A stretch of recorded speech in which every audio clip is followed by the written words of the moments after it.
Chapter 198.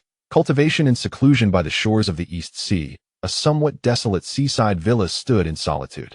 However, at this moment, the villa was permeated with a wretched stench of blood. Yuan Shuo cursed under his breath. Damn it. His residence remained intact. Yet it had strangely become a stronghold for pirates. When he arrived, several pirates were deliberating their escape, not due to Yuan Shuo's presence, but because the pirates of the East Sea had recently suffered a devastating blow. Redbeard had been eliminated, and the city-destroying bombs had claimed numerous pirate lives. These individuals sensed their dwindling prospects and sought to relocate their piratical endeavors. In a matter of moments, Yuan Shuo dispatched them with ease. Feeling somewhat disheartened, I spent a considerable amount on this house. It's unfortunate that it has become a den for these ruffians. The pirates paid him no mind for them. The value of money was of little consequence. At that moment, Li Hao and his companions were unfazed by the surrounding carnage. They casually disposed of the bodies in the backyard and began tending to their wounds. Once again, a substantial number of divine energy stones appeared, and the sword energy surged forth. In an instant, the entire living room was awash with sword energy. This time, everyone had sustained injuries, and two had even unsealed their powers. The Black Panther bore considerable wounds as well. Without high-quality divine energy stones, they could only rely on lower-grade ones, which resulted in constant fragmentation and transformation. The tumultuous affairs of the outside world were of no concern to them. They were indifferent to the happenings of the Sioux family, and, in this secluded place, they felt secure from prying eyes. After all, this was a pirate stronghold, and it was unlikely that anyone would dare to approach. As time passed, the group dedicated themselves to their cultivation and healing. The consumption had indeed been significant. Everyone fervently absorbed sword energy. In the past, they might have struggled with supply, but this time was different. The small sword had devoured the essence of the Earth Dragon soldier's soul, seemingly growing stronger. This bolstered their conversion speed, though the divine energy stones were depleting rapidly. Yuan Shuo was voraciously absorbing energy, as was the Black Panther. In contrast, Hong Yitong and the Bright Sword, who had unsealed their powers, were not consuming as much. The Bright Sword had to open his eyes to glance at the duo, one person and one dog, who were gluttonous, consuming at an astonishing rate. The 5 animals breathing technique was particularly adept at absorbing sword energy. Yuan Shuo had just perfected the fusion of the 5 forces. Yet he felt quite hollow at that moment. After a fierce battle, he was thoroughly drained, and the visible sword energy he absorbed seemed insufficient. The 4 individuals and 1 dog experienced substantial consumption. This time, Li Hao was not stingy. Previously, he had been frugal to save the Bright Sword. But now that they were there to save themselves, he generously allowed the divine energy stones to shatter as if they were worthless. The group continued without pause. Even after their injuries had healed, they persisted in breaking the stones. 3,000, 8,000, 10,000, 15,000. Eventually, they consumed a staggering 20,000 divine energy stones. The Black Panther's fur had begun to regrow, and only then did Hong Yitong and the Bright Sword cease their training. Yuan Shuo reluctantly opened his eyes and spoke. All right, let us take a break from cultivation for now. In the living room, fragments of divine energy stones were piling up like a mountain. Li Hao waved his hand, gathering the shards and storing them within his spatial ring. At this moment, he possessed so many rings that he could hardly count them. Teacher, has your injury healed? Li Hao inquired. If not, I still have a few drops of the fountain of life. He had initially brought 15 drops with him, but after using 8, only 7 remained. Nevertheless, the fountain of life proved exceptionally effective. In the heat of battle, there was often no time to replenish energy or heal. This remedy worked swiftly, though its effects did not seem to last as long as energy replenishment. Reluctant to use the remaining 7 drops, he decided against it. Not yet. Yuan Shuo shook his head, secretly chastising Li Hao for his foolishness. With the 2 of them present, why would they need to use it? If they did, how could they justify not offering a drop or 2 to their companions? While it was one thing to share some energy, flaunting a rare item like the Fountain of Life was simply reckless. Both Hong Yitong and Yuan Shuo understood his thoughts perfectly, and Hong Yitong chuckled, choosing to remain silent. The use of the Fountain of Life was inconsequential. They had not sustained any significant injuries. In fact, it was better suited for more severe circumstances, such as regrowing a lost limb, as it could stimulate the regeneration of flesh. For their current conditions, energy replenishment would suffice. The group stabilized their injuries and regained their strength, feeling somewhat reassured. If another Su Qing were to arrive, they would be prepared to confront him, allowing them to feel at ease. Yuan Shuo cast a sidelong glance at Hong Yitong. What about Su Qing's spatial ring? You seem rather comfortable keeping it all to yourself. Hong Yitong appeared not to have heard him. After all, he had casually collected Su Qing's head after slaying him.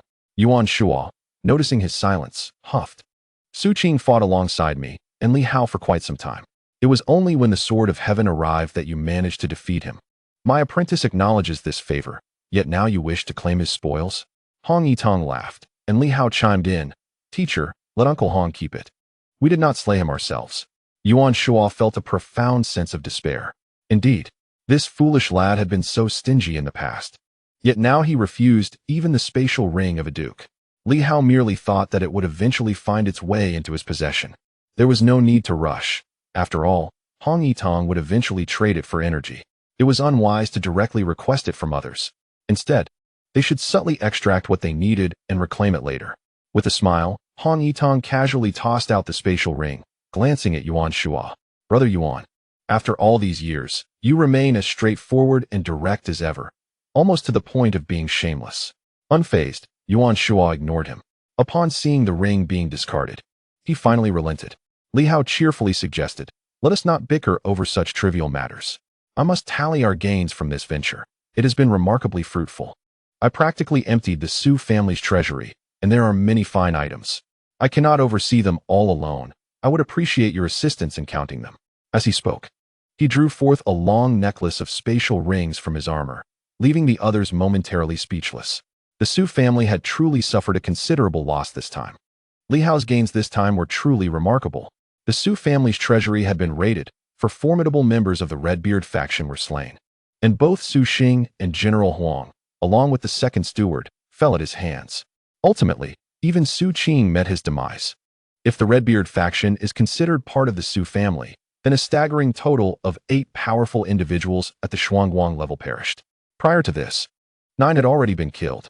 In a brief period, the Su family suffered the loss of a considerable number of Shuangguang level warriors. A loss so profound that it is beyond estimation. This also indirectly attests to the formidable foundation of the Eastern Overlord. There remain numerous strong figures within the family. Both the General of Heaven and Earth, in their transformative phase, are still alive, along with several guest elders who have also survived. Furthermore, the recently emerged 6th-level Duke still possesses a stronghold. Should there be more powerful beings within the ruins, and with some Shuangguang warriors still alive in the military, the strength of the Duke's estate remains formidable. Such might is essential to suppress the East. Upon witnessing Li Hao produce a lengthy necklace, the crowd was rendered speechless. Soon after, each individual began retrieving various storage rings to assist in tallying the spoils, as there was an overwhelming abundance that Li Hao could not manage alone. Li Hao, however, paid little attention to the divine energy stones, concentrating instead on more valuable items. Within the Su family treasury, the 2nd and 3rd levels contained an array of treasures. The 2nd level housed over 20 sourced divine weapons, while the 3rd level contained 3 Earth-rank sourced divine weapons. He consumed the Heavenly Golden Lotus and also acquired a token and a fragment of a weapon. The 4th level, which emerged later, revealed a mirror, an extraordinary treasure within the vault. Li Hao subsequently examined Su Xing's storage ring, which contained 2 sourced divine weapons and, surprisingly, 3 drops of the Fountain of Life, indicating that this second son of the Duke's estate had some wealth, albeit it was regrettably cut short by his swift demise. General Huang, a recently transformed powerhouse, appeared somewhat impoverished. While he possessed an abundance of divine energy stones, his treasures were scarce, with only a single drop of the Fountain of Life catalogued as a prized possession. This cultivated powerhouse from the family lacked the riches that naturally growing strong beings often possessed. Even if they seized any treasures, they would promptly hand them over to the Duke's estate. It is indeed rare to encounter a transformative individual in such dire financial straits. Finally, Li Hao's gaze fell upon the storage rings of 2 individuals, one belonging to the Redbeard and the other to Su Qing. As the leader of the Eastern Sea Pirates, a transformative figure like Redbeard would undoubtedly possess numerous treasures. Such individuals seldom hide their belongings, as pirates invariably carry their most valuable items on their person, trusting only themselves. After a thorough inventory, Li Hao continued to inhale sharply in astonishment. Moments later, the others also completed their assessments. A brief tally left them all astounded. Yuan Shuo spoke up, stating, approximately 950,000 divine energy stones, 6 source divine weapons, 1,000 ancient armors, numerous storage rings, and an overwhelming amount of mysterious energy that I am too weary to calculate. Additionally, over 100 blood divine seeds were found, though they appear rather weak. Generally no more than 3 yang. 950,000. Both Hong Yitong and the Bright Sword exclaimed in astonishment, unable to contain their surprise, having never encountered such a quantity before. Li Hao, with a gleam of joy in his eyes, responded, on my end, there are 200,000 divine energy stones. Huh. The group was momentarily taken aback. You only counted a few storage rings. How could there be so many? Su Qing's collection was rather modest, lacking the substantial treasures akin to those of Master Hong. However, he did possess some noteworthy items, particularly the red-bearded figure, who surprisingly carried an impressive array of possessions. Li Hao beamed with joy as he proclaimed, in total, there are 29 weapons of divine origin. Unfortunately, it seems Su Qing has exhausted his supply of life springs, but the red-bearded man still has a few. These items were commonplace treasures. Among the more rare artifacts, there were weapon fragments, tokens, and mirrors, some of which appeared to be stored within the red-bearded man's spatial ring. The group was astounded by the revelation of 15 million divine energy stones, 35 divine origin weapons, and 9 drops of life springs. Yuan Shuo could not contain his astonishment, exclaiming, "You audacious lad, daring to raid the Duke's estate. Such a family has been established for centuries, reigning as a dominant force in the East. It's no wonder you could reap such rewards. But you must realize that had it not been for the influx of Silver Moon warriors, your escape would have been in jeopardy. I had no intention of robbing them." Li Hao replied innocently, "I merely sought to retrieve the other pair of wind-chasing boots, an heirloom of the 8 great families, which they cannot utilize." The others dismissed his words with indifference. You went to fetch the wind-chasing boots, which was evidently a premeditated plan to confront the Su family. After all, would they willingly part with treasures they have safeguarded for centuries? Dream on. Reflecting further, they realized that Li Hao now wielded 3 of the 8 great families' divine weapons. Meanwhile, Li Hao pondered that although he had acquired 3 items, there was still one left in Battle Heaven City, and the Red Moon organization was likely in possession of a maximum of 4 items. Initially, he believed that aside from the sword he held and the knife in his teacher's possession, all others had been seized by the Red Moon. However, it now appeared that the organization had only managed to claim 4 artifacts. The sword belonged to the Li family, the knife to the Zhang family, the fist to the Zhao family, the leg to the Lu family, the turtle to the Wang family, the hammer to the Hong family. And what treasures did the Zheng family possess? Li Hao was genuinely uninformed about the Zheng family's treasures. Among the families, the Zheng family was the most enigmatic, lacking any hints about their possessions, unlike the others, which provided some clues. At present, the gun, hammer, and fist might all reside with the Red Moon organization. As Li Hao contemplated these matters, he recalled what Director Wang from Battle Heaven City had told him about gathering weapons from the 8 great families and inviting him to seek them out. Now, having collected 3 items, he feared that without defeating the Red Moon, the remaining treasures would remain elusive. Casting such thoughts aside, Li Hao grinned widely, exclaiming, "This truly feels like a windfall. Yet, divine energy stones hold value only when transformed into strength. Piled within a spatial ring, they are merely useless waste. However, with over 1 million stones, it is impossible for them to absorb it all. There must be limits to such absorption. Otherwise, the Su family would not be so foolish as to leave them in their treasury. For top-tier warriors, these lower-grade divine energy stones do not yield significant effects. If not for their potential conversion into sword energy, their utility would be minimal." Yuan Shuo nodded slightly and remarked, "You've stirred quite a significant trouble this time, and none have thoroughly grasped our underlying strengths. Should adversaries target us with this level of power, we might find ourselves in peril. Even the formidable Ba Dao and Tian Jin may find themselves entangled in this scheme. Each time one exerts their full strength, it reveals a fragment of their hidden depths. Once one's fundamentals are discerned by others, they will have a mental framework to confront Inu, thus being prepared. This is why, among the major powers, conflicts are currently rare. Even when they do arise, top-tier warriors seldom engage directly. Most interactions consist of intimidation.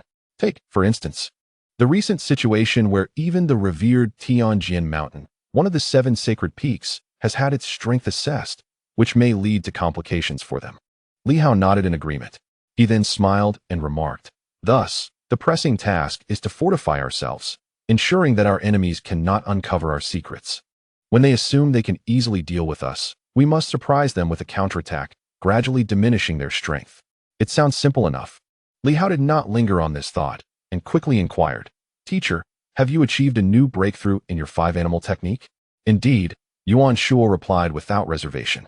He had always been flamboyant, and after years of suppression, he was now ready to flaunt his progress, smiling broadly as he stated, "I have nearly reached the pinnacle of the spirit cultivation path. Next, I shall embark on the path of divine fusion." At this proclamation, Hong Yitong and Guangming Jian could not help but turn their gazes towards him. Yuan Shuo chuckled, "Curious, are we?" The two remained silent. Yuan Shuo continued with a hearty laugh, "It is good to be curious. Do not be deceived by your current strength. Have you not realized that your paths have become obstructed?" Hong Yitong exhaled, "It is not entirely obstructed. We have some ideas, but they are currently difficult to implement." "I understand." Yuan Shuo replied cheerfully. "Is it still the issue of the 5 organs that remains unresolved? Or are you still grappling with whether to fracture the superpower locks?" The two nodded in agreement. Indeed, this dilemma was not solely theirs, but a common struggle among all elite martial artists. At this moment, Yuan Shuo felt a sense of satisfaction, exclaiming, "I have untangled some concepts. I have mastered many ancient texts. Yet I have also discovered that some paths within these texts diverge from those taken by today's humanity. The 3 Jiao Gate and the indestructible golden body described in the ancient tomes differ significantly in today's context. The ancients, in their ultimate strength, pursued the path of origin, but perhaps today, that approach no longer applies. Our superpower locks may have replaced those ancient methodologies." On this note, Yuan Shuo added, "At this stage, once you unlock your potential, the most challenging aspect will be the 5 organs. According to ancient records, our 5 organs should be sufficient to endure the outburst, yet the reason it fails today is that our superpower locks are too potent. Should they fracture, the resulting explosion would far exceed what ancient civilizations documented." Yuan Shuo further inquired, "Do you know why the next realm for martial artists is termed divine fusion?" Hong Yitong raised an eyebrow. "That is merely your designation for the realm. Who says the next stage must be divine fusion? The paths converge in the grand scheme. Do you not understand?" Yuan Shuo responded without hesitation. "Currently, the martial artist path has yet to unify its trajectory. I shall establish this unity. My way is the authentic path. Following your own, you may carve a unique avenue, creating your own distinctive journey. Yet your path cannot encompass the entirety of the martial artist's journey." Hong Yitong chose not to respond further. Li Hao gazed curiously at his teacher, wondering about any progress made during these recent days.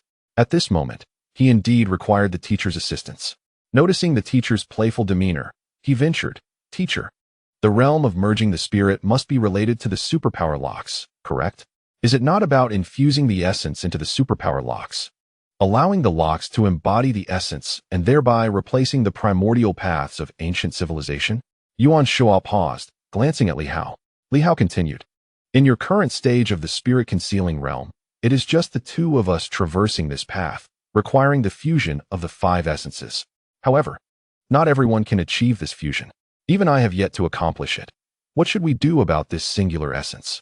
I wonder if you have ever encountered an ancient text on the 5 bridges construction method, a technique from the era of ancient civilization that connects the 5 vital organs and builds the bridge between heaven and earth." As Li Hao spoke, a sense of confusion washed over him. "I ponder, if we could create a cycle among the 5 organs, then unified as one, a single essence would suffice. There would be no need for 5 essences since they would have merged into one. Does this not imply that the 5 bridges construction method is an essential path for all martial artists to contemplate and attempt? Yet, how can one truly achieve the bridging of the 5 organs?" Yuan Shuo raised his eyebrows, observing Li Hao for a moment. After just a few months apart, his disciple had begun to contemplate his future and path. It was evident that Li Hao's rapid progress and penchant for causing trouble had broadened his horizons, leading to such reflections. Beside them, Hong Yitong chimed in. "The superpower locks replaced the bridges of ancient civilization, forming a circular connection with 5 superpower locks. However, these locks are inherently independent and tend to repel one another. Is the solution to harmonize the conflicts through the essence? Yuan Shuo felt a twinge of frustration. After a moment of silence, he replied, "Well, it seems you both understand this better than I do." He nodded, acknowledging. It appears everyone has a vague understanding of the path ahead. The essence itself is somewhat inconsequential. Whether it is one essence or 5, one can transform into 5, and 5 can revert to 1, merely differing in intensity. Thus, whether it is one essence or 5, the disparity is minimal. The only difference lies in strength, which does not significantly affect the realm. The superpower locks are indeed the crux of the matter, yet the collapse of these locks is certainly not the righteous path. Strictly speaking, both of you, including Hong Yitong, are currently in the merging spirit stage, albeit less visibly. He glanced at Hong Yitong and then at the radiant sword. The spirit concealing stage is about amplifying the essence, nurturing the superpower locks with the essence, strengthening the 5 organs through the locks, and allowing the organs to rejuvenate the physical body. According to my classification, you are all undergoing a transformative period from spirit concealing to merging spirit, which you refer to as the saturation process of the superpower locks. In truth, you are nearing success. You possess a fair amount of capability. Hong Yitong chuckled, recognizing the teacher's desire to appear impressive. Yuan Shuo continued, as Li Hao just mentioned, whether it is one essence or 5, the essence can ultimately connect with the 5 organs. The key lies in the connection of the superpower locks, which is somewhat troublesome. I have previously contemplated this issue and have made some discoveries. He gazed at Hong Yitong and remarked, the path leads to a common destination. At your current stage, you are indeed a step ahead. Constructing the bridge of the 5 organs necessitates the saturation of the super energy locks. A flicker of understanding passed through the eyes of the others. Li Hao's eyes also brightened as Yuan Shuo continued. Only when the super energy locks of the 5 organs are fully saturated can they truly connect, thereby establishing the so-called bridge of the 5 organs. After a moment's contemplation, Li Hao furrowed his brow and questioned, but if that is the case, how can martial artists at the Doqian stage possess only a singular force? How can they transcend this stage? Is it possible to leap directly into the Yunqi stage? Yuan Shuo's notion seemed applicable solely to a select few elite martial artists. However, those who have reached the level of Hong Yitong and his companions are, after all, not numerous. Yuan Shuo chuckled, do not rush. There are distinct cultivation methods for the strong and the weak. Constructing the bridge of the 5 organs can be approached in 2 manners. Utilizing super energy locks is an expedient method for the strong. For the weak, one should not aspire to scale the heights in a single bound. Rather, they must gradually cultivate. The fundamental strength of a martial artist lies in their internal energy. The weak should contemplate building this bridge with internal energy, rather than relying on super energy locks. Once they successfully reach the Yunqi stage, they can then consider substituting with super energy locks, progressing step by step. Can internal energy truly construct a bridge? Li Hao remained skeptical. Once internal energy enters the 5 organs, it is easily absorbed by the super energy locks, rendering the pathway unsteady. That's quite simple, Yuan Shuo replied nonchalantly. You merely need to solidify it with your will. The force and intention will not be absorbed by the super energy locks. As long as it is solidified, it will suffice. Li Hao appeared deep in thought, while Hong Yitong also fell into contemplation. After a brief silence, Hong Yitong spoke, according to your assertion. After the Doqian stage, there are indeed several additional steps to traverse. The first step is to establish the bridge of the 5 organs, followed by the Yunqi stage. Then the substitution with super energy locks, and finally, the merging of the spirit. Yuan Shuo nodded in agreement. This is the essential pathway for ordinary martial artists to advance. While it is not impossible to leap directly into the Yunqi stage, for them, the burden would be too great. The 5 organs might not withstand it. While we can manage, it does not imply that everyone can.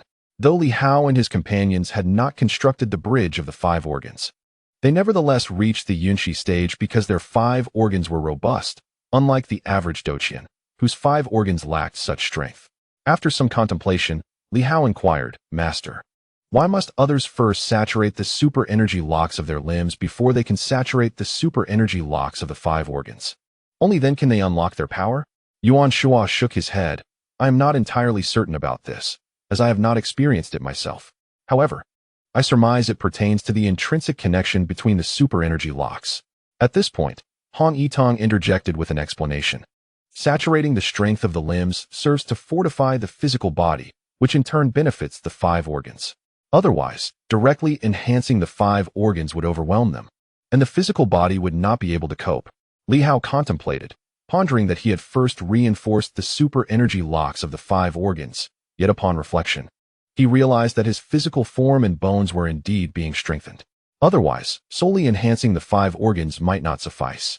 The group continued their discussion, recognizing that at this stage, it was imperative for everyone to clarify their next steps, as it was crucial.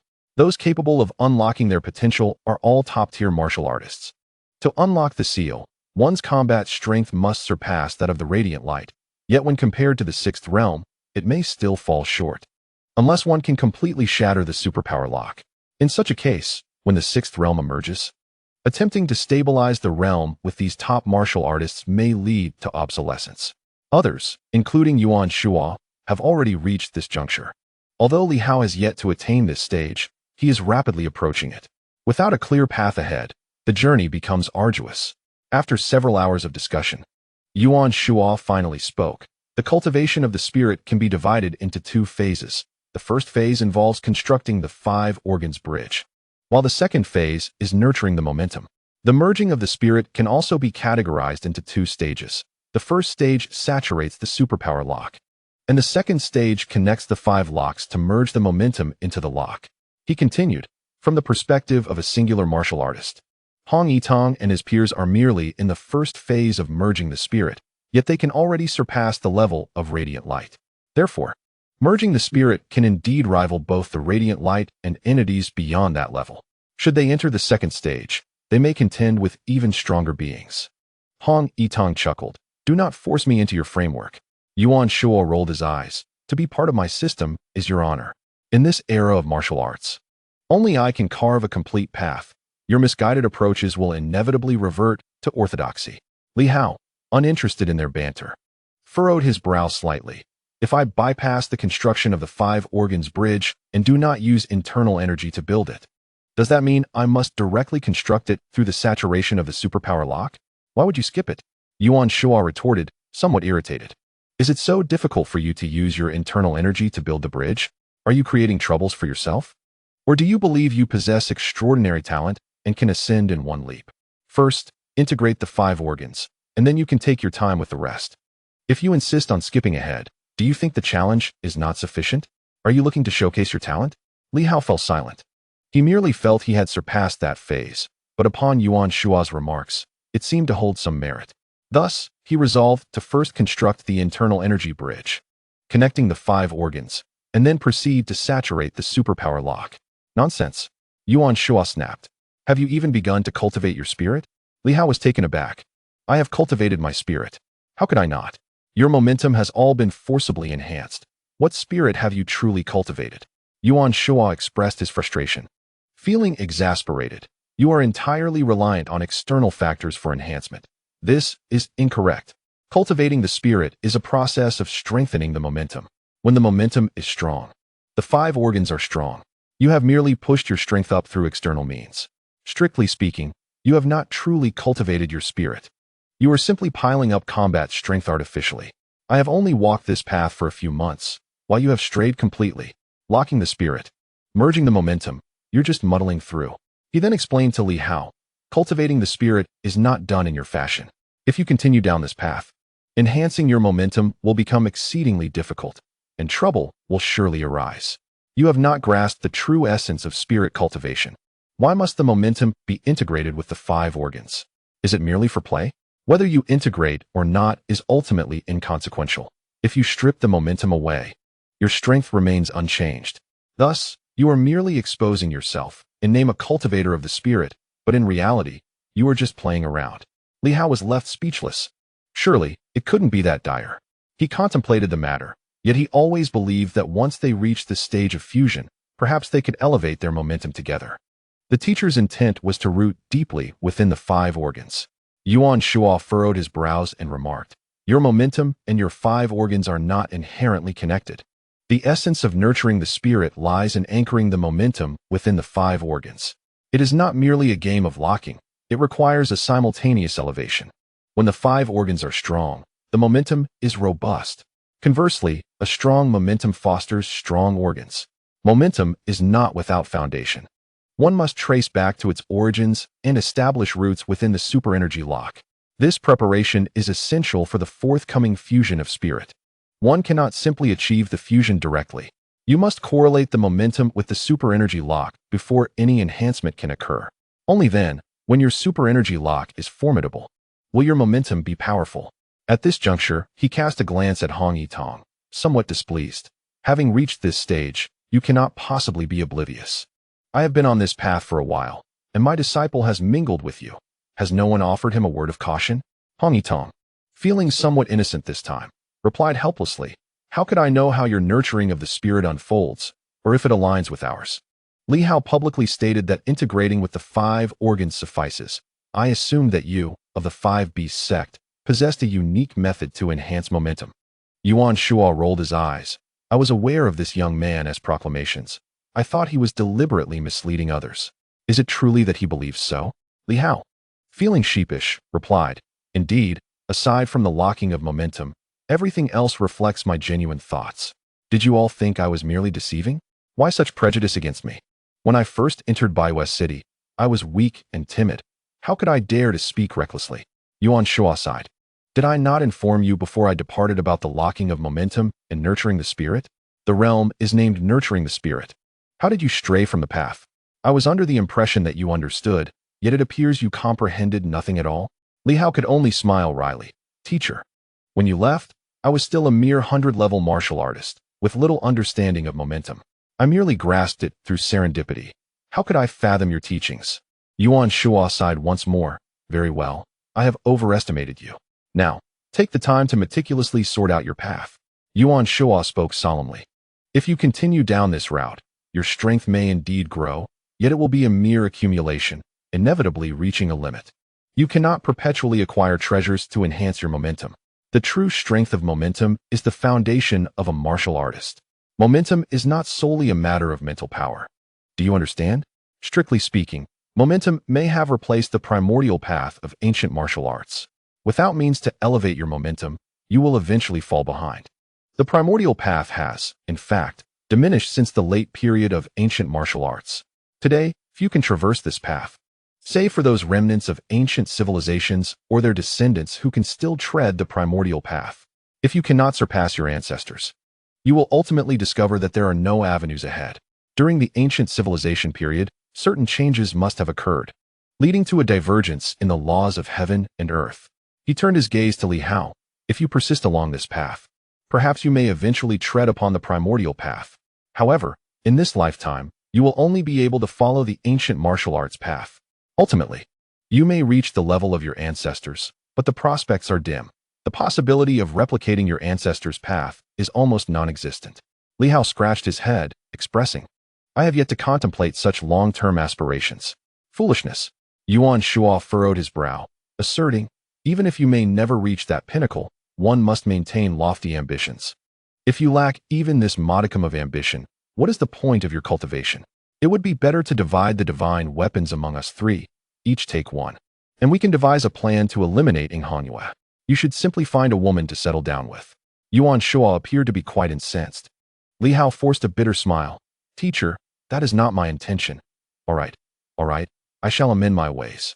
Before Yuan Shuo, he felt as though he had reverted to his former self, the naive novice who understood nothing. His previous arrogance and confidence had been thoroughly shaken. Yet, perhaps this was for the best. Li Hao's understanding of martial arts was indeed shallow, lacking in many respects. Now, Yuan Shuo was helping him rectify these shortcomings. The unrefined Li Hao might yet continue his journey, though it would undoubtedly be a laborious path. Yuan Shuo finally nodded slightly, acknowledging that recognizing one's mistakes and striving for correction was sufficient. Li Hao, you must understand that the realm of superpowers is merely 20 years old, and already, individuals of the 6th tier have emerged. The path of superpowers is quite clear.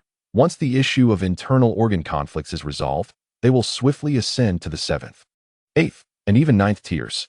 The internal organs still have at least 3 chains that can be broken, indicating that reaching the 9th tier is indeed feasible.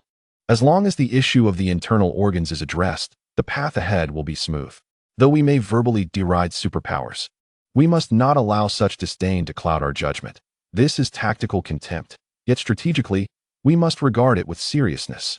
Even someone as formidable as Su Qing may not be able to contend with those of the 6th tier at this stage. And we are in no position to belittle superpowers. Should superpowers manage to resolve the issue of external forces and integrate them within, despite the differing energy systems, the pathways may ultimately converge. Yuan Shuo spoke gravely. If they can indeed incorporate superpowers, you must realize that the way of the martial artist is not as distinctly defined as that of superpowers. Li Hao nodded repeatedly. In recent days, having vanquished numerous superpowered foes, he had somewhat neglected their significance. However, hearing his teacher's words made him acutely aware of his previous oversight. One must remember that during the era of ancient civilization, the path of energy wielders indeed boasted top-tier powers, and even in texts, it was noted that the greatest adversary during the early stages of ancient civilization was the energy path, which did not entirely fade in later periods. After a weighty admonition, Yuan Shuo suddenly broke into a radiant smile. All right, let me summarize the general outline for you. The specifics you can manage on your own. Now, speed it up and continue your cultivation. I haven't absorbed sword energy in quite some time. If there is a shortcut, take it. It will save me a great deal of time. Li Hao could only remain speechless. Meanwhile, Hong Yitong and the bright sword remained silent, waiting patiently. You are quite wealthy now. Speed it up, do not delay. We wish to benefit from your progress as well. Although Yuan Shuo did not specify particular cultivation methods, it was unnecessary for them. He had clarified the broader concepts, and they would each pursue their own goals. Perhaps their ultimate paths would align, but for now, they did not need to adhere strictly to Yuan Shuo's counsel. Li Hao found himself in a state of bemusement. Yet he was not overly concerned about the consumption of divine energy stones, as he possessed an ample supply. Soon, he commenced the shattering of more divine energy stones to continue his cultivation. The immediate priority was to construct the 5 bridges, and then, as per his mentor's instructions, to firmly root his strength within his internal organs, subsequently saturating the super energy locks, before ultimately merging his strength into the super energy locks, a journey that was still lengthy. This time, Li Hao refrained from absorbing sword energy, allowing it to be absorbed by others instead, while he embarked on the endeavor of erecting temporary 5 bridges. Meanwhile, Black Panther was also making attempts. He felt that his progress through his bloodline was somewhat sluggish, and perhaps aligning himself with humanity might grant him greater strength. A multitude of divine energy stones were incessantly shattered, and the group had completely vanished from the dynasty, indifferent to the storms brewing in the outside world. Perhaps the one making the swiftest advancements was Yuan Shuo. He had the ability to enhance his internal organs, but the speed at which he could do so was not as rapid as it was now. Since there was a shortcut available, he was clear about his path and did not mind taking it. At this moment, he was swiftly absorbing sword energy, fortifying his super energy locks. His current objective was to quickly enter the divine merging stage. While he was making rapid progress, Hong Yitong began attempting the divine merging himself, merging the sword energy into his super energy locks, while simultaneously constructing the true bridges of his internal organs. Building these bridges required all 9 super energy locks to be saturated. As Yuan Shuo was immersed in his cultivation, he seemed to sense something. Opening his eyes to glance at Hong Yitong, who reciprocated the gaze, a glimmer of combat intent flashed in Yuan Shuo's eyes. This fellow had concealed himself quite well over the years. By his own assessment, this individual was nearing the 2nd step of divine merging. At this initial stage, he was certainly no match for him, but in the future, that might not be the case. Hong Yitong smiled softly and closed his eyes again, disregarding Yuan Shuo. However, Yuan Shuo had become a catalyst for everyone's progress. Previously, he had felt little pressure, but now he sensed some. If this individual swiftly entered the divine merging stage, the Yuan Shuo, with 5 strengths merged into the divine, might soon surpass them. As for Guangming Jian, her path was considerably simpler, absorbing sword energy and saturating the super energy locks. Currently, she had only saturated 2 of her internal organs, so she still had a long way to go. Meanwhile, in the vicinity of Dongbin, Nan Quan wore a sorrowful expression, exclaiming, "Where's everyone? I hurriedly rushed here, but I was too late. Oh heavens! Li Hao must be holed up cultivating after seizing so many treasures. I have suffered a tremendous loss. His heart was heavy with despair.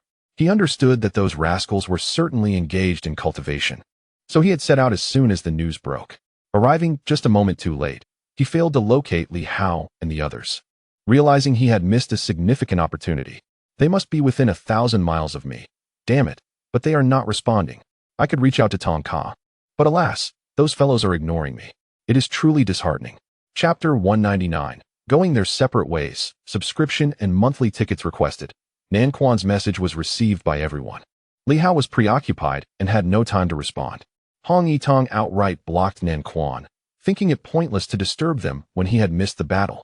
After all, it was not his fault for being slow and missing out. Tianqing City was simply too far away. It is indeed unfortunate that Nan Quan hastily returned to that side. Hong Yitong felt no sympathy for him. After all, this fellow rushed back to the royal court, perhaps with some advantages awaiting him. Otherwise, how could he have sprinted back so swiftly knowing the benefits that Li Hao was poised to receive? At this moment, Li Hao was diligently constructing the 5 bridges. With internal energy connected and divine intent solidified, he had the ancient text the method of building the 5 bridges as a reference, which provided him with some guidance. It was not entirely without direction. It seemed that Yuan Shuo and the others had not engaged with it, but Li Hao paid them no mind. As Yuan Shuo had remarked, they possessed a solid foundation, whereas Li Hao's was lacking. He needed to progress step by step. Sudden bursts of power, while empowering, also rendered him somewhat superficial. Many fundamental aspects remained beyond his grasp. All things considered, it had only been 3 months since he entered the realm of slashing 10. And in that brief period, he had made remarkable strides, albeit with several missteps. Counting from the initiation of his practice in the 5 animals technique, it had merely been 3 years. As Li Hao constructed the 5 bridges, these thoughts occupied his mind. The ancient texts he had brought back from Zhantian City echoed in his consciousness. He had memorized them thoroughly. However, some concepts still eluded his full understanding. At this moment, with 2 top swordsmen and a martial arts master present, Li Hao seized the opportunity to seek their counsel while he practiced. Time flew by in the blink of an eye, and 3 days had swiftly elapsed. The divine energy stones had been significantly depleted. At that moment, Hong Yitong opened his eyes and announced, "I must return. With my absence, the sword sect has seen an increase in numbers. I need to check on matters there." Guangming Jian expressed surprise. "Leaving?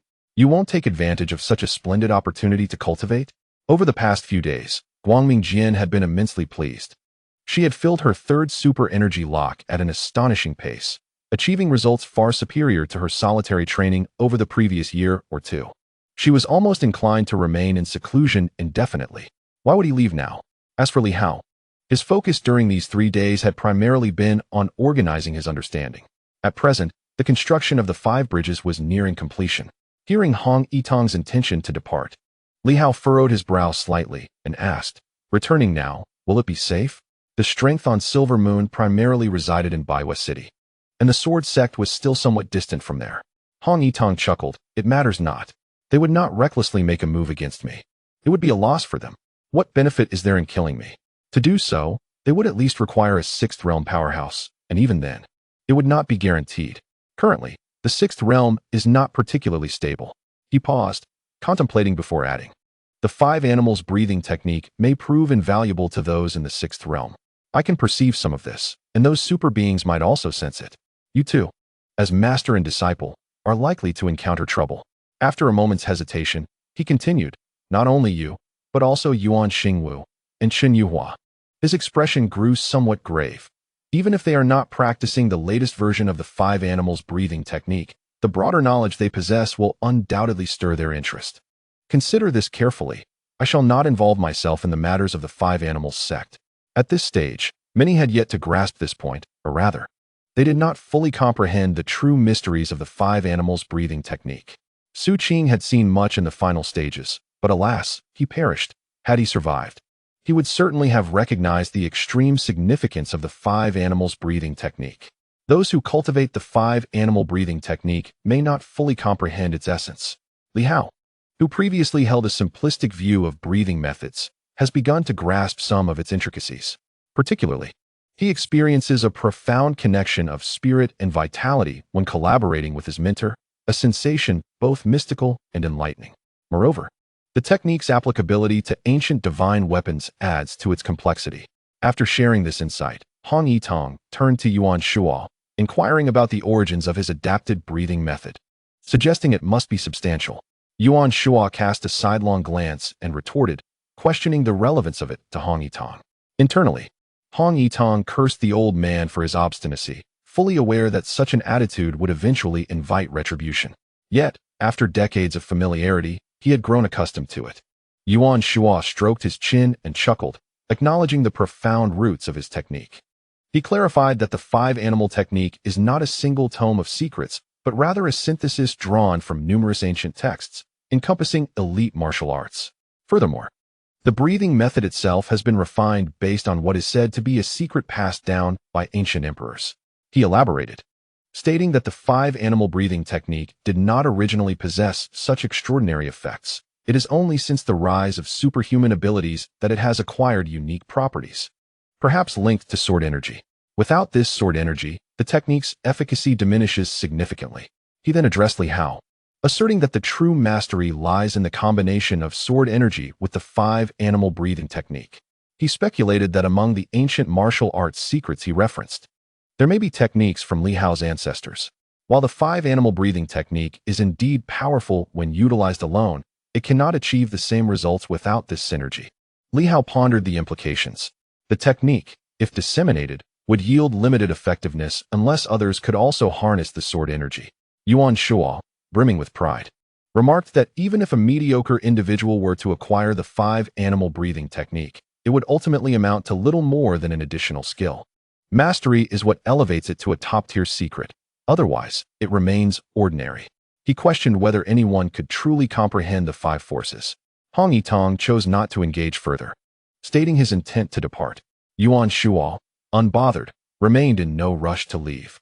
As Hong Yitong glanced at the radiant sword, which feigned ignorance, he chuckled, suggesting that it was prudent to leave, as absorbing too much at once might not yield favorable outcomes. Gradual accumulation of power is preferable. The radiant sword, exasperated, thought it best to let Hong Yitong be. Yet, acknowledging the situation, the seasoned martial artist conceded, suggesting they travel together for safety against potential encounters with sixth realm powerhouses. Seeing the two preparing to leave, Li Hao stood and offered, "I have some life spring essence here. If you ever need it for unsealing, please take a few drops."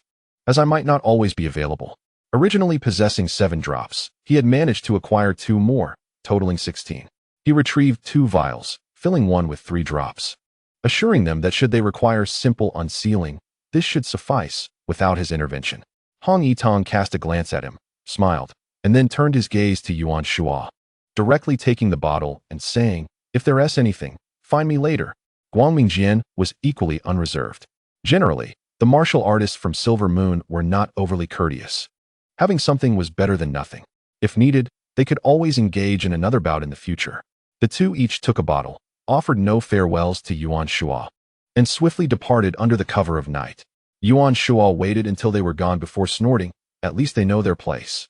"What? Are they planning to linger here for the new year?" After saying this, he turned to Li Hao. "With those two gone, it's for the best. There are some matters that are difficult to discuss in their presence." Li Hao was taken aback. "What?"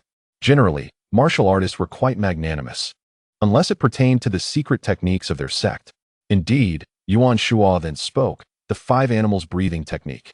I have made some modifications. The previous technique primarily focused on the adjustment of internal strength and blood energy, enhancing both through inhalation and exhalation. After I entered the Douqian stage, I made some changes, intending to integrate momentum into it. However, I never had the time to reflect on it until recently. A few days ago, in the ruins, I made my final adjustments. Over the past 3 days, after merging the 5 forces, I made further refinements." Yuan Shuo briefly outlined his situation before returning to the main topic. "The breathing method is fundamental. It is the powerful source. What I discussed with Hong Yitong and the others represents a shared path, a broad direction. How to navigate it is up to them. What I wish to convey to you now is the essence of the breathing method, which is also the essence of a martial artist. It explains why power can be internalized, why strength is born from within, all thanks to the breathing method. Remember, the breathing method is the foundation, Li Hao. Everything external is merely technique." Supernatural techniques, martial arts, combat skills, strategies. These are all techniques, while the method is the root. If we were to compare martial artists to a grand tree, then the breathing method serves as the sun, the water source, and the soil. At first glance, one might think that without these, the tree still stands tall, but inevitably, it will wither. Only with the method can it continue to thrive. Li Hao comprehended this deeply and nodded. I understand what you mean, master. So, can this version of the 5 animals breathing technique enhance my momentum? Indeed. Yuan Shuo replied with a smile.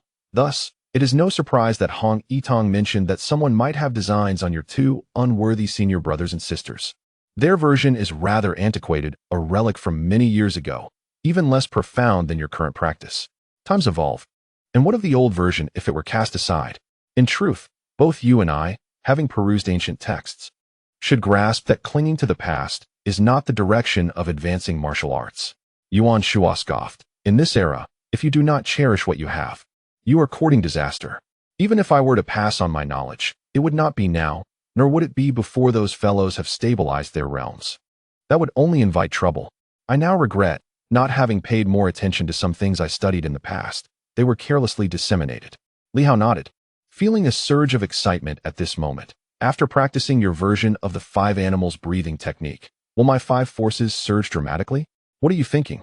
Yuan Shuo remained silent, merely indicating that it would facilitate the integration of the 5 forces. Indeed, the method is foundational. But it is not a miraculous treasure that yields instantaneous results. It is a gradual process of cultivation. Even the most precious resources have their limits. Yet the method represents an eternal root. Li Hao pondered this and nodded in understanding. Subsequently, Yuan Shuo ceased to speak and began imparting the new version through telepathy, utilizing the unique secret language of the 5 animals sect. Clearly, he held these teachings in high regard and was keen to prevent the latest iteration of the 5 animals breathing technique from disseminating beyond their circle. Nearby, the Black Panther's ears perked up in anticipation, yet it was regrettably unable to hear the teachings. The Black Panther was anxious. Yuan Shuo noticed, but chose to ignore it. Let the creature indulge. However, the method must not be recklessly shared, for it was, after all, a member of the demon race, and should it stray, trouble would surely ensue. All treasures are external, while the method is the true source of one's power. Meanwhile, Li Hao listened intently, absorbing and contemplating the knowledge. The new 5 animals breathing technique appeared significantly more intricate, encompassing far more elements than before. Previously, it had only addressed inner strength, breathing frequency, and the flow of vital energy. This iteration, however, delved into the dynamics of force, greatly elevating the complexity. Moreover, it must be acknowledged that the teacher was indeed a learned individual, keeping pace with the times rather than merely relying on outdated techniques. He continuously improved and refined his skills in tandem with his own growth. Among the Silver Moon Masters, Yuan Shuo was considered elderly, in his 70s, while many masters were merely in their 50s. Despite his age, his innate talent had never waned, yet his prolonged dedication to diverse pursuits had caused him to lag behind. He had spent many years solely on the fusion of the 5 forces, long before he dominated the martial world. Contemporaries of his had already entered the realm of Do Qian, while Yuan Shuo, in that era, could only be deemed invincible within his own realm. Nonetheless, it was precisely due to those years of dedication and perseverance that, upon entering Do Qian, he swiftly shattered barriers, advancing at a remarkable pace. Li Hao, who treated sword energy as commonplace, could not keep pace with him. This was the advantage brought forth by his mastery of the 5 forces fusion. The master and disciple briefly exchanged insights on the new version of the 5 animals breathing technique. Li Hao began his transition, and upon merely operating the new version for a short while, he felt a marked difference. The influx of sword energy was notably swifter. This was merely the fundamental effect. More crucially, as he practiced, it felt as though a unique energy enveloped his 5 organs, linking the forces within and providing a sense of holistic integration. Li Hao was somewhat astonished and remarked, "Teacher, why does it feel reminiscent of the Bloodblade technique?" Yuan Shuo burst into hearty laughter. "You've sensed it?" "Indeed. The new version draws inspiration from the Bloodblade technique. The Bloodblade technique merges essence, energy, and spirit, but it directly extracts from all sources, functioning as a self-destructive explosive technique. I've made some modifications, incorporating elements into the 5 animals breathing technique. While its effects may not rival those of the blood blade technique, it poses no harm to the body and instead fosters one's own cultivation. Li Hao admired the ancient martial arts secrets, marveling at how effortlessly they were integrated. His teacher was indeed formidable. The blood blade technique was undeniably harmful to the body, and had it not been for his swordsmanship, Li Hao would not have dared to wield it recklessly. Now, with his teacher's integration of this technique into the breathing method, it was no wonder that it could harness the strength of the entire body, even drawing in momentum. This was truly impressive. Li Hao diligently noted these insights and endeavored to practice them. Shortly thereafter, Yuan Shuo contemplated for a moment before speaking again. I have offended too many people, and sometimes it is unwise to speak freely. You maintain a decent rapport with those old-timers. If you have the time, you may observe their secret techniques. The secrets of Silver Moon are anything but simple. If you possess sufficient patience, you might eventually attempt to merge these techniques. Not to mention, you already know the 9 forging strength, which you can try to incorporate into the 5 animals breathing technique. Li Hao, life is full of unforeseen events. He sighed. I have adapted the breathing technique to this day, and I doubt I will release another version in the near future. However, you may venture further. The path of ancient martial arts may not align perfectly with us, so your journey must be your own. Accumulate knowledge and experience. Later, you can attempt your own adaptations. As for the overarching principles, they revolve around super abilities, momentum, vitality, and physical strength. The explosive power of the 9 forging strength does not arise from nothing. It is inherent. Ultimately, the 9 forging strength serves as a means to unlock potential and a method of harnessing power, which I believe is quite suitable for incorporation into the 5 animals technique. Li Hao hesitated, feeling a sudden surge of pressure. Could he truly integrate a new technique with his limited skills as a martial artist? It seemed exceedingly difficult. This endeavor required vast knowledge and experience, which he admittedly lacked. Yet, he understood the essence of his teacher's words. Li Hao was progressing swiftly, perhaps even more rapidly than his mentor. If this continued, Yuan Shuo might never reach that realm to fully grasp such sensations, and the methods he could create would not suit Li Hao. At this juncture, advancing would depend solely on his own efforts.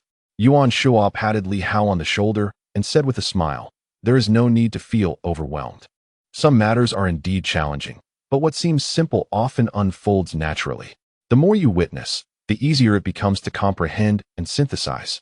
It is not mandatory to seclude oneself or rely on rote memorization. Reading countless books and traveling myriad paths are both pathways to understanding. Indeed, Li Hao nodded, smiling. Rest assured, teacher, I know what to do. First imitate, then catch up, and ultimately surpass. I will begin by emulating you, then strive to match you, and finally exceed you. Yuan Shuo's smile faltered slightly, yet he nodded. Well said. Though he spoke these words, internally he scolded himself. Impossible. I shall not grant you that opportunity. I must be a step ahead. Such sentiments may sound delightful, but as your teacher, I cannot simply acquiesce. Yuan Shuo did not dwell on this topic, instead adding, furthermore, I must absorb more sword energy before I depart. Li Hao was taken aback. You are leaving? Why? Of course. Yuan Shuo chuckled. There is no banquet that lasts forever. The strong must stand on their own, often in solitude. Have you seen the heavenly sword and the others, all gathered together? Huang Yu and his companions often gather together, yet this state of affairs cannot persist indefinitely. To transcend and venture further, one must cultivate their own realm. This world is indeed filled with wonder. Yuan Shuo remarked cheerfully, to contend against heaven, earth, humanity, and even the ancients, all of these are rather exhilarating. If you had always followed me, would you have arrived at this moment? Similarly, if I were to perpetually shadow you, I would lose my very essence. A sword, while formidable, is not the entirety of existence. He turned his gaze towards Li Hao. You must remember this. The sword is commendable, yet one cannot rely solely upon it. If the day comes when the sword is lost, will you cease your cultivation? Li Hao nodded once more, exhaling deeply. I have taken to heart everything my teacher has stated. At this juncture, he hesitated but eventually spoke up. Teacher, Master Hong mentioned that this era is distorted. He wishes to instigate change, yet feels powerless. He desires to take action, yet faces countless obstacles. Do you find merit in his words? Yuan Shuo furrowed his brow slightly.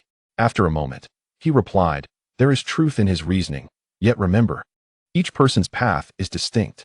Whether it be the tyrannical way, the royal road, the path of slaughter, or the demonic path. One should not merely mimic others. Hong Yitong conforms to the terrain of the earth, aligning with his own nature. The path he treads may not suit me. I must forge my own way. What about you? What is your path? You are still young. Venture forth, explore widely, and do not be swayed by their influences. They may seek to impose their insights upon you. But such an approach is ill-fitting. Only when you traverse the world and savor the myriad flavors of life, experiencing peaks of glory and valleys of decline, will you be able to ponder what truly suits your essence. Yuan Shuo patted his disciple once more, smiling. You must steadfastly hold on to your own convictions at this stage, specifically, the pursuit of vengeance. They may believe that hatred will cloud your judgment, yet I have faith that it will not. Revenge is a belief that you should not shatter at this moment. When you venture beyond Silver Moon and journey eastward, I will understand that you are indeed contemplating deeper matters. You do not wish to remain in Silver Moon, causing troubles for others, and that is commendable. Our own affairs must be resolved by ourselves. Just as I could have fled Silver City, I chose to remain. Do you know why? Li Hao shook his head. Because the price of my escape would have been substantial, not for me, but Silver Moon would have borne the heavy cost. After so many years of rising and falling. Do you think I lack contingency plans? He sighed. For instance, unearthing an ancient relic could stir upheaval. Yet, such actions would bring complications. Sometimes, one must not overthink. Yet certain consequences cannot be ignored. Li Hao's pupils constricted. What do you mean, teacher? Have you not encountered this already? Yuan Shuo chuckled. You have unearthed demonic flora? This world is vast. Surely, there must be other places where ancient civilizations exist. However, one must remember this. Time changes, and so do eras. Be cautious of unleashing the tiger. Every age harbors both virtuous souls and nefarious characters. He refrained from elaborating further, merely advising, whether it be the city of war or the demon plants you unearth. Exchange and collaboration are permissible, but never allow yourself to lose your identity. You are Li Hao. As for the identity of the 8 great family successor, cast it aside. The responsibilities, the glories, and all that pertains to the 8 great families are not your burden to bear. Li Hao breathed deeply, and after a prolonged moment, nodded once more. I understand. Yuan Shuo smiled, relieved by the understanding. Live authentically, he did not wish for his disciple to remain shrouded in the shadows of others. In the end, would you still be Li Hao? Whether strong or weak, being true to oneself is paramount. Since Yuan Shuo imparted the newly revised 5 animal breathing technique, the master and disciple had communicated little, focusing intently on absorbing sword energy. Yuan Shuo was disinclined to excessively interfere with Li Hao. Having always taught in this manner, if one comprehended, that was sufficient. If not, so be it. He did not expect them to think as he did. Li Hao devoted 5 full days to finally establishing the rudimentary 5 bridges. At the moment of completion, he sensed a notable shift. The 5 organs formed a cycle. Now, reinforcing them would likely not be as troublesome as before. Next, Li Hao had another task, to root the 5 forces within the 5 organs. Only then would he have accomplished the foundational cultivation of spirit accumulation, after which he would merge the 5 forces. 5 days, perhaps the longest Li Hao had ever devoted to cultivation. At this moment, he had forgotten all external distractions. Meanwhile, Yuan Shuo, tirelessly and without rest, continued to absorb sword energy. With his disciple still present, he felt it imperative to replenish himself. Indulging in a feast would be a disservice to his own efforts. The duo, along with a dog, consumed considerable resources. In just a few days, alongside Hong Yitong and others, they had exhausted an astounding 50,000 spirit stones. Such depletion could bankrupt a substantial force, leading to its demise. Yet, the greater the consumption, the more significant the rewards. On the 6th day, Li Hao endeavored to be the first to integrate the wood sword force into the 5 organs, corresponding to the liver. According to Yuan Shuo, spirit accumulation involves nurturing the forces rather than merely restraining them. Following his mentor's guidance, Li Hao gradually rooted the force within the super energy lock of the liver. Initially, the lock that contained the willow tree's energy resisted the integration, exhibiting formidable counterforce. It seemed unwilling to permit the rooting of the force. After several attempts met with failure, Li Hao opened his eyes, furrowing his brow. What he had presumed to be simple proved to be quite the challenge. After some contemplation, he resolved to take decisive action. Perhaps he could shatter a portion of the super energy lock, The heart could willingly break some, while the other 4 organs were less amenable. Yet that was inconsequential, as the super energy lock was generally inaccessible. However, for Li Hao, it was not beyond reach. The solution was straightforward: merge the 5 forces, with the sword force as the leader, to create an opening in that formidable lock, thereby forcibly rooting the force within. Thus, in the next moment, Li Hao acted without hesitation. The 5 forces seamlessly merged with the sword intent, erupting forth directly towards the superpower lock, ensnaring the small tree. A resounding impact echoed through the air, accompanied by an unexpected metallic clang that resonated on a spiritual level. Yuan Shuo, startled, abruptly opened his eyes, his face turning ashen. He cast a glance at Li Hao, furrowing his brow in confusion. What was this boy attempting? Was he trying to dismantle the superpower lock? He contemplated speaking up, but ultimately chose silence, reasoning that this fellow was unlikely to meet his demise. The sword energy served as a formidable safeguard. He surmised that Li Hao was likely to act recklessly once more, his thoughts laced with exasperation. This young man surely couldn't be considering forcibly dismantling the superpower lock and merging his force into it, could he? Yuan Shuo had advised Li Hao on nurturing divine energy, but not in such a tumultuous manner. This process required a gentle touch, akin to wooing a spouse, slowly coaxing it along. If one day proved ineffective, then a second or third would suffice. With ample time, a gradual approach would yield success. Supplemented by intermittent infusions of sword energy and vitality, each interspersed with his own force. Yet, it seemed Li Hao possessed no patience whatsoever. Yuan Shuo felt a profound sense of frustration. This boy could be astonishingly reckless at times.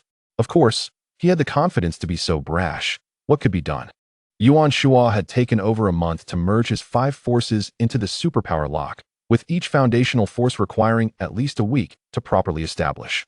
After approximately half an hour, Li Hao opened his eyes, spat out a mouthful of congealed blood, and cheerfully declared, "Teacher, I have successfully integrated 1 force. My wood sword intent has directly penetrated the superpower lock. Does this mean I have officially embarked on the path of divine energy?" Yuan Shuo could only roll his eyes in exasperation. As Li Hao continued, he raised an eyebrow. "Teacher, it seems the superpower lock is not providing any feedback to my force." Yuan Shuo, feeling a headache coming on, replied, "You forcibly implanted it. Do you expect it to respond? If it doesn't shatter your force, consider yourself fortunate. Just wait. As your force gradually integrates with the superpower lock, becoming one, that is when you will receive feedback." Though irritated by the boy's antics, Yuan Shuo had to concede that Li Hao had indeed accomplished a significant feat in just half an hour. He chose to ignore the frustration, blocking out the noise by covering his ears and resuming his absorption of sword energy. Meanwhile, Li Hao continued his aggressive training, a method that could potentially save him a month's worth of time. Why not take advantage of this opportunity? As for others who could not do the same, that was simply due to their lack of sword energy. They would have to take their time. Thus, Li Hao proceeded to systematically repair the superpower locks. If they would not allow him to take root, he would strike. After several attempts, the 5 superpower locks seemed to exhibit signs of psychological distress, ultimately resulting in Li Hao's 5 forces merging with the superpower locks. However, the 5 locks remained independent entities. The day they unified would herald his achievement of divine integration. Yet, Li Hao sought more than that. After completing this phase of training, he inquired once again, "Teacher, I have another question.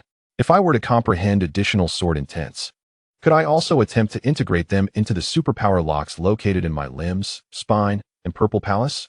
Yuan Shuo raised an eyebrow, considering the spine and purple palace. One pertains to the physical superpower lock, while the other relates to the skeletal superpower lock. Have you not noticed, teacher? Yuan Shuo could not contain his frustrations this time, grumbling. You spend your days absorbing sword energy, yet you take in so much that you cannot digest it all, leaving it all for the superpower lock to benefit. Naturally, it manifests. Our internal organs can scarcely absorb enough, and our limbs lack the potential to awaken the superpower lock. After venting his grievances, he finally responded, "The issue should not be significant. The internal organs operate within a small cycle, while the human body functions as a larger cycle. Merely an expansion of the same principle. Are you planning to rely on quantity to prevail?" Li Hao nodded. The complete integration of the 5 forces, despite having a teacher's guidance. I cannot grasp it swiftly. Perhaps it requires time, though I am uncertain how long it may take.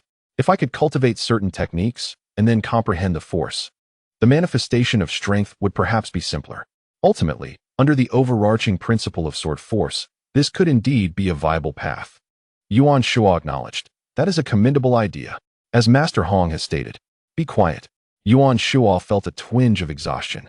It would have been better if he had not praised it, only to find it was Hong Yitong's guidance.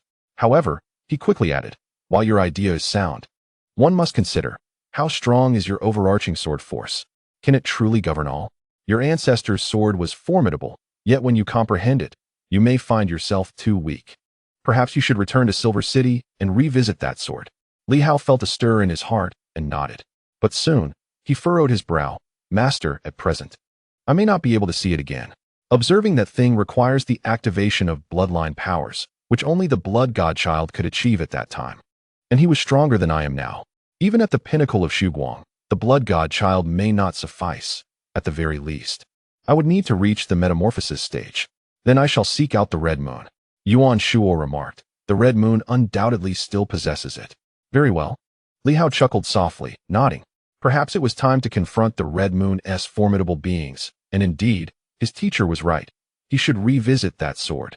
For he had been quite weak when he first beheld it. What he witnessed then may not have encompassed the entirety. At this moment, Li Hao's 5 forces were rooted within the superpower lock, and he began to absorb the divine energy stones, reinforcing his internal organs, his flesh, and his bones. Subsequently, Li Hao prepared to continue saturating the superpower lock.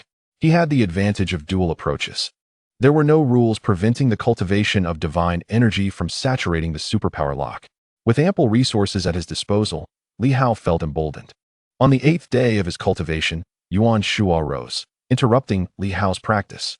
Li Hao opened his eyes and glanced at Yuan Shuo, sensing that his teacher was about to depart. At times, he found it difficult to fully comprehend his teacher's intentions. In this phase, practicing sword energy together could potentially provide greater assistance to Yuan Shuo. Was not his own excavation of graves or slaying of foes also for such purposes? Yuan Shuo exhaled deeply, his spirit and vitality brimming.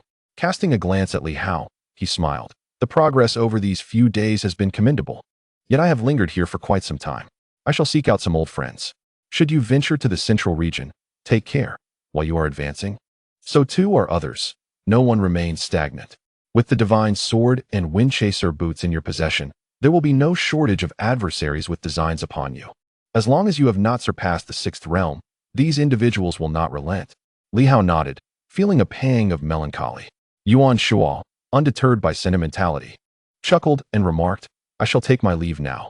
You, young man, ought to wander more, broaden your horizons, and not rely solely on this dog. Indolence and grand ambitions do not suit you. The Black Panther, feeling somewhat melancholic, thought to himself how mischievous the old man was. Yuan Shuo playfully patted the Black Panther's head, exclaiming, Foolish dog, as a formidable beast, you cannot continue down this path. Even creatures of your ilk should aspire to greater pursuits. There exists a place, Mount Tianpeng, where a great demon, the Tianpeng bird, resides. If you manage to vanquish it, your future will be promising. Do not assume that merely acquiring knowledge from humans renders you invincible. The essence of ancient demons is inherited. There are truths that only the demon race can wield, while the human race cannot. Among the descendants of ancient demons, weakness is an anomaly. The martial arts secrets of the current era may not surpass the power of these ancient legacies. Whether the Black Panther absorbed this wisdom was of little concern to him. It was merely a reminder. Soon, Yuan Shuo turned away, departing with effortless grace, devoid of any sorrow.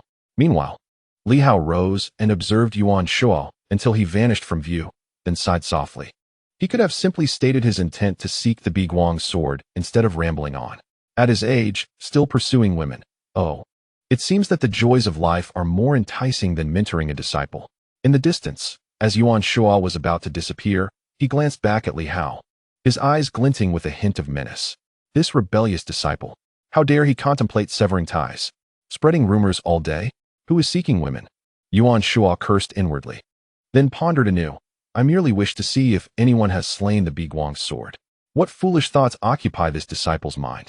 Of course, a tinge of melancholy accompanied his departure from Li Hao, for he realized that self-reliance was now imperative.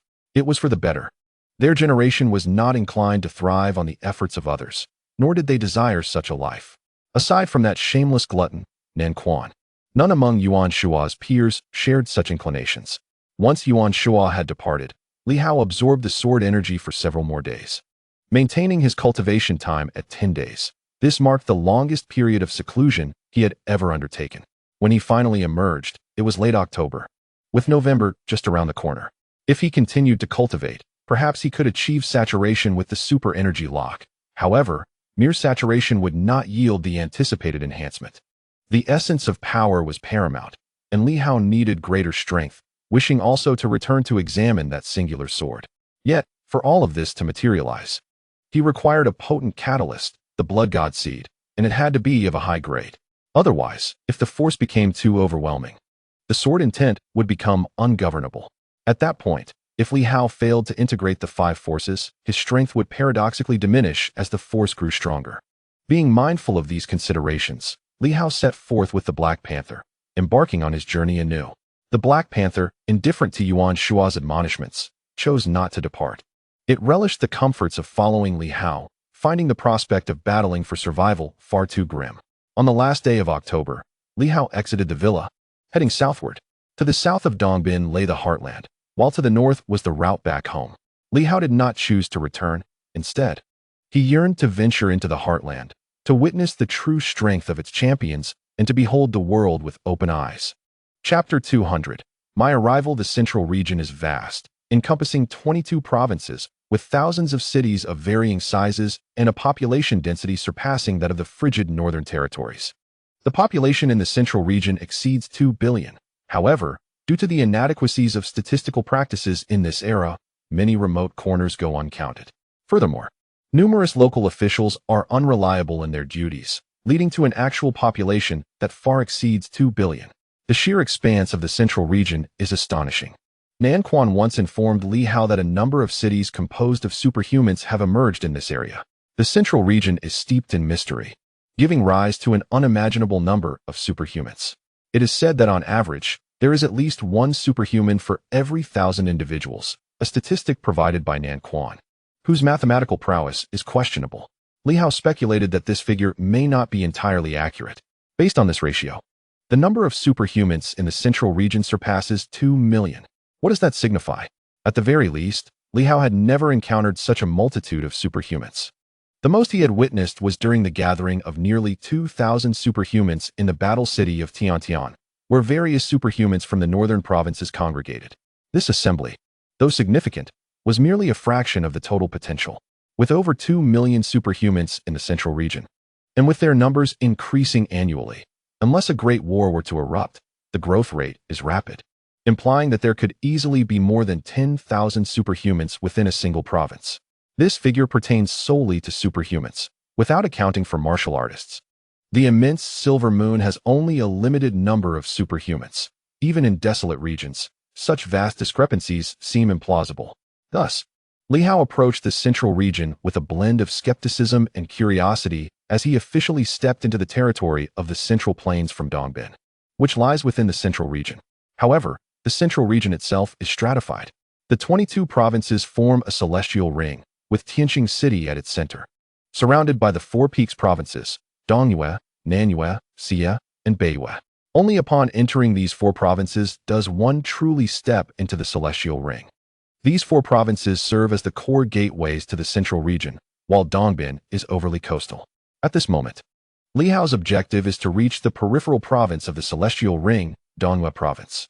In the eyes of the people of the central region, the areas within the 4 peaks are regarded as the true heart of the central region, unlike Li Hao and his companions, who consider the entire Tianqing land as central. Within the dynasty, a hierarchy of disdain exists. Tianqing City looks down upon all, the provinces within the 4 peaks disdain those beyond them, and the central inhabitants beyond the 4 peaks scorn the lands of the 4 directions. The people from the other 3 directions collectively scorn the frigid northern continent, which in turn derides the most northern realm of Silver Moon. Upon reaching Silver Moon, the derision continues towards the farthest northern settlement of Silver City, small, impoverished, and dilapidated. Once in Silver City, the derision ceases, as the Great Li dynasty had seemingly vanished many years ago. leaving no one else to look down upon but the barbaric tribes further north. This hierarchy of disdain leaves Li Hao in a state of helplessness. As he entered a city in the central region, clad in northern attire, he was met with disdainful glances from those around him, as if their expressions were silently questioning the presence of a rustic outsider. However, Li Hao dismissed their judgment. This marked his inaugural venture into a central city, where he genuinely observed the lives of ordinary citizens. The city was modest in size, reminiscent of Silver City, yet it exuded a sense of prosperity, boasting numerous high-rise buildings and a vibrancy that seemed to contrast with the grayness of Silver City. While he had always found Silver City bearable, where no one had perished from the cold or hunger, this small city appeared to possess a touch of southern affluence. Southern Crossing, after all, was the largest port city of Silver Moon. In that moment, a thought flickered in Li Hao's mind. Old Hong had deceived him. He had claimed that the central region was embroiled in chaos, a place where the populace suffered greatly, creating a stark impression of despair. Yet, the small city before him radiated vitality. Li Hao found himself perplexed. The coastal regions were indeed harsh, a reality he had witnessed firsthand, with collusion between officials and bandits leading to profound desolation. Yet, the central region hardly seemed to mirror such tragedy. His prior sympathy for the central populace evaporated, particularly after experiencing their derision. It dawned on him that he had been misled by Hong Yitong, who proclaimed the central region to be wretched. This little city could outpace Silver Moon's development in the next 30 years. Observing the well-fed locals, he wondered where the despair lay. Li Hao felt like a country bumpkin in the city. In truth, he was indeed one. Even the natives of White Moon City would be regarded as provincial here. As he ambled along the street, his gaze wandered, projecting the image of a newcomer seeking his fortune from the north. Accompanying him was a stray dog he had picked up, a fitting companion for a wild man. Just then, a cheerful greeting came from behind him. A plump middle-aged man, grinning widely, made a favorable first impression, reminiscent of Hao Lianchuan, who also had a penchant for such smiles. "Hello, young man from the north?" Li Hao, unfamiliar with the individual yet equally unacquainted with this place, nodded with a smile, acknowledging, "You have keen eyes, brother." The jovial man responded, "Haha, you're certainly a northern lad, strong and capable, I can tell at a glance. Is this your first time in the central continent? Are you here for work? Do you have any acquaintances here?" "No, I'm just here to take a look." The man chuckled, "Without acquaintances, it may be a bit tough for you. The central region tends to be somewhat insular. Finding work as a northerner can be challenging. However, if you have fellow townsfolk to support you, it would be easier." He continued with a grin, "But you seem like an upright young man with strength. How about working for me? I offer a monthly salary of 4,000 star coins, with meals and accommodation included." Li Hao gasped. So high? He truly felt that way. He serves as a civil servant in Silver City, working as an inspector. During his probationary period, he earned a modest salary of 1,000 star coins for the first month, which later increased to 2,000 star coins upon his official appointment. Eventually, he was promoted to the position of a level 1 inspector, which afforded him a considerably higher income. Interestingly, one could easily find casual work elsewhere that pays around 4,000 star coins. However, he graciously declined the offer. Li Hao harbors a greater fondness for the plump man, especially at this moment when the latter enthusiastically offers to introduce him to job opportunities. Although the work would be under someone else's supervision and might not yield the highest pay, Li Hao suddenly contemplated that the central region appeared rather appealing. Of course, the notion of him seeking employment is laughable. Who is he? The vice minister of the Night Watch province and a senior city inspector. Even the highest official in this small town could scarcely claim a rank above him. Working for someone else is utterly out of the question for him. Nevertheless, he remains an employee of the dynasty. Should Silver Moon stage a rebellion one day, he may find himself working for them as well. However, working for the government is relatively comfortable. Even if he neglects his duties and fails to show up daily, he is confident that his salary will remain unaffected. The plump man, undeterred, continued to smile and said, "So, young brother, are you here for leisure? Just be cautious not to wander too far. The city is fine, but outside, things are chaotic with the rise of superpowers, and there's been quite a bit of violence." He remarked that those coming from the north likely endured their share of hardships, and merely surviving was a stroke of luck.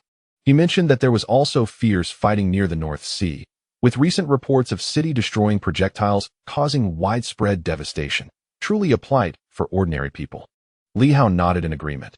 The central region is indeed impressive, and even the inhabitants of this small city are aware of the happenings in the North Sea. Frankly speaking, he was oblivious to the situation in the central region while residing in Silver City. As for leisure, I am quite familiar with this area. Where are you headed? I can drive you, he offered, gesturing towards a nearby vehicle. That's my car. I have a fondness for those from the north since my wife hails from there. Hop in for a chat. Where shall I take you? Really, there's no need. Li Hao chuckled, appreciating the warmth of this newfound acquaintance. Don't be so formal. It's on my way. I happen to be out looking for a few people to help at the factory.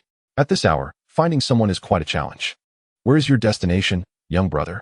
Really, it's unnecessary, Li Hao reiterated, but the plump man feigned disappointment and said, Are you being too distant? When you're out, you rely on friends. Let's make a connection. Do you not value my company? Li Hao was at a loss for words. They were not yet well acquainted. Yet, the man's enthusiasm was infectious.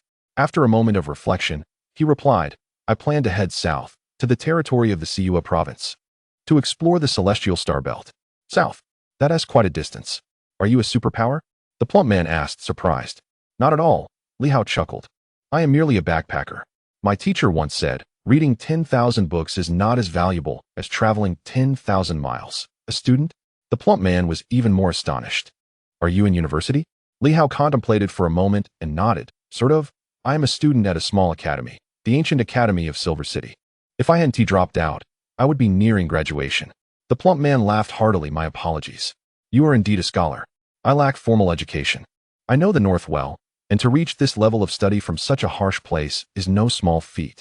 Even in our midst, reaching such a level of education is exceedingly rare. With a sigh of sentiment, he smiled and remarked, One must be cautious. I have heard it said that the world outside is fraught with danger for those who traverse it. Allow me to accompany you a short distance to the southern city. If you wish to leave the city, simply head south. If not, you may enjoy your time in the southern city.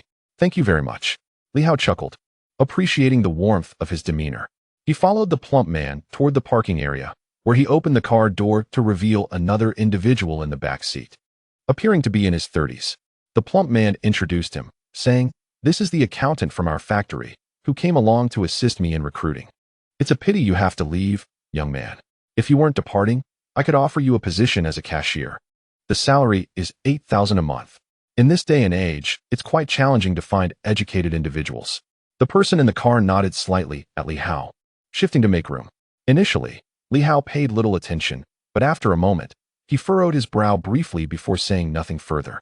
Getting into the car as Black Panther climbed in beside him, the accountant frowned slightly upon seeing Black Panther.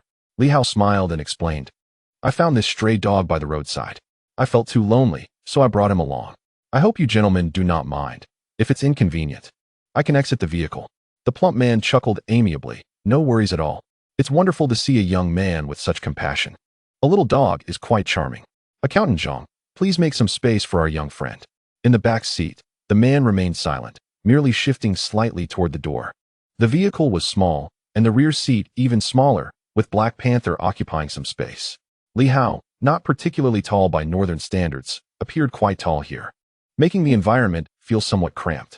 The plump man started the car, and while the accountant was taciturn, the plump man was quite talkative. As he drove, he cheerily inquired, Where are you from in the north? Inyu, Li Hao replied. Inyu, that's quite far. I know that place. It was home to martial artists back in the day, reputed to be rather wild. Of course, that's all hearsay. Are you familiar with martial artists? Not really. Li Hao chuckled. We scholars tend to have little connection with such matters. We focus on our studies, aiming for public service upon graduation.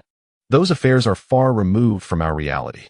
Indeed, the plump man nodded, his chatter unceasing and vibrant. In this day and age, those who can afford an education often come from respectable families. Given your situation, you must be from a prominent household in Inyu? Not quite.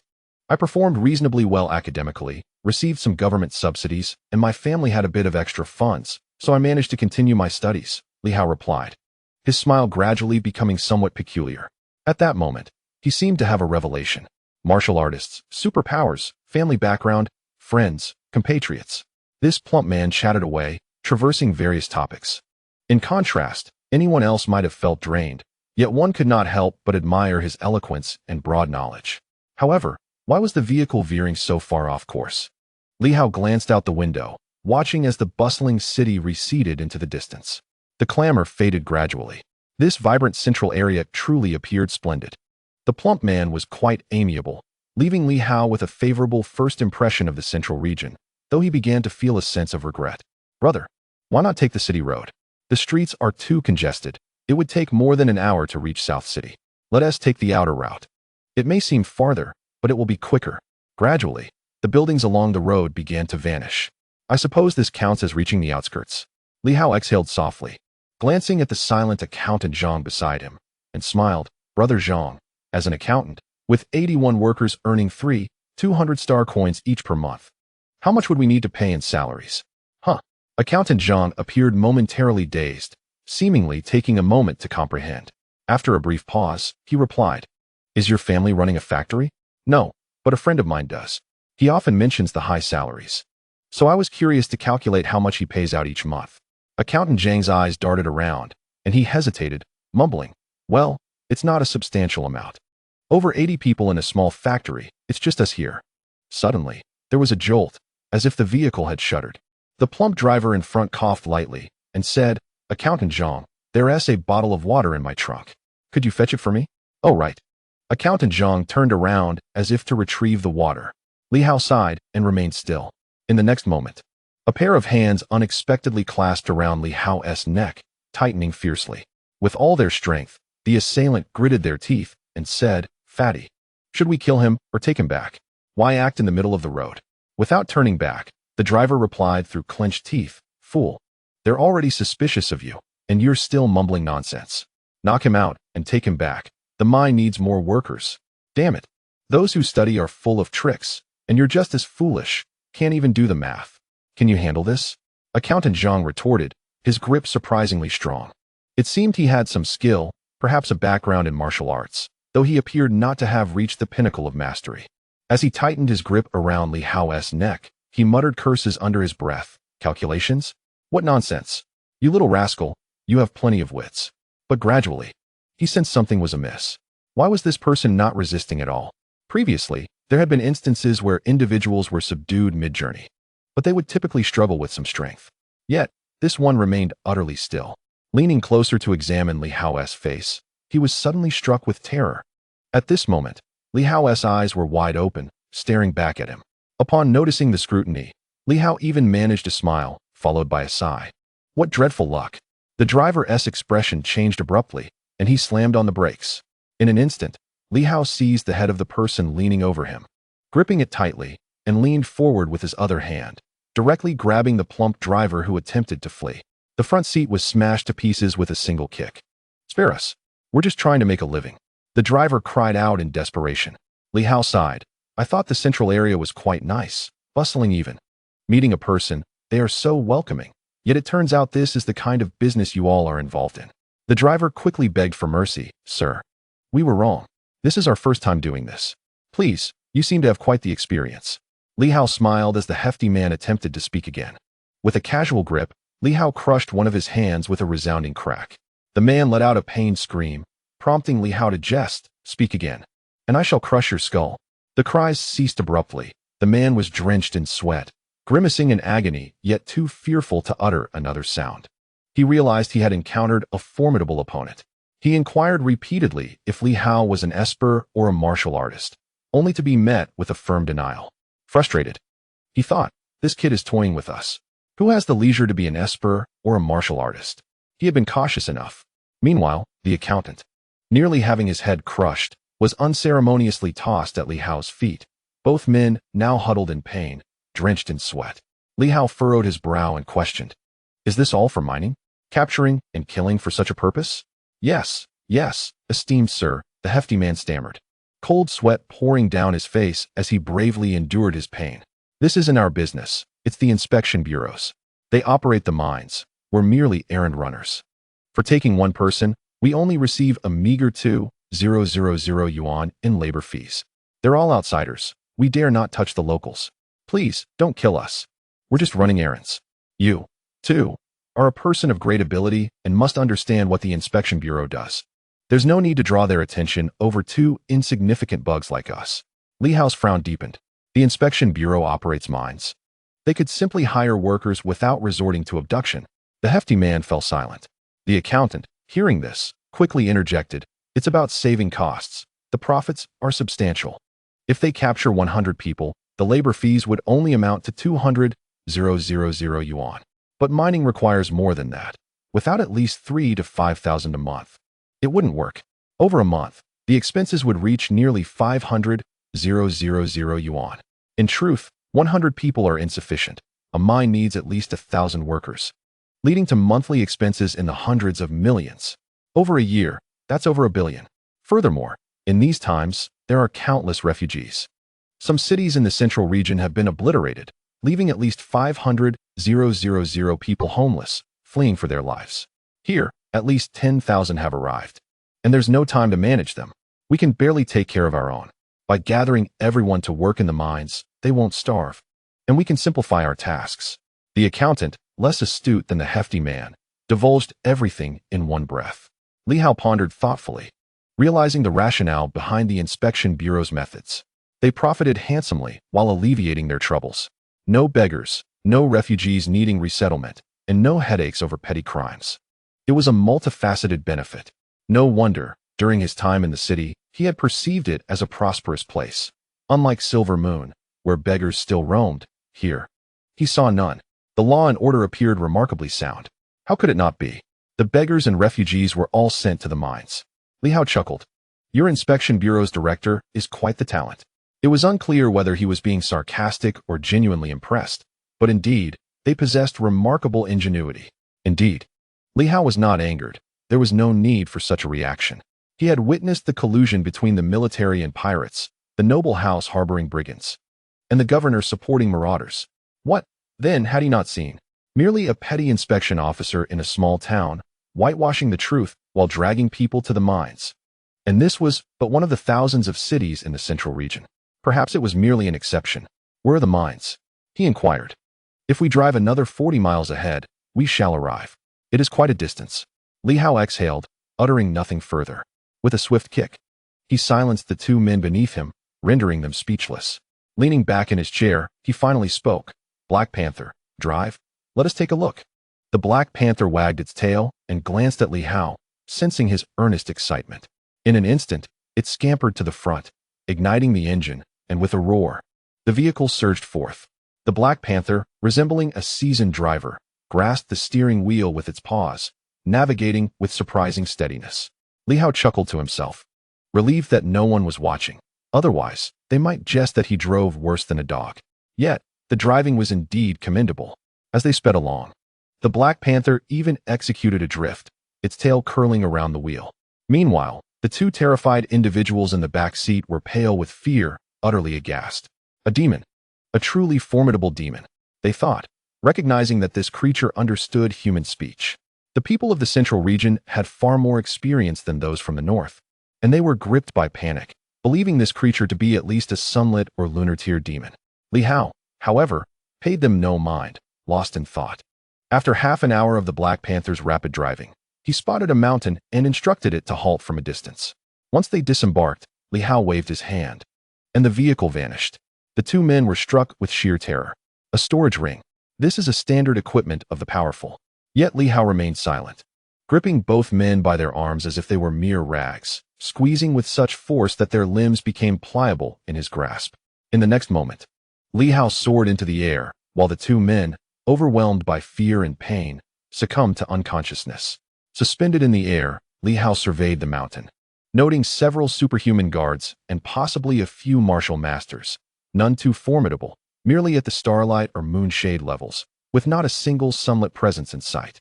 At this moment, he observed a gathering in the mountain, filled with commotion. He flew closer to investigate, discovering that they were distributing meals. A woman was receiving a black bun and a bowl of thin porridge, enough to stave off starvation, but not to satisfy. Yet she wailed pitifully, "My lord, please grant me another bun. I have 3 children, and they are on the brink of starvation. The eldest can barely move. This meager portion is insufficient for us 4 in a day. I shall work the mines at night after washing clothes during the day. Please, just one more bun. Begone." A voice of fury erupted, as a patrolling officer clad in inspection attire forcefully kicked a woman aside, exclaiming, "Ingrates! Here, I offer you a chance at survival. Otherwise, your entire lot would have perished long ago. Yet you still demand so much. Do you think food comes without cost? Are you aware of the exorbitant prices of sustenance in this day and age? What era are we in, still nurturing the young? If 3 of them perish, so be it. At least you could savor a few extra meals. Have you lost your senses? What sort of reasoning is this? In the air? Li Hao was momentarily taken aback. He glanced downward, pondering that this was the central region, immensely prosperous and affluent. For an instant, he believed he had heard the voice of pirates. His first encounter with the White Shark bandits seemed to echo this very scene. The patrolling troops were relentless in their oversight. He turned his gaze towards a certain direction, the small city. It was bustling with vitality. Yet, upon closer inspection, the atmosphere felt as though it belonged to a different era entirely.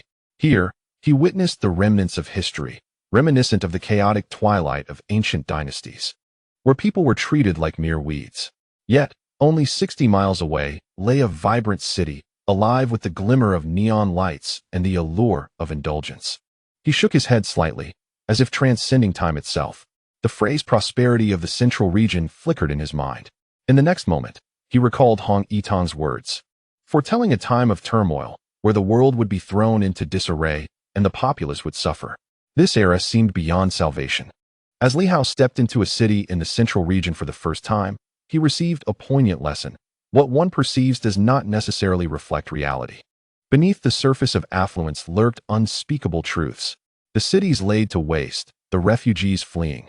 These realities seemed to vanish in the central region, swallowed by silence. How many minds lay hidden? How profound was the darkness? A smile crept onto Li Hao's face, though he could not fathom why. Time and again, he had lowered his expectations, only to have his flickering hopes extinguished in an instant. He thought to himself that perhaps the central region was not so bad after all. But in the next breath, the people around him asserted that the central region was far darker than he imagined. The facade of prosperity concealed malevolence. An officer of the patrol department warned the crowd that in this era, bringing children into the world was folly. If they perished, so be it. At least one could enjoy a few more meals. Aside from the woman, many seemed numb, as if this place too was shrouded in gloom. Patrol officer. Li Hao murmured softly, a bitter taste in his mouth. His first job had been as a patrol officer, and he held a certain fondness for the role. As those he knew in the patrol were, for the most part, commendable individuals, like Lu Long, Lu Yin, Wu Chao, Kong Jia, Wang Hengong, and countless others. When he donned the inspection uniform, he felt a sense of pride. Being a patrol officer entailed serving the public. It was a respectable position, with civil duties to carry out and minor crimes to resolve, thus maintaining a semblance of peace. Night patrols bore some danger, as they often had to confront superhumans. While patrol work had its risks, the prevalence of violent crimes was relatively low. A myriad of thoughts floated through his mind. He considered the situation across the river as an anomaly, for Fan Chong was no virtuous person. The circumstances at Dingbian, where the Duke's mansion colluded with pirates, struck him as unique. The Su family was hardly honorable. Who among us is not a good person? Is the inspector here not virtuous? What about elsewhere? Taking a deep breath, Li Hao took flight. Indeed, he soared away. What else could he do? Nothing at all. Should he slay these inspectors? What would be the outcome? It would be utterly futile. Furthermore, there are thousands upon thousands on the mines. This is the central region. Could I really send people to Silver Moon? What a joke. Thus, he contemplated assassinating the chief inspector of this place. If that fails, perhaps he could eliminate several more, wipe out the higher-ups, and bring in a new batch. Would that yield any improvement? At this moment, Li Hao was at a loss for how to respond, despite his formidable strength. Yet, against a mine populated by tens of thousands, he was powerless, capable of achieving nothing. Killing the inspectors would only invite greater troubles. He was acutely aware of the potential consequences. To cover everything up, this mine might very well collapse entirely. Everyone would vanish, concealed by the shadows. What he once deemed impossible now seemed entirely plausible. The only solution appeared to be the eradication of the upper echelon, without involving the mine, and replacing them with others. Perhaps that would bring about a slight improvement, or at the very least, prevent things from worsening. This was merely the first place he had encountered, but surely not the last. Li Hao found himself indifferent to the lives of countless individuals, utterly powerless. That night, in this quiet central town, a number of souls perished without a sound.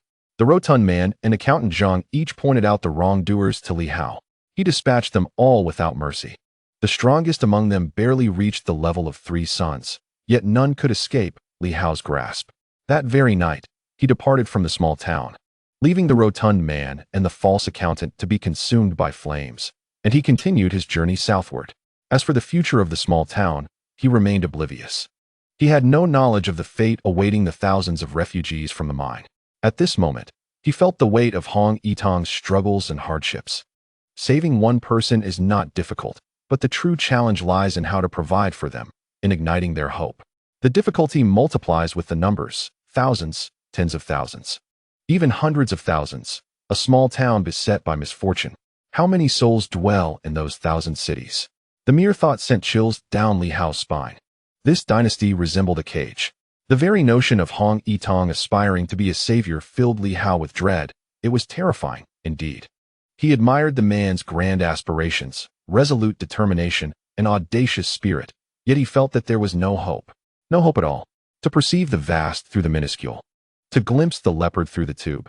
This was still the exceedingly prosperous central region, merely a small city of 1 million inhabitants. Old Hong would be better off remaining a humble martial artist.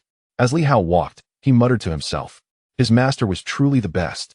He needed to learn from his master, traveling the world with beauty in tow. His master was indeed correct.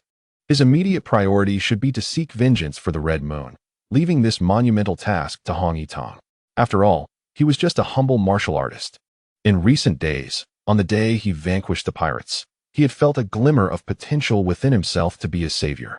He had struck down the officials and the pirates, discarding them at Sword Gate, a splendid endeavor.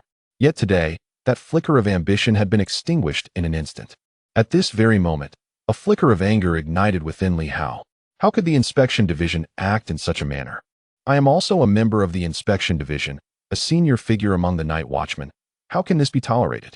Is the current head of the Inspection Division raised on filth? How can such matters go unchecked? And yet they profess to uphold social stability and safeguard peace with such worthless oaths. Li Hao muttered incessantly. This was the oath he had taken upon joining the Inspection Division, reciting it passionately alongside others, filled with fervor. Thus, I yearn to visit Tianqing City. Li Hao gazed southward, looking towards the center. I wish to witness what kind of people govern this dynasty, this realm, right beneath your very noses. And yet you remain blind to it. You were instantly aware of the Eastern War.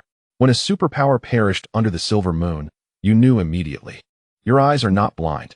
The emergence of a relic, and you learn of it faster than a dog. Uncover a treasure, and within an hour, the entire world is informed. You are so eager to construct a useless 300-mile bridge across the sea. Yet you cannot see the dark mines that devour children right under your noses. Tianqing City awaits me. Suddenly, Li Hao ceased his search for the Red Moon and resolved to venture to that place, the most affluent, powerful, vibrant realm, teeming with population and strength. Is it dangerous? Indeed, it is perilous. But what does that matter? As my teacher said, step outside and behold.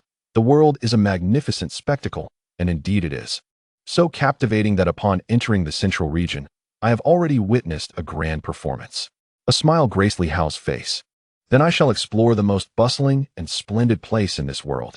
Simultaneously, in Tianqing City, within the Inspection Division, reports came in the Yaohai province.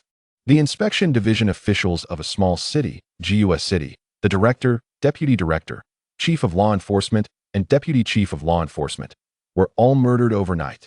Reports suggest that it may have been the work of a formidable individual, likely no less than a 3-son power. Understood. Let the Yaohai side pursue the culprits. A simple exchange of words, and the matter was swiftly brushed aside. No further mention was made. To the vast Inspection Division, this incident was trivial. Managing 99 provinces and thousands of cities, the death of a mere city director could be resolved locally, and no one would inquire further. Especially in this era, where human life is as inconsequential as grass. Just as Mu's son of Silver City was slain, did the Silver Moon care? Who would bother about the distant Tianqing City? At the same time, in another location, Ho Xiaoqing was sifting through documents, turning to Chief Steward Yu. Have there been any updates on Li Hao's whereabouts? None. This fellow. Ho Xiaoqing frowned slightly. He has simply vanished. Hong Yitong and the others have not returned. It is said that Yuan Shuo's whereabouts have been discovered. As he seeks the Biguang's sword again. Yet Li Hao has inexplicably disappeared. How laughable. The very Li Hao, whom the entire world is focused on, has gone missing. And yet no one has noticed, even as numerous factions search for him. Chief Steward, you spoke. He may have returned to Silver Moon. He is not foolish and understands the dangers that lurk outside. Ho Xiaoqing nodded slightly, though uncertainty lingered in his mind. This lad has vanished near Dongbin. Could he have ventured to the central region? Yu the steward chuckled, an infrequent display of mirth from her, as she could not suppress her amusement. How could that be? The central region is fraught with peril. So many wish to see him dead. Even with the minister present, one must tread carefully. I believe this fellow is too astute to venture here. Just previously, he had even traveled eastward. Who would dare to believe it? Ho Xiaoqing too smiled, reflecting, well, if he chooses to disappear, let him be. Even if he were to come to the central region, he would not set foot in Tianqing City. A little exploration around the periphery would suffice, allowing him to witness the splendor of the central region before returning. He is poised to be appointed as the governor. It's highly probable that old Zhao and the others will have him succeed me, which is quite admirable. Yu the steward remained silent, sensing a certain awkwardness at the prospect of Li Hao taking over. However, such matters were for Director Zhao and his associates to deliberate, and were of no concern to her. At that moment, even Ho Xiaoqing could not believe that Li Hao would dare to approach Tianqing City, the very core of this dynasty. Here, the 9 divisions, the royal family, the aristocracy, and the sacred mountain all intermingle, creating a tumultuous blend of power. Numerous prodigious individuals traverse this realm. Even he must exercise caution, for audacity must be tempered with adherence to the established order. Countless individuals seek to devour Li Hao. Should he arrive here, he would find it impossible to shield himself. Previously, there had been hope, but now, with the unveiling of the Li family's divine swords capabilities and the demise of Su Qing, Ho Xiaoqing mused that it was fortuitous Li Hao did not accompany him to the central region. Otherwise, he might find himself in dire straits. Thoughts swirled in Ho Xiaoqing's mind as he rubbed his temples. It is indeed a challenge here. Each step must be taken with utmost caution, for the depths of Tianqing City are profound. Presently, he still lacked the opportunity to break the stalemate. Contemplating further, he pondered whether to incite those prodigies to engage in some audacious acts. But could they? Would they dare? As November dawned, Li Hao made his way directly to Tianqing City. Along the journey, he did not refrain from pausing to observe, akin to an ordinary person, refraining from unleashing his powers despite witnessing the wickedness of the world and the malevolence of superpowers. He chose not to take lives. The world is rife with malefactors, and they cannot all be eradicated. But where does the root of this evil lie? Truthfully, Li Hao was uncertain. Is it in Tianqing City? Perhaps. The superpower lock was gradually reaching saturation. The bridge of the 5 organs was taking shape, and he began receiving feedback from the 5 forces, which seemed to be growing stronger. The 5 animal breathing technique continued to operate, subtly enhancing Li Hao's strength. The roads of the central region were wide. Though some disturbances arose, for the most part, passage remained feasible. In a matter of days, Li Hao arrived at the Dongyue province. Beyond Dongyue, crossing into the Bihai province, he would soon reach Tianqing City. The area surrounding Tianqing City was intriguing. The 4 mountains formed the outer perimeter, and several provinces encircled Tianqing. Outside the city, there lay a vast inland sea, the Tianqing Sea. Only by traversing the Tianqing Sea could one access the very heart of the dynasty. However, the Tianqing Sea is not perilous. Rather, it is surrounded by formidable powers, all situated centrally. Who would dare to act as a pirate in the Tianqing Sea? That would indeed be a true rogue. Though referred to as a sea, it is quite similar to the Moon Sea of Silver Moon. Its width is not particularly vast. Unlike the East Sea, which boasts a spectacular narrowest point of 300 li, the Tianqing City, despite being termed a sea, is actually quite narrow, with its most constricted areas possibly measuring only 3 to 5 li. Li Hao continuously pondered the map he had seen as he pressed onward. Along this journey, the atmosphere shifted.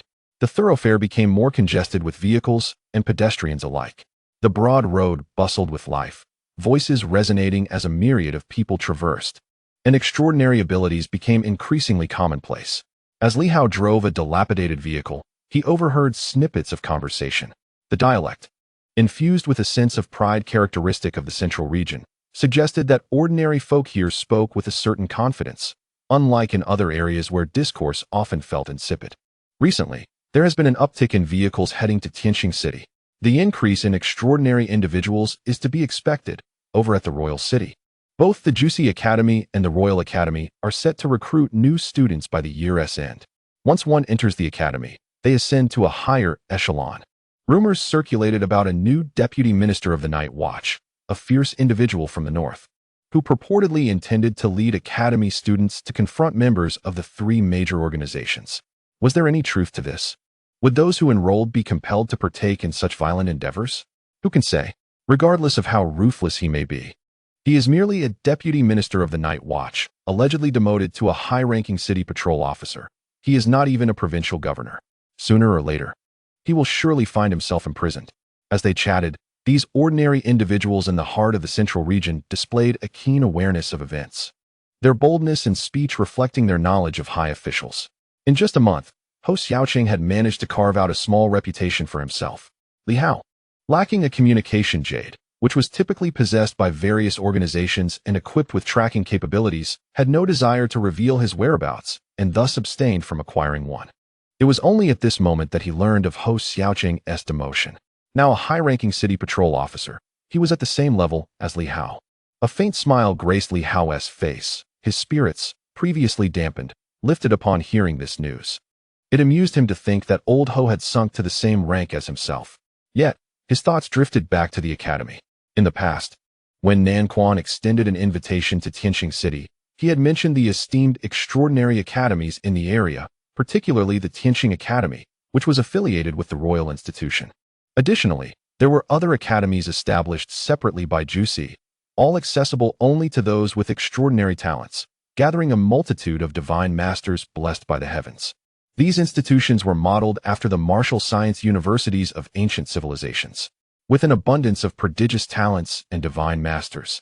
The prospect of recruitment by year's end seemed distant. It suddenly struck him as a far-off reality. Just over a year ago, he himself had been a student. It was said that during the era of ancient civilizations, numerous such academies existed, known then as martial science universities. Li Hao halted his vehicle at a traffic light ahead, patiently awaiting the signal to proceed. At that moment, vehicles on either side began to make way. Li Hao turned his head to glance back, observing a convoy of vehicles weaving through. Beside him, the driver of a nearby car cast a quick look at Li Hao and, upon noticing his lack of response, urgently shouted, "Hey, are you from out of town? Clear the way." That was the convoy of the Shuguang family. If you don't move aside, you might end up getting hurt, and no one will take responsibility. A flicker of concern stirred within Li Hao as he swiftly maneuvered his vehicle to the side.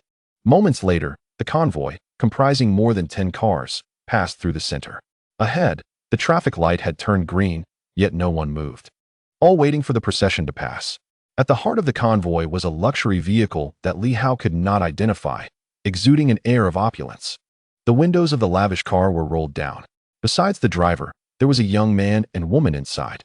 The man wore an expression of indifference while the woman, filled with curiosity, gazed around as if she seldom ventured outside, speaking softly about something inaudible to those at a distance. Li Hao managed to catch a few words. "Brother, look at that car. It's in such disrepair, yet someone is still driving it." Li Hao paid little heed. A moment later, he noticed the pair seemed to be looking in his direction, causing him to pause momentarily and instinctively glance at his own vehicle. Indeed, the car he had seized from the corpulent man and the accountant was rather battered, previously stored in his dimensional ring. He had only taken it out to drive when there were more people around. Naturally, it appeared quite altered. To ensure it was not recognized as the same vehicle, Li Hao had inflicted some damage, even breaking the license plate in half so that no one could discern it was the same car. Inside the luxury vehicle, the young man turned his head slightly, his gaze indifferent, glancing briefly at the driver, who also seemed to look their way but paid no mind. He spoke in a calm tone. "This is the life of the impoverished. Remember, if we do not strive diligently to uphold our family's honor, we too may find ourselves among such people in the future."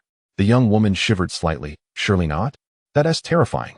Brother, are there really such poor people in the central region? Our northern area is quite affluent. Everywhere has its share of poverty. You simply hadn't noticed until now, right?" Yes. She nodded. "So, on this trip to Tianqing City, we must ensure we gain admission to Tianqing Academy." Li Hao listened quietly, contemplating the notion of impoverished individuals owning cars. The two siblings, the sister naive, the brother feigning omniscience, were, in truth, equally ignorant. How could the impoverished afford a vehicle? Those who drive cars cannot be classified as poor. Indeed, in the flourishing central region, prosperity only deepens as one moves inward. What one perceives is a facade of abundance. The circles one frequents might shield them from the realities of those less fortunate. Were the siblings mistaken? Li Hao felt they were merely uninformed. This ignorance was not limited to a few individuals. It encompassed the entire upper echelon, where some were genuinely unaware, others pretended to be, and some chose to ignore the truth. They had not received such education. Whether from their family or lineage, it was unlikely they would instill these lessons in their offspring. As the convoy gradually departed, the voices of passers-by filled the air once more. Which Shuguang family is this? Are they heading to Tianqing City? The emergence of superpowers for 20 years had solidified the Shuguang family. However, it is undeniable that Shuguang is indeed a formidable presence, wherever he may be. With Shuguang at the helm, the acquisition of wealth and riches becomes a trivial matter. Having established a firm foothold, he reigns as a local sovereign. It seems that for these individuals, yielding to such powerful families is taken as a matter of course. Evidently, this has occurred on more than one occasion. The people from Dongwei real estate, it appears. Their household, it is quite expected then. I had observed that these vehicles are all luxury cars, for them. They are rather commonplace. I have heard that the grandson and granddaughter of the esteemed family from Dongwei real estate have reached the age for enrollment this year, likely registering in Tianqing City. Are they the two celestial guardians? Indeed, one possesses the innate ability of moonlight, while the other radiates the brilliance of the sun. How enviable! Alas, who would disagree? These affluent individuals seem to have an uncanny knack for producing celestial guardians far exceeding our numbers. A group of people engaged in discussion soon dispersed. Meanwhile, Li Hao continued his journey in his modest vehicle. Celestial guardians. The other two were both at the radiant sun stage, one at the pinnacle and the other just beginning his journey. He recognized their strength. Yet he did not anticipate that they were also celestial guardians. They appeared quite youthful. It is said that universities only recruit individuals under the age of 22. Wang Ming, once proud of his radiant sun prowess, has now stepped into the early stages of the three suns. However, prior to this, those at the radiant sun level seemed as common as everyday commodities. It was not uncommon to encounter remarkably young radiant sun practitioners. How ironic it is that Wang Ming once held such pride as the youngest radiant sun warrior. Now, Li Hao casually encounters two who surpass him, appearing no older than Wang Ming, perhaps even younger. Ahead, the convoy was not traveling at a rapid pace. Before long, Li Hao spotted them again, as he too was bound for Tianqing City. Not only Li Hao, along this route, nearly everyone seemed to be heading toward Tianqing City. Yet, the road was not solely occupied by this one convoy. Soon, another procession intermingled with theirs. It appeared to be the offspring of another illustrious family. Quickly, they merged with the preceding convoy, as both parties maintained a leisurely speed. Those behind, including Li Hao and his companions, could only follow suit. Some muttering curses under their breath, yet powerless to act, merely waiting. No one dared to overtake. The individuals in front showed no signs of arrogance. Yet a palpable tension lingered. No one dared to pass.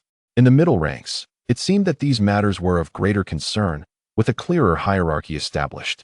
In contrast, should a vehicle obstruct the path before Silver Moon, the driver would not concern themselves with whose vehicle it was, simply overtaking without hesitation. The vehicles from the Four Corners group were now engaged in conversation. If they continued, they might not reach Tianqing City until nightfall. Complaints echoed throughout the group. This area could be considered the outskirts of Dongwei, yet to reach Tianqing City, one must still traverse the Baihai province. Though it was still morning, if they did not accelerate, they might not arrive until evening. What urgency prompted these individuals to converse for so long? Once they hit the expressway, their vehicles, superior in quality, would allow them to accelerate swiftly, disappearing in the blink of an eye, leaving those behind in vain pursuit. Responses came from within the vehicles. Once again, someone jested, "Just wait, there have been numerous convoys like this on the roads recently. Starting from November 15th, various universities will begin their enrollment and selection process, which will continue until December. After a brief respite for the new year, the influx of students to Tianqing City will be overwhelming, with superpowered individuals everywhere.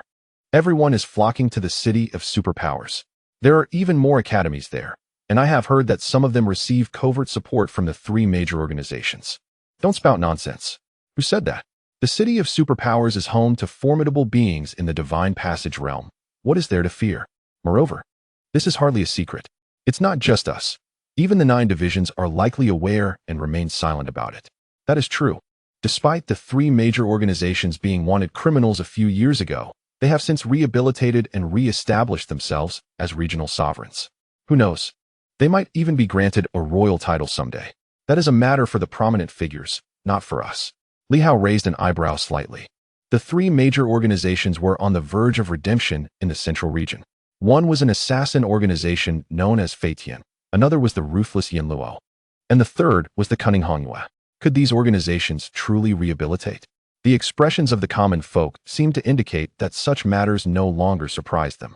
Let us not concern ourselves with these affairs. We are not in a position to meddle. However, those with prominence generally gravitate towards Tianqing City, while those of lesser status tend to go to the city of superpowers. The divine passage realm is indeed impressive, but Tianqing City is not devoid of such power. Have you not heard? The first-generation director of the 9 divisions is still alive. It is said that they are a being of the divine passage realm. My goodness, how long has that been? They were the director 80 years ago, so they must be over 100 years old by now. You might not know this, but it is rumored that they possess the secret to immortality. During ancient civilizations, there were even individuals who lived for thousands of years. Nonsense. If someone could live for thousands of years, wouldn't they still be around today? I have only heard tales about ancient civilizations, but how many years have passed since then?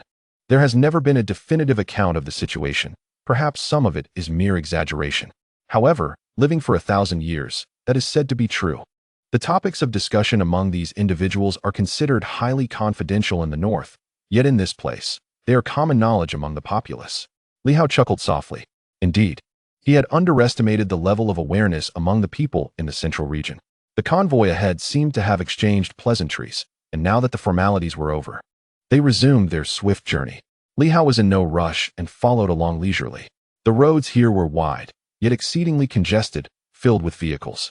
Even in Silver City or Baiwei City, he had never encountered such a multitude of cars. Lost in thought, he suddenly looked up to find that the roof of the vehicle above him had already developed a large hole. At that moment, he spotted a group of individuals piloting a vessel resembling a flying ship, soaring into the distance. Others around him also noticed and gasped in astonishment. Is that Sanyong or Shuguang traveling in person? Upon hearing this, Li Hao nearly laughed. Would Sanyong and Shuguang not venture out unless it was in person? However, the implication seemed to suggest that only Sanyong and Shuguang held the privilege to fly. As Li Hao pondered, his gaze flickered. In the next moment, an enormous bird soared overhead, colossal in size, seemingly carrying someone upon its back. One onlooker exclaimed with excitement. Is that a member of the Tianpeng group? Is that bird not the renowned gale bird of the Tianpeng group? It is said that these creatures possess strength surpassing that of the sun radiance level. Indeed, who else could command such avian beasts but those affiliated with Tianpeng Mountain? Another chimed in. Are the 7 sacred mountains also headed to Tianqing City? Typically, the 7 sacred mountains operate independently. Why haven't they ventured to Super Ability City? They surely do not require formal education at the academy, as they already possess enterprises within Super Ability City and serve as benefactors for various academies. Li Hao found amusement in their lively chatter, as he lacked the communication jade to grasp the situation in the central region. At that moment, the ordinary folk around him provided a wealth of information. Tianpeng Mountain. I am familiar with it. Its master is a formidable celestial beast known as the Tianpeng, a creature of immense power. It is rumored to have once swallowed the radiant dawn. This tale has reached my ears several times through gossip. He recalled how Yuan Shuo had instructed the Black Panther to eliminate its teacher, fearing for the creature's safety. At this moment, the Black Panther lazily lifted its gaze, displaying a lack of enthusiasm. Such a feeble bird, it thought, too indifferent to pay further attention. However, high above, the immense bird suddenly sensed something amiss.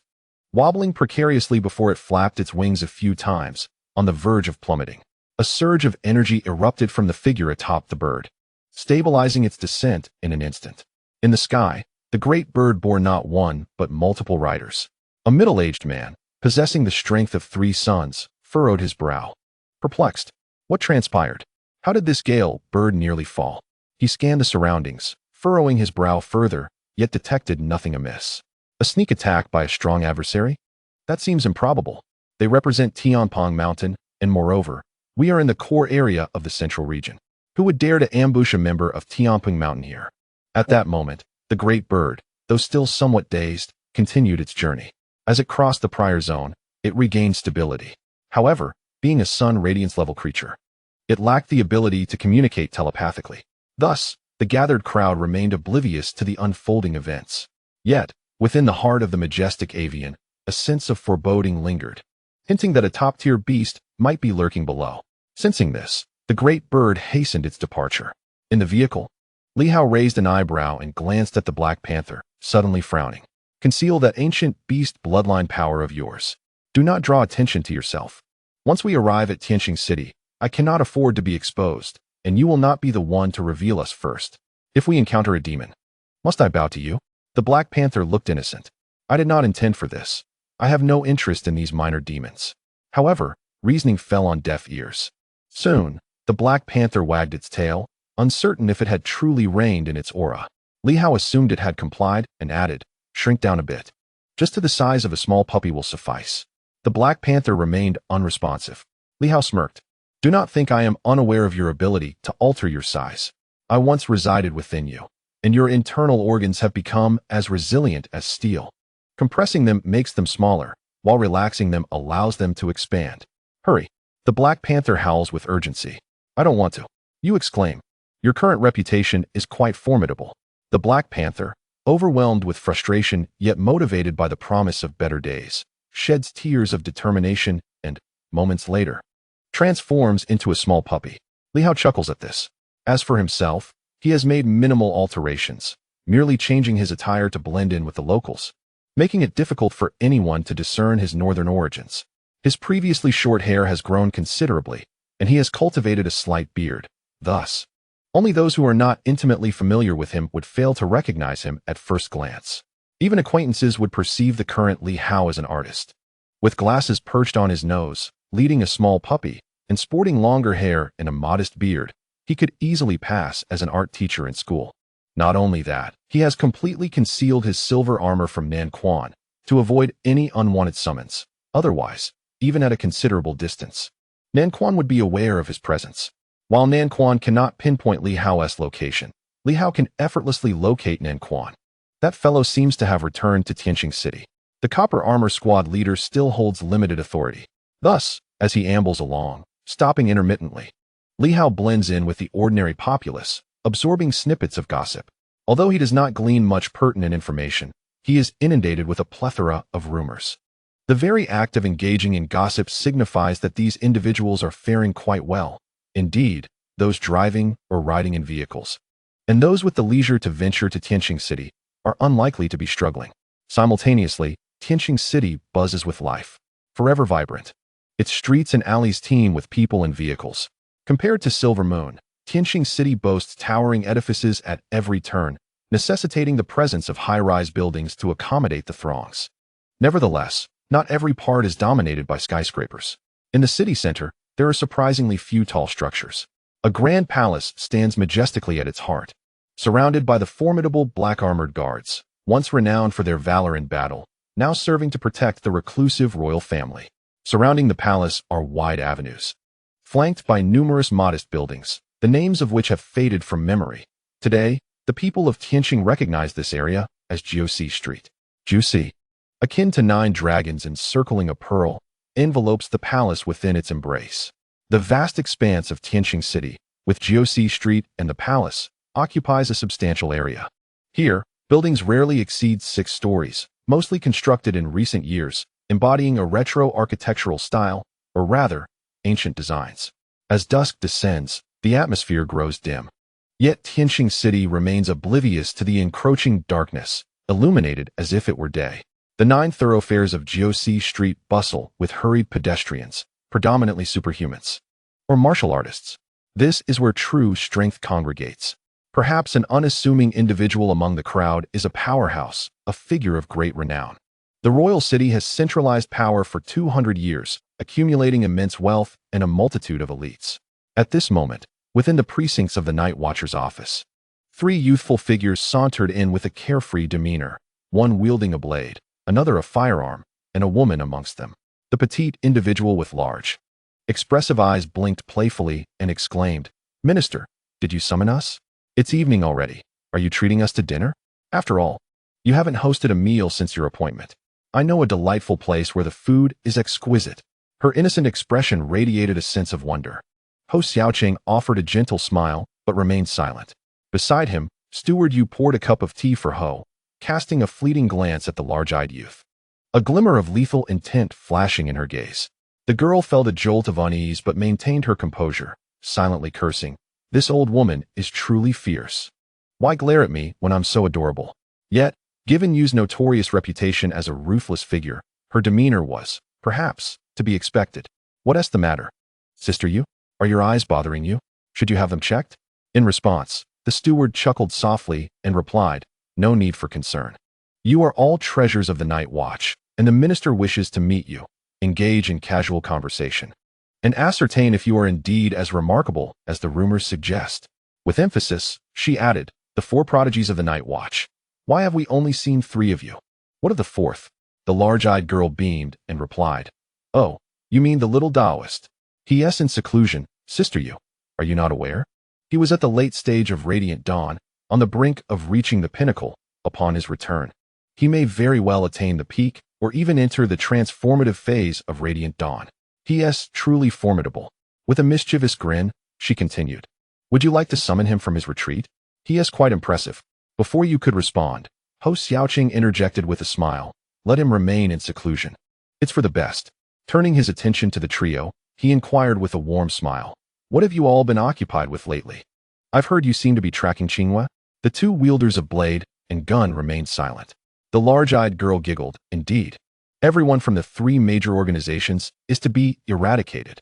We received intelligence that Qinghua has arrived in Star City, possibly plotting something nefarious. So we are in pursuit of her. Regrettably, she has managed to conceal herself quite effectively." She then added with a playful tone, "It is said that Qinghua is also from Silver Moon. The martial artist from Silver Moon. Surely both Sister Yu and Minister Ho know her true identity and appearance? Perhaps Sister Yu could lead us in searching for her." Ho Xiaoqing chuckled, "There is no rush. A single Qinghua cannot stir much turmoil. Recently, I've received additional tasks from above, as you all may be aware." "Indeed. Is the minister sending us to hunt down members of the three major organizations?" The large-eyed girl asked with a cheerful smile. "That sounds splendid. We would relish the challenge. However, the three organizations primarily congregate in Superpower City, where formidable forces are stationed. Perhaps the minister could accompany us, and we could have some fun in Superpower City." Steward Yu's expression turned icy. She harbored an aversion towards these individuals, particularly the large-eyed girl, who exhibited a lack of decorum. Ho Xiaoqing had yet to finish his thought when she interjected, which was quite unbecoming. Even the infamous demon sword of Silver Moon would not address Ho Xiaoqing in such a manner. Nevertheless, she understood this was the central region. But what of it? The steward Yu cast a chilling glance at the wide-eyed individuals before him, and in that fleeting moment, all three felt a palpable aura of menace, causing their hearts to tremble slightly. Clearing his throat, Ho Xiaoqing coughed softly and glanced at Steward Yu, who retracted his killing intent and ceased his scrutiny, quietly resuming his tasks. The three were left shaken. This Yu Luosha, according to intelligence, was merely at the mid-level of the radiant phase, while they were all at its later stages, even advancing towards its pinnacle. And each was a favored divine practitioner who had even vanquished those at the pinnacle of the radiant phase. Once they reached that pinnacle themselves, they might even fight beyond their ranks, rivaling those in the transcendence phase. Yet, they had just been momentarily intimidated by someone's murderous intent. Indeed, these seasoned martial artists were not to be trifled with. They had taken countless lives, and their bloodlust was genuine. Unlike Huang Long and his companions, who were somewhat placated, Ho Xiaoqing seemed prepared to adopt a similar approach, but Yu Luosha's demeanor was less than cordial. After a brief interval of silence, Ho Xiaoqing broke it, his expression warm. "The city of superpowers is rather distant. We have yet to ascertain the situation in Tianqing City, so we can defer that matter for now." Pausing, he noticed that the wide-eyed individual refrained from interjecting, allowing him to refocus on Tianqing City. At that moment, the youth with the dagger spoke directly. "What does the minister wish for us to accomplish?" He displayed no fear, stating resolutely, "What we can do, we shall do without hesitation. What we cannot, the minister should seek more capable hands." In truth, there was little to it. It was merely a matter of establishing the functions of the Tianqing governor clearly, solidifying that the Night Watchmen were the sole superpower organization sanctioned by the royal family of the 9 divisions, endowed with superpower enforcement authority. The Tianqing governor would oversee all superpower organizations in the central region, managing all extraordinary individuals. However, at present, no one was privy to this information. Even though they had recently apprehended some individuals, their efforts bore limited fruit, as those of sufficient status had not been captured or slain, leaving their authority inadequate. The 3 felt a jolt of shock. Was it still insufficient? They had already slain the brother of the Duke of Dinghua, imprisoned many from the Su family, and dealt with the vice president of Tianqing Academy. Was that not enough? Who else had a higher status? The vice hands of the 9 divisions? The royal dukes, princes, or even those of the imperial lineage? Or perhaps the heads of the academies? They were unclear about Hou Xiaoqing's true intentions. Was it merely to establish authority? Would that serve any purpose? They were also oblivious to the fact that Hou Xiaoqing had come to the central region with what objectives, as his actions seemed to stir considerable unrest. Did he truly believe himself to be invincible? While the trio was reckless, they were not foolish. The implications of these matters were profoundly intricate and perilous. Following the revelation of the divine realm, they understood that further reckless behavior could provoke intervention from the divine powers. As for Hou Xiaoqing, even after being unsealed, he likely did not possess the strength of the divine realm. The wide-eyed individual ceased to smile, his expression turning serious. "Minister Hou, whom do you intend to confront?" Hou Xiaoqing replied with a smile, "It is not a matter of my desires. It is the law, the regulations, and the authority that dictates this.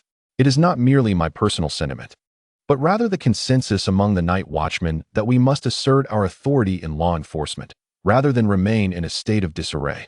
One must question if our esteemed Night Watch possesses any semblance of authority as the preeminent enforcement agency." A profound silence enveloped the 3 individuals present. Observing this, Hou Xiaoqing sighed, conceding that it appeared they lacked the requisite courage and resolve. It was indeed the other individual who had once dared to slay the grandson of Yama. Perhaps when he emerges from his seclusion, they might deliberate further. This was patently a provocation, yet the others chose to remain mute. Hou Xiaoqing squinted slightly. Sensing a hint of regret and trepidation, they were not entirely devoid of fear. After all, it would be exceedingly foolish to have survived to this point without some measure of caution. "You may carry on with your affairs," he instructed. "Minister." Regarding that man with the saber, one of them hesitated, wishing to voice something. "No matter," Hou Xiaoqing replied with a smile. The large-eyed individual ceased to smile and exhibited a struggle before eventually nodding in acquiescence. "Then we shall take our leave." With that, the 3 turned to depart. Once they had exited, Steward Yu remarked with a hint of disappointment, "Ultimately, they still lack a certain audacity." To which Hou Xiaoqing chuckled, "One cannot be so harsh. We are unfamiliar with them, after all.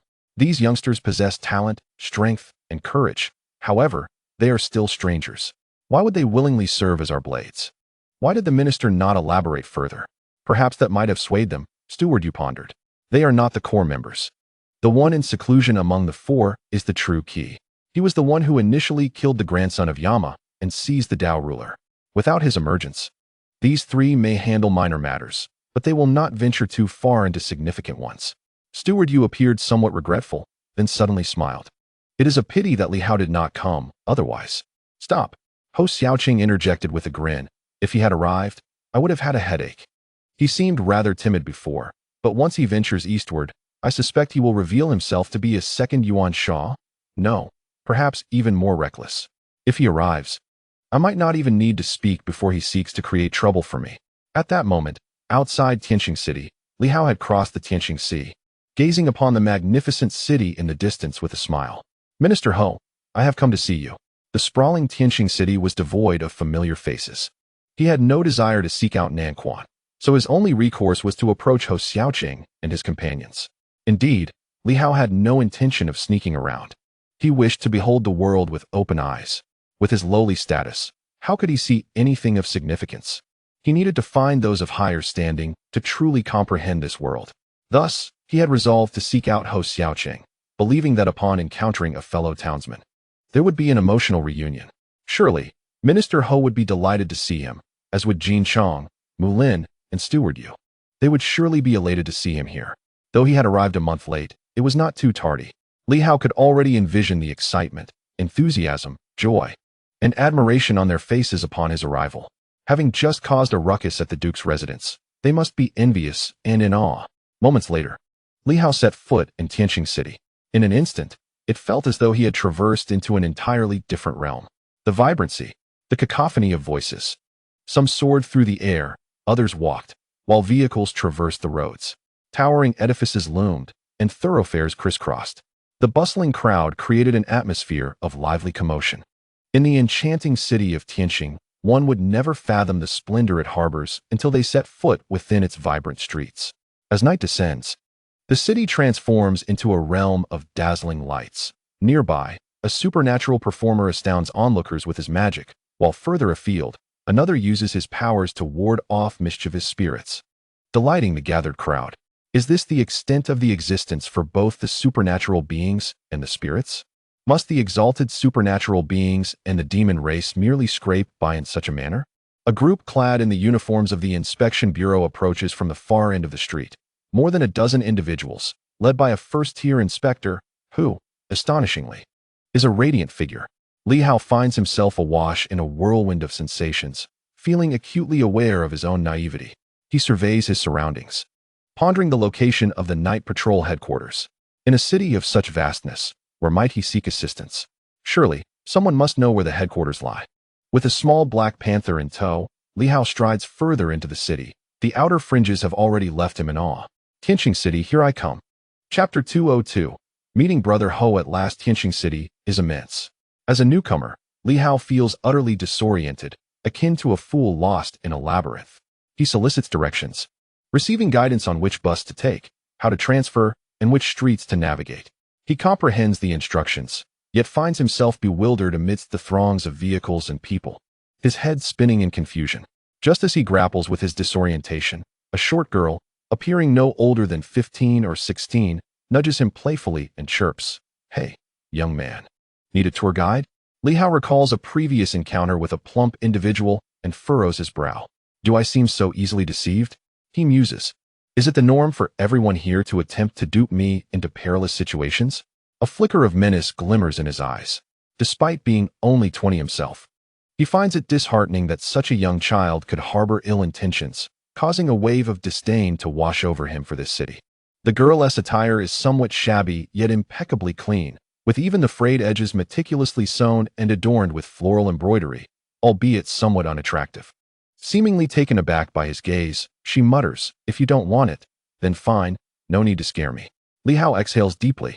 Having been bitten by a snake once, he is now wary of ropes. His initial trust in that previous rotund figure made him believe in a world brimming with kindness, only to nearly fall victim to a mining scheme. Thus, he approaches this encounter with heightened vigilance. Yet, considering that they are in the royal city, he recognizes that the girl's words may not be wholly trustworthy. Nonetheless, at this moment, Li Hao feels a bit muddled. Even if she were a charlatan, he finds himself indifferent. "Do you know the way to Josie Street?" he inquires. The girl's eyes light up. "Of course. I'm quite familiar with Tianqing City's layout." "Josie Street? I know it well. Are you heading to just one place or many?" "Just Josie Street for now. If I don't find anyone, I will reassess." 100 star coins. Travel expenses are on you. Previously, Li Hao would have considered 100 star coins a significant sum. Now, upon arriving in the central region, he realizes it is rather modest. As for the inexperienced Li Hao, he was quite unaware of the intricacies of hailing a taxi. In truth, there were taxis available nearby. However, whether in Baiwa City or in Silver City, cars were primarily the domain of the affluent. The wealthy did not hire themselves out as drivers. Li Hao, momentarily bewildered, simply nodded in response. The girl cast him a glance, wondering if he might be a fool, perhaps a country bumpkin. Upon hearing that he intended to go to Josie Street, she assumed her prospects for business had dimmed, and thus casually quoted him a fare of 100 star coins, when in reality, a journey that would only require around 70 or 80. To her astonishment, this naive fellow actually agreed. Yet, upon reflection, she speculated that he might be oblivious to the actual cost of a taxi. With that thought, a radiant smile illuminated her face. "It's quite a distance to Josie Street. but I can find you a more affordable mode of transportation, ensuring you save some money. Li Hao, however, was indifferent. At that moment, he took a deep breath, feeling a strong aversion to this wretched place. Despite its grand construction, he, a formidable sword master, found himself lost within its confines, an incredulous notion to share with others. Following the girl, he walked away from the bus station. In that instant, Li Hao felt fearless. Having arrived on Old Ho's turf, should anyone dare to deceive him, he would swiftly draw his sword, vanquishing them, and then leave the matter to Old Ho. He was acutely aware that many sought his demise. Yet, Li Hao understood that these powerful factions still held onto a semblance of dignity. As a member of the GOC and a high-ranking patrol officer, they would not dare to act against him publicly. With these thoughts clarified, Li Hao felt emboldened to venture into Tianqing City. Nonetheless, in the shadows of his mind, he contemplated the implications.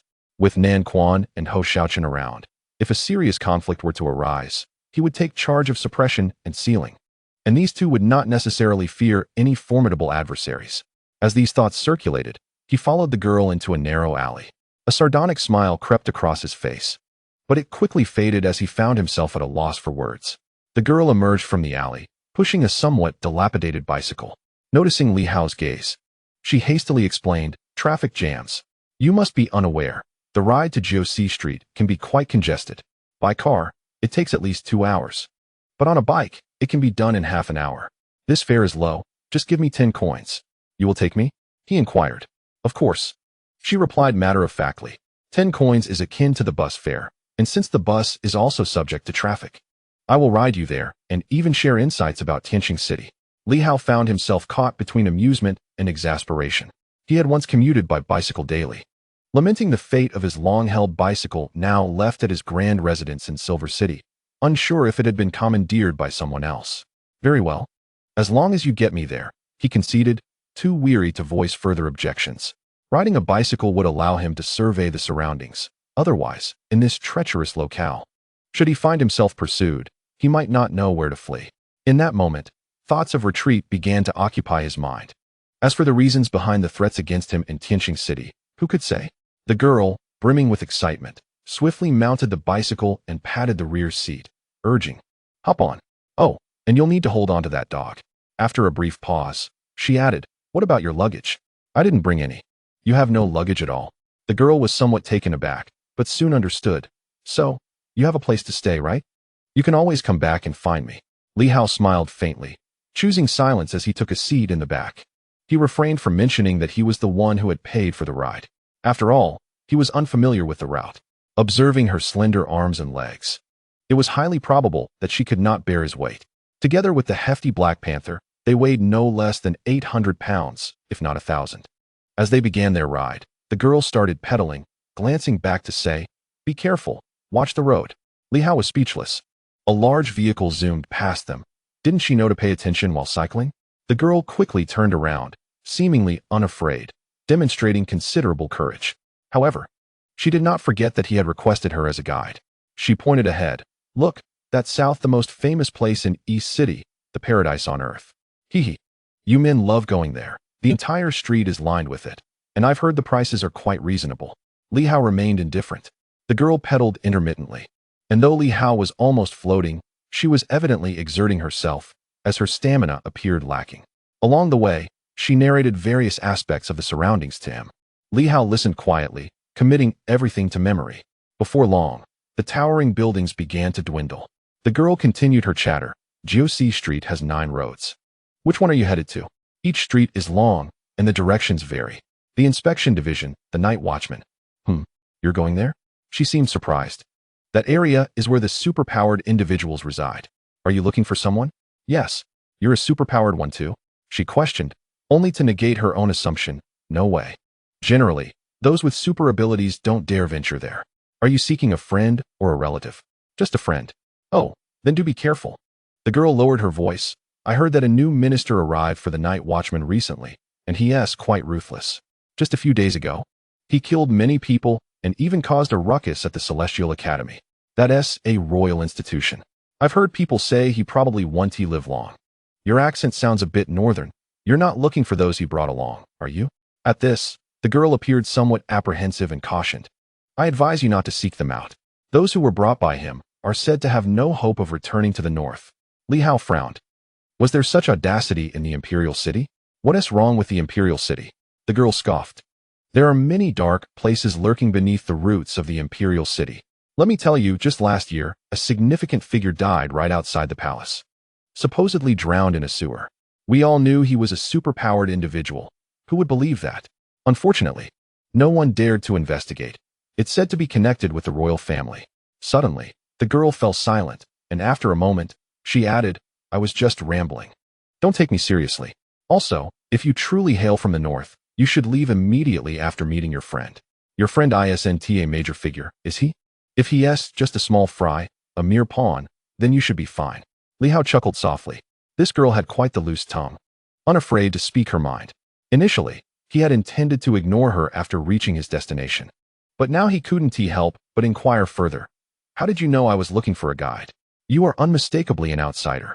Is it that obvious? Li Hao inquired, perplexed. Is it my attire that seems out of place? I believe I am no different from the others at the bus stop. The girl, dismissive, replied, the differences are stark. While others either read the newspaper or wait patiently, you are glancing about, appearing lost and uncertain of your path. It's as if a country bumpkin has come to the city. Furthermore, while others walk on the crosswalk, you dash into the street. Judging by your demeanor, it seems you have never traversed such a busy road before. Li Hao chuckled, feeling belittled, yet it didn't bother him much. You're so young and already out here earning a living? Who's small? The girl protested, her mood shifting as she remembered he was the financier. She quickly replied with a grin. The earlier you start working, the sooner you can earn and provide for your family. Isn't that commendable? That's a fair point. Have you stopped attending school? Li Hao asked, considering this area is known for its quality education. At your age, you should be studying, shouldn't you? Study? Huh. The girl scoffed. 20 years ago, education held value. What good is it now? Unless you attend those superpower academies, it's of no use. Nowadays, one's academic credentials are irrelevant. What truly matters is your strength. If you possess power, people will clamor for you. If you lack strength, even talent is futile.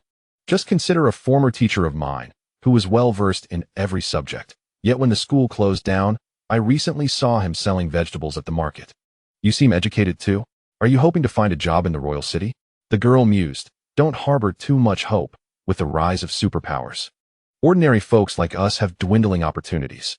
When it comes to labor, superhumans can outmatch you easily. For arduous tasks, they've rendered traditional workers obsolete. In the past, construction required laborers. Now, superhumans can complete the work in no time. What is the use of education? Becoming a teacher only to have the school close. Leading you to the market? Being an accountant, even if your math is commendable, cannot compete with a superhuman who can compute in an instant. The girl sighed. Thus, with the ascendance of superpowers, despite the towering skyscrapers that create an illusion of prosperity, we find ourselves in increasingly dire straits. Once, we could afford to fill our stomachs. Now, earning a living has become a daunting challenge. Li Hao paused, nodding in agreement. Indeed, previously, Hong Yitong mentioned that superpowered individuals should contribute to society.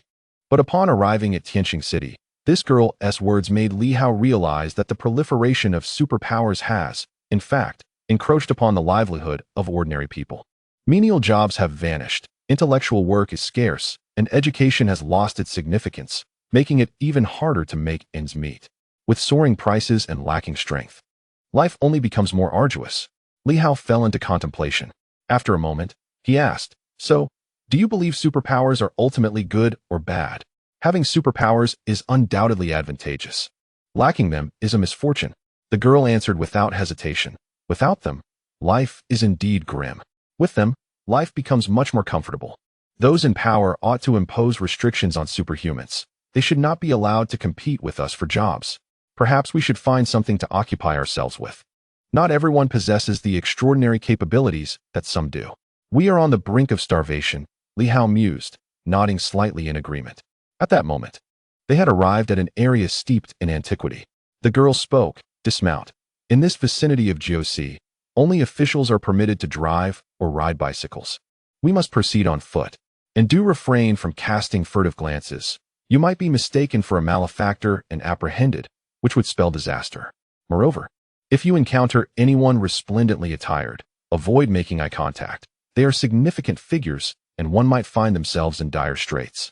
Accused of being a member of one of the three major organizations, with no one to advocate for your innocence. Li Hao furrowed his brow. Is it truly permissible for them to act so brazenly beneath the watchful eyes of Jiuxi? Indeed, as long as they have connections. She replied. Li Hao relaxed his frown. It seemed that everyone had grown accustomed to this reality. Privilege had become deeply ingrained in the society. He refrained from further inquiry.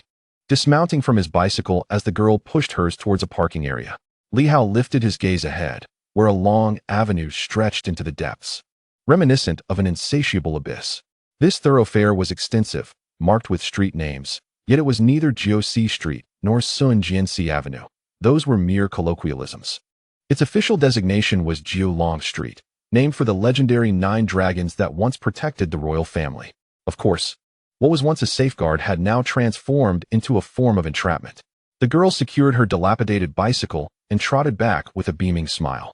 I told you it wasn't far. If you had taken a taxi, it would have taken at least an hour, caught in the traffic. She added, keep a close watch on your dog. Ensure it doesn't relieve itself here, or you'll find yourself in trouble. After reiterating her warnings, she pointed ahead.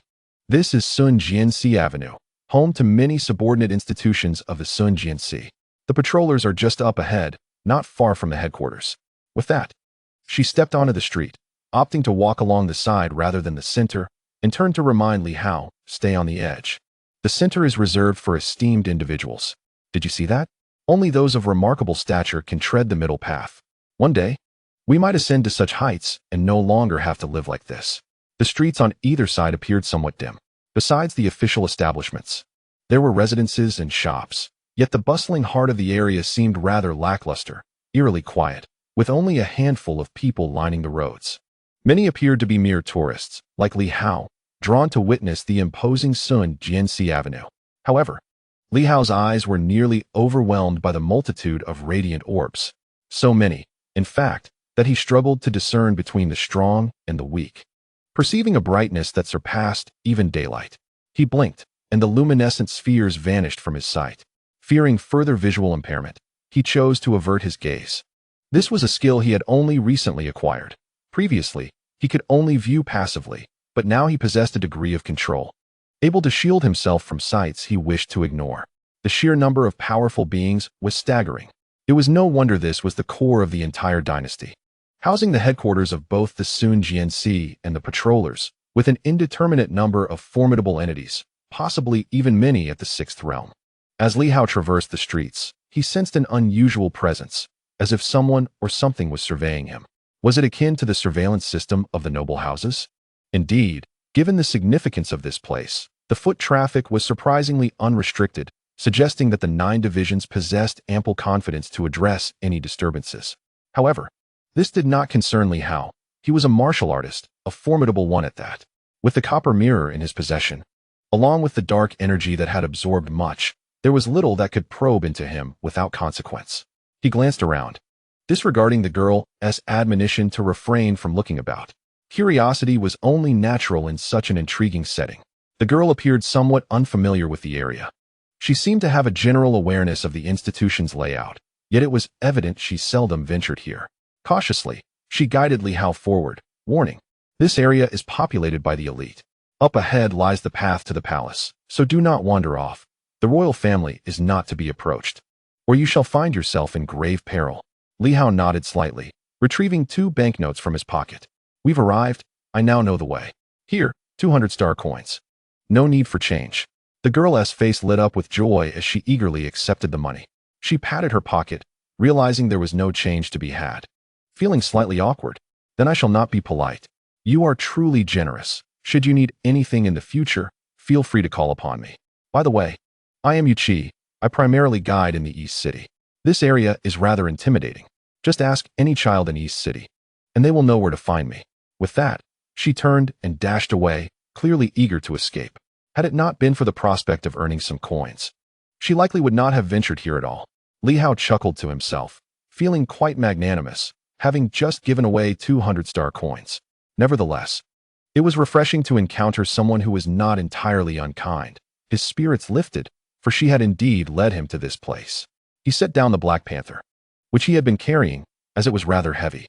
Casually, he produced a hat from his belongings, placing the tall hat atop his head. With a flourish, he summoned a sword that instantly transformed into a scepter. No, a staff. Was this the customary attire of nobility? Who could say? A smile graced Li Hao's lips as he strode towards the area where the radiant orbs had been previously visible. On the street, a number of people passed by, including officers clad in the uniforms of the patrol division, seemingly engaged in their rounds. Upon seeing Li Hao's attire and the unrestrained Black Panther, they did not react as the girl had predicted. Rather, they overlooked him entirely.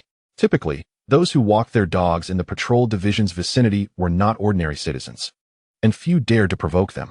Emboldened by this, Li Hao confidently walked into the center of the street, the Black Panther obediently following behind. Thus, man and beast paraded proudly along the boulevard of the patrol division. After traversing a considerable distance, a grand estate materialized before them, sprawling in size, with individuals stationed outside, dressed in the uniforms of the Night Watch. The Night Watch's attire bore slight differences from that of the patrol division, but the distinction was minimal. Only someone with Li Hao's expertise could discern it at a glance. Li Hao proceeded to the grand entrance, where he encountered no fewer than 6 superpowered guards. Their strength was moderate, classified within the realm of the sunlit domain. Such a display of force exemplified the might of the imperial city. In the Silver Moon, individuals of such caliber could serve as deputy ministers. As Li Hao approached with a dog by his side, the guards furrowed their brows slightly but, noting his composed demeanor, decided not to challenge him. One of them spoke in a low voice, stating, "This is the precinct of the Night Watchers. Unauthorized entry is prohibited. If you have matters to report, please go to the inspection bureau." With a deft flick of his wrist, Li Hao produced a token, the insignia of a senior city patrol officer. Upon seeing this emblem, the guards momentarily paused, taken aback. A senior city patrol officer. This was no low-ranking official, yet they were unfamiliar with this individual. Was he from the headquarters, or perhaps a neighboring province? One guard stepped forward to inquire, "My lord, may I ask who you are?" Li Hao responded with a hint of a smile. "I am here to assume my duties. The minister sent me. Is it too late for my arrival?" "Which minister do you refer to?" "Minister Ho Xiaocheng." The guard was momentarily stunned, then astonished, but dared not speak further. He quickly added, "Minister Ho is in the minister's building." He then hastily asked, "Do you require an escort?" "Not necessary." Li Hao declined, striding into the premises. After a few steps, he turned back to the guards. "Will you not verify my identity?" The guards were momentarily taken aback, and one chuckled nervously. No need for that. Who would dare impersonate a senior city patrol officer at the Night Watchers headquarters? If that were the case, they would be courting death. Li Hao chuckled as well, finding their confidence both amusing and foolish. If he were truly an assassin, even if he met his demise, he could still eliminate a number of them, posing a significant threat. No verification was needed. Very well. It would make for a delightful surprise for the minister. At that very moment, within the minister's building, the esteemed minister, resembling a tranquil statue, was preparing tea and savoring the art of tea brewing. As the Night Watchers, as the name implies, only commenced their duties at night, their work hours extended into the evening. However, this particular minister typically arrived in the evening for tea, attending meetings during the day or simply returning home to rest. As he brewed his tea, he suddenly glanced outside. A moment later, he gently tapped the table and called, "Xiao Yi." Moments later, a young woman entered, bowing respectfully, "Minister." The elderly man continued pouring tea and remarked slowly, "Go outside and see if Minister Qin has arrived. He mentioned coming for tea, but I have yet to see him. Check if something has delayed him." "Understood. I will go immediately." The woman said nothing further and exited, her mind filled with questions. Did Minister Qin ever mention coming for tea? The minister seemed to be losing his memory. Stepping out of the office and down the stairs, she glanced around. Though she suspected the minister had made an error, she still took a moment to search the area, finding no sign of Minister Qin. Just as she was about to check the other minister's building, she spotted an odd figure approaching. What a peculiar sight at this late hour. Dressed in a trench coat, adorned with a top hat, and wielding a scepter, what could he possibly be thinking? In the heart of Xiao Yi, a mocking laughter resonated. Suddenly, the voice of the minister echoed from above. "Xiao Yi, come up. I seem to have misremembered." Outside the window, an elderly man leaned out and called out, prompting Xiao Yi to breathe a sigh of relief. At least he remembered. The old man then glanced forward and caught sight of Li Hao, an oddly styled figure. The elderly gentleman felt a mix of confusion and surprise, glancing at the small dog behind Li Hao, his brows instinctively knitting together. Where did this young man come from? And what a peculiar creature he is. At that moment, Li Hao sensed someone observing him and lifted his gaze. Not far away, through the window of a small building, a head of graying hair became visible. Li Hao took a glance, slightly furrowing his brow. The night watchman was no ordinary individual. Despite not having seen anything particularly special, he could distinctly feel the aura of a powerful being. Li Hao nodded slightly in acknowledgement. Meanwhile, the old man in the distance expressed surprise as he felt it too. Who is this person? He mused. Entering the headquarters of the night watchman so openly, it seems he intends to visit Hou Xiaoqing, a martial artist, a formidable creature. A young man, with a sword intent at that moment. Even the elderly gentleman could not suppress his astonishment. Him? No way. This is impossible. The composed old man withdrew his head, incredulous, and returned to his seat, sipping his tea, before breaking into an amused chuckle. A demonic sword? Surely not. Even he did not expect that a demonic sword would appear so brazenly in Taingsing City, within the headquarters of the night watchman. However, reflecting on it, the individual was a governor, after all, and it was only natural for him to report here. That seemed reasonable enough. But wait. He had just caused such a tremendous upheaval in the east. Hou Xiaoqing is indeed audacious. He murmured, laughing softly to himself. How bold. This must have been summoned by Hou Xiaoqing, right? Madness. Not only has Hou Xiaoqing lost his senses, but Li Hao is also mad. And all those Silver Moon folks must have gone insane. Calling Li Hao to Taingsing City at this time. Is this intended for a grand confrontation? Losing a former duke is not enough. Are they preparing to challenge the various factions of Taingsing? The strength felt was not weak. That formidable creature was indeed impressive. It is said to be a descendant of ancient demons. But even so, this place is neither Silver Moon nor the East. Muttering to himself, he sipped his tea. Secretary Xiao Yi entered once more. Minister, shall I contact Minister Qin? No need, the old man replied with a smile. Is Minister Huang present? He has stepped out. Has Dao Jian emerged from seclusion? Not yet. The secretary felt puzzled. Usually, the old man did not involve himself in affairs, as Minister Huang Long had always presided over matters. Recently, with Ministers Huang and Ho vying for supremacy, it was surprising that the old man had begun to interfere. What astonished her even more was the old man's words.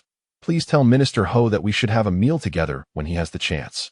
He has come here, and our department has not prepared a welcome banquet for him over the years. It has been overwhelming. I have neglected these matters. And Xiao Huang has also somewhat overlooked the occasion. Secretary Yi was utterly dumbfounded but quickly responded. All right, I will go find Minister Ho right away. Very well. The elderly man nodded slightly and suggested waiting for a moment. Moreover, he requested that recent transfer reports and personnel files be delivered to him, which were with Minister Huang. Go and retrieve them. I wish to take a look, he instructed. The secretary, utterly astonished, pondered the implications of his words. Despite her profound confusion, she nodded again, saying, Understood. What if Minister Huang disagrees? The secretary inquired, hesitantly. The old man chuckled. How could that be? Or should I be contemplating retirement? The secretary dared not press further, aware of the formidable presence he exuded. Having presided over the night watch for 2 decades, the old man had recently adopted a more subdued demeanor, spending his days sipping tea and perusing newspapers as if in retirement. Meanwhile, Huang Long surged forward, and many of the night watch members were scarcely aware of the minister's name. What was happening tonight? The secretary departed, her mind clouded with uncertainty. The elder cast a contemplative glance elsewhere, reflecting, youth truly holds its own allure. Those audacious youngsters, their prowess may not be unparalleled, yet their daring is beyond compare, even tinged with a hint of menace. Who do they wish to eliminate? Is there a new breed of martial artists among the Silver Moon, growing increasingly reckless? After sipping his tea, a gentle aura of vitality wafted from the cup. Were anyone to witness it, they might be taken aback. Life's essence. The old man exhaled contentedly. How refreshing. With age, his internal organs had been quite distressed, but over the years, he had managed to suppress that discomfort, finding solace at last. Please, spare me the turmoil. I am of retirement age, after all. That individual who promoted me to the position of governor must truly have too much time on their hands. He mused, shaking his head. A slight headache nagged at him. If a governor were to arrive here, how would matters be arranged? Never mind. I shall leave it to Ho Xiaoqing. Huang Long, it seems, may no longer hold sway. With a light chuckle, the elder closed his eyes in meditation, dismissing further thoughts. As for the night watch, it is still the Yao surname that prevails. Whether Huang or Ho, they all follow after the Yao. Let the little ones stir up their own chaos. Suddenly, a series of knocks echoed through the air. Chief Steward Yu, perplexed, wondered who could be visiting at such a late hour. Meanwhile, Ho Xiaoqing frowned slightly, uncertain and hesitant, glancing toward the door with his brows furrowed. The knocking persisted. Chief Steward Yu rose, untroubled in this headquarters of the night watch, yet curious about who would seek the minister at this hour. Approaching the door, he opened it to reveal a tall figure adorned in a high-crowned hat. He was momentarily taken aback. In the next instant, his complexion shifted, and he tensed involuntarily, instinctively summoning his inner strength, when a familiar voice reached his ears. Chief Steward Yu, long time no see. The figure spread his arms wide and embraced Yu. Laughter ringing out, I've missed you terribly. A day apart feels like 3 autumns. I believe you have missed me as well. You felt her entire being stiffen. She remained silent, utterly astonished. Had she misheard? Was that voice truly Li Hao? Just moments ago, she had been speaking of him, and in the blink of an eye, his voice resonated before her. Was this an illusion? In the next moment, Li Hao released her, stepped forward, removed his top hat, and elegantly bowed. I, Li Hao. Pay my respects to the minister. Ho Xiaoqing lifted his teacup, took a sip, and suppressed the surge of emotions that erupted within him. Not merely anger, but an incredulous, uncontrollable confusion. In that fleeting instant, he felt as though he had returned to Silver Moon. Li Hao had arrived, a man pursued by the world. He boldly knocked on the door and walked into his office, proclaiming his presence. Behind him, Yu Luocha rubbed her slightly stiff cheeks. She shut the door, only for it to be pushed open again. A dog gazed at her innocently. Are you blind? I haven't even entered yet. The stewardess seemed to grasp the situation. Feeling somewhat stiff, is that a descendant of the ancient demon, the Black Panther? But how has it transformed into a lapdog? At this moment, her composure shattered, and she silently retreated to her position, observing Li Hao, the Black Panther, and the minister. Minister, you needn't drink tea. Are you not surprised? Yet Li Hao, awaiting a response, stood up, puzzled. Is this etiquette not appropriate? Does the minister not feel pleased to see me? Ho Xiaoqing set down his teacup, smiled. Albeit stiffly, I am indeed quite pleased. How did you arrive? By car, or perhaps by bicycle, Li Hao replied. Have you eaten yet? Not yet. Why not have a bite? Li Hao pondered for a moment and nodded. All right, but you haven't eaten either, right? I'll treat you. Although the prices here are rather steep, I had someone ride me over, and it cost 200 yuan. This was the first time Ho Xiaoqing encountered such a person, leaving him momentarily speechless, until he finally said, no worries, we'll charge it to the public account. Ha ha ha, minister, how generous. Is this really what you call generosity? Ho Xiaoqing sighed, exhaling deeply. Your arrival truly brings joy. Li Hao smiled radiantly. Yes, I knew you would be happy. Although I'm a month late, I finally came. Seeing you again fills me with a sudden sense of security. Hee hee. Ho Xiaoqing chuckled. Even Yu Luocha smiled, albeit with a hint of exasperation. What kind of conversation is this? The minister seemed to be utterly bewildered. In that instant, the office was filled with an atmosphere of silent exchanges among 3 individuals and a dog, no one daring to speak further. Li Hao merely waited for Ho Xiaoqing to rise so they could dine together. With so many people around, they sought a quieter place to enjoy a meal, for it would be reimbursed anyway.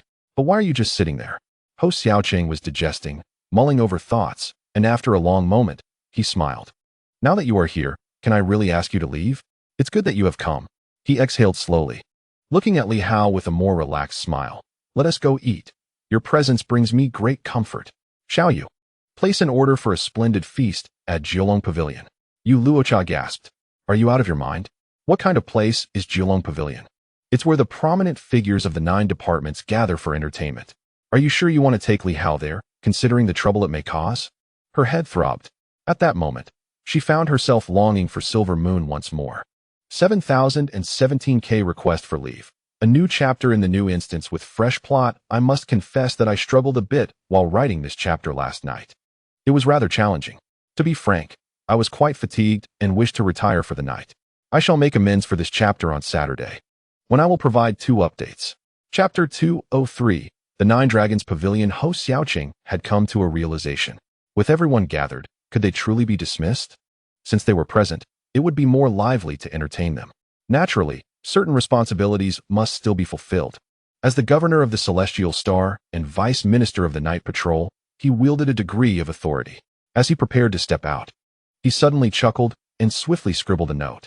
Li Hao, you have previously rendered service, and the inspection division has promoted you to the rank of provincial inspector. You are now entrusted with the duty of overseeing a region and providing guidance. Given your recent arrival in the central region, applying for additional positions could prove troublesome, requiring numerous approvals. After some contemplation, he completed the note. Now, in my capacity as the governor of the Celestial Star, I recommend you for the position of Deputy Governor of the Celestial Star. This position does not necessitate the Inspection Division's approval. It suffices for our Night Patrol's internal agreement. Once the minister consents, you shall be the Deputy Governor of the Celestial Star. He promptly finalized the note. Li Hao blinked in surprise. Deputy Governor of the Celestial Star? What does that entail? While the specifics were not paramount, what truly mattered was that he had been promoted. How had he not been aware of this? A provincial inspector. Did this not imply he was now on par with Ho Xiaoqing? Suddenly, Li Hao seemed to recall something, his expression turning peculiar. Minister, I overheard someone mention that you have been demoted to senior city inspector?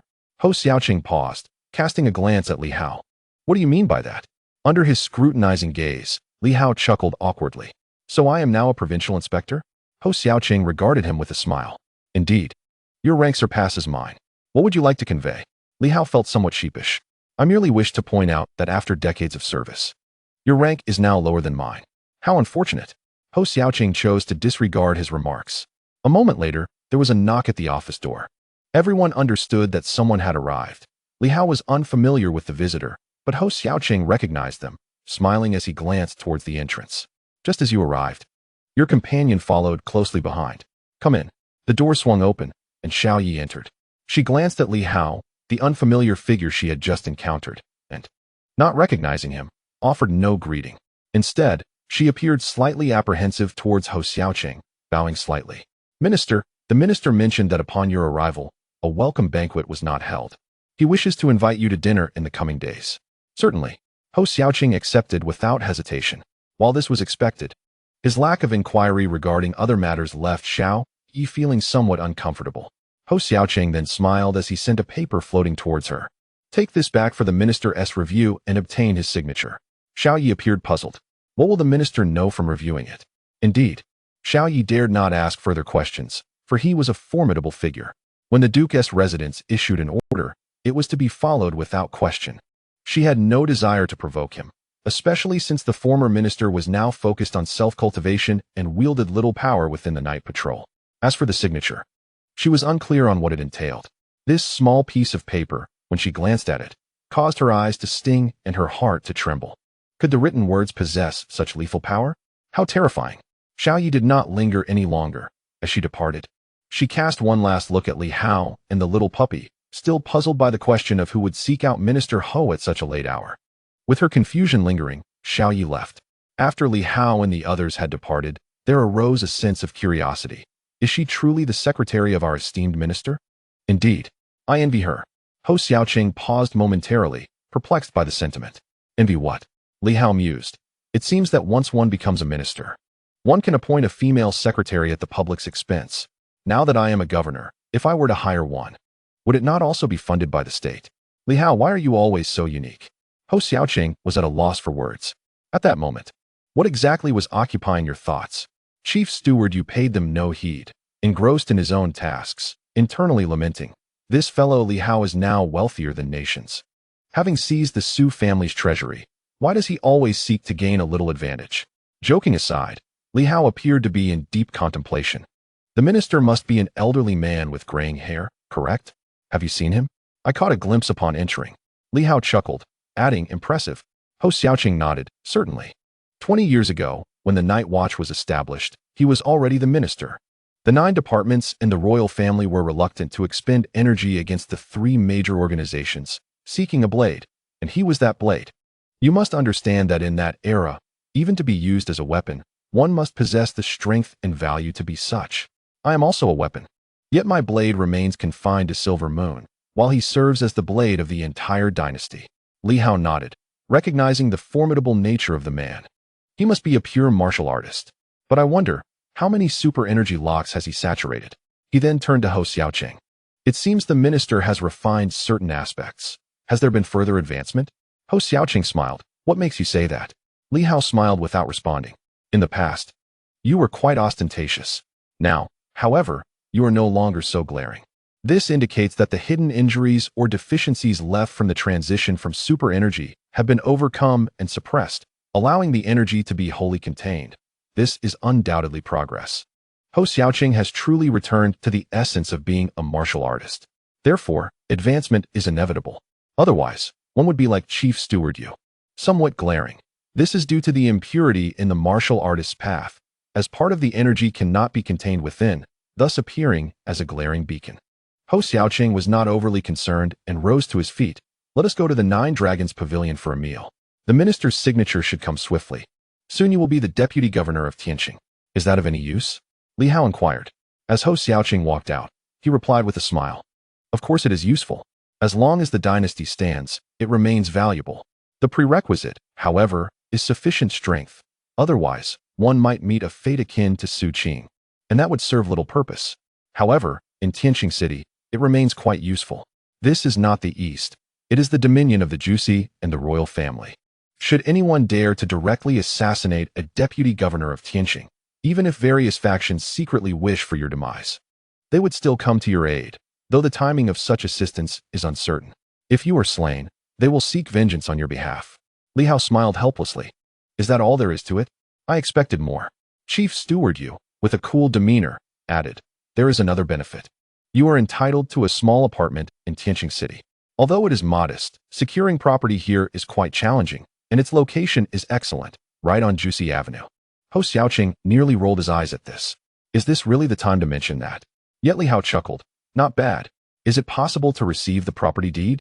Hou Xiaoqing could hardly tolerate the two of them, feeling that little Yu had her own quirks. I'm leaving. He stood up to exit. But Li Hao did not follow him. Instead, he trailed behind Chief Steward Yu, curiosity piqued. As a governor, am I entitled to a vehicle? Certainly. When will I receive it? Tomorrow. Should I arrange for the driver myself, or can I drive? It's up to you. Chief Steward Yu. I've been meaning to ask, what is your rank? Without a word, she chose to ignore him. You keep asking. As if you wish to discern who holds the higher rank. You are superior. Is that satisfactory? Ahead, Hou Xiaoqing remained speechless. Li Hao continued. By the way, where are Senior Jin Chong and the others? They have gone to assist with the patrols in Tianqing City, replied Chief Steward Yu. Furthermore, she cautioned, here, you must maintain a low profile and exercise caution. Everything you do requires a justification. Otherwise, it becomes perilous. Fortunately, the Night Patrol remains the only official extraordinary law enforcement agency endowed with legal authority. Keep this in mind. As for other matters, they are of little consequence. Li Hao pondered. So, I can transgress, but others cannot interfere with me, correct? Indeed. After this, Chief Steward Yu added. However, within the Night Patrol, it is the Ho Department that holds sway. If others pursue you, there is little that can be done. Understood. Li Hao nodded. I am aware of a deputy minister named Huang Long, who seems to be at odds with the minister. What is his strength? He has long entered the metamorphosis phase. Whether he can attain divine prowess remains unclear. Meanwhile, Hou Xiaoqing had already descended the stairs, calmly stating, do not take the Night Patrol as sole legal authority too seriously, for joining is quite simple. At the deputy minister level, one can be appointed without any formalities. This implies that should anyone act against you, with but a word from us, they become part of the Night Patrol. Of course, with differing ranks, an attack against you would constitute a breach of protocol, but that is an internal matter to be addressed later. In summary, within the city, one should remain discreet and refrain from excessive provocations upon arrival. All conflicts are purposeful, driven by intent, not senseless quarrels. To act otherwise would be foolish. Li Hao nodded continually. After some reflection, he inquired, what about dining at Jiulong Pavilion? It would be prudent to familiarize myself with certain individuals, those to avoid and those who are acceptable, to pay my respects and prevent any rash actions. Li Hao felt quite vexed. I never act recklessly. What about the Su family? It is best to strike first. I have slain Su Zhen and Su Feng. and the Su family has lost many generals to the bright sword. They will not spare us. The opposing force is formidable, thus we must take the initiative. Chief Steward, you could not help but exclaim, had it not been for someone rescuing you, your reckless behavior would have led to your certain demise. Yet, Li Hao shook his head, not necessarily. Chief Steward, you deemed him a stubborn fool. However, Li Hao genuinely believed this. A person like Su Qing would never resort to self-destruction unless pushed to the brink. On that day, Li Hao thought his mentors were engaged in some endeavor, and he still held hope for escape. It was not entirely hopeless. Of course, time had passed, rendering such thoughts rather inconsequential. Moreover, considering that his mentors risked their lives to save him, Li Hao chose not to dwell on it, merely committing it to memory. Li Hao then asserted, I shall not act recklessly here. Besides, are not the two of you present? I feel quite secure, and you both have a measure of faith in me. So why not release my restraints? He continued, if I am truly cornered, I too can be formidable. At worst, I would shatter my superpower constraints, fully unleashing my potential. And I should emerge stronger than I am now. Upon hearing this, Chief Steward, you cast a glance at him, but Li Hao appeared unfazed. What is the matter? Is it unfeasible? I fear not the explosion of my organs. Even if I were to shatter them all, I would remain unscathed. My physique and organs are of the highest caliber. Even without my powers, I would not perish easily. I would release the potential within my superpower constraints. While I cannot claim to instantly ascend to the realm of divine abilities, I would not be easily vanquished either. With some confidence, Li Hao ventured to Tianqing City. He was not one to rely entirely on Ho Xiaoqing, for fear would render him oblivious to his own mortality. As for Ho Xiaoqing, he chose to remain silent. The trio, accompanied by a dog, proceeded toward the parking area, seemingly preparing to depart. Upon their arrival at the parking zone, Ho Xiaoqing's vehicle emerged. Driven by the same driver as before, a man who seemed never to rest nor sleep. Li Hao found himself curious about the driver's capabilities. He must be a pure martial artist of considerable strength. Before they boarded the car, a hurried Xiao Yi rushed over, breathless, and urgently informed, Director Ho, here is the signed order from the minister. Are you heading out? To dine? Oh, Xiao Yi, intrigued yet not probing further, handed the previous order to Ho Xiaoqing. With a smile, Ho Xiaoqing tossed it to Li Hao. As the three entered the vehicle, Li Hao promptly took the front passenger seat and glanced at the order, which bore the signatures of both Ho Xiaoqing and the minister. Yao Si. Li Hao was taken aback. Is this our superior's name? Ho Xiaoqing chuckled. What's wrong? It was quite normal to choose such names back then. Very well then. Yao Si, how ominous. Li Hao mused, holding the order with a sense of delight. Beaming with joy, he had been promoted, the vice-governor of Tianqing. Yet, having seen much of the world, Li Hao did not perceive this advancement as particularly advantageous. Both the inspection department and the military justice department were rife with corruption. However, when money is offered freely, why refuse it? He regards the 9 supervisors as a hypothetical adversary. Thus, receiving the wealth sent by the enemy brings immense delight. The vehicle begins to drive outward. The minister's office building. The elder approaches the window once more, gazing into the distance, his face revealing an indescribable expression. The deputy governor of Tianqing, Ho Xiaoqing, is indeed intriguing. Is he so certain of his acceptance? Li Hao's rank is undoubtedly sufficient, not to mention the deputy governor. He could even assume the role of governor of Tianqing, although that would require the signature of the chief of the inspection department, while the deputy governor could be decided internally. Where to now? Since Ho Xiaoqing arrived in Tianqing City, he has been predominantly present here. Now that Li Hao has just arrived, he takes him out for a meal? Where are they dining? Surely not at the Jiulong Pavilion. This is becoming increasingly interesting. The elder chuckles softly, choosing to disregard it. The vehicle exits the headquarters of the Night Watchers, heading towards the end of Jusi Street. At the end of Jusi, it resembles the distribution of the 8 trigrams. But with 9 families, akin to a dragon, the Jiulong Pavilion is situated at the confluence of the 9 dragons, right next to the royal palace. Indeed, the Jiulong Pavilion is near the palace. Ho Xiaoqing gazes ahead casually, stating, the Jiulong Pavilion is a place for some prominent figures of the 9 supervisors to dine and indulge. Of course, that's merely a facade. In reality, the Jiulong Pavilion serves as a surveillance point for the 9 supervisors over the royal family, frequented by influential individuals. Positioned close to the palace, it offers a vantage point from which the palace's interior can be observed. The Jiulong Pavilion boasts 9 levels, accessible only to those of the rank of department chief. Li Hao nods thoughtfully and inquires, "Who operates the Jiulong Pavilion?" "Ha ha ha, that's a pertinent question." Ho Xiaoqing replies with a smile. "The royal family operates the Jiulong Pavilion." Li Hao is taken aback. Is this madness? Establishing a place for others to surveil oneself?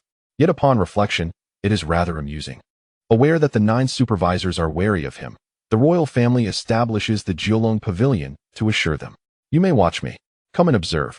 Is the royal family truly powerful? Then why did they falter 80 years ago? I do not know. Li Hao is somewhat surprised. Even Ho Xiaoqing is unaware of certain matters. Ho Xiaoqing calmly responds, "I was not born 80 years ago. How could I know? Who can say why the royal family declined? Who knows the rise of the 9 supervisors? Perhaps only those 9 department heads and the royal family are privy to such knowledge." Li Hao nods and continues, "The prominent figures of the 9 supervisors surely do not frequent the Jiulong Pavilion daily? At least 5 days out of 10. Quite extravagant." Ho Xiaoqing is too indifferent to respond. "Is this what you call extravagant? Well, if that is your perception, it is acceptable." The vehicle continues its journey along the lengthy, juicy street until a colossal structure comes into view at the far end. Immense.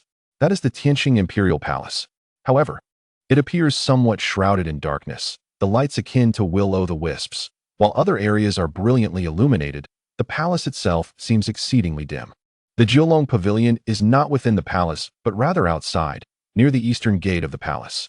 There stands an ancient, quaint tower-like building, somewhat conspicuous. In the midst of the 9 divisions, there originally stood only the Imperial Palace. The addition of the 9-dragon pavilion seems rather peculiar. At this moment, the building is ablaze with light. Li Hao opened his spiritual eye and gazed into the distance. Upon doing so, his eyes narrowed. There were indeed numerous superpowers present, and they were formidable. This was merely a glimpse of the superpowers. The prominent figures within the 9 divisions were surely aware of the drawbacks associated with such abilities. Perhaps many of them still pursued the path of martial arts, or like Ho Xiaoqing and his companions, initially embraced superpowers before transitioning to martial arts. While Ho Xiaoqing and his peers might manage it, the influential figures within the 9 divisions were no less capable. In this case, proximity would reveal more. Just then, Li Hao furrowed his brow as a small mirror materialized in his hand. He possessed 2 mirrors. One he had acquired in Silver City after vanquishing Qiao Feilong, which seemed yet to be unsealed, and another, a fragment obtained from the Duke's residence. At this moment, the fragment from the Duke's residence quivered slightly. Li Hao frowned as he surveyed his surroundings. Someone was monitoring him. Whether it was him or the vehicle was of little consequence. The critical point was that it could also be a piece of the mirror fragment. He quickly tucked the fragment away, gaining insight that there likely existed similar objects in this area. If that were the case, looking towards the Imperial Palace implied that someone within was also surveilling them. How intriguing. The royal family constructed the 9-dragon pavilion, perhaps not merely for show, but to observe others, an even more clandestine approach. This suggested that the royal family's mirror fragments might be larger and more potent, which is why Li Hao felt little, while he had sensed the presence of the fragment at the Duke's residence. Did the 9 divisions know of this? Li Hao pondered. He had witnessed the surveillance scenes at the Su family, which had been strikingly clear, even allowing for auditory perception. Did this imply that every move made here was known to the observer? The 9 divisions might indeed be oblivious. Otherwise, with so many individuals congregating at the 9-dragon pavilion, some information would inevitably leak. Of course, for the 9 divisions, it might also be plausible to deliberately disseminate false information. Even before entering the 9-dragon pavilion, Li Hao sensed the darkness of Tianqing City and the intricate schemes at play. Behind, Ho Xiaoqing cast a glance at Li Hao, who conveyed through thought, "Someone is watching us." Ho Xiaoqing was not surprised and responded, "It is to be expected, whether it be the 9 divisions or the royal family.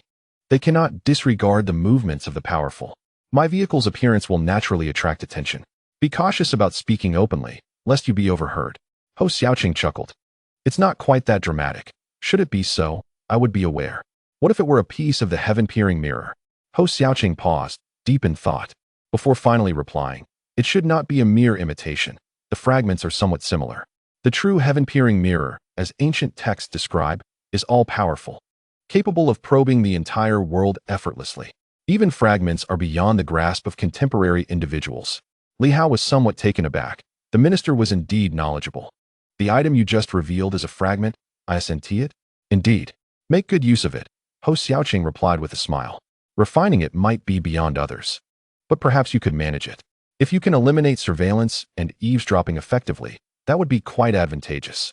Li Hao remained silent. He had attempted to speak, but alas, it proved futile. This matter seemed to be merely a collection of fragments, devoid of any spiritual essence. There was no notion of refinement whatsoever. During casual conversation, the small vehicle came to a halt before the Nine Dragons Pavilion. In an instant, several female superhumans approached with exuberant warmth, assisting in opening the door. All were endowed with extraordinary abilities. A flicker of intrigue crossed Li Hao's gaze. The stakes were considerable, yet it was only natural. After all, this was the epicenter of the world. The royal family had established the Nine Dragons Pavilion to host distinguished guests, and a few superhumans of the moonlight and sunlight ranks were hardly an anomaly. As the esteemed governor arrived, the surroundings glimmered with brilliance. Amidst this, a woman in her 30s emerged, exuding neither overt seduction nor flamboyance. Rather, she possessed a refreshing, capable aura. While purity often conjures images of naivete, this woman emanated an air of remarkable competence, a truly unique temperament. As the car door swung open, she greeted with a gentle smile, only to be met with a hint of perplexity upon seeing Li Hao. What an odd figure this was. Ho Xiaoqing remained reticent. The three disembarked, and the driver drove away. Li Hao surveyed his surroundings, envious of the wealth displayed. The entrance was adorned with large divine energy stones serving as light fixtures, emanating a subtle, mystical energy that imparted an immediate sense of comfort and exhilaration. Before the small building, various flowers and plants were cultivated. Upon closer inspection, Li Hao discerned that they too radiated a certain energy. Indeed, these might be classified as treasures of heaven and earth. Despite being his first visit, Ho Xiaoqing appeared unfazed, immediately stating, "Let us find a place to dine." "Very well, Minister Ho leads the way." The woman smiled, offering no further remarks. The security personnel and doormen at the entrance were all superhumans, and at this moment, each bowed slightly as the crystalline door was swiftly opened. A grand hall unfolded before their eyes. Within, several individuals awaited, drivers, secretaries, or slightly lower-ranking officials from the 9 departments, all queuing for a meal with an air of nonchalance. When the main door opened, a collective astonishment rippled through the crowd upon spotting Ho Xiaoqing. Many of the slouched officials quickly straightened their posture. Personnel from the inspection department or night patrol rose to their feet, greeting Minister Ho. Ho Xiaoqing offered a slight nod, his gaze unwavering as he continued forward. Meanwhile, Li Hao leaned upon his diminutive staff, adorned with a top hat, glancing around with a smile. His eccentric attire attracted the attention of several onlookers. "Chief, you could not help but communicate telepathically. Why are you dressed like this? It feels rather embarrassing. Do you not find it elegant?" Chief Yu was rendered speechless. Elegant? More like foolish. With no desire to engage further, Chief Yu relented, while Li Hao remained absorbed in his own world. Wasn't he dashing? Ultimately, appearances mattered little. This style facilitated the swift drawing of his sword. After all, one couldn't very well sprint while lugging around a sword, could they? Moreover, it allowed him to nurture his blade. He had resolved that henceforth, this would be his approach, donning such attire with the starlit sword concealed as a staff, enabling him to swiftly unsheath and tend to his weapon. His sword nurturing technique had yet to yield results, primarily due to insufficient time for care. Moreover, one cannot perpetually brandish a sword, can they? The current situation is rather splendid. At this moment, the woman leading the way, still brimming with enthusiasm, spoke. "Minister Ho, there are 2 dining areas. The 2nd floor is bustling with patrons, while the 7th floor is relatively quieter, and it also boasts some private rooms. Minister Huang and his colleagues prefer dining on the 7th floor. What about the 9th floor?" inquired Ho Xiaoqing. The woman's smile remained unwavering as she continued. "The 9th floor does have dining facilities, but they are limited, with only 9 rooms, all of which have been reserved for the long term." 9. It goes without saying that the director of the 9th Bureau has reserved them, Ho Xiaoqing remarked with a chuckle. "Is the director of the 9th Bureau present today?" "Not at the moment. 5 of the rooms are still available. Would Minister Ho like to use one?" The woman did not hesitate, maintaining her cheerful demeanor. However, should those esteemed guests arrive, it may require Minister Ho to yield a bit, as dining might not be particularly pleasant.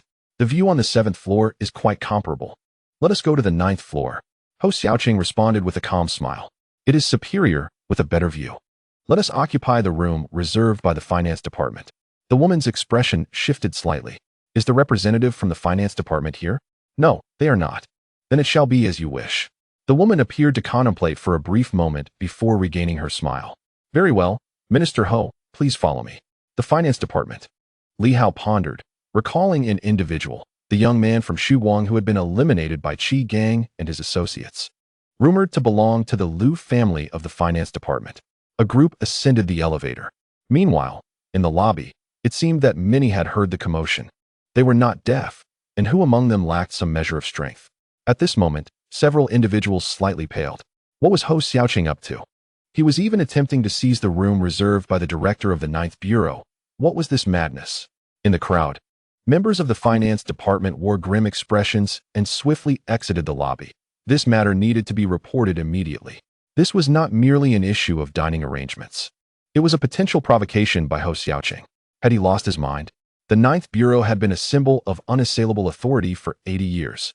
Yet Ho Xiaoqing's audacity to directly demand the private room of the Jiulong Pavilion, explicitly naming the finance department's reservation, was utterly astonishing. In the elevator, it moved smoothly upward. Ho Xiaoqing seemed oblivious to any impropriety. It was merely a meal, and he was merely requesting a room. Was that so unreasonable? Beside him, Li Hao was unfazed. But curiosity sparked within him. May I ask, how much does a meal cost, my lady? The woman's smile became slightly strained. This was the first time in her career that someone had inquired about the cost of a meal. Though she was somewhat speechless, after a moment, she replied, "It depends on what the esteemed guest orders. At the very least, it costs 1 unit of divine energy stone and can range up to several hundred or even thousands." Li Hao inhaled sharply. Surely you jest. 1 unit of divine energy stone can be exchanged for 1,000 units of mysterious energy. I recall that on the black market, 1 unit of mysterious energy can sell for 1,000,000 star coins. If one were to convert that stone, it would equate to 10 billion. Although few would actually convert it, the value is indeed astronomical. Are you telling me that a simple meal would cost such a sum? A moment of silence enveloped the elevator. The woman merely wished to express her admiration, exclaiming, "Your mathematical prowess is truly impressive." The smile on her face was strained, struggling to maintain its composure. Esteemed guest, the Jiulong Pavilion is no ordinary establishment. Here, one can perceive an aura of mystique permeating the surroundings. Even the 9th level exudes a vitality of its own. The spring of life? He inquired. Indeed, though it is merely a faint emanation of life energy. Enough to satisfy our esteemed patrons. Ah, Li Hao inhaled sharply. Dining on the 9th level must be exorbitantly priced? Certainly, it typically starts at 100 divine energy stones. Li Hao gasped, realizing the implications. So, in a single day, each of the 9 private rooms must contribute at least 1,000 divine energy stones. He continued, adding the other 8 levels. Would that not total an income of 3 to 5,000 divine energy stones daily? This is merely the minimum consumption standard. Under normal circumstances, wouldn't it exceed 10,000 in a day? My heavens. Li Hao mused for a moment before inquiring further. How many years has this establishment been operating? 80 years. Came the reply. When did you commence collecting divine energy stones? Are you conducting a census? The female manager's smile faltered, becoming rigid. Approximately 10 years ago. Is your annual revenue around 3 million divine energy stones? The manager cast a pleading glance at Ho Xiaoqing, questioning his identity. Who is this? Is he your subordinate? What precisely is he inquiring about? It seemed Ho Xiaoqing had not heard, turning away from Li Hao and the others. Li Hao, taken aback, pressed on. Is it not permissible to disclose? Well, no, not at all, she stammered. The manager felt a sense of despair. She prided herself on her hospitality, always providing answers. Yet she had never encountered such a peculiar individual. Our annual revenue is not quite that high, perhaps around 1 million. However, we do not profit substantially, as we must procure various treasures, and divine energy stones are consumed in large quantities, alongside an array of heavenly materials. So, a profit margin of 10% exists? Li Hao calculated. That would amount to a minimum income of over 100,000 per year, totaling 1 million over 10 years. Do you remit this to the royal family, or does it remain in your inventory? The manager's expression shifted dramatically. What do you mean? Are you implying an intent to rob? This is the core of the 9 divisions, the outer realm of the royal family. The audacity of someone questioning her about the Julong Pavilion's inventory left her flustered. After a lengthy pause, she reluctantly stated, "I cannot answer your inquiry, esteemed guest, as this matter falls outside my purview." At that moment, the elevator doors opened, and she stepped out first, her demeanor betraying a hint of distress. How stifling. Meanwhile, Li Hao stroked his chin, convinced there was indeed a profit of at least 100,000. He pondered whether it had been sent to the royal family. Even if it had, he dismissed the thought, redirecting his inquiry. "May we extend our credit?" "Yes." The manager's response was laced with irritation. "The department can extend credit to the inspection division, though the limit is somewhat restricted." "And what is the limit?" 1,000 per year. Li Hao was astonished. Such a substantial amount. What about the average governor? 500. And a senior city patrol officer? 100. The woman spoke, further elucidating. "It is confined solely to the inspection system of Tianqing City." "Ah." Li Hao calculated briefly, glancing at Ho Xiaoqing with a smile. "Between us three, we can rack up a bill of 1,600. Ho Xiaoqing felt utterly exhausted. "Let it be destroyed. Let us obliterate this fellow. Let us have our meal first. We can discuss these matters later." He hurried towards a private room, with the steward Yu swiftly following suit. At that moment, on the 9th floor, aside from a spacious hall, the other 9 private rooms resembled individual grand halls. Among them, 4 appeared to be occupied. To Li Hao's surprise, there were indeed 4 directors dining in this vicinity. His heart stirred as he glanced towards the occupied areas, only to be met with a sharp pain in his eyes, prompting him to shut them swiftly. Goodness, there are many formidable individuals here. The key is that this may not be the entirety of them. Some of these individuals may be pure martial masters, of whom I remain unaware. Meanwhile, in the other private rooms, someone glanced outside, slightly furrowing their brows, while another gazed calmly out at the royal palace below, not turning away, simply stating, "Go see who has arrived. Have they brought any celestial eye practitioners? What are their intentions?" Indeed, someone promptly took their leave to carry out the command. Yet, the usually unflappable Li Hao did not anticipate that merely casting a glance would alert them. This was an unprecedented occurrence. Ho Xiaoqing, walking ahead, whispered in Li Hao's ear, "Do not gaze around indiscriminately. I merely brought you here to familiarize yourself, not to incite trouble. If you seek conflict, focus on just one entity instead of several." "Are you afraid I might not survive?" Understanding dawned upon Li Hao. It seemed they had set their sights on the finance department. "But can you discern that I am observing others too?" Old Ho appears to have grown more astute. In the past, when he looked at Old Ho, the latter seemed entirely unfazed. In the next moment, they entered a hall, which could only be described as a private room, and upon a glance, Li Hao inhaled deeply. Was this truly a private room? It resembled a palace. A faint essence of life surged forth, and in an instant, Li Hao felt a wave of comfort wash over him, almost prompting a sigh of pleasure. What a splendid place. This expenditure is indeed worthwhile. This is no mere private room. It spans at least 1,000 square feet. At the heart of the imperial city, there are 9 such private rooms. The entire space was replete with amenities, including a massive screen displaying something. Was it a television? It appeared so. Some ancient texts alluded to such devices, yet the dynasty had not introduced them. He previously assumed they had not unearthed them, but now it seemed they had simply not promoted them. Moreover, in the center of the private room, there was an arena-like structure. At that moment, there were 8 attractive attendants within the room, each undeniably possessing extraordinary abilities, all exhibiting either the strength of moonshade or sunlight. "Welcome, esteemed guests." As the group entered, the attendants swiftly approached, attempting to assist Li Hao in shedding his garments. Li Hao quickly shook his arms, exclaiming, "Do not touch." Ho Xiaoqing cast a glance at him, uninterested in commenting, allowing the attendants to remove his coat, while Li Hao looked at Ho Xiaoqing, questioning silently, "Is this the norm? My apologies, but I have never experienced this before." Beside Li Hao, the female manager was rendered speechless. However, she did not exhibit her frustration. Instead, she softly explained, "The esteemed guest prefers to dine without excessive attire for convenience." What inconvenience could there possibly be? Li Hao had no intention of shedding his garments. Beneath his trench coat lay shimmering silver armor. He was acutely aware of the dangers that lurked, fearing ambush, and thus remained ever vigilant, his armor concealed beneath the coat. The female manager, feeling exasperated, noticed the 2 waitresses who approached Li Hao were equally at a loss for words, yet they remained silent. In this establishment, Anyone who could attend was beyond their capacity to provoke. Even the most unrefined individual was still a person of significance. Even a mere driver was a driver for a notable figure. You, the manager, did not compel anyone to disrobe either. He casually waved his hand, dismissing several attendants nearby. The female manager ceased her attempts at dialogue and guided Li Hao toward the dining table, offering a brief introduction as they walked. She discerned that despite Li Hao's peculiar appearance, he was, in essence, a simpleton, far from being a trendsetter. This way, esteemed guest. She gestured toward the large screen that displays the live broadcast of the Doloa Arena.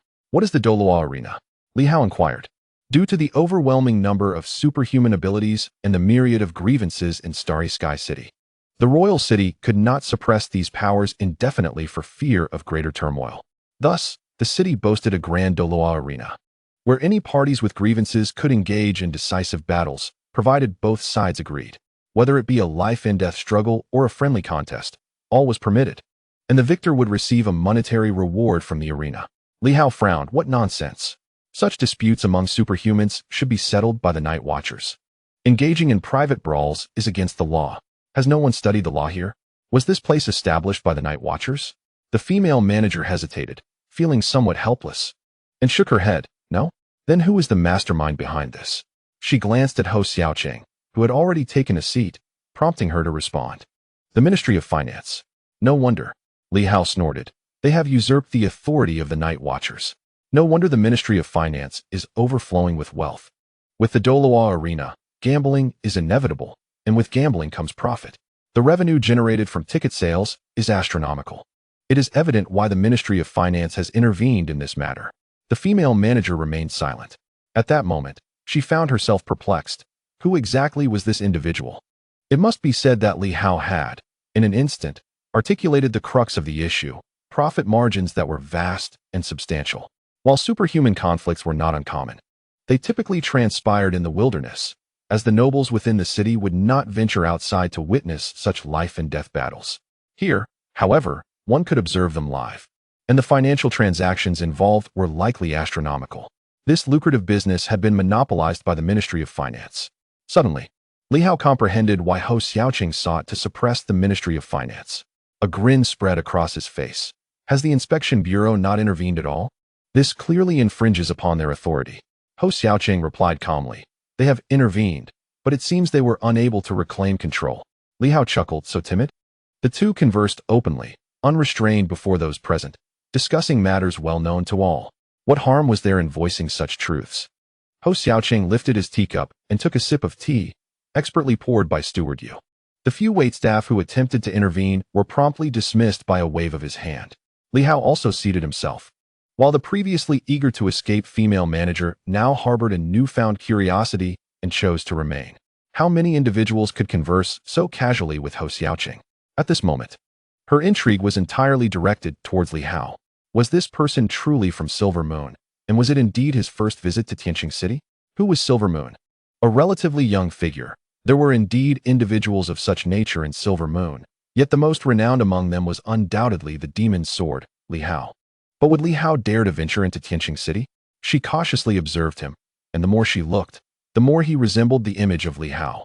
While the depiction at Jiulong Pavilion was somewhat dissimilar, there was an undeniable similarity as well.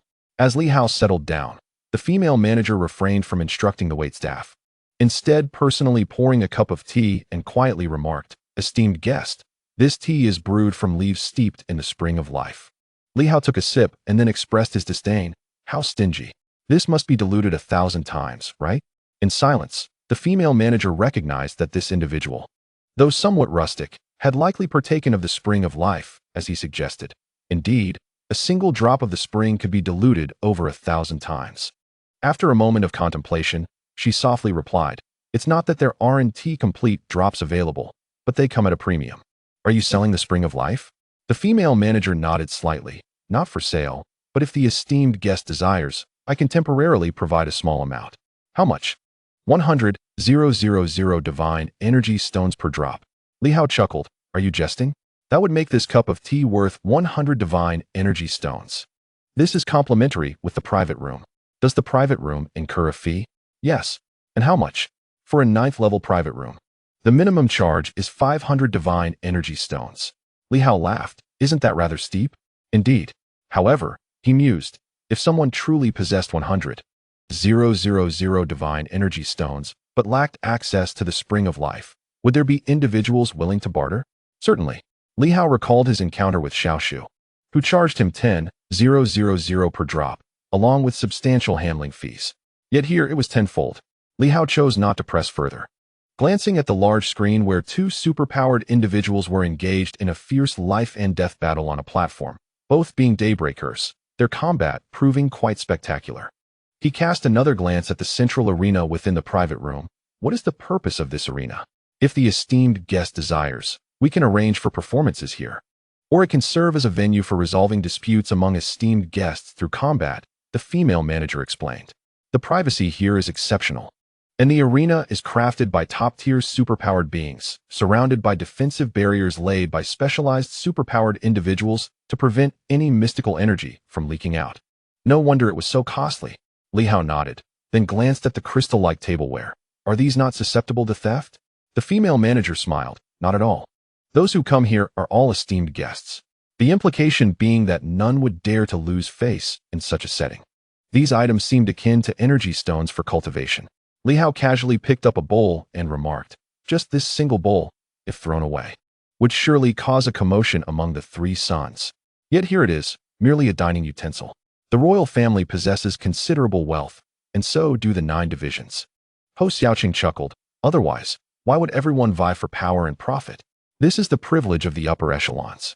Look, you two are seated here, indulging in all this, watching the super beings perform, and dining on a meal costing several hundred to 1,000 divine energy stones. Li Hao replied with a smile. I am merely broadening my horizons and expanding my perspective. I certainly cannot afford such luxuries. Are you truly lacking in this amount of money? Not at all. Li Hao responded. I raided the Su family's treasury and reaped a considerable bounty, over 1 million divine energy stones. Yet here, just for a meal, thousands are gone. If I eat 3 meals a day, tens of thousands will vanish. If I were to sustain this for 3 months, wouldn't I be bankrupt? Nearby, the female manager trembled. In that moment, she realized who this person truly was. Li Hao sighed. I once believed I had struck it rich, wealthy enough to rival nations. But upon arriving at Tianxing, I had no idea such exorbitant expenses existed. If Su Qing were to come here, wouldn't he just be a country bumpkin? Ho Xiaoqing laughed lightly. That is an exaggeration. The Su family's treasury is merely a fraction of their wealth. Who would store their entire fortune in a small family vault? Do you think Su Qing's father simply appeared out of nowhere? Hiding in the relics, I understand. That makes sense. The relics are indeed safer. Li Hao pondered. Could they have seized the military arsenal in the relics? It's quite normal, Ho Xiaoqing explained. Take Zhantian City, for instance. Is there no military arsenal there? Indeed. Li Hao nodded, realizing something profound. Yet, Zhantian City is not easily taken. With 1 million soldiers and dozens of golden warriors, along with even greater figures above them, it is surely replete with wealth. The female manager and several attendants felt a chill at these words. They had encountered influential figures discussing significant matters before, but never with such clarity, directness, and audacity, devoid of subtlety. The more they listened, the more astounded they became. The female manager, while not unfamiliar with grand spectacles, felt that no one had witnessed more than herself. Ho Xiaoqing hardly ranked in comparison. The directors and deputy directors of the 9 divisions, who surpassed Ho Xiaoqing in status, were figures she frequently encountered. Princes and dukes were also part of her regular sight, who, indeed, held a higher position than Ho Xiaoqing. Yet at this moment, as she listened to the exchange between Li Hao and Ho Xiaoqing, she felt an overwhelming urge to turn and walk away. She was not inclined to continue listening. Meanwhile, Ho Xiaoqing continued, it is good that you understand. So you may be wealthier than I, but if you think that by seizing from the Su family once, you surpass the wealth of the 9 divisions or their director, you are merely dreaming. The Su family is one of the 3 great ducal houses, no doubt, but first, you have not seized the core treasury of the Su family. Second, the Su family dominates the East, yet it is not the only power there. Even the East must pay tribute and taxes to the 9 divisions. The Su family controls at most 10 provinces, while the 9 divisions govern them all. The 10 provinces under the Su family's control still must heed the 9 divisions.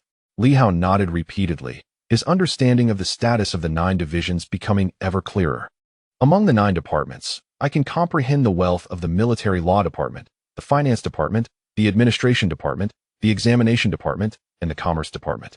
However, I find myself perplexed regarding the internal affairs department and the Department of Rights and Foreign Affairs. Where do they acquire their riches?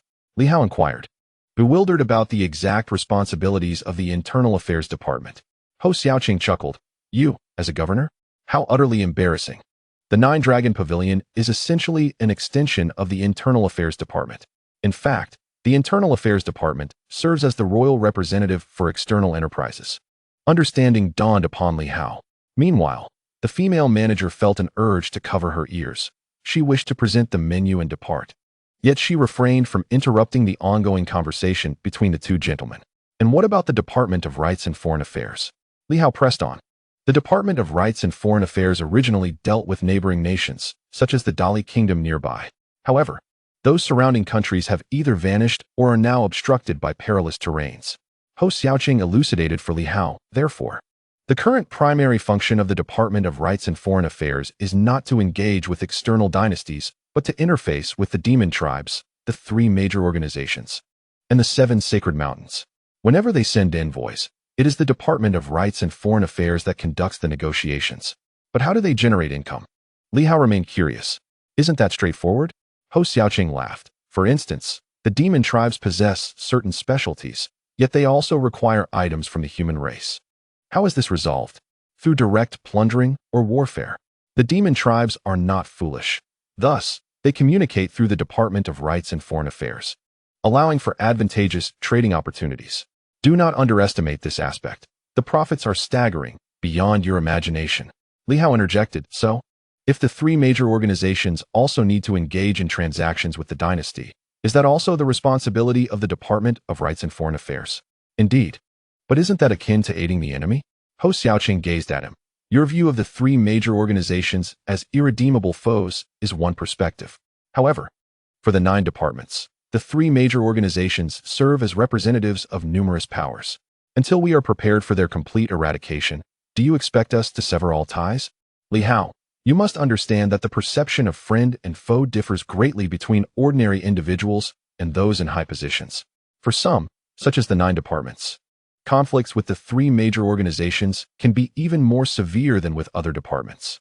While institutions like the inspection department harbor disdain for the 3 major organizations, it does not imply that all share this sentiment. Do you understand? The Night Watchers engage in battles, disputes, and vendettas with the 3 major organizations. But do you believe the Internal Affairs Department and the Department of Rights and Foreign Affairs harbor any irreconcilable enmity towards them? Li Hao nodded continuously, gaining insights. He had come to Tianqing to witness such intricacies, and at this moment, Ho Xiaoqing seemed to understand his thoughts, gradually breaking down concepts for explanation and analysis. Thus, Li Hao paused and remarked, so, at times, when you eliminate members of the 3 major organizations, you inadvertently sever their financial lifeline. Is that not the case? That is indeed a consideration, but wealth is not the sole focus. There are myriad other factors. Ho Xiaoqing replied with a smile. Take the 9-Dragon Pavilion, for instance. Do you think it is merely a dining establishment? Li Hao remained silent. Ho Xiaoqing remarked, this place serves as the 9 offices, a crucial communication hub for the royal family. Many matters that cannot be resolved through official channels find resolution here, balancing various interests. He gestured towards the female manager beside him. Do you perceive her merely as a server? No. This enchanting lady is not only one of the intelligence leaders of the royal family, but also a vital bridge between the 9 offices and the royal court. The female manager's expression shifted slightly, and she smiled awkwardly. Director Ho is jesting. Do not interject when you are not addressed. Ho Xiaoqing spoke calmly, causing a chill to run through the female manager, who fell silent. He continued, as for intelligence, it is rather inconsequential. This lady also engages in other professions, such as being an intermediary. Do you understand? Li Hao furrowed his brow. An agent? Yes, something akin to that. Ho Xiaoqing replied with a grin. If you wish to procure anything, be it a position or otherwise, you can obtain it through Jilong Pavilion. For instance, if you desire to purchase an official title, say that of the Silver Moon Director of the Inspection Office, you may inquire with her about the price and the cost involved. Li Hao chuckled. That must be quite expensive. Not necessarily. Ho Xiaoqing shook his head. One might fear the inability to assume the role, or worse, to perish shortly after. The position of Silver Moon Night Watcher was once available for a mere 1,000 divine energy stones. At that time, the Night Watchers were consistently summoning me to Tianqing City, but I declined, hence those who purchased it could not take office. Eventually, there were those undeterred by death, eager to assume the role, only to meet their demise before even reaching Silver Moon, slain by the Northern Sea Bandits. Li Hao laughed. It must have been the Starlight Pirate Group or the White Shark Bandits. Quite so. The female manager felt a cold sweat trickle down her back at that moment. She regarded Ho Xiaoqing with a hint of fear. He seemed to know everything, to possess clarity on all matters. How did he acquire such intelligence? Did he have numerous hidden connections in Tianqing City? Meanwhile, Li Hao felt his horizons broadened. As he spoke, he realized he was somewhat hungry and glanced at the female manager, smiling. Where's the menu? Suppressing her inner turmoil, the female manager presented a menu to Li Hao. While Ho Xiaoqing and Chief Steward Yu received theirs as well. Li Hao, unhesitant, opened it and exclaimed, "How exorbitant! Can this great demon meat soup truly be sold? Indeed. Are you not concerned about provoking the great demons? Some of it is delivered by the demon clan themselves." Oh, Li Hao nodded, then continued. Is the meat of the Su Guang great demon truly this pricey? 500 divine energy stones for a dish. The Su Guang great demons are rare and notoriously difficult to deal with. Li Hao glanced at the Black Panther beneath him and chuckled. I have a dog here. A descendant of an ancient demon, possessing peak battle prowess of the Su Guang bloodline. Could a dish of its meat fetch over 1,000 divine energy stones? The female manager remained silent, refraining from engaging in that topic. The Black Panther, somewhat vexed, shot Li Hao an irritated glance. He actually contemplated selling dog meat. Li Hao continued to peruse the menu, pondering aloud. The Northern Sea specialty, the meat of the sturgeon dragon fish. This is not something that just anyone can catch. It must be the work of the Northern Sea Bandits, correct? The female manager remained reticent. Li Hao, lost in thought, remarked, It appears your business is quite extensive, engaging even with the pirates. I recall a maritime consortium known as the Four Seas. Perhaps the pirates are indeed your primary trading partners? He then turned to the female manager, inquiring, Are you aware of the cannibalistic tendencies of the pirates? The female manager, her gaze lowered, replied softly, I am not certain. The esteemed guest may be mistaken. This is not a transaction facilitated by pirates, but rather a catch from the sea by the consortium itself. Li Hao nodded slightly and continued observing the surroundings. After a moment, he chuckled, Never mind, it is all rubbish. Please bring a pot of fine tea. With an ample amount of the life spring essence, priced according to 1,600 units of divine energy stones. As for the food, just some ordinary fare will suffice. Complimentary snacks will do. At this point, a thought crossed his mind, and he turned to Ho Xiaoqing. Chief Ho, is Elder Golden Spear a senior patrol envoy? Indeed, came the reply. And what about Brother Ermo? Also so. Then add 200 more. Li Hao instructed the female manager. One to be charged to the Golden Spear head of the Martial Guard, and the other to the Vice Captain, Mu Lin. The female manager, feeling quite embarrassed, did not utter any refusal, softly stating, Very well, I shall make the arrangements. Li Hao smiled warmly and did not object, nor did Ho Xiaoqing. At that moment, Ho Xiaoqing sat in his chair, gazing out through the large window facing the palace, and remarked, In the past, this place was much brighter. Now it is almost shrouded in darkness. Li Hao also looked outside, squinting for a moment. There are many formidable individuals. Indeed, Ho Xiaoqing chuckled, continuing to sip his tea. After a while, Li Hao spoke up. What do you wish for me to undertake, Chief? Decide for yourself. What are the benefits? Li Hao pondered. Not in the immediate sense, but in the long term, what advantages will arise? For me, for Silver Moon, for you, Chief? To instill a sense of deterrence within the First Division, to establish a firm foothold in the Patrol Division, making it clear that while I may be difficult to deal with, I am seizing the interests and powers of others, thereby strengthening the Patrol Division. Remember, Li Hao, in this place, one must seek a patron or a scapegoat. For instance, that figure in the Patrol Division. If all you bring him is trouble, he will not concern himself with you. However, if your troubles also yield substantial benefits for him, he will take notice. Ho Xiaoqing chuckled. He is unconcerned with trouble. What matters to him is what he stands to gain once the trouble subsides. If you employ reasonable, lawful means to secure some advantages for the Patrol Division, he will be willing to assist you within that context. Li Hao nodded thoughtfully. After a moment's consideration, he asked, will this assistance be significant? Quite substantial. After all, the old chief is a being of considerable prowess. Hou Xiaoqing laughed. In that case, managing the other powerful beings becomes quite a challenge, does it not? Indeed. But does he not fear the tail wagging the dog? Furthermore, we are people of Silver Moon. Li Hao gazed at Hou Xiaoqing, a hint of perplexity in his expression. Hou Xiaoqing sighed. You must understand that in the eyes of the 9 divisions and the royal family, they are of the highest rank. The second tier comprises the 3 major organizations, the 7 divine mountains, the 3 grand dukedoms, and Silver Moon. Next, we delve into the third tier provinces, the realm of the demon race, and the 7 great divine mountains. Li Hao raised an eyebrow slightly, pondering. For instance, Tianjian Mountain. Does it truly only boast the presence of the esteemed Tianjian? Can it rightfully be regarded as second tier? Can it stand alongside the likes of Silver Moon and the Duke's residence?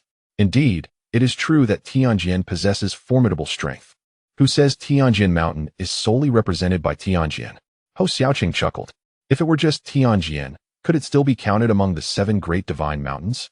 What distinguishes Tianjian from the likes of Baidu and Beiquan? The majority of sword cultivators in the realm, nearly 90%, are gathered at Tianjian Mountain. It is not merely the Silver Moon warriors. There are countless sword practitioners from the central regions and the 4 corners of the continent converging upon Tianjian Mountain. Surely you do not believe that Tianjian Mountain is solely represented by Tianjian?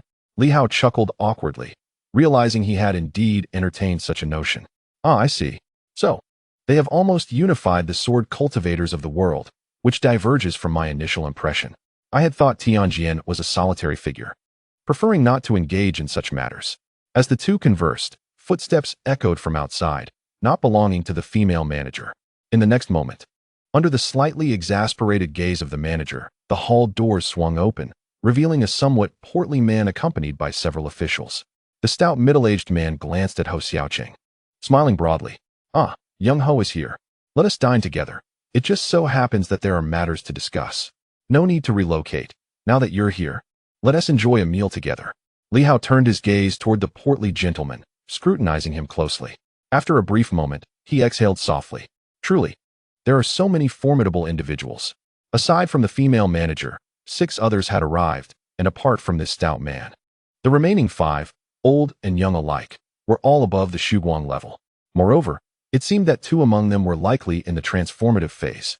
The remaining 3 were not of the novice Shuguang variety. As for this stout man, he was somewhat inscrutable. He appeared to be a martial artist, yet undoubtedly not weak. Director Liu. Hou Xiaoqing rose, smiling warmly. I wasn't aware you would be attending tonight. Had I known, I would have refrained from coming. I wouldn't want Director Liu to think I was occupying his space. The portly man laughed heartily. No worries at all. It's merely a dining venue. After which, he added, let us all dine together. It'll be more lively. He then turned to Li Hao, grinning. So this is the illustrious demon sword, is it? A fine figure indeed. After complimenting Li Hao, the latter elegantly stood, performing a slight bow and removing his top hat. Night Watchman Li Hao, at your service, Director Liu. Don't be so formal. Please, take a seat. We are all family here. No need for such niceties. The stout man cheerfully beckoned, leading his companions closer. However, among his entourage, some cast unkind glances at Li Hao and Hou Xiaoqing. The trio settled, with Hou Xiaoqing occupying the primary seat, while Li Hao and Steward Yu took the secondary positions. Will you not yield? Director Liu was unfazed by such matters, casually finding a spot to sit and gesturing for the others to do the same. He then turned to the female manager. Go, bring out the finest delicacies. Don't let Minister Hou and the others feel embarrassed. Understood. The female manager dared not linger, swiftly departing, visibly sweating as she did. Hou Xiaoqing chuckled lightly. Thanks to the director, we shall indulge our appetites heartily. Director Liu chuckled. What a statement. If young Hou is willing to join the finance department, you may come here every day and indulge as you please. Even take some home if you wish. Hou Xiaoqing laughed lightly. That is quite impossible. Just a small matter. After saying this, he turned to Li Hao. The magic sword, Li Hao, is indeed commendable. As for Su Qing, he had always held himself in high regard. It's good that he has met his end. Young Li, would you be interested in joining the finance department? While the position of deputy director may not be available, There are numerous roles beneath the finance department. If you come, I assure you that your position will be only a notch below the director's. In truth, it won't be inferior to young Ho's. Li Hao beamed with delight. Really? I've heard that the Seaside Commerce Group operates under the finance department. Can I be the head of the Seaside Commerce Group? Director Lu laughed and turned to a middle-aged man beside him, who appeared somewhat dusky. Xiao Wu. Would you be interested in relinquishing your position? Li Hao was taken aback. Is this gentleman the head of the Seaside Commerce Group? My apologies. The dusky middle-aged man glanced at Li Hao, his gaze momentarily stern before returning to normal. I am Wu Yong. It is I who should apologize for meeting the true visage of the magic sword. He then chuckled lightly. If the magic sword is interested in this position, I would gladly step aside and serve as your subordinate. Director Lu need not worry about my sentiments. Should we be able to bring someone of your caliber into the finance department, it would be a privilege I would cherish. Li Hao was elated. Is that true? A sudden silence ensued. Li Hao was ecstatic. Then I can truly accept this position. I've heard that the Seaside Commerce Group is immensely wealthy. Moreover, wherever the golden flag appears, even pirates dare not provoke them. I have offended many pirates in the North Sea, and those from the East Sea wish to take my life. If I could command the Seaside Commerce Group, such troubles would be trivial. Li Hao was overwhelmed with excitement. If Director Lu does not mind, I could receive my appointment tonight and assume my duties tomorrow. Director Lu's smile remained, albeit with a hint of peculiarity. It was merely pleasantries. Indeed, such niceties had been exchanged countless times among them. Yet, it was the first time he encountered someone who took these courtesies to heart with such eagerness and exuberance. Li Hao truly desired it. If offered, he would accept. With the appointment issued today, it was almost certain that he would take over the Seaside Commerce Group by tomorrow. In that moment, Director Lu felt as though an old hand was confronted by an impetuous youth, rendering communication nearly impossible. Before long, Director Lu said with a smile, I would like to, but I fear the inspection department may not release you. Your director is quite stubborn. Li Hao, brimming with excitement, replied, no worries. As long as the director gives the order, I will resign from my position in the inspection department and head straight to the finance department. As for our inspection department refusing to allow progress, that is far more malicious than murder. Director Lu laughed heartily. That is too severe. I genuinely look forward to your arrival, but it wouldn't be appropriate to have you clash with that stubborn mule over this matter. How about this? I will communicate with your director, and if he agrees, you may come to find me anytime. This statement served as a mutual concession. Li Hao felt a tinge of disappointment. Well, that's unfortunate. I haven't even met our inspection department director, and I'm not familiar with him. He probably won't agree. I am truly very interested in the Seaside Commerce Group. Even being a subordinate would suffice, but it seems there's no hope now. The members of the finance department suddenly felt a sense of discomfort. Enough is enough. Li Hao indeed lived up to the rumors, displaying a certain stubbornness and undeniable courage. Before Director Lu could utter a word, Ho Xiaoqing chuckled lightly, suggesting that venturing into the Four Seas Trading Group was far too ambitious. You've just arrived here. It's essential to settle in first. As the newly appointed vice governor of Tianqing, it's not so simple to leave, he remarked. Director Lu paused briefly, then smiled. Congratulations. Young Li, it seems old Yao has already promoted you to vice governor. The responsibilities are indeed significant. Ho Xiaoqing nodded in agreement. Absolutely. I intend for Li Hao to oversee the establishment of the Tianqing governor's office. Currently, we are lacking a proper base and some personnel. He pointed towards the large screen. This location is quite suitable. Director Lu, I wish for Li Hao to be stationed here, transforming this area into the governor's office, while also nationalizing these illicit enterprises. Moreover, we can ensure timely tax payments to bolster the treasury. What do you think, Director Lu? Director Lu laughed heartily. A splendid idea. However, it may pose challenges. But of course, that falls under the jurisdiction of the inspection office and the night watchers. I shall refrain from interfering. Young Ho, you may proceed as you see fit. I understand your intention. Let us dine tonight without discussing these matters. We can wait until tomorrow to see how your inspection office decides. I will not meddle. Ho Xiaoqing nodded. That's agreeable. I believe the inspection office will have no objections. He continued calmly. Furthermore, this is well within the authority of the Tianqing governor's office. And the director will have no objections. Minister Yao certainly will not oppose. At that moment, a rather alluring woman beside Director Lu spoke up. She was another powerful figure in the transformation phase, alongside Wu Yong. She turned to Ho Xiaoqing with a smile. Governor Ho, The night watchers have grand ambitions. This place is merely a leisure spot for the affluent. Converting it into a governor's office might lead to chaos in Tianqing City. An abundance of superhuman energy with no outlet is not necessarily a good thing. Ho Xiaoqing nodded. I understand, which is why I am prepared. Anyone daring to incite turmoil will be swiftly suppressed. I am eager to see whether my suppression occurs faster than the unrest itself. He then added with a smile. I have heard that the owner of the Tianqing duel arena is a formidable woman, possibly possessing transformation phase strength. I wonder if she will intervene. The enchanting woman smiled, but did not respond.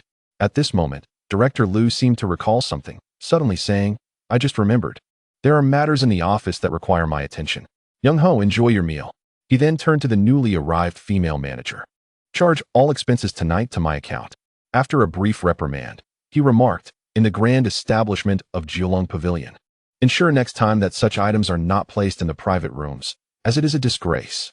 Having chastised her, he turned back to Ho Xiaoqing, cheerfully saying, Young Ho, I shall take my leave.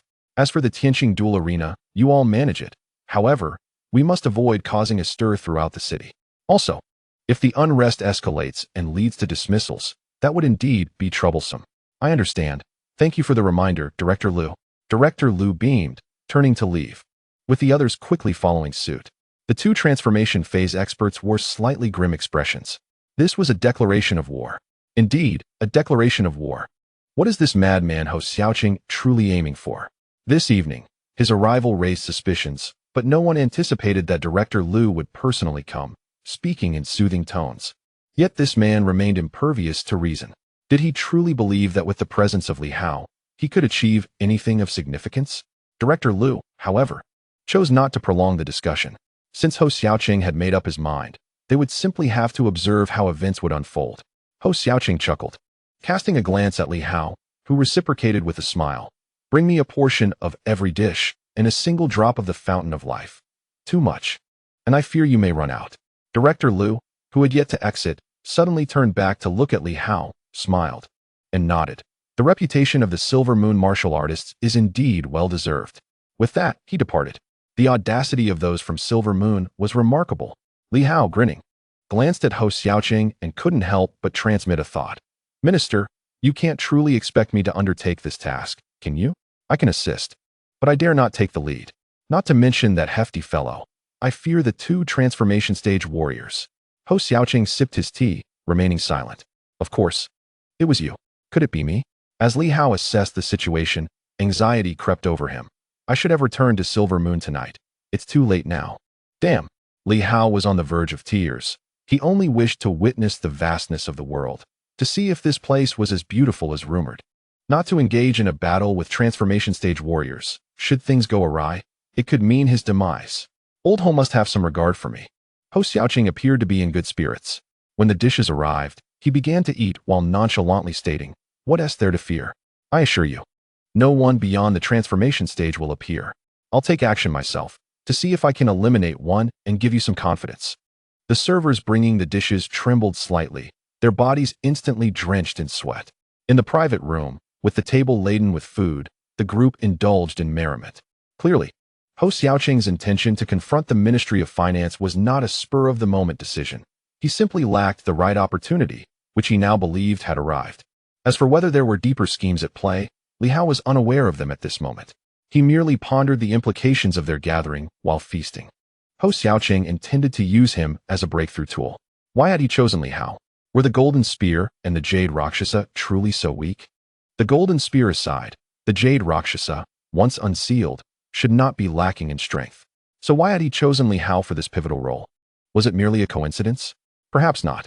Li Hao, with grease coating his lips, even shared a morsel with Black Panther.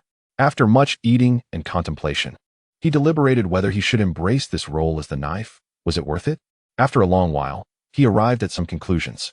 Perhaps to truly see the world, one must actively participate. At present, he might not fully comprehend the situation. Nevertheless, he was certain that Ho Xiaoqing would not recklessly endanger his life. Yuan Shuo, Hongitong, and the Bright Sword. All these individuals were, in fact, Li Hao's support. Should Li Hao meet his demise, even if Ho Xiaoqing succeeded in his schemes, it would yield no benefit to him. It would only lead to the complete disintegration of Silver Moon and further exacerbate the rift between the Silver Moon martial world and the Silver Moon government. With a clear understanding, Li Hao finished a bowl of soup in one gulp, belched contentedly, and looked up with a grin. Minister, is it merely this trivial matter? Simply reclaiming the Celestial Star Duel Arena for the Night Watchers will suffice? Of course, it is not so simple. Ho Xiaoqing had already finished his meal and was leisurely sipping tea. My advance notice served two purposes. First, to smoothly relinquish control of this area, which would be the most favorable outcome. Second, should they resist, a fierce counterattack would ensue. There would be opposition from all fronts, official, covert, civilian, aristocratic, and even attempts on one's life by the three major organizations would not be surprising. During this counteraction, one must seize the opportunity to deliver a decisive blow. Suddenly, Ho Xiaoqing chuckled, a chilling smile gracing his lips. As long as one seizes the opportunity without leaving any incriminating evidence, one can ruthlessly strike down the beleaguered. There are countless who wish to take down the First Division. The specific execution is up to you. Whether to control the situation promptly, allow it to escalate, or let it fizzle out, all is within your discretion. Each course of action will yield varying consequences. If the goal is merely to establish a foothold in Celestial Star City, then simply dismantling their strongest stronghold will suffice, which is considerably easier. Li Hao understood. Ho Xiaoqing was assessing how far he could go and how much he was willing to undertake, acknowledging that different levels of engagement would naturally invite varying degrees of backlash. His role was solely to oversee the transformation. Clearly, he was also gauging Li Hao's capacity to endure. After consuming a bit of food, Li Hao began sipping tea, contemplating for a moment before inquiring, "What about assistance?" "Handle it as you see fit. If you can mobilize the Night Watchers, then do so. If not, then it is beyond your capability. As for me, you know the martial guard. Only the Golden Spear possesses the strength to assist you. Otherwise, we lack skilled experts. The martial guard does not boast many masters. The Golden Spear is exceptional, while others, like Mulin, are somewhat inferior. As for Steward Yu, he is Ho Xiaoqing's secretary and, of course, serves his interests." At this thought, Li Hao chuckled and nodded. "I see. So, little assistance is to be expected. It all rests upon my own shoulders." Old Ho truly has high regard for himself. Meanwhile, the news exploded like wildfire. The demon sword had entered the capital. Li Hao had arrived in Celestial Star City, and what was even more shocking was that Ho Xiaoqing had declared war on the finance department at the Nine Dragons Pavilion. Yes, declared war. Just over a mere Celestial Star Duel arena, yet at this moment, it resonated in the ears of others as a declaration of war, unmistakably signaling to the finance department to withdraw gracefully. Should they fail to heed this warning, I shall resort to violent eradication. I am the sole official enforcement agency, which gives the Night Watchers a distinct advantage, but sometimes, authority also requires the backing of strength. Being one of the 9 departments, the power of this position is indisputable. In the inspection department, a senior official appeared slightly pale and hurried into the grand conference room.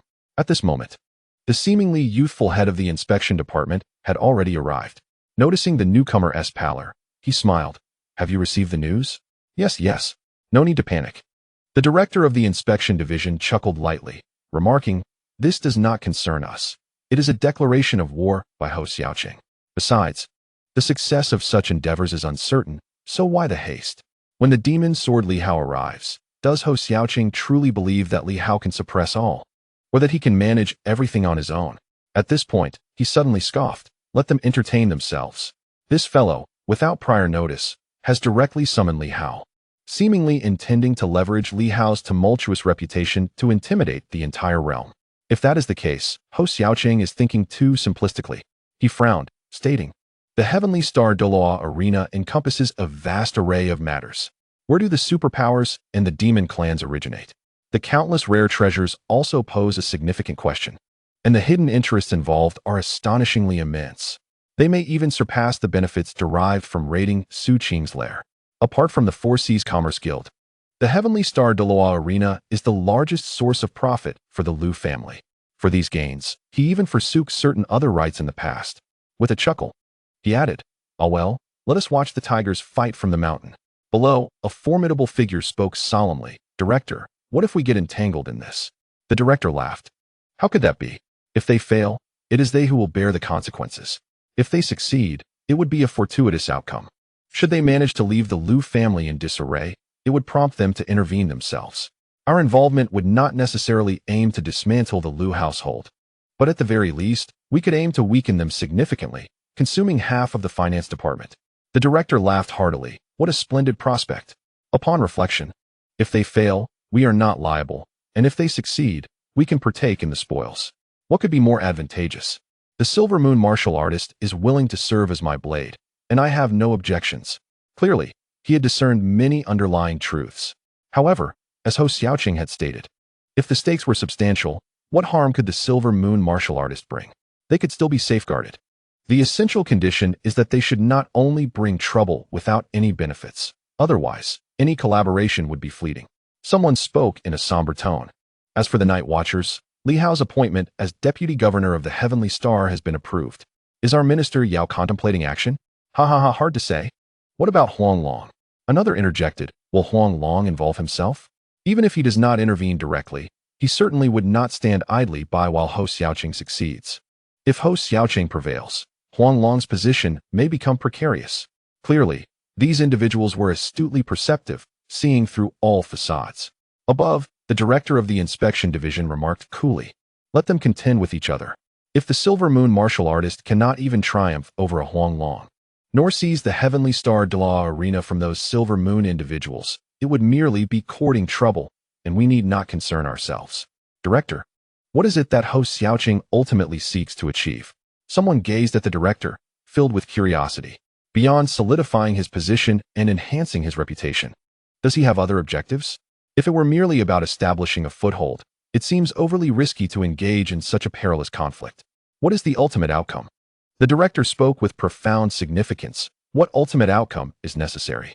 It suffices to incite conflict among the 9 divisions, allowing all to recognize that the Silver Moon barbarians are not to be trifled with, and to reveal to some the might and fighting spirit of the Silver Moon. Is that not enough? When did we ever require a definitive conclusion? He chuckled softly, rising to his feet, and remarked, all right, it's just a trivial matter. Please refrain from bothering me further. As for Li Hao, as a member of the Night Patrol, if he is not afraid of being assassinated now that he has arrived in Tianqing City, then let it be. Understood. The crowd responded in unison, and no one uttered another word as they swiftly dispersed. Simultaneously, such meetings were commencing in various locales. In the finance department, the corpulent director Liu remained all smiles. Sipping his tea, after a moment of contemplation, he chuckled. It seems that Ho Xiaoqing believes my finance department is the most lucrative and the most pliable. Li Hao also seems to think he can use us as a stepping stone to intimidate others, establishing his footing while ultimately seeking to draw everyone to share in the spoils. Below, someone gloomily inquired, Director, how should we respond? Retreat is not an option. With a grin, Director Liu replied, at this juncture, we cannot afford to yield. I have already conceded a step to Ho Xiaoqing today, and if I yield further, tomorrow my Seaside merchant group will vanish. The day after, the taxes from all provinces will evaporate, and soon after, I may no longer exist. At this critical juncture, retreat was simply not permissible. Should he concede even a fraction, they would pounce upon him like sharks sensing blood. The alluring woman at that moment clenched her teeth. From Ho Xiaoqing's demeanor, it seems he intends to use Li Hao as the dagger to tear open this situation. Let us eliminate Li Hao. He has just shattered the Su family's reputation, and his demise would not only grant us 2 divine weapons, but also a vast fortune and immense renown. The solution is straightforward. Simply eliminate Li Hao, or even Ho Xiaoqing, and the matter is resolved. Alternatively, should we merely shatter them and reveal their weakness, countless others will be eager to feast upon them. The outcomes for both sides remain the same. Whoever displays weakness in this encounter will swiftly be consumed by the multitude of predators lurking nearby. As for why Ho Xiaoqing targeted her, thinking of the finance department as a sharpening stone, Director Liu mused that it was perhaps because he was perceived as too accommodating. He turned to her with a smile. Do you have confidence in subduing Li Hao? Indeed. The woman replied coolly, I am in the metamorphic phase. He managed to escape multiple pursuers during Su Qing's unsealed state, indicating his formidable strength, certainly at the peak of the later stages. With the enhancement of the Windrunner boots, he has reached the pinnacle of the metamorphic phase. However, despite this, I am confident I can bring him down. Director Liu fell into deep thought, and after a long pause, he stated, not enough. Not enough. This simple declaration stirred an unusual sensation among the crowd. In his estimation, a single metamorphic individual would not suffice to contend with Li Hao. Of course, Li Hao was indeed formidable, having evaded numerous metamorphic hunters in the east. The enchanting woman nodded. I understand the director's intent, but if he wishes to escape, once he leaves Tianqing City, he will be surrounded by countless wolves. Li Hao is in a more precarious position than we are. He cannot afford to leave the city recklessly. The moment he dares to step outside, he is as good as dead. Within Tianqing City, at the very least, we must uphold the facade of order. Officially, no personnel would attack Li Hao. However, once he steps out of the city, he will be at the mercy of all who desire a taste of such a substantial prize. Thus, if he still wishes to escape with the same fervor as before, he is mistaken. Firstly, as the vice commander of the Night Watch, should he engage in combat within the city, resulting in the destruction of buildings or the unintentional death of innocent civilians, I believe it is both our responsibility and duty to demand an explanation from the Night Watch, an account to the dynasty. Applause erupted as Director Lu clapped, laughing. Well said. Right to the core. Indeed, relative to the Starry Duel Arena, the greatest trouble for Li Hao is not us, but rather the constraints of remaining within the city and the risk of civilian casualties. All these factors will limit him. If Ho Xiaoqing intends for Li Hao to intimidate us, he is mistaken. Li Hao's limitations are paramount. While Li Hao possesses strength, he is also a significant burden. A restrained Li Hao will find it exceedingly difficult to exhibit the same combat prowess as Dongfang. Nonetheless, we must not be complacent. He smiled, and after a moment, communicated with a woman. Issue assassination orders not only to Fei Tian but also to Hong Yue and Yin Luo. He gave her further instructions, and she understood. All right, that will suffice. Disperse. He gestured for everyone to leave, and once they were gone, he pondered for a moment before walking towards the rear of the financial department. Moments later, after traversing several secret passages, he entered a concealed chamber. Father. He did not enter, but waited outside. After a brief interval, a voice emerged from within. Do you think this is still safe? Unable to kill Li Hao. Indeed, Director Lu did not conceal his thoughts. Individuals like Li Hao are not easily dispatched. With two divine weapons in hand, at a critical moment, Ho Xiaoqing would also intervene. This person is formidable, and even I would not dare to assert a guaranteed victory over him. He continued, as for the Starry Duel Arena, should we truly abandon it, it would not be of great consequence. If we could maintain a low profile and possess less wealth, it would matter little. However, at this stage, once we reveal such a stance, the losses will not be limited to just the Starry Duel Arena, a point which Father also understands. Alas, a weary voice resonated from within the chamber, tinged with a sigh. In the end, one cannot escape the realm of fame and fortune. Director Lu remained silent. Indeed, who can evade it? We are all mere mortals. The first generation of directors harbored grand ambitions. Yet what has become of them now? Have they not all transformed into dragons of ill repute in the eyes of others? The changes in status, the evolution of times, coupled with various other factors, ultimately led the 9 departments to lose their original purpose and cease reform. At times, it is quite helpless. The aged voice spoke again from the chamber. You sought me out for what purpose? After a moment of contemplation, Director Lu replied, to deal with Li Hao. It must be a swift execution. I wish to borrow a divine talisman. A divine talisman. Upon uttering this, a faint oppressive aura seeped into the chamber. Do you understand that for me? The divine talisman is not yet fully stabilized? The process of detaching the divine talisman to create a divine talisman incurs significant damage, perhaps exceeding your expectations. Director Lu replied solemnly. If we can eliminate Li Hao and seize the divine weapons, 2 in total, it would suffice to compensate for Father's losses. Furthermore, because the stakes are so high, they will not believe that I would approach Father at this moment, urging him to bear a great cost solely for the purpose of slaying Li Hao. Ho Xiaoqing, along with Yao Si and that fellow from the inspection department, would undoubtedly be observing me in silence. Once I make a move, it might present them with an opportunity, which is why I refrain from acting. Granting them such an opening would be unfathomable, as they could never anticipate that my father's might would intervene. Upon hearing this, the elder chuckled. There is some truth in that. Even when a lion hunts a rabbit, it must exert its full strength. One must not underestimate Li Hao. The divine talisman may not necessarily vanquish him. As far as I know, he may have previously employed a primal talisman. Who can say if he possesses more? If he does, it could sufficiently counter the assault of the divine talisman. Director Lu furrowed his brow slightly, pondering, is it possible he possesses more? If he truly did, why didn't he utilize it when Su Qing pursued him to such extremes? Yet, if he does possess such a talisman, that would indeed be troubling. What does your father imply? The elder continued, since you have made up your mind, eradicate the evil completely, sever the roots decisively.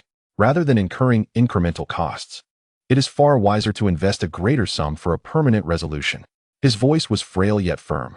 Guiding his son, the Su family attempted to incrementally add fuel to the fire, resulting in significant losses.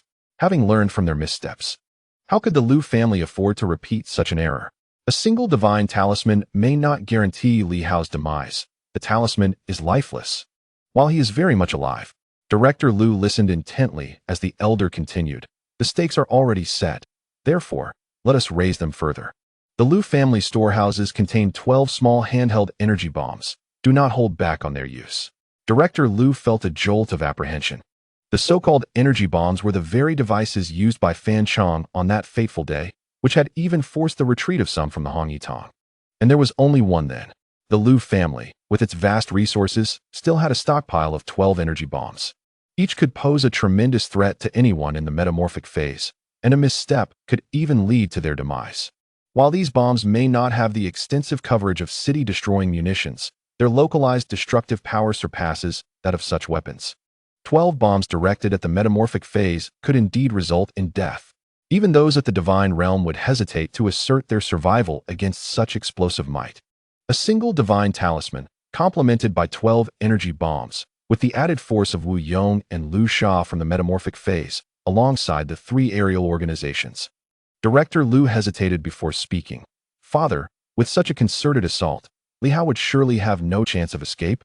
These stakes are quite extraordinary. With a stroke of luck, slaying a divine being should not be insurmountable. Yet, you are right. Having resolved to act, we must wager even more boldly. If victorious, we can certainly recoup our losses. I know not. The elder appeared weary. All possibilities exist, yet once a decision is made, do not dwell in regret. Such thoughts will only foster further hesitation and indecision. Regardless of right or wrong, success or failure, if you have exerted your utmost effort and still fail, then it is simply not Li Hao's fate to perish. To approach Li Hao with the intent to slay a divine being and fail, what then? I understand. Thank you for your guidance, Father. There is no need for the divine talisman tomorrow. Very well. Director Lu spoke no further and turned to depart. Behind him, in the dimly lit chamber, an elderly man, somewhat gaunt, shook his head slightly and sighed. Li Hao may not be so easily defeated. The bloodline legacy of the 8 great families has endured numerous crises. And to this day, they remain vibrant and resilient. They are not so easily vanquished. However, for now, there is little choice. Everyone is preparing for something. In the Jiulong Pavilion, having indulged in their feast, the crowd was ready to depart. Upon exiting the private room, they encountered others emerging from adjacent chambers. Whether it was mere coincidence or something more, remained uncertain. Ho Xiaoqing smiled and nodded slightly to the gathering, then bowed slightly. Greetings, esteemed directors. Numerous individuals emerged from the various rooms. Some offered a brief nod and a smile without uttering a word, while others disregarded the group, casting a cursory glance at Li Hao and his companions before promptly departing. A few, however, beamed with radiant smiles, playfully remarking, "Good luck. The safety of Tianqing rests upon your shoulders. Do your best." The directors each took their leave, and Li Hao meticulously observed, committing their identities to memory. He turned to Ho Xiaoqing, who calmly stated, "The 4 directors are from the internal affairs, examination, criminal law, and foreign affairs departments." Li Hao nodded in acknowledgement, smiling as he remarked, "Are these considered the weakest of the 4 departments? The other departments, the military law, inspection, and administration, have been vying for dominance. The finance and commerce departments are notoriously affluent. The finance department's wealth stems from provincial tax revenues, while the commerce department oversees all major conglomerates and smaller enterprises, making it difficult to ascertain who is wealthier. In this era, wealth often equates to power." Ho Xiaoqing chuckled, "Do not be too haughty. Even the weakest can strike you down as though you were a mere child." "I am but a child," Li Hao replied with a cheerful grin. "What am I compared to them?" "You." Ho Xiaoqing shook his head. Let it go. Just familiarize yourself with the scene. Li Hao nodded, acknowledging that it was time to return. As for where to reside, who could say? For the moment, he would follow Ho Xiaoqing. He turned to the female manager. Is the vial of life spring that I ordered ready? The manager appeared quite flustered. You really have the audacity. With a hint of resignation, she replied. That requires a payment of 100,000 divine energy stones. Did not Director Liu say he would treat us? Li Hao paused, unable to suppress a curse. Has that rotund fellow gone back on his word? One of the 9 directors, and he reneges on a meal? My heavens, what sort of person is this? The manager whispered, the meal can be charged to Director Liu's account, but the life spring does not fall under the category of meal expenses. She had no choice but to explain, as she too found it astonishing that Li Hao would dare to ask, and that Director Liu would have the audacity to retract his offer. Li Hao, feeling somewhat aggrieved, glanced at Ho Xiaoqing. This director is quite amusing. Such a prominent figure. Yet truly has the gall to go back on his word. It is beyond my expectations. Ho Xiaoqing burst into laughter. The steward chuckled softly, having remained mostly silent throughout the evening. At this moment, she quipped, is the person foolish enough to offer you a drop from the spring of life, expecting you to rob him again? It's shameless, really. If one truly values their dignity, that would be quite foolish. Li Hao expressed his profound regret. Alas, I never anticipated this outcome. I was so hopeful before, thinking I could take just a drop to spare him, yet he offered me not even a single drop. He then turned to the female manager and inquired, how much have we spent tonight? 8,000 divine energy stones. She replied, does that qualify us as a major client? Of course it does. The female manager was uncertain about his intentions and hesitated. What do you wish to do? Then, might you give me a token of remembrance? What? The female manager was bewildered. What kind of memento? Surely you possess beautiful tableware. As I am new here and may have to move soon, I would appreciate a complete set to take with me. I am not the sort to casually take others' belongings. If you could prepare a set for me, I would be grateful. The female manager was momentarily taken aback, feeling quite awkward, yet she eventually gathered herself and nodded. Very well, lordly. Please wait a moment while I arrange this. She was on the verge of being overwhelmed. Was there truly such a person? Once she had departed, Ho Xiaoqing could not help but laugh. And you, the steward, felt exasperated. Could you refrain from embarrassing yourself? Embarrassing myself? Li Hao replied, surprised. It was a gift. I neither stole nor robbed. As a major client, is it not normal to receive a token of appreciation? I find your words rather unpalatable. Do you not comprehend that these items, if sold, could procure a substantial amount of food and provisions, sustaining many lives? You all, ensconced in your lofty positions, seem oblivious to the struggles of the common folk. Ho Xiaoqing was taken aback, and Yu was momentarily stunned. Exchanging for food and drink? Are you serious? They gazed at Li Hao, who suddenly wore a somewhat mischievous smile. I was merely jesting, critiquing you from a moral high ground. It feels rather delightful. Yu chuckled in response. Ho Xiaoqing, however, regarded Li Hao with a deep gaze, remaining silent. Li Hao continued to smile, but as laughter faded, a tranquil silence enveloped him. Yu felt puzzled, surprised, even somewhat bewildered by Li Hao's thoughts. What occupies your mind? She asked. Li Hao returned to his calm demeanor, remaining voiceless. Indeed, you could not fathom his perspective. Though she had embarked on her journey for vengeance, having slain many, she was neither impoverished nor an ordinary individual. She had entered the world as a martial artist, a strong figure, and later joined the Night Watchers. These people were fundamentally different from her. Perhaps they did not comprehend that a single garment must be purchased with money. They likely had no notion of the expenses required for a simple breakfast or the costs of groceries and cooking, as they had never been in contact with such realities. Li Hao understood. He recognized that one could live reasonably well on 1,000-star coins. He knew that 2,000-star coins could afford a modest living for a family of 3, provided they resided in Silver City. In Tianqing City, it might fall short. As for reputation, was it truly valuable? Li Hao pondered. Of course, before turning 18, he had been unaware. However, upon reaching that milestone, he became acutely aware of all these truths. He chuckled inwardly, realizing that even they were not infallible, there were matters of which he possessed greater knowledge. When the female manager arrived with a set of tableware, Li Hao inspected it to ensure that it was indeed crafted from divine energy stones. And only then did he express his satisfaction, storing the items within his spatial ring. At that moment, the female manager was eager to see them depart. These individuals, particularly Li Hao, were quite bothersome to her.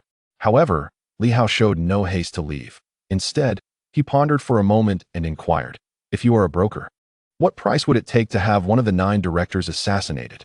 Silence ensued.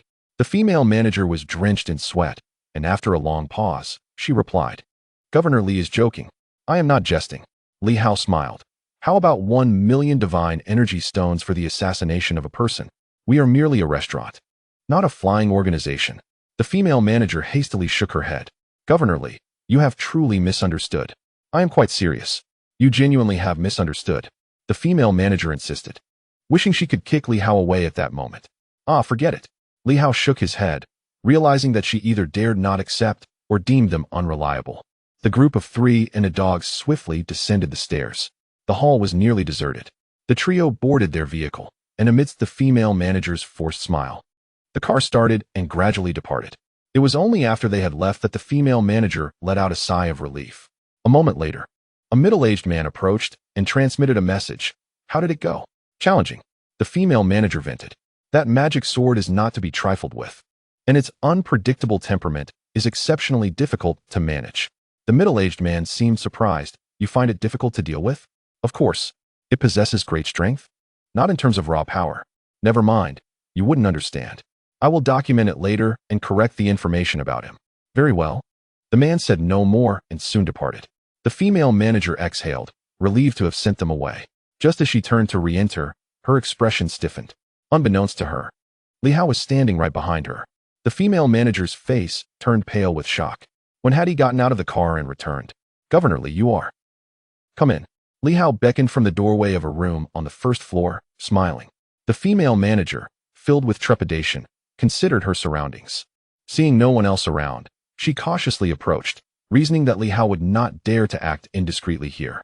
Inside the room, Li Hao seated himself and, upon her entry, smiled and said, "I require the information of all personnel in the financial department, particularly the strong ones. Also, please lower the prices for the Four Seas Merchant Group and the Tianqing Deluo Arena. The royal family and the 9 departments are at odds, and I am here to assist you." Governor Li has misunderstood. "We are merely a restaurant." Li Hao regarded her silently for a long moment before responding. "You are not willing to sell to me, are you?" "That is not the intention, Governor Li. The Night Watch has its own intelligence network. And how does that concern me?" Li Hao chuckled. "I want your information, not just from your side. I have other channels through which I will also acquire intelligence. Even if it is not complete, that is of no consequence. But should you provide me with false information, I will dismantle you. Is the peak of radiance truly formidable? Or do you believe that the transformation at the negative 2nd level of radiance is impressive? Or perhaps you believe that the individual outside is quite formidable. Have they ceased their business operations?" A soft chuckle emanated from outside. "Give it to him.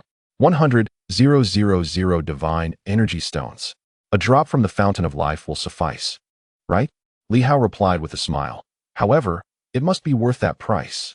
If at ISNT, I may find myself at a loss against you. But I must apologize, as I happen to know a handful of lunatics, the kind who can be unsealed. At most, they equate to 3 or 4 realms of divine power. They shouldn't pose much of a challenge, merely entertaining you." The laughter from the person outside continued. "Rest assured, Director Li, it is worth every penny." "That is splendid."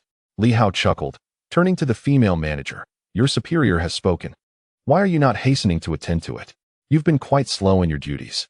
I initially thought you were rather pleasant and considered you for my secretary position. However, it seems I shall reconsider." The female manager awkwardly smiled. What a joke. This person is truly eccentric. She dared not utter another word and swiftly departed. Moments later, she presented Li Hao with a jade talisman. "This is from ancient civilization." "I am aware." Li Hao replied coolly. "I am not a simpleton. I possess greater knowledge of these matters than you do. I have encountered ancient civilization monstrosities, ancient beasts, even a dying general of ancient civilization. Have you ever witnessed such things? I have seen a powerful entity extinguish a divine power with a mere breath. Have you ever experienced that? Spare me your boasting." The female manager refrained from speaking further, her heart racing with astonishment. "Is this true? It might not be false. For one must realize, Li Hao has previously wielded the source talisman." Li Hao remained in place, examining the item without making a payment. If he deemed it unworthy, he would not part with his coins. As for any attempts to coerce payment, they were welcome to try. The other party did not obstruct him. Perhaps they were taken aback by Li Hao's previous remarks, or perhaps confident in their intelligence. After observing for a while, Li Hao furrowed his brow. Are you jesting with me? The financial department is immensely powerful, yet can only deploy 2 metamorphic beings? Nonsense. The Su family has a whole cadre of metamorphic operatives, the 4 great generals of Tianyi Xuanzong, including Su Qing himself, and his father, a formidable divine being, along with the red-bearded bandit. You tell me, the Liu family can only mobilize 2 metamorphic individuals? The female manager explained. The deputy directors of the financial department are mere figures of authority and cannot be mobilized. As for the Liu family, they certainly have hidden guards. But like the Su family, they are currently within the ruins and will not emerge. The only forces available are the Seaside group and the Tianqing Deloa arena. However, we cannot dismiss the possibility of them employing aerial assassins or utilizing potent destructive weaponry, such as energy bombs. Li Hao pondered, nodding thoughtfully. Do you sell energy bombs? At what price? 300,000 divine energy stones. Huh. Li Hao scoffed. Go rob a bank instead. What a jest. To obliterate a Su Guang metamorph would hardly yield such treasures. Do you think everyone is as privileged as Su Qing? With a flick of his hand, he tossed out a drop of the fountain of life. This barely justifies the price. It remains excessively costly. Even slaying a metamorph might not recoup my investment. The female manager forced a smile, saying nothing further. She retrieved the drop of the fountain of life, still somewhat astonished. This individual truly had the means to part with such a sum. One must remember, the previous Li Hao was akin to a glutton. This fellow is truly difficult to fathom. Li Hao stretched lazily and inquired, do you offer bodyguard services? What? Are there no offerings for transitional employment? Indeed, there are none. Perhaps during the early days of the Shuguang period, someone might have been willing to take on such a role, but the price would be steep. Then forget it. Far too weak. The female manager was rendered speechless, choosing not to respond further. Was Shuguang truly weak? Wasn't Li Hao himself of the Shuguang caliber? As the transaction reached completion, Li Hao lingered, only adding to the manager's headache. Directorly, do you have other matters? Big client. Do you not comprehend? Damn. The manager, accustomed to hosting numerous guests and rarely losing her temper, felt a surge of frustration at that moment. Have some dignity. A complete set of tableware is not inexpensive.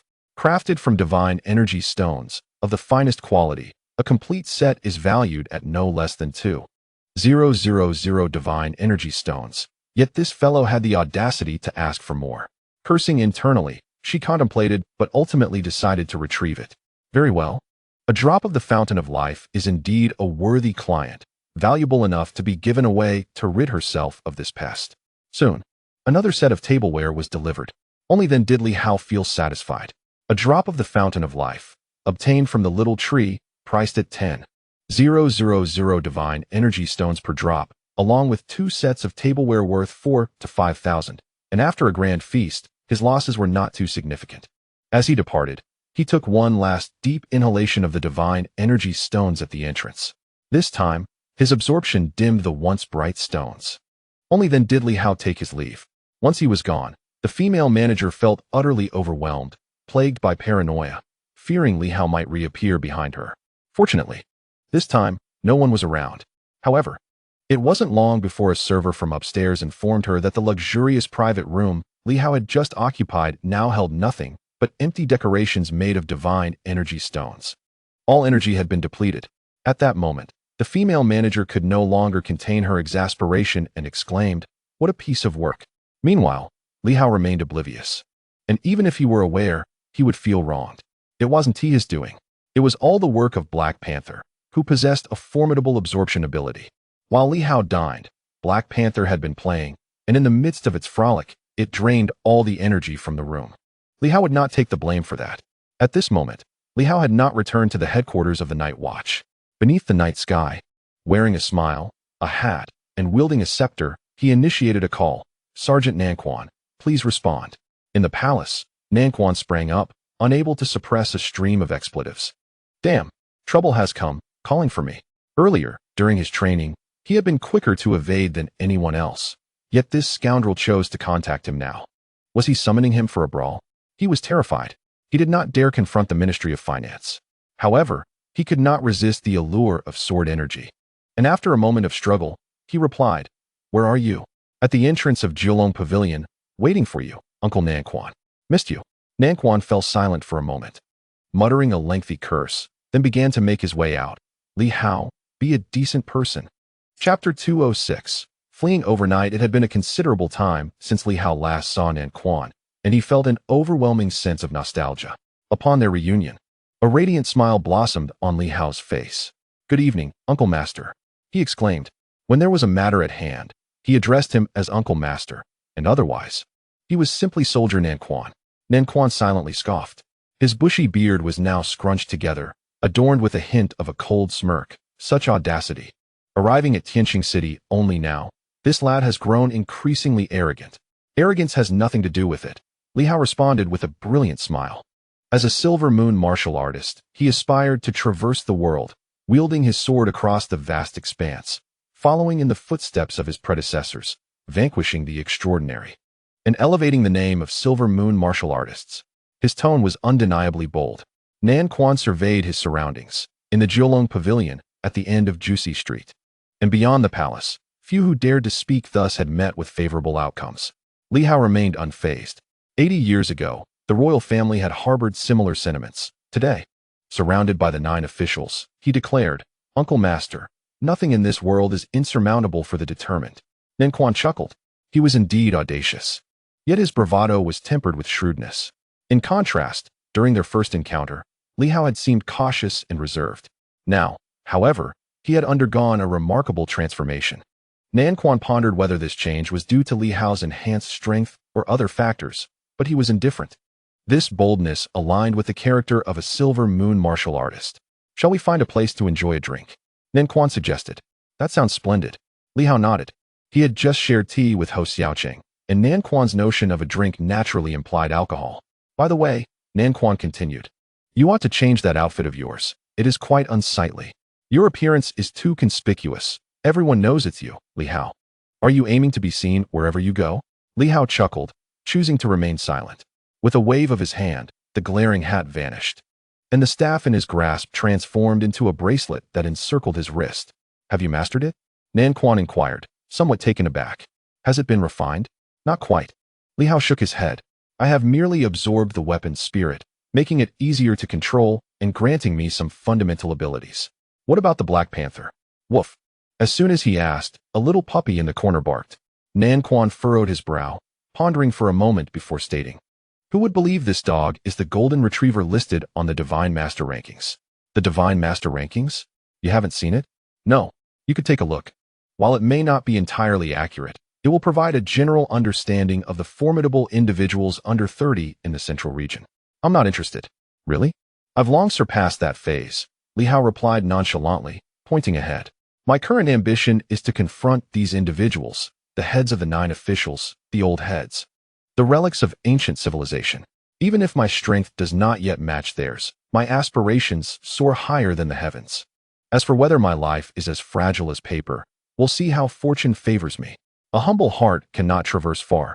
I wish to journey even further. Nanquan was utterly astonished, gazing at Li Hao once more. It had only been a little over a month since their parting from Silver Moon. Yet Li Hao had undergone a profound transformation. Perhaps it was due to his decisive actions against Su Qing, or perhaps it was the wisdom gained from broader experiences. Nanquan understood that during his absence, Li Hao had accomplished many significant feats. As he departed, Li Hao could only contend with the mid-stage of Shuguang. Yet now, Li Hao had even vanquished those in the metamorphosis phase. Despite the presence of various fortuitous circumstances, it was indeed a remarkable feat in the span of merely a month. Li Hao had endured 3 significant battles: the confrontation with the White Shark, the skirmish in Beihai, and the engagement at Dingbian, resulting in the demise of numerous Shuguang. For a Silver Moon martial artist, such intense encounters could evoke transformative changes. At this moment, South Fist held little advantage over Li Hao. In an unsealed state, he was not even Li Hao's match. Even when unsealed, he merely surpassed the metamorphosis phase by a slight margin, and his divine abilities were lacking. Back at Songshan, even in his unsealed state, he was only able to dominate a single great demon, unlike Hong Yitong, who could subdue multiple great demons with ease. High spirits are commendable. South Fist nodded, shedding some resentment to reveal a smile. One cannot venture far without ambition, Yet one must not be overly ambitious. The Tianqing city is extraordinary. Understood. The two walked at a brisk pace. It wasn't until they exited Juicy Street that the clamor of the bustling city reached their ears. This was a city that never slept. However, the area near Juicy was unusually tranquil, the lights dim, much like the dynasty itself, gleaming on the outside, yet shadowy within. Ahead lay an old tavern, renowned for its fine liquor, a place I frequent often. South Fist chuckled as he spoke. Alas, the last time I invited you, you declined. Missing out on a chance, what opportunity? Li Hao glanced at South Fist. Has your master improved since then? Challenging indeed. South Fist shook his head with a sigh. Restoring vitality is arduous, yet there has been some modest progress. What opportunity? South Fist pondered momentarily before communicating telepathically. The royal opportunity. I suspect the royal family possesses knowledge of the Tianqing town ruins, yet they have not fully explored it. Each year, the royal family organizes explorations, and as a martial artist, I can provide protection for certain princes and princesses. Occasionally, I am permitted to participate in such confidential matters. Would such affairs involve my master? Li Hao found himself perplexed. It appeared that South Fist was held in high regard by the royal family. Why was that? Silver Moon martial artists are generally not favored. Yet South Fist had managed to cultivate to this level within the royal family. Typically, matters involving ruins would not allow the involvement of outsiders like South Fist. What does it matter? All in the world hustle for profit. South Fist dismissed the notion. 20 years ago, I aligned myself with the weakest prince, who held the least power. During his times of hardship, I ardently supported him, even shielding him from several assassination attempts. Now, as his strength has grown and his influence expanded, I, as one of the initial investors, whether he genuinely feels gratitude or merely acknowledges my support, will not be neglected. Impressive, Li Hao remarked. You possess great foresight, master. Foresight? I merely sought the weakest investment. A victory yields great rewards, while a loss permits retreat. Adding embellishments cannot compare to providing timely assistance. If he rises, it is also due to his own capabilities. Li Hao nodded. Intrigued. Even with the royal family in such a state, there is still infighting? It was evident that the assassination of the weakest prince did not originate from Juicy. Why would one seek to eliminate the weakest? Certainly, it must be internal strife that has led to this. If the royal family were not embroiled in conflict, what business would the 9 offices have? Nan Quan chuckled, remarking that the 9 offices have only seized their opportunity due to the discord within the royal family. Otherwise, during the time when the Black Armored Army was immensely powerful, the 9 offices would have had no chance at all. The royal family is merciless, and in their quest for the throne of the Celestial Star, they fight with far greater ferocity than against external foes. Not to mention the throne itself. Even the position of the 9th prince or the dukes of the 36 kingdoms, who among them has not fought to the point of bloodshed. In recent years, things have improved slightly. They have come to realize the dangers posed by the royal family, leading to a decrease in conflict. 20 years ago, even without the 9 offices, the internal factions of the royal family could have plunged the world into chaos. Strife is omnipresent. Li Hao nodded, feeling as though his understanding had deepened. He had believed that the royal family was united in their efforts to break free from the control of the 9 offices, yet the reality was otherwise. Even now, the royal family remains deeply embroiled in conflict. Is the prince you support strong now? He inquired. Fair enough, he is about on par with you. Nan Quan replied with a grin. The royal family actually possesses abundant resources and opportunities. Do not think they cannot venture out. The 9 offices merely restrict power, not personal freedom. Moreover, if they truly wish to leave, the 9 offices cannot impede them, unless war were to break out. The crux is that there is no need to venture out. The royal family can access the relics as well. As the two walked and chatted, they soon came to a narrow alley, where a quaint tavern lay hidden. Despite the clamorous surroundings, few patrons occupied this humble establishment. Nan Quan strode in with casual bravado. The tavern owner, who had been dozing off, sprang to attention upon seeing Nan Quan and quickly exclaimed, Boss, he has arrived. Glancing at Li Hao, he continued, The usual arrangement? Yes, just add one more, came the reply. Certainly, I will set it up immediately. The owner hurried to the back, managing everything on his own without any staff. Once seated, Nan Quan reached for a jar of wine not far away, and with another swift motion, produced 2 large bowls. Do not be misled by the sparse crowd. This place truly embodies the authentic flavor. The establishments in the city may be grander, but their taste is far inferior. Here, let us share a drink. With that, he poured a glass for Li Hao. After taking a sip, Li Hao was taken aback by the exquisite flavor, albeit potent. The liquor seemed to ignite a fire within him. For Nan Quan, perhaps strong spirits were the true essence of fine wine. However, as the liquor exploded within his belly, it brought forth an entirely different sensation. Nan Quan, unabashed, continued to drink. Now, tell me, what is your purpose in seeking me? Is it to deal with the finance department? Or to confront the celestial star duels? Those are the ambitions of Ho Xiaoqing, not yours. What are your personal thoughts? Personal? Li Hao pondered for a moment before responding. I hold no particular thoughts. In truth, I have few grand aspirations.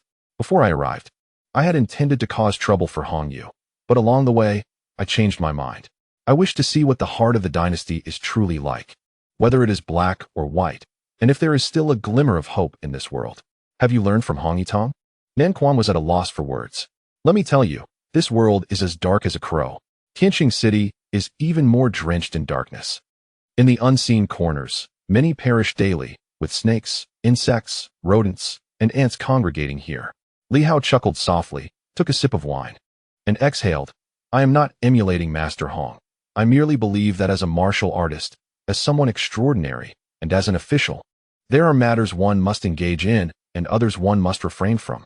Take the Tianqing Deloa arena, for instance. In truth, I am indifferent to sparring or life and death battles. Nan Quan listened in silence. What is it that you wish to see? Nan Quan inquired, gazing at him. What can you perceive? What can you accomplish? I am not attempting to discourage you. Your involvement in this matter is simply courting trouble. Indifference. Li Hao continued to sip his wine, a radiant smile gracing his face. Master, do you remember the Zhantian army? Nan Quan was momentarily taken aback. Do you think the Zhantian army is willing to safeguard Tianqing City? Silence ensued. Nan Quan began to drink as well, furrowing his brow in contemplation. After a considerable pause, he spoke. Such grand philosophies and lofty aspirations are, frankly, too distant for me. I have little interest. Of course, to champion justice and wield a sword in the world is also the dream of a martial artist. Just tell me plainly what you intend to do, how you plan to proceed, and to what extent you aim to resolve these matters. Li Hao chuckled softly. After a moment, he asked, How much assistance can you provide me, master? Nan Quan glanced at Li Hao, feeling somewhat exasperated. What level of assistance do you seek? A few supernatural abilities? Damn you. Nan Quan cursed, somewhat helpless, weary of the boy's frivolity. After some deliberation, he remarked, I have resided in Tianqing City for 20 years, but I can only claim a modest network. I can bring in 2 individuals from the Shuguang, and with me, there will be 3 reliable allies. Whatever we undertake, we must be compensated, and the price must be right, understood? What levels are these Shuguang individuals? 1 in late stage, and 1 at the peak. Li Hao furrowed his brow slightly, glancing at Nan Quan, who rolled his eyes in response. What? Do you consider them weak? He perceived that Li Hao had become somewhat arrogant. Yet, Li Hao nodded. They are indeed weak. Do you think there are metamorphic stages everywhere? I cannot help but remark. What you have encountered is due to the unsavory characters you have attracted. It is either the Jusi or the Guogong mansion, or perhaps the royal house, or the governor's office. Go and see for yourself how many metamorphic stages exist in the entire world. Li Hao's acquaintances were formidable figures. The 3 great organizations, the Pingyuan Wangfu, the Linjiang Zongdefu, the Dinghua Gongfu, and the finance department, each a renowned force in the realm. In truth, Shuguang is considered a top-tier powerhouse. However, in Li Hao's eyes, they seemed like remnants of the past. Even martial artists like Nan Quan remained at this level. Hearing this, Li Hao could only sigh, better than nothing. Nan Quan scowled. Better than nothing, you say? 1 at the peak and 1 in the late stage. And you say this to me? Are you quite close with your master? Quite well, Nan Quan conceded, not pressing the matter further, nodding. I am not one for amiable relations. Either I fail to make friends, or I form deep friendships. Those who align with me are bold enough not to settle for mediocrity. This has its merits. But it also invites danger. Will they be able to contend with me? The benefits I provide outweigh those of contending with the finance department, and the risks are comparatively lesser. Nan Quan paused, pondering for a moment, stroking his chin, before finally chuckling. Believe it or not, that may indeed be possible. In that case, I shall inquire. If they refuse, then so be it. But if they agree, they won't engage in such matters. Li Hao remained speechless. Master, If the restrictions were completely lifted now, what would be the implications? South Fist pondered. Let us put it this way. For us, it primarily hinges on how many super energy locks are unsealed. At this juncture, we must also consider the extent of the unsealing and the saturation level. When martial artists reach this stage, it becomes quite challenging to articulate specifics, as each individual's circumstances are unique. The metamorphosis period of the Dawn Light realm is indeed a protracted journey. Are you familiar with what the metamorphosis period entails? Li Hao shook his head. The metamorphosis period involves breaking one of the super energy locks within the vital organs, as well as the complete shattering of the locks in the limbs. At this point, one enters the realm of Dawn Light. The breaking of the sixth lock, which corresponds to the second lock of the vital organs, signifies the attainment of divine powers. Why is the metamorphosis period singled out for discussion? He looked at Li Hao and continued. The metamorphosis period is essentially a process of acclimatization, gradually releasing the second type of super energy. It is not a sudden rupture, as that would lead to an instantaneous explosion. It is quite similar to our unsealing process. They also incrementally break the second super energy lock of the vital organs, slowly unleashing the capabilities within. Once the lock is completely shattered, the opponent has achieved divine powers. Before that, entering the breaking process signifies the onset of metamorphosis. Li Hao finally understood. So, the metamorphosis period naturally varies in strength. For instance, if one has broken 1/10 or 1/5 of the lock, it shares some similarities with our unsealing. Su Qing, Hong Yi Tang, and I are all at this level. However, after my unsealing, I may not reach the level of divine powers, but if Hong Yi Tang is fully unsealed, he would undoubtedly be as formidable as one with divine powers. Li Hao contemplated for a moment and then asked, what if Master were to fill a few more super energy locks? South Fist's expression shifted as he regarded Li Hao, stroking his chin, and suddenly broke into a radiant smile. That would be an entirely different matter. If that were possible, you could engage anyone you desired. But would there be enough time? Why wouldn't there be enough time? Aren't you supposed to? He didn't finish his sentence, and Li Hao interjected with a smile. What am I supposed to do tomorrow? Everyone assumes I will heed Minister Ho's call and stir up trouble. But why must I go? I plan to enter seclusion for a few days. Is that not permissible?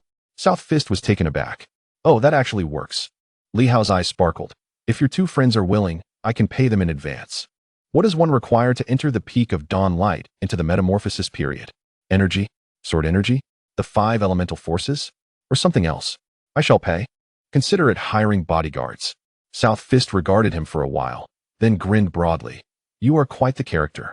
Everyone believed that with Ho Xiaoqing declaring war tonight, Li Hao was expected to make an appearance tomorrow. To their surprise, he announced his intent to retreat. This was truly unexpected. The finance department had prepared for his appearance. Yet Li Hao had vanished. Where could one go to reason with him? Where shall you retreat? Tianqing Si, 3 days should suffice. Li Hao beamed. Why should we let outsiders benefit? Let us benefit Master instead, shall we? With thorough preparations, we can achieve remarkable success and swiftly amass wealth. The Tianqing Doloa arena holds substantial advantages. Upon this, Li Hao reflected and added, moreover, it is not necessary to solely focus on the Tianqing Doloa arena. Could Master uncover evidence of the 4 Seas group colluding with pirates? As long as the seaside group has been copied first. Nanquan inhaled deeply, then took another breath.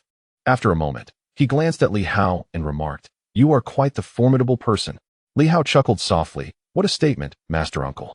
The seaside group may not necessarily be less affluent than the Tianqing Doloa arena.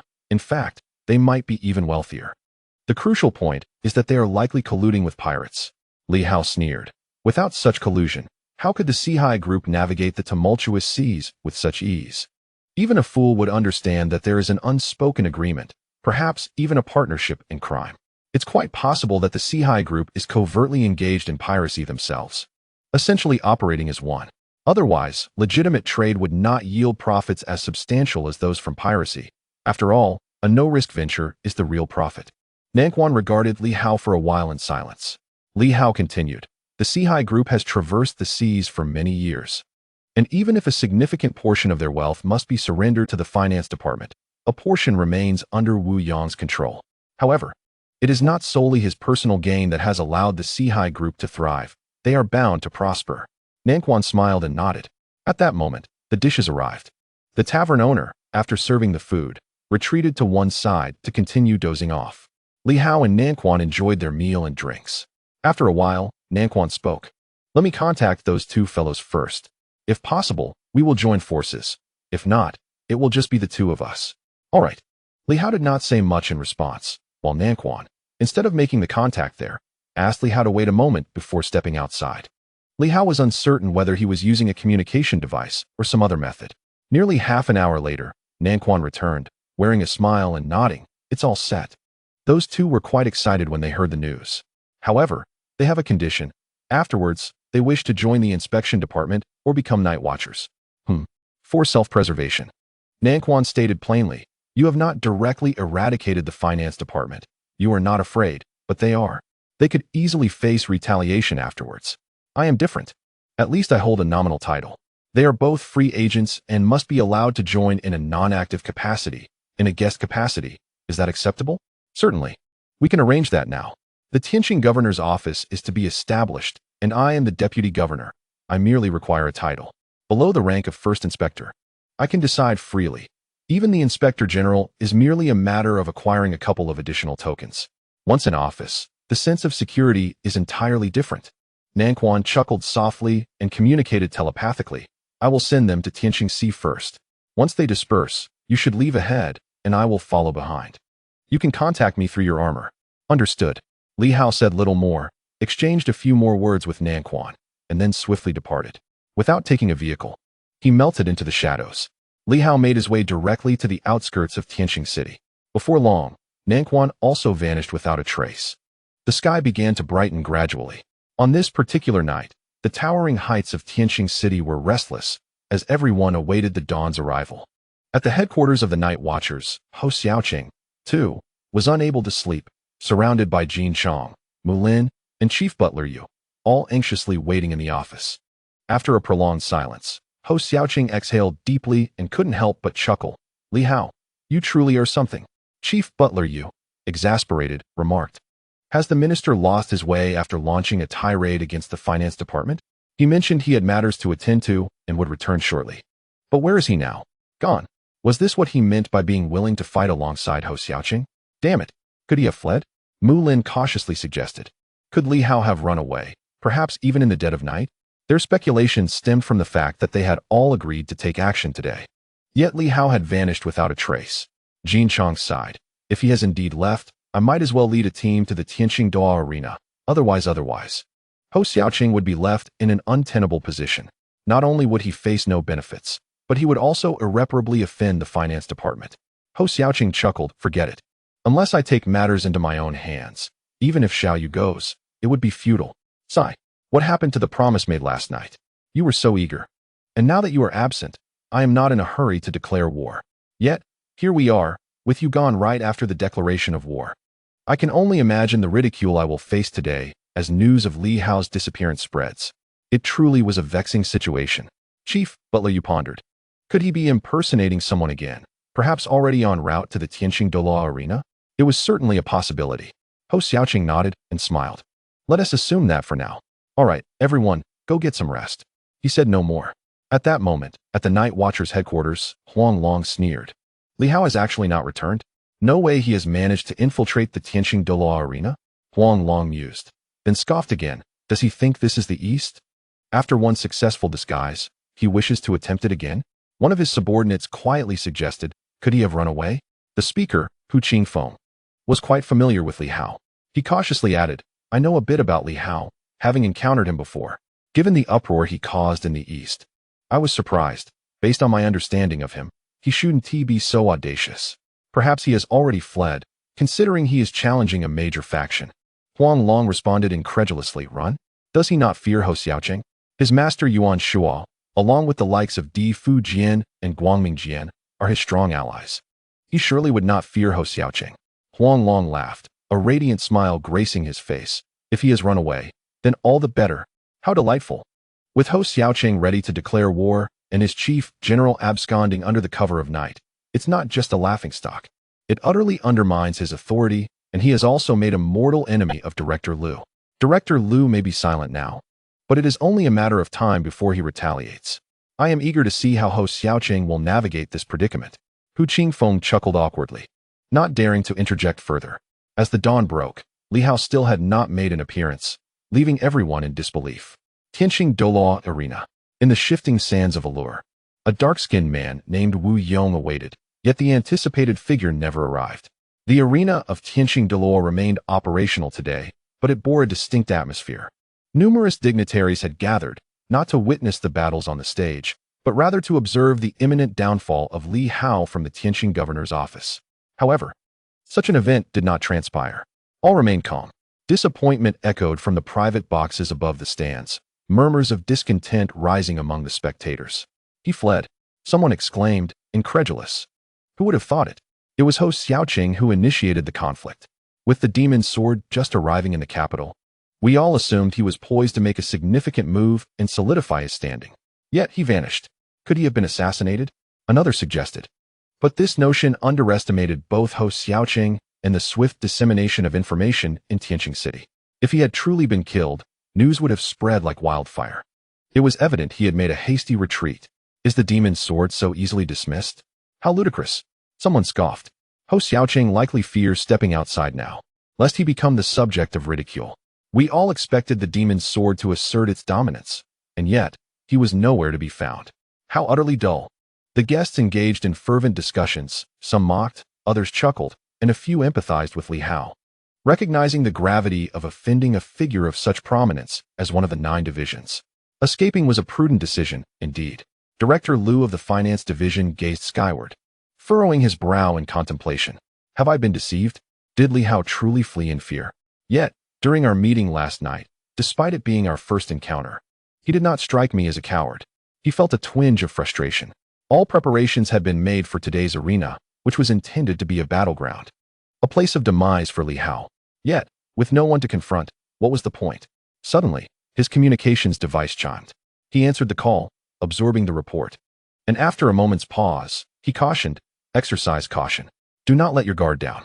He previously infiltrated the Su residence under the guise of a demon clan member. Be vigilant. He may attempt to blend into the arena and strike when you are unprepared. Such a strategy, however, lacked the requisite audacity and dominance he expected from Ho Xiaoqing.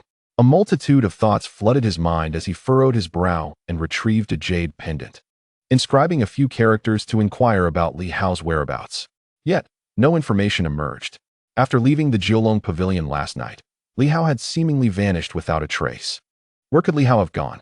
As for Nan Quan, he maintained a notably low profile in Tianqing City.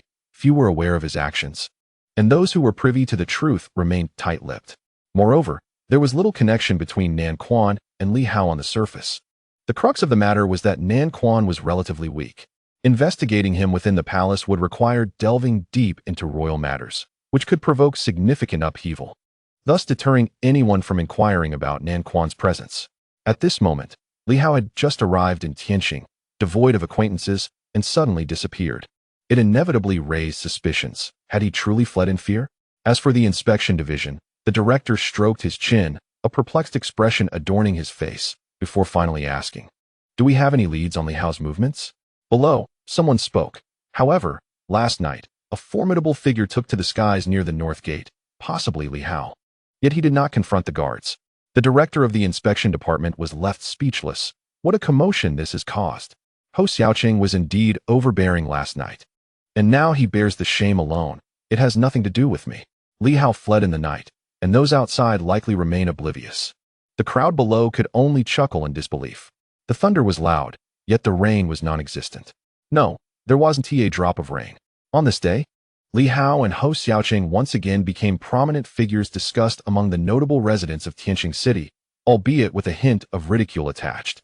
From all directions, individuals continued to search and investigate Li Hao's whereabouts. After all, Li Hao was in possession of 2 divine weapons.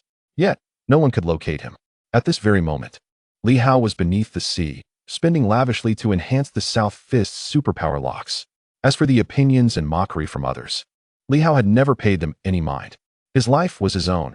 Old Ho had taken some risks, but Li Hao was unwilling to gamble so recklessly, placing all his hopes upon others. In the depths of the sea, 3 men, 1 woman, and a dog were present. Yes, there was indeed a woman. The 2 individuals invited by South Fist were a married couple, both appearing to be in their 40s. At this moment, an inner strength had formed a colossal defensive shield.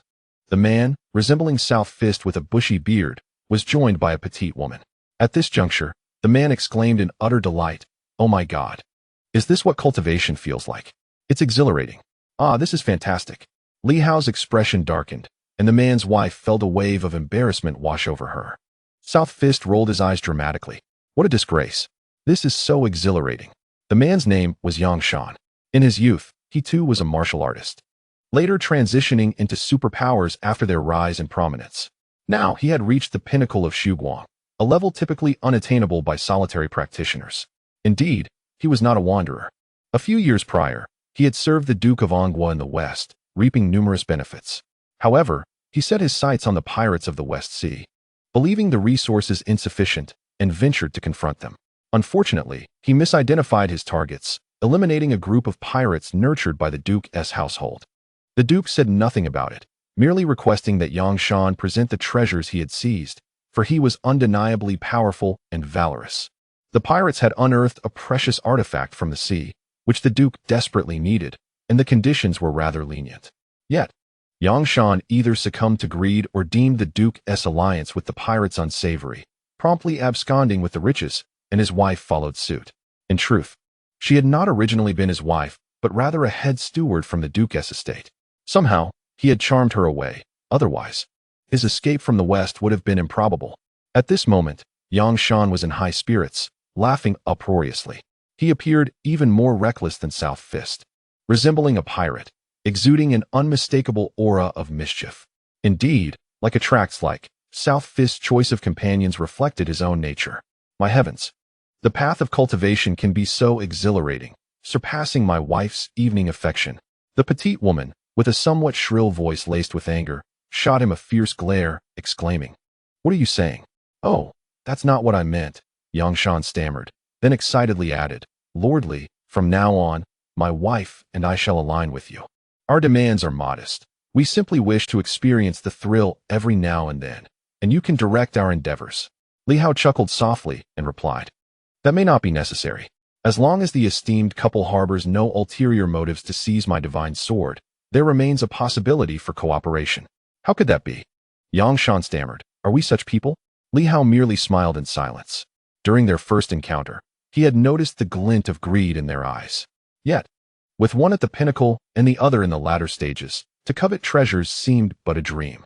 Had it not been for the fact that they were sought out by the Southern Fist and had ultimately suppressed their avarice, Li Hao would not have minded adding a few more souls to his blade.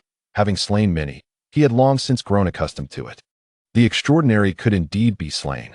Yes, precisely. Including himself, once one treads this path, there is little left to say. You kill me, I kill you. What one ultimately reaps remains uncertain. Yet, who among them is without blood on their hands?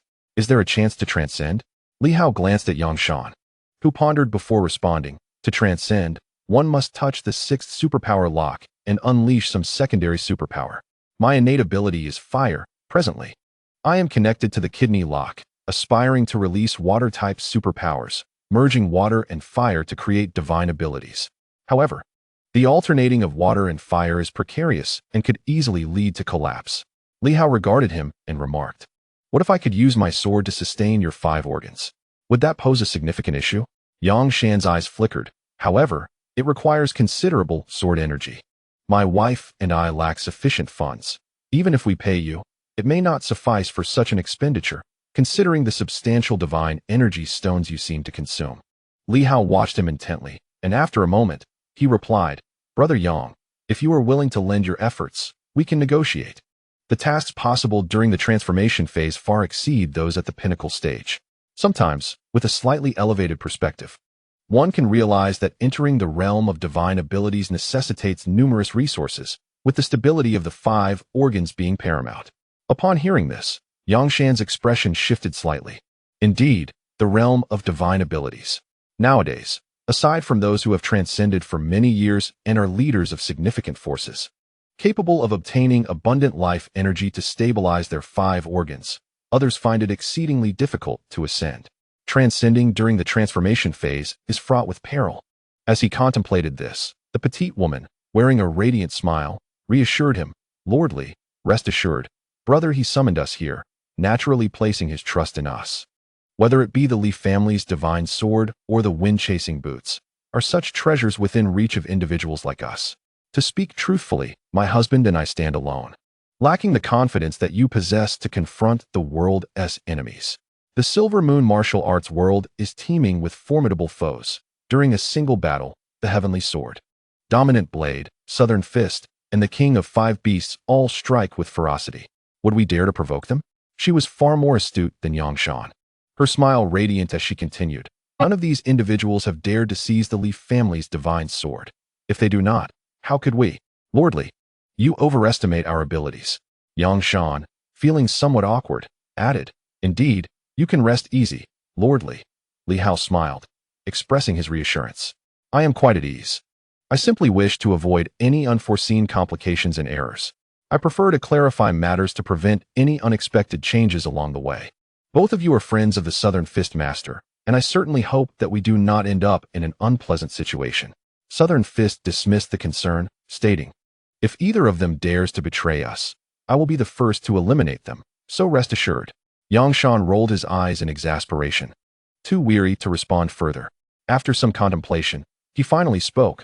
I will attempt to enter the transformation phase, but my wife may not be able to.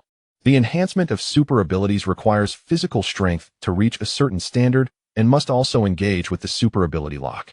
My wife is still lacking in this regard. If she continues to absorb sword energy and the 5 elemental forces, she may have a chance at reaching her peak. However, for transformation, she has yet to adapt to the increase in power, and it would likely be difficult for her to control it, risking a catastrophic explosion. Advancing super abilities is somewhat simpler, yet it carries even greater risks than martial artists. The power is not innate but derived from external forces, which means that advancing too swiftly could easily lead to loss of control. Li Hao nodded in understanding. That is acceptable. One transformation and one peak is certainly stronger than our current state. He smiled. Let us cultivate through battle. Once we have dealt with the 4 Cs group, we can then address the Tianqing de la arena, unearthing all of Director Lu's secrets. At that point, the divine powers will be within our reach. With that, Li Hao fell silent, continuing to channel sword energy and the 5 elemental forces, while simultaneously absorbing them himself. Within his internal organs, the 5 bridges were operating rapidly, with streams of power flowing into his viscera, enhancing them collectively rather than individually.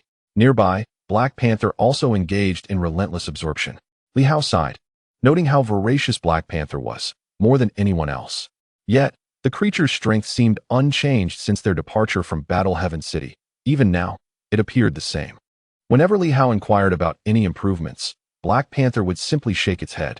It remained unclear whether it had indeed grown stronger. Li Hao chose to disregard him, focusing on the surging sword energy while simultaneously fortifying himself. Establishing a firm foothold in Tianqing City was paramount. To comprehend the entire dynasty, Tianqing City was indispensable. This time, it would be best to instill fear throughout Tianqing, granting himself some respite. As he absorbed energy, Li Hao pondered other matters. A shard of a mirror materialized before him, belonging to the Duke of the State's residence, possessing surveillance capabilities but incapable of refinement, seemingly limited to monitoring a small area. Li Hao furrowed his brow slightly. After a moment, he retrieved another shard, this one resembling a weapon fragment, akin to pieces of swords, discovered on the 3rd level, among the 6 treasures. Standing alongside the 3 Earth-grade source divine weapons, it indeed bore a formidable aura. However, keeping it seemed futile, so Li Hao drew forth the Starry Sky sword. Could it consume this? The little sword had only ever devoured weapon souls. Could it also absorb this ancient divine weapon? If it did, might it unlock some of its potential? The current little sword was far more efficient than before, easily controlled by Li Hao. Yet it still could not be refined into his body, indicating it had not yet been fully unsealed. As the shard lay before him, Li Hao activated the 5 animals breathing technique, and the little sword appeared to exhibit a desire to consume the fragment. Li Hao brought the fragment close to the small sword. After a brief moment, the small sword seemed to stir, emanating a faint aura of devouring power from its blade. The weapon fragment trembled slightly before appearing to soften, subsequently transforming into a liquid golden substance that was absorbed by the small sword. At that instant, Something vaguely seemed to materialize on the starry sky sword. Li Hao's vision blurred momentarily, as if he beheld a vision akin to an illusion. Kill. The deafening sounds of battle resonated in his ears, overwhelming in their intensity. In the haze, he discerned a figure, wielding a blade that cleaved the heavens. Though the long sword shattered, it nonetheless severed the enemy into countless fragments, which scattered in all directions. In the next moment, Li Hao's vision flickered again, returning him to reality. He vaguely understood that this was the scene of the long sword's destruction, where a formidable swordsman vanquished his foes at the cost of his weapon's integrity, resulting in the dissemination of its shards. This was one such piece. The small sword now appeared to emanate even more energy. However, no other discernible changes were evident. After a moment of contemplation, Li Hao retrieved 3 additional Earth-tier divine weapons. For he possessed an abundance, no fewer than 35, all remnants from his previous conquests. Additionally, he had 16 drops of the life spring. He allocated 3 drops each to the bright sword and the earth-overturning sword.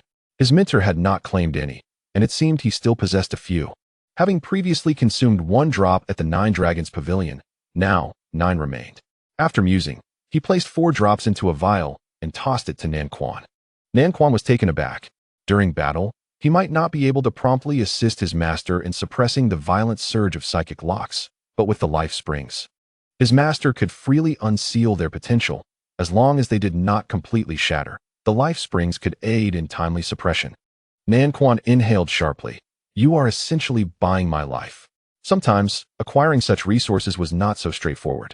To suddenly receive 4 drops of the life spring was unprecedented for him, despite having enjoyed many benefits in his journey thus far. Master, you jest, Li Hao remarked, observing the remaining 5 drops. He then retrieved 2 small vials, each containing 1 drop.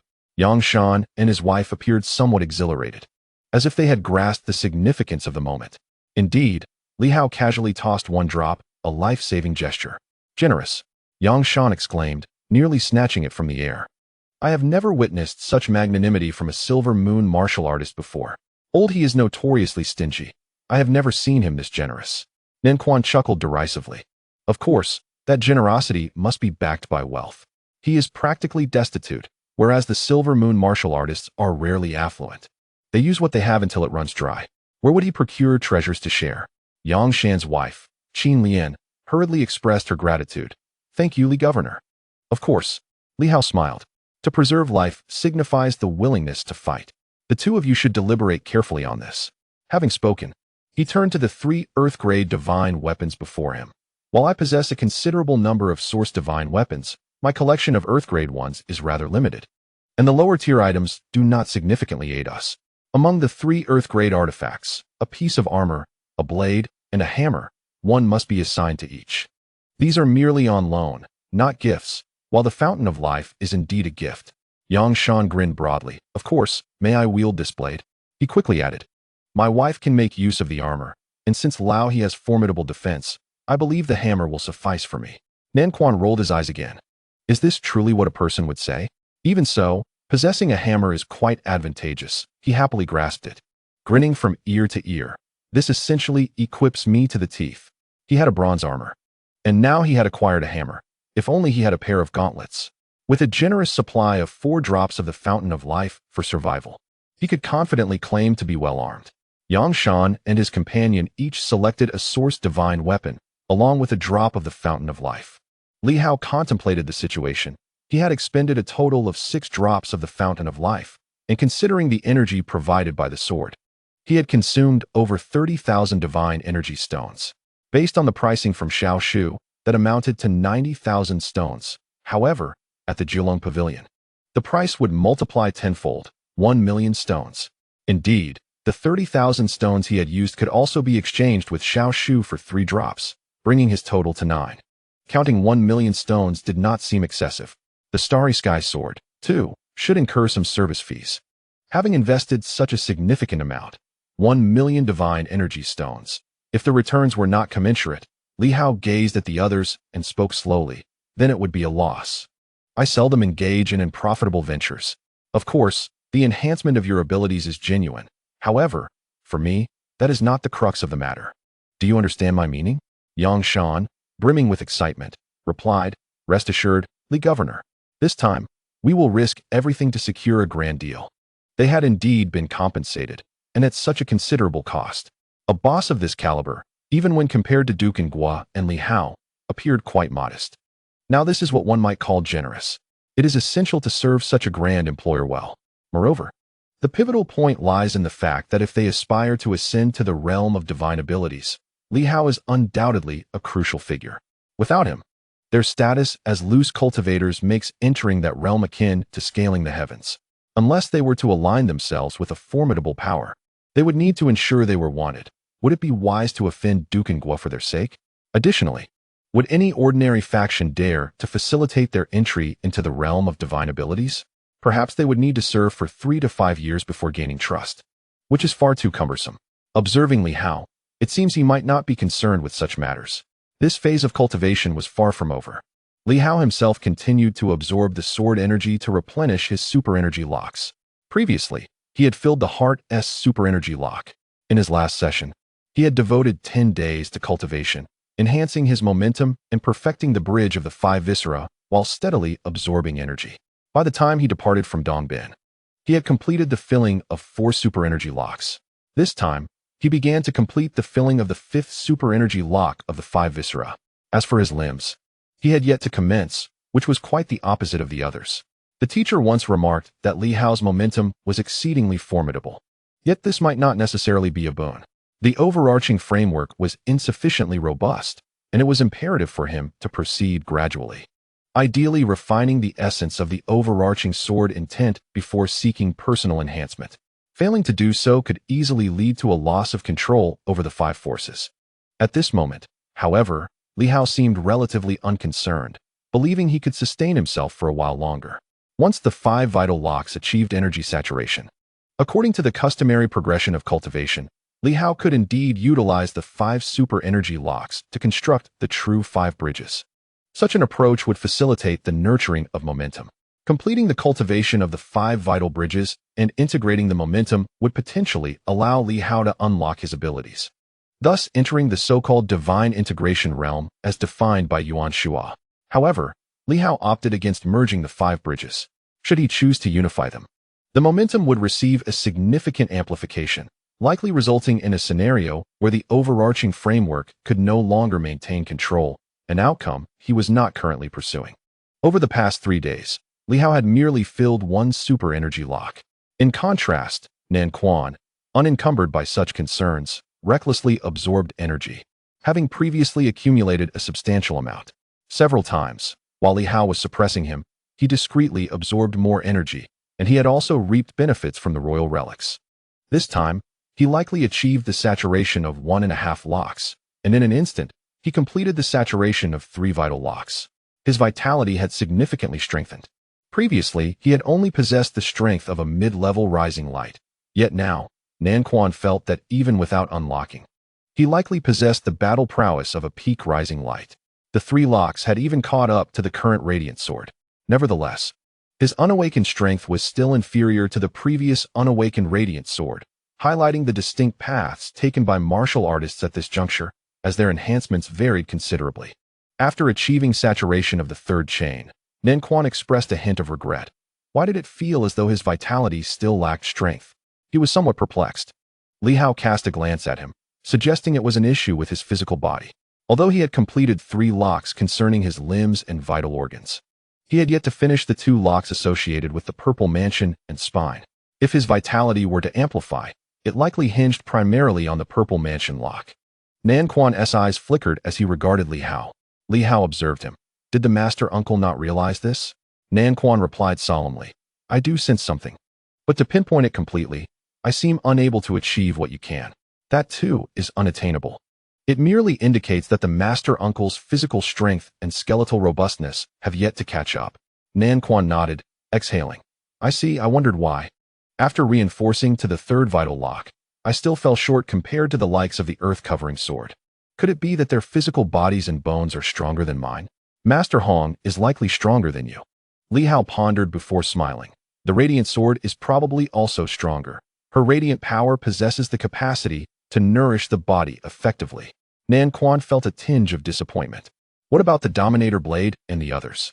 The Dominator's physique surely does not surpass mine, as he primarily focuses on sword intent. Li Hao shook his head. I cannot say for certain, but it is possible that the Dominator and others have fortified other super energy locks, perhaps those within their minds. Nan Quan inhaled slightly. So, does that mean I am still lagging behind? Li Hao chuckled. It's not certain. But if my revered uncle could enhance either the Purple Mansion or one of the vertebrae to achieve saturation, I firmly believe that even without unsealing, there would be a transformation in combat prowess. Nan Quan lamented. Then we must wait a bit longer. I need to first absorb and digest these advancements. Over the years, I've continuously progressed, yet somehow I seem to fall short compared to them. It appears that those fellows have secretly reaped significant benefits. As he spoke, a sudden surge of energy erupted nearby. The clash of fire and water was evident, with the fire element exhibiting considerable strength while the water element appeared significantly weaker. The impact of the energy caused Yangshan to spurt blood. A torrent of sword energy surged into his body, and Yangshan swiftly opened his eyes. A hint of trepidation flickering within. Damn, he cursed, but soon his mood lifted. To think that the transformation phase is fraught with such peril. Had it not been for the sword energy fortifying my organs, shielding them, I might have suffered severe damage from the onslaught. Those individuals possess genuine skill. Anyone capable of entering the transformation phase is undoubtedly brave. Just a minor clash of fire and water had nearly shattered his organs. One can only imagine the formidable strength of those who have truly broken through and entered the realm of divine abilities. Nan Quan inquired curiously, does this signify a successful advancement? Of course. Yangshan laughed heartily. The water and fire energies have been unleashed. What do you think? However, the water element is too weak, so I dared not unleash too much, merely integrating a small portion. Nevertheless, it is certainly stronger than before. He had indeed crossed into the transformation phase, albeit at a minimal threshold. Most likely, he equated to the General Huang who was stealthily eliminated by Li Hao. But with the addition of a terrestrial-grade divine weapon and the assurance provided by the Fountain of Life, he was not to be underestimated. His wife, Qin Lian, had completed her peak advancement the day prior, a feat far simpler than Yangshan's. At this moment, she had just concluded 3 days of cultivation. Li Hao contemplated for a moment before speaking. Brother Yang, take a moment to acclimate. Once night falls, we shall set out. After a pause, he retrieved 2 sets of black armor, one for each of them. Where these, the defensive capacity is adequate, although they slightly restrict super abilities. However, they will effectively minimize super energy overflow. Initially, they could wear them, and should they encounter an intense battle, removing them would still be an option. Nan Quan chuckled with delight. Black armor. I am the commander of the bronze armor. Without further inquiry, under Nan Quan's guidance, they quickly donned the black armor, only to be astonished to discover that it facilitated communication over vast distances, which was quite impressive. As darkness enveloped the land, the 4 men and 1 dog departed from the depths of the ocean, making their way toward the headquarters of the 4 Seas group. Meanwhile, Li Hao, who had vanished for a full 3 days, had become the subject of ridicule. Not only him, but also Ho Xiaoqing was mocked. At the Night Watch headquarters, Ho Xiaoqing had endured considerable derision over the past few days, and not only that, but also faced some reprimands. Within the 9 divisions, individuals were incessantly communicating with the inspection division, questioning whether adjustments were necessary for Ho Xiaoqing, who granted him the audacity to provoke the finance division. At this moment, in the conference room, Huang Long addressed the assembly once more. Vice Minister Ho, the finance division has withheld this month's salaries. Our comrades need to eat. Although the inspection division will allocate some funds, the finance division is the primary source. If they do not disperse funds, we might manage, but our subordinates will go hungry. The finances of the financial secretary are not entirely his own. He must allocate funds to various parties, which serves as a constraint on the 9 secretaries. The inspectorate possesses personnel and soldiers, yet lacks sufficient funds.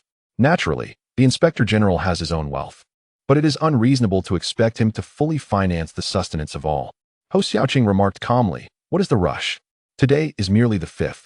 If my memory serves me well, salaries are dispersed on the 10th. Huang Long retorted coldly. The financial secretary has already declared that salaries will not be issued this month due to recent difficulties, particularly concerning tax issues in the East, which will likely cause delays. Vice Minister Ho understood the underlying reasons and suggested visiting the financial secretary, sincerely apologizing and, if necessary, humbly accepting blame. He believed they would not make things difficult for him. He then turned to Yao Si, stating, "Minister, I find the appointment of Li Hao as deputy governor of Tianqing inappropriate. Moreover, since he has fled, I propose we revoke the position entirely. Additionally, given Li Hao's suspected dereliction of duty, I believe accountability must be pursued." Yao Si merely sipped from his large teacup and, upon noticing Huang Long's gaze, looked up and smiled. "You may discuss this with Minister Ho, draft a document, and submit it directly to the inspectorate. I shall take no further part." Huang Long silently cursed and snorted lightly. If he were to take no action, why had he previously signed the appointment letter? Ho Xiaoqing had no authority to appoint a deputy governor. The old man didn't even consult him before signing. It seemed he was unwilling to relent. Not wishing to engage further with the elder, Huang Long turned to Ho Xiaoqing again, asking, "Vice Minister, what is your stance?" Unperturbed, Ho Xiaoqing smiled. "Once we secure the Tianqing Doloa arena, funds will not be a concern. If the financial secretary does not disperse, I shall cover the expenses myself." Huang Long frowned. "What? Does Vice Minister Ho wish to continue? The Tianqing Doloa arena is frequented by many influential figures. If it is truly shut down, are we not inviting chaos? These individuals are full of vigor. Denying them an outlet for their energies would only create trouble for the night patrols. Have you considered that such turmoil may lead to greater casualties among the patrollers?" Ho Xiaoqing chuckled softly, casting him a sidelong glance. "Your eloquent discourse is indeed enlightening. Vice Minister Huang, according to your logic, the three major organizations need not be monitored, and we should allow everyone to act with impunity. Our night patrols would then suffer fewer losses, correct?" Huang Long replied coolly, "That was not my intent. However, the Tianqing Doloa arena and the three major organizations are not to be conflated. Do not mislead." Ho Xiaoqing rose, saying, "Very well, let us conclude our discussion for today. Why the urgency? When salary day arrives and the financial secretary has not allocated funds, I will find a way to cover it. I simply fear you may not be able to bear the burden." Huang Long sneered. Just the night patrols in Tianqing City alone number in the thousands. And combined with other regions, there are approximately 30,000 patrolmen. This represents a significant financial undertaking. Beyond money, they require mysterious energies and divine stones. The Four Corners continent may be disregarded, but the central region has always relied on the funding from Tianqing City. This time, the finance minister's stranglehold affects not just Tianqing City alone. When these individuals find themselves devoid of funds, they will not lay blame on the finance minister, but rather on Ho Xiaoqing and Li Hao. Unwisely, they provoke others. Ho Xiaoqing, unfazed, simply departed. Behind him, Chief Steward Yu swiftly followed, her expression somewhat grim, transmitting softly, "Minister, Huang Long is exceedingly bothersome. Perhaps he should be demoted to deputy minister or deputy director." Ho Xiaoqing chuckled softly, shaking his head. "Such actions cannot be taken. If we break the final rules and boundaries, he may eliminate Huang Long, and then others may disregard limits and conspire against him. This is something the 9 departments and the royal family would never permit. They must at least uphold the integrity of the central region's regulations. This is the foundation of the dynasty's rule." A murderous intent flickered in Chief Steward Yu's eyes. She longed to eliminate that individual, but regrettably could not. Contemplating this, she transmitted again, "I will visit the Tianqing Doloa arena tonight. Let us wait a bit longer." Ho Xiaoqing exhaled, gazing outside the city with a slight furrow of his brow. Has Li Hao truly fled? I cannot believe it. This fellow would not escape so easily if he dared to come. Perhaps he has matters to attend to, or is seeking assistance, or even training, whatever the case. I am convinced Li Hao would not simply vanish without a trace. At the same time, on the sea, Li Hao and his companions moved with great speed. With Li Hao present, despite the patrolling personnel and night watchmen, they effortlessly evaded detection. The Tianqing Sea is an inland sea where numerous personnel are stationed for inspection. Yet for Li Hao, they were merely guiding lights. The headquarters of the seaside group is located on an island within the Tianqing Sea. The entire isle transformed into a paradise by their hands. Shortly thereafter, Li Hao and his group approached the brilliantly illuminated island, where a cacophony of voices resonated. In the communication channel, Yang Shan seemed well informed about the seaside group, relaying, "The seaside group not only possesses a vast fleet traversing the seas, but their headquarters is also a renowned haven for entertainment and indulgence. Here, One can find casinos, brothels, and underground arenas, everything one could desire. It is a prime location for consumption, offering specialties from the Four Corners continent and even mythical sea creatures. There is nothing they cannot procure. In truth, many were aware that this place also served as a trading ground for pirates. Li Hao inquired, "Pirates dare to trade near Tianqing City? What is the significance?" Yang Shan responded nonchalantly, "They don't enter the city. Even if they did, as long as they remain discreet, no one would interfere. Moreover, trading with the seaside group ensures safety, though they take a hefty commission. However, for pirates, this is inconsequential since it is essentially a no-cost venture. The most renowned aspect here is, in fact, the auction house, where various treasures are offered, not to mention the auctioning of women, every type imaginable, catering to even the most discerning tastes of the demon race. Presently, the demon race is unable to assume their true forms. The demon race is also involved." Li Hao shivered involuntarily, a cold smile creeping across his face. Was it not merely a larger den of thieves? This bodes well. It signifies an abundance of wealth and treasures. With that thought, he retrieved a fragment of a mirror, and a peculiar energy began to extend toward the distant island. Li Hao swiftly approached, aware that the range of this object was limited. However, possessing such an item would enable him to perceive everything. He could detect superpowers, but not martial artists.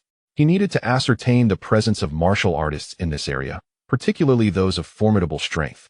To avoid falling into a trap, he contemplated launching an assault on the seaside group. If the Ministry of Finance had already plotted against him, it would be akin to being caught off guard, leading to a significant loss.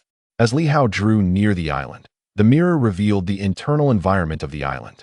The island was not small, and at that moment, only a portion of it was visible. Within the mirror, Li Hao discerned numerous details, far clearer than with the naked eye. Surrounding the island were patrolling personnel, some clad in the uniforms of the Inspection Bureau and Night Watchmen, along with military attire and the specialized guards of the Ministry of Finance. The defenses were formidable. On this side of the island, a landing port was filled with a multitude of vessels. Moreover, the entire island seemed to possess a faint defensive barrier, subtle yet potent enough to detect intrusions instantly. Suddenly, Li Hao looked up. A large bird soared overhead. His expression shifted, and he quickly transmitted a message: "Submerge into the depths." A few individuals promptly sank beneath the waves. Li Hao was somewhat taken aback by the stringent defenses. Not only were there ground patrols, but aerial monitors as well. Reflecting on this, he quickly scanned the surroundings and indeed spotted some glimmers in the sea. Perhaps there were sea demons patrolling the waters, leading to such a plethora of lesser demons. Li Hao frowned slightly.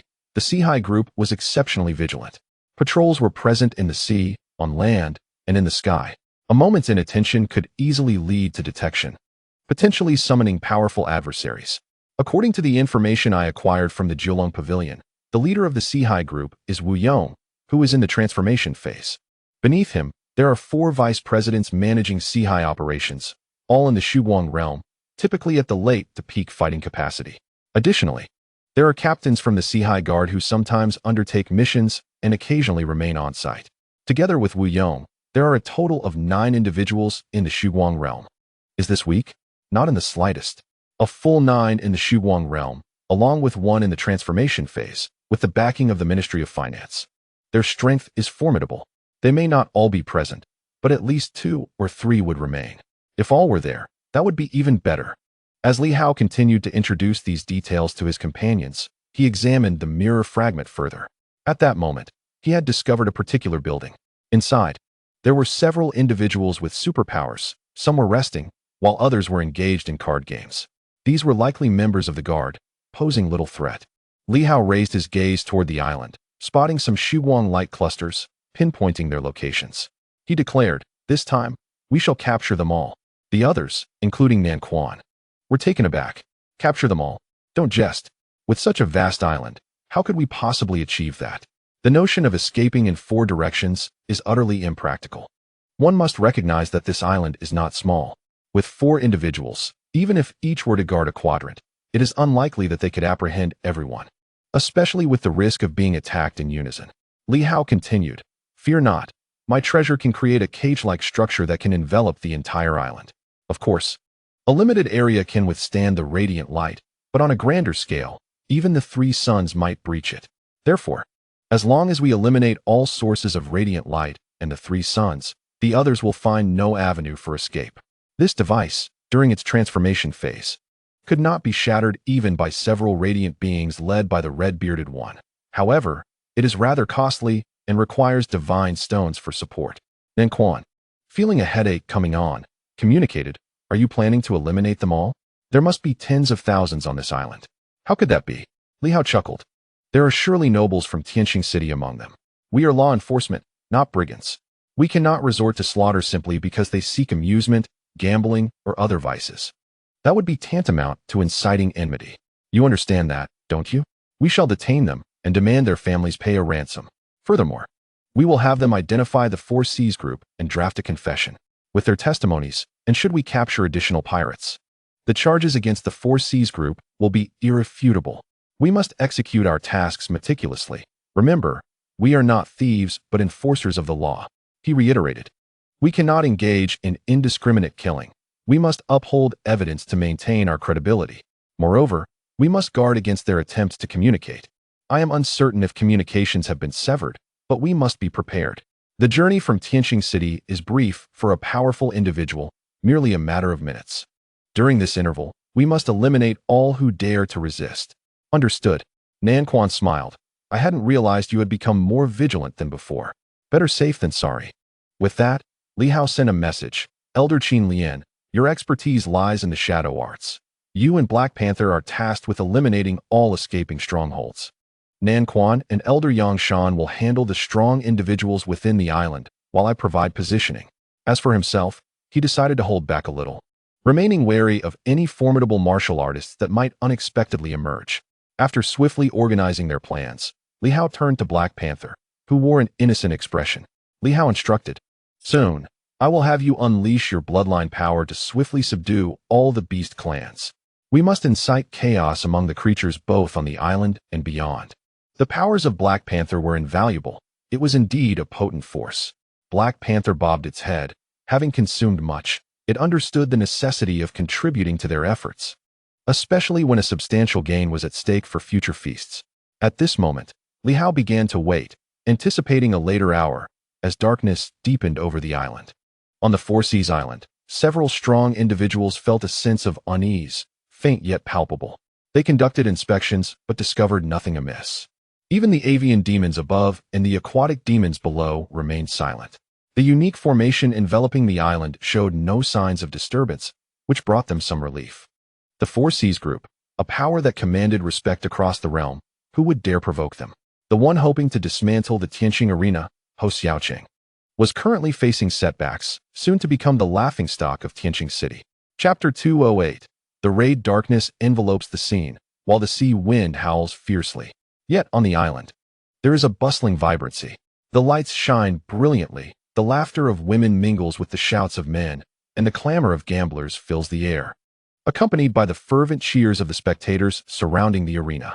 Within the city walls, a semblance of restraint still lingers. After all, Tianqing City is the imperial capital. Despite some soundproofing measures, even within the Tianqing Deloa arena, the patrons dare not raise their voices excessively. Here, however, the sounds resonate through the heavens. What does it matter? The distance to the coastline is more than 50 miles, and the crashing waves drown out every noise. No one will heed their raucous revelry. The noble ladies and young masters, who usually maintain decorum, can unabashedly unleash their desires and energies in this sanctuary. Here, wealth dictates power. If you possess riches, you reign supreme. Even the most notorious pirates would find themselves cast aside in this realm without money.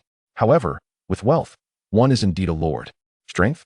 In this domain, strength holds no sway. Who can rival the might of the Four Seas Merchant Guild? Who can surpass the authority of the Finance Department, one of the 9 administrative offices? As for Li Hao and Ho Xiaoqing, many are blissfully unaware of such matters.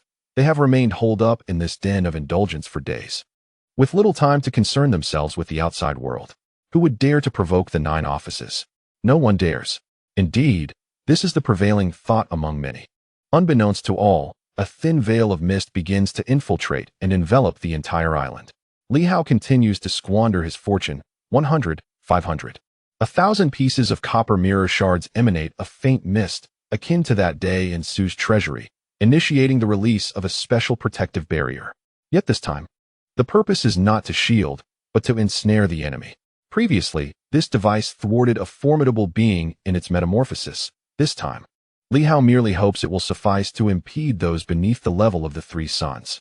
He relentlessly expands his ambitions, seeking to engulf this not-so-large island. In the skies, the avian demons seem to sense an ominous shift. In the sea, certain aquatic entities also appear to perceive a looming threat. The sixth sense of the demon race is more acute than that of humans, and they vaguely sense an impending danger. Just as one bird demon blinks its eyes, preparing to emit a warning call, it suddenly feels its hair stand on end. A primal fear, emanating from its very marrow and bloodline, spreads throughout its being. A king. It is an innate terror, a profound disparity in rank and lineage. In that instant, this small bird demon forgets to call out, even to move. With a resounding crash, it plummets downward. Not just one, but in that moment, over 100 small bird demons, scattered in all directions, simultaneously fall from the sky. On the island, a massive avian creature suddenly feels its feathers bristle, its wings extending rigidly. Those who attend to it look on in confusion, cautiously inquiring, "Your Majesty, are you unwell?" The great bird remains motionless, prostrate upon the ground. In this moment, a wave of dread courses through its very essence. A great demon approaches, a being of extraordinarily high rank and of an exceptionally noble bloodline, a primordial demon, not merely an ancient demon, but rather a descendant of a particularly noble lineage among ancient demons. The great bird's bloodline is far from ordinary. The more exceptional it is, the greater the sense of trepidation it evokes. A phrase echoes within the recesses of the mind: demon tamer, ruler of all demonkind. This is the mark left in the bloodline, a reminder to descendants that even ancient demons have their kings. The great bird trembles, shuddering in fear. The ancient times have long been extinguished. In this fleeting moment, it is not only the great bird that quakes. Within the island, numerous beasts prostrate themselves, while many others succumb to wild frenzy. In the arena, two demon beasts suddenly erupt, one of them going berserk and charging towards the crowd. The enforcers, tasked with maintaining order, react instantaneously, delivering a powerful blow to the rampaging giant beast, bellowing, "Have you lost your mind? They are guests. What in the world are you doing?" These demon tribes have agreements in place. The demons come here to earn, and in turn, they provide a source of income. However, the agreement explicitly forbids harming these guests. Yet, at this moment, a formidable three-sun demon has gone mad. Roaring, the enormous lion demon bellows, its eyes bloodshot as though provoked, its fur standing on end. This is a manifestation of fear, a palpable dread. Yet, it cannot discern the source of its terror, spiraling into madness and attacking indiscriminately, snapping at the approaching enforcer without pause, frantically tearing at anything in sight. It feels the danger surrounding it, longing to flee.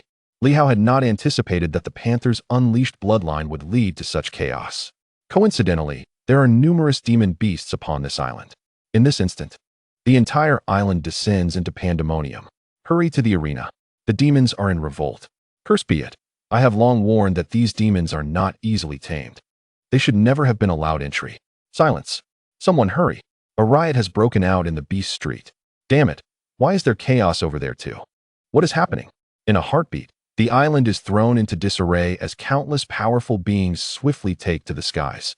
Teams of uniformed enforcers rush to various locations. While within the island, some demons begin to riot, the scent of blood rapidly permeating the air. At this moment, few pay heed to the faint mist that lingers above. Even the sea may be shrouded in fog. In ordinary circumstances, they might have been more attentive, but the sudden uprising of numerous demons diverts their focus entirely. At the heart of the island stands a 6-story building, quite imposing in this locale. Presently, several figures from the dawnlight swiftly materialize, one of them gravely inquiring, "What is the situation?" "Sir, the demon tribes are in revolt." "How outrageous." Moments later, a robust man with golden hair approaches, his expression heavy with concern as he gazes at the assembly. "Why would the demons rebel? We have an established agreement, providing for their needs in a mutually beneficial manner. What is happening?" Upon finishing his query, he asks, "What news from the Bird King?" In the next moment, someone rushes in, breathless with urgency. "Sir, the Bird King has suddenly been agitated, and there are issues. No matter how we call out, he pays us no mind." The golden-haired man immediately furrows his brow. Just as he intends to investigate, he suddenly looks up, a faint mist enveloping the sky, causing him to frown as he gazes into the heavens, sensing something amiss. Is it foggy today at sea? Uncertain, there had been no prior forecasts. The golden-haired man's brow furrowed increasingly as the turmoil among the demon tribe escalated. Suddenly, with the onset of fog, he pondered whether it was a deliberate act of sabotage. After some contemplation, he retrieved a communication jade, intending to send a message. Something felt amiss. While he couldn't pinpoint the exact issue, the entire Four Seas Island was in disarray, and the demon tribe was indeed in revolt.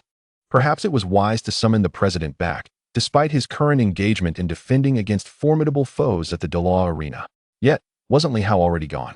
As he sent the message, he called out loudly, "Fear not, everyone. A minor incident has occurred on the island, but it will be resolved promptly. You all should continue to enjoy your festivities, partake in food and drink. It shall not affect you." His voice reverberated in all directions. Some individuals dismissed the situation, treating it as mere entertainment. Inside a luxuriously adorned hotel, a man leaned against the window, observing the chaos below, laughing heartily. How amusing. This is how it should be. Next time, let us orchestrate a hunt with the unruly beasts against the commoners. It shall be exhilarating. We can wager on who survives the longest and who meets their demise the quickest. Now, that is truly entertaining. That is a game for men. Indeed. The arena showcased beasts daily, treating them like fools. He no longer bothered attending. After all, what was the point of battling endlessly without the thrill of danger? Who could argue with that? Another man chimed in, eliciting agreement from many who turned their gazes toward the tumultuous scene below, all laughing uproariously. This was far more engaging than the demon theatrics. It surpassed witnessing superhuman confrontations. It was even more exhilarating than indulging in women. A chorus of laughter erupted, transcending gender, as the crowd eagerly watched. When someone witnessed a demon tear through a guard, rather than feeling fear, they shouted in excitement. What a splendid tear. I knew it. The Lion King is unmatched. Previously, they could barely tear through the day's radiant light. Yet now, look. The superhuman was shredded in the blink of an eye. Indeed. Eliminate them. Ha ha ha. Let the Lion King finish them off. A throng of nobles roared recklessly. Stand aside. The demons have revolted. A guard bellowed. These fools continued their clamoring, only serving to provoke the demons further. One noble, incensed, retorted, "Who are you addressing? Call Wu Yong forth. He wouldn't dare speak to me this way. Does he know who I am?" The guard, recognizing the futility, fell silent, unable to provoke further conflict, yet his heart seethed with anger. What a band of ruffians. Witnessing their comrades torn apart ignited fury within them. However, they dared not retaliate against the demons, resorting instead to forcefully suppress the uprising. More formidable figures joined the fray, managing to restrain the demons, albeit barely. At that moment, from a distance, the golden-haired man suddenly furrowed his brow. He checked the communication jade and noticed that his message had seemingly failed to transmit. He glanced back at the few individuals behind him and said, "Could you send a message outside? It seems I am unable to transmit anything here. What is going on?" The others began to experiment in earnest. In the next moment, someone exclaimed urgently, "It's no use." The blond man furrowed his brow. No use? This is not good. At that instant, a voice, cold and devoid of emotion, echoed. "The night watchmen are enforcing the law. Everyone, surrender immediately and crouch down. Those who resist will be dealt with mercilessly." A guest momentarily froze, then burst into laughter. What a joke. The night watchmen enforcing the law. How absurd. Ha ha ha. Can they really impose order here? Many joined in the uproarious laughter. This is the Four Seas group. Someone scoffed. You can't even act properly. It should be the Treasury Guard enforcing the law here, not the night watchman. How foolish. Boom. As the words fell, a colossal fist descended from the heavens. Meanwhile, the blonde individuals wore no trace of amusement, only shock. In that moment, they sprang into action, with the blonde man bellowing. Enemy attack. Resist the law and kill. With a thunderous crash, a pair of iron fists struck down. The armored warrior of Southern Fist unleashed his full combat prowess, shattering 3 superpower restraints, knowing that with Li Hao present, he could later mend any damages and perhaps even gain some benefits. Southern Fist would not engage in a losing endeavor. In an explosive display of power, Southern Fist unleashed a devastating punch that reverberated through the air, Someone recognized the flying blonde powerhouse as the president of the East Sea Chamber of Commerce, a peak Shuguang expert. Yet at that moment, amidst the laughter and mockery of the crowd, he was obliterated by a single punch, his flesh and blood erupting in a gruesome spectacle. Stunned, astonished, in that instant, there was no fear, for there was no time to feel fear. Countless spectators on the island gazed upwards in disbelief, witnessing the armored warrior who had just annihilated a peak Shuguang expert with one blow. The president. Panic ensued as several Shuguang experts took to the skies, not to pursue Southern Fist, but to flee. They understood far better than the guests what had transpired. Flee. The Night Watchman's demon sword. The Silver Moon warriors. Some grasped the gravity of the situation, instantly gripped by terror. In that fleeting moment, a long blade cleaved through the darkness as Yang Shan struck down a peak Shuguang expert on the spot. In the distance, emerging from the shadows, Qin Lian appeared like a deadly assassin, piercing another Shuguang expert with her sword. In the blink of an eye, 3 peak Shuguang experts lay dead. Flee. Someone lost control, shouting frantically, "The demon's sword is upon us." Many were bewildered, yet at that moment, they recognized the gravity of the situation. It was not a mere act. In an instant, 2 Shuguang experts broke through the smoke and dashed towards the sea, not daring to fly, uncertain of how many foes were closing in. They understood that soaring into the sky could be the most perilous and foolish act. However, just as they submerged into the sea, a claw pierced one man's heart. Meanwhile, Li Hao, wielding a bronze mirror, struck with his sword, unleashing a wave of energy that instantly killed an early-stage Shuguang expert. Li Hao chuckled lightly, clad in silver armor. Step by step, they ventured onto the island, adorned with smiles that seemed to hint at a simplicity beyond expectations. These fellows appeared to treat the situation as mere theatrics, as a jest. Yet, the true gravity lay in the fact that the Black Panther had incited a rebellion among the island's demon tribe, a pivotal moment indeed. In the blink of an eye, 5 radiant lights were slain. The opposing force comprised merely 9 individuals, with Wu Yong absent and 3 others also missing. The pinnacle radiant light, struck down by the Southern Fist, was none other than the president of the Eastern Sea Merchants Association. The remaining 3 association leaders were also not present. Thus, the battle concluded even before it commenced. The 5 remaining strongmen were dispatched with ruthless efficiency, each meeting their demise in an instant. However, Li Hao was aware that the island harbored more than just these radiant lights. He had glimpsed more than this number of luminous entities. There were indeed 5 additional figures. A total of 10 radiant lights, though the latter 5 were likely not affiliated with the Four Seas Merchants Association. In the distance, the Southern Fist hovered in the air, his voice resonating like a thunderclap. "All of you, remain motionless. Should you dare to move, there shall be no mercy." In the next moment, a fist descended.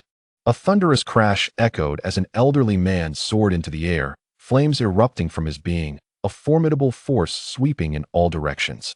Laced with fear and fury. "Who are you?" "Night Watchman. I am with the administrative department. Surrender at once, or face immediate execution." The Southern Fist retorted sharply. When he engaged in battle, he was not the same as in moments of calm. With a single strike, a deafening roar ensued. The very heavens appeared to shatter. This elderly man was indeed powerful, a peak radiant light, yet under the Southern Fist's assault, he was swiftly crushed, his bones splintering beneath the force. At that moment, on the periphery of the island, a figure attempted to escape quietly. With a whir, a great blade surged forth, fire and water intertwining. The individual struck by the blade screamed in terror and rage. "Transcendence? I am." A sickening thud resounded as his head fell to the ground. Meanwhile, the elderly peak radiant light also crashed heavily to the ground, incessantly coughing blood, imbued with fear and despair. The Southern Fist revealed his visage. Sighing, "I cannot believe you survived. You truly are resilient. I am with the administrative department. Resistance against the law shall be met with unrelenting force." With a resounding impact, the elderly man was utterly obliterated. Silence momentarily enveloped the surroundings. In the distance, a young noble appeared anxious, yet in the next heartbeat, his expression shifted to one of surprise as he exclaimed, "Instructor He, it is I. Is the royal family here to kill?" "I am." A sudden explosion ensued as the Southern Fist struck him from afar, his voice devoid of warmth. "Are you deaf? Do not move. To move is to die." The Night Watchman enforced the law. Let no one stir, lest they become your example. My father. The sound of explosions persisted as someone attempted to mention their lineage. But the southern fist struck with merciless intent, his fist detonating upon impact. Regardless of your lineage, family, or background, here, you are all prisoners. The southern fist's voice echoed across the expanse. Do not entertain thoughts of escape. Do not consider sending messages. It is futile. I am aware that 3 radiant lights lurk among the crowd. Will I seek you out, or will you present yourselves? Now, step forward, kneel before me, and you may yet escape death. A momentary stir rippled through the crowd. After a brief moment, a robust man stepped forward, glancing at Nan Quan and then surveying the vicinity of the island. There, he perceived a master of transformation, an enigmatic figure wielding a blade. A peak practitioner of the dark arts, and the unfathomable dangers lurking beyond the island. He resolved to step forth. Without uttering a word, he approached Nan Quan and knelt before him. Dignity? Can dignity satiate hunger? At this moment, dignity amounted to nothing. Under the watchful gaze of those who had transcended transformation, those who were in the midst of it, and countless powerful figures hidden in the shadows, the so-called dignity held no value. With the emergence of the first, the second soon followed. Moments later, a second formidable figure appeared, a woman of exquisite beauty, barely managing a smile, seemingly familiar with Nan Quan and wishing to greet him. Yet, Nan Quan regarded her with indifference. The woman felt a chill in her heart and knelt as well, her mind filled with dread. The royal lineage? Or the demonic sword? Had Nan Quan encountered the demonic sword as well? She was aware of certain circumstances and knew of the sword's disappearance. Yet how could Li Hao have amassed such a multitude of allies? Moreover, he had audaciously attacked the 4 Seas Islands. Many trembled in fear. The third peak practitioner, however, remained conspicuously absent. At that moment, Li Hao descended from the heavens, holding a copper mirror. His eyes blazed like torches, and the mirror revealed an individual in a corner where an elderly man crouched, head bowed. In the next instant, as if sensing something, the old man abruptly lifted his gaze. With a thunderous roar, a sword beam shot skyward. Li Hao's voice was calm. You chose not to emerge when summoned. Believing your mastery of the dark arts makes you formidable, do you? Or do you think you can evade my scrutiny? The sword beam surged forth. The essence of the 5 elements unified under the sword's will, enveloping the old man. Li Hao moved with astonishing speed, appearing before the elder in the blink of an eye, striking again and again. In the next moment, a surge of vitality erupted as he delivered a decisive blow. Boom! The deafening sound reverberated throughout the surroundings, the old man's face a mask of disbelief as he was cleaved in two. Those crouching nearby were engulfed in terror. Yet, Li Hao did not spare them a glance. Instead, he frowned and vanished in an instant, reappearing before a great bird, which seemed to have regained much of its strength. The bird regarded Li Hao with a hint of trepidation. I am the messenger of Phoenix Mountain. You have slain them, yet we can still collaborate. Phoenix Mountain is one of the 7 sacred mountains, and its lord is the Phoenix Grand Master. Li Hao remained silent, merely observing the bloodied remains scattered around him. His expression impassive. He turned his gaze to the large bird. Do you consume humans? No. I do not consume humans. It is blood food. Willingly offered by the 4 Seas Merchant Association, the bird replied, sensing impending danger. It continued, they are merely servants, not superhumans. Servants are not human. Perhaps, in the perception of the demon race, this was the case. It had not consumed superhumans, but merely feasted upon the blood offerings provided by your humankind, a normal after-meal delicacy. Is that not acceptable? Servants? Li Hao surveyed his surroundings, suddenly stomping his foot, causing the ground to crack open. Within a vast prison cage lay several people, all in a state of numbness, women and a few children. All quite young. These are what you feast upon. The great bird does not deny. These blood meals are devoid of any supernatural power. Their frail bodies render them mere waste among your human race, weak and insignificant beings that can only serve to cleanse your excesses. It perceives no issue with this. In fact, the demon clans harbor no qualms either. Within their own ranks, the feeble are often discarded or even consumed. Of course, the great bird initially abstained from such practices. It merely instructed the 4 Seas commerce to prepare some provisions, which they delivered, and upon tasting them once, found the flavor agreeable, thus continuing to partake. How long have you been here? It pondered. According to your account, 3 years. And how many of such beings have you consumed? Not humans, the bird clarified. I typically consume blood meals only once a month, selecting merely the 10 most tender. This amounts to 120 individuals a year, totaling 360 over 3 years. Li Hao understood, smiling. The envoy of Phoenix Mountain? Indeed. What are the terms of cooperation with the Four Seas Commerce? We are responsible for monitoring the surroundings and providing long-distance flight. Acting as a liaison between Phoenix Mountain and the Four Seas Commerce, facilitating the exchange of certain Demon Clan specialties, and supplying Phoenix Mountain with items we require. The great bird recognized the formidable presence before it and refrained from concealment. Just as it finished speaking, a sudden surge of spiritual energy erupted. What are you doing? Boom. With an overwhelming intent to kill, Li Hao struck, his sword piercing through the air. In a single blow, he severed half of the great bird's head. This creature was at the late stage of the dawnlight phase, yet in Li Hao's hands, it appeared remarkably frail. With one stroke, it was gravely wounded and on the brink of death. In the next moment, Li Hao remained silent, delivering one strike after another, until nothing remained but a skeletal frame. The flesh entirely removed.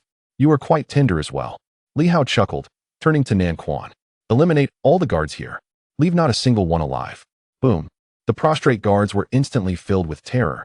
Yet these guards, at best 3 suns strong, stood no chance against a powerhouse like Nan Quan.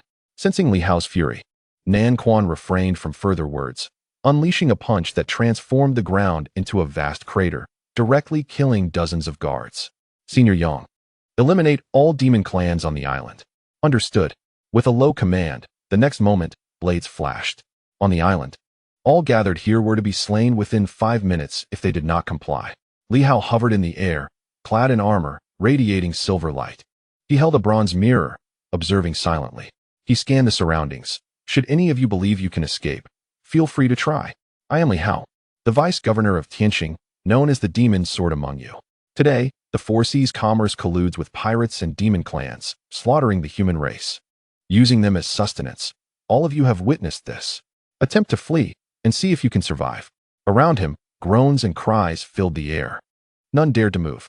The once boisterous nobles now found themselves disheveled, kneeling in fear, some so terrified they lost control, a foul stench permeating the atmosphere. One trembling individual, upon hearing Li Hao declare his identity, cautiously spoke. Governor, I am a night watchman. Uft. A sword pierced through his skull. Li Hao gazed at the lifeless body, then cast his eyes upon the crowd. I have summoned you to this place in silence. Speak again, and you shall meet your demise. The presence of this malevolent figure, who could even slay his own, instilled a profound terror among the onlookers, many succumbing to sheer panic. Li Hao spoke calmly. Night watchers? Perhaps some of you still remain, but refrain from revealing it. To do so would be utterly revolting. I would find it shameful to be a night watcher myself. Perhaps, once I have regained my composure, I might show leniency for the sake of my comrades. Do you understand? Silence enveloped the crowd. On the island, many began to converge towards this gathering. In other areas, the Southern Fist was relentlessly slaughtering the fleeing guards. Some attempted to escape to the island's periphery, only to be thwarted. The brilliance of dawn could not shield them. For some of these guards were merely moon shadows, unable to elude capture. In the blink of an eye, the air was filled with anguished cries. The demon sword belongs to the finance department. The finance department will not spare you. Li Hao remained silent, merely counting the seconds. Moments later, he soared into the air. Instantly, hundreds of sword beams shot forth, scattering in all directions. Boom. Buildings collapsed, screams echoed. Whether martial artists or superhumans, could they evade my wrath?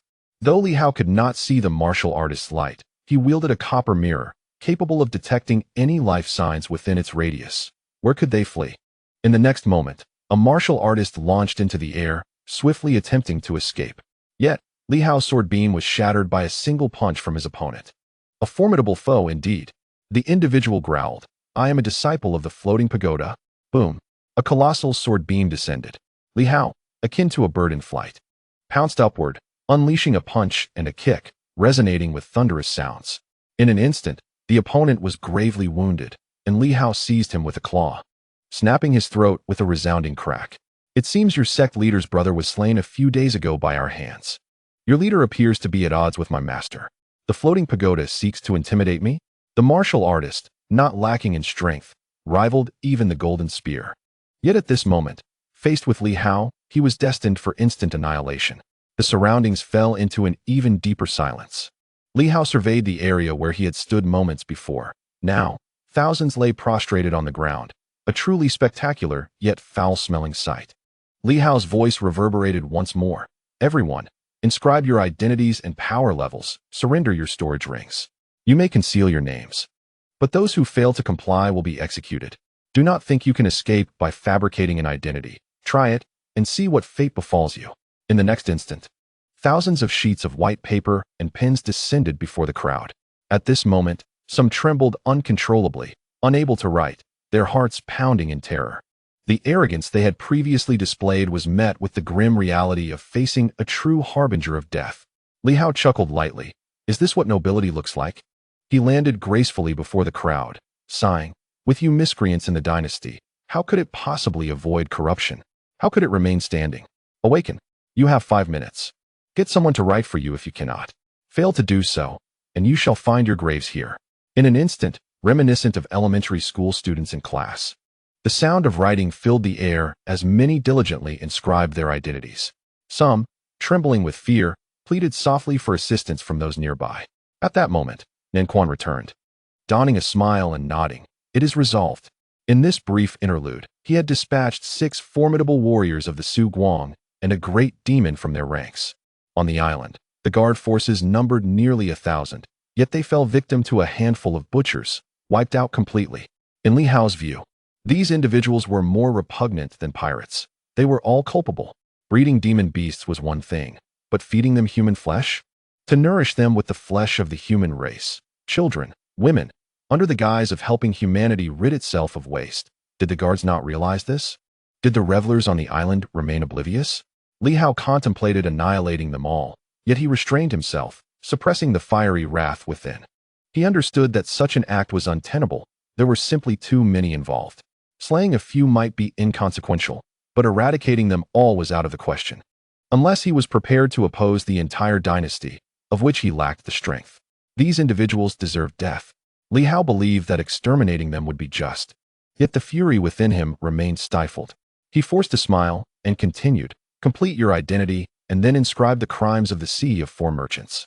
As for the nature of those crimes, you may ponder it yourselves. Upon completion, sign and seal. He produced countless sheets of paper, which fluttered down before the crowd. Some faces turned pale with fear, as Li Hao calmly declared, if you write, you may live. Do not write, and you may test your fate. Moments later, Yangshan appeared, bearing numerous storage rings. He conveyed through a transmission, all the warehouses have been emptied. We have collected the storage rings from the corpses of the Su Guang, and those from the Sanyang as well. However, there are likely many treasures still within these structures, left unclaimed. Li Hao accepted the rings without inspecting them, continuing to gaze intently at the bronze mirror. After a while, he reached out, grasping the papers and storage rings that lay before the people, collecting them in his hands. Upon examining the contents, Li Hao chuckled. These are of significant origin. If he were to summon your forebears to the 9 offices of the dynasty and the royal family, perhaps half would arrive.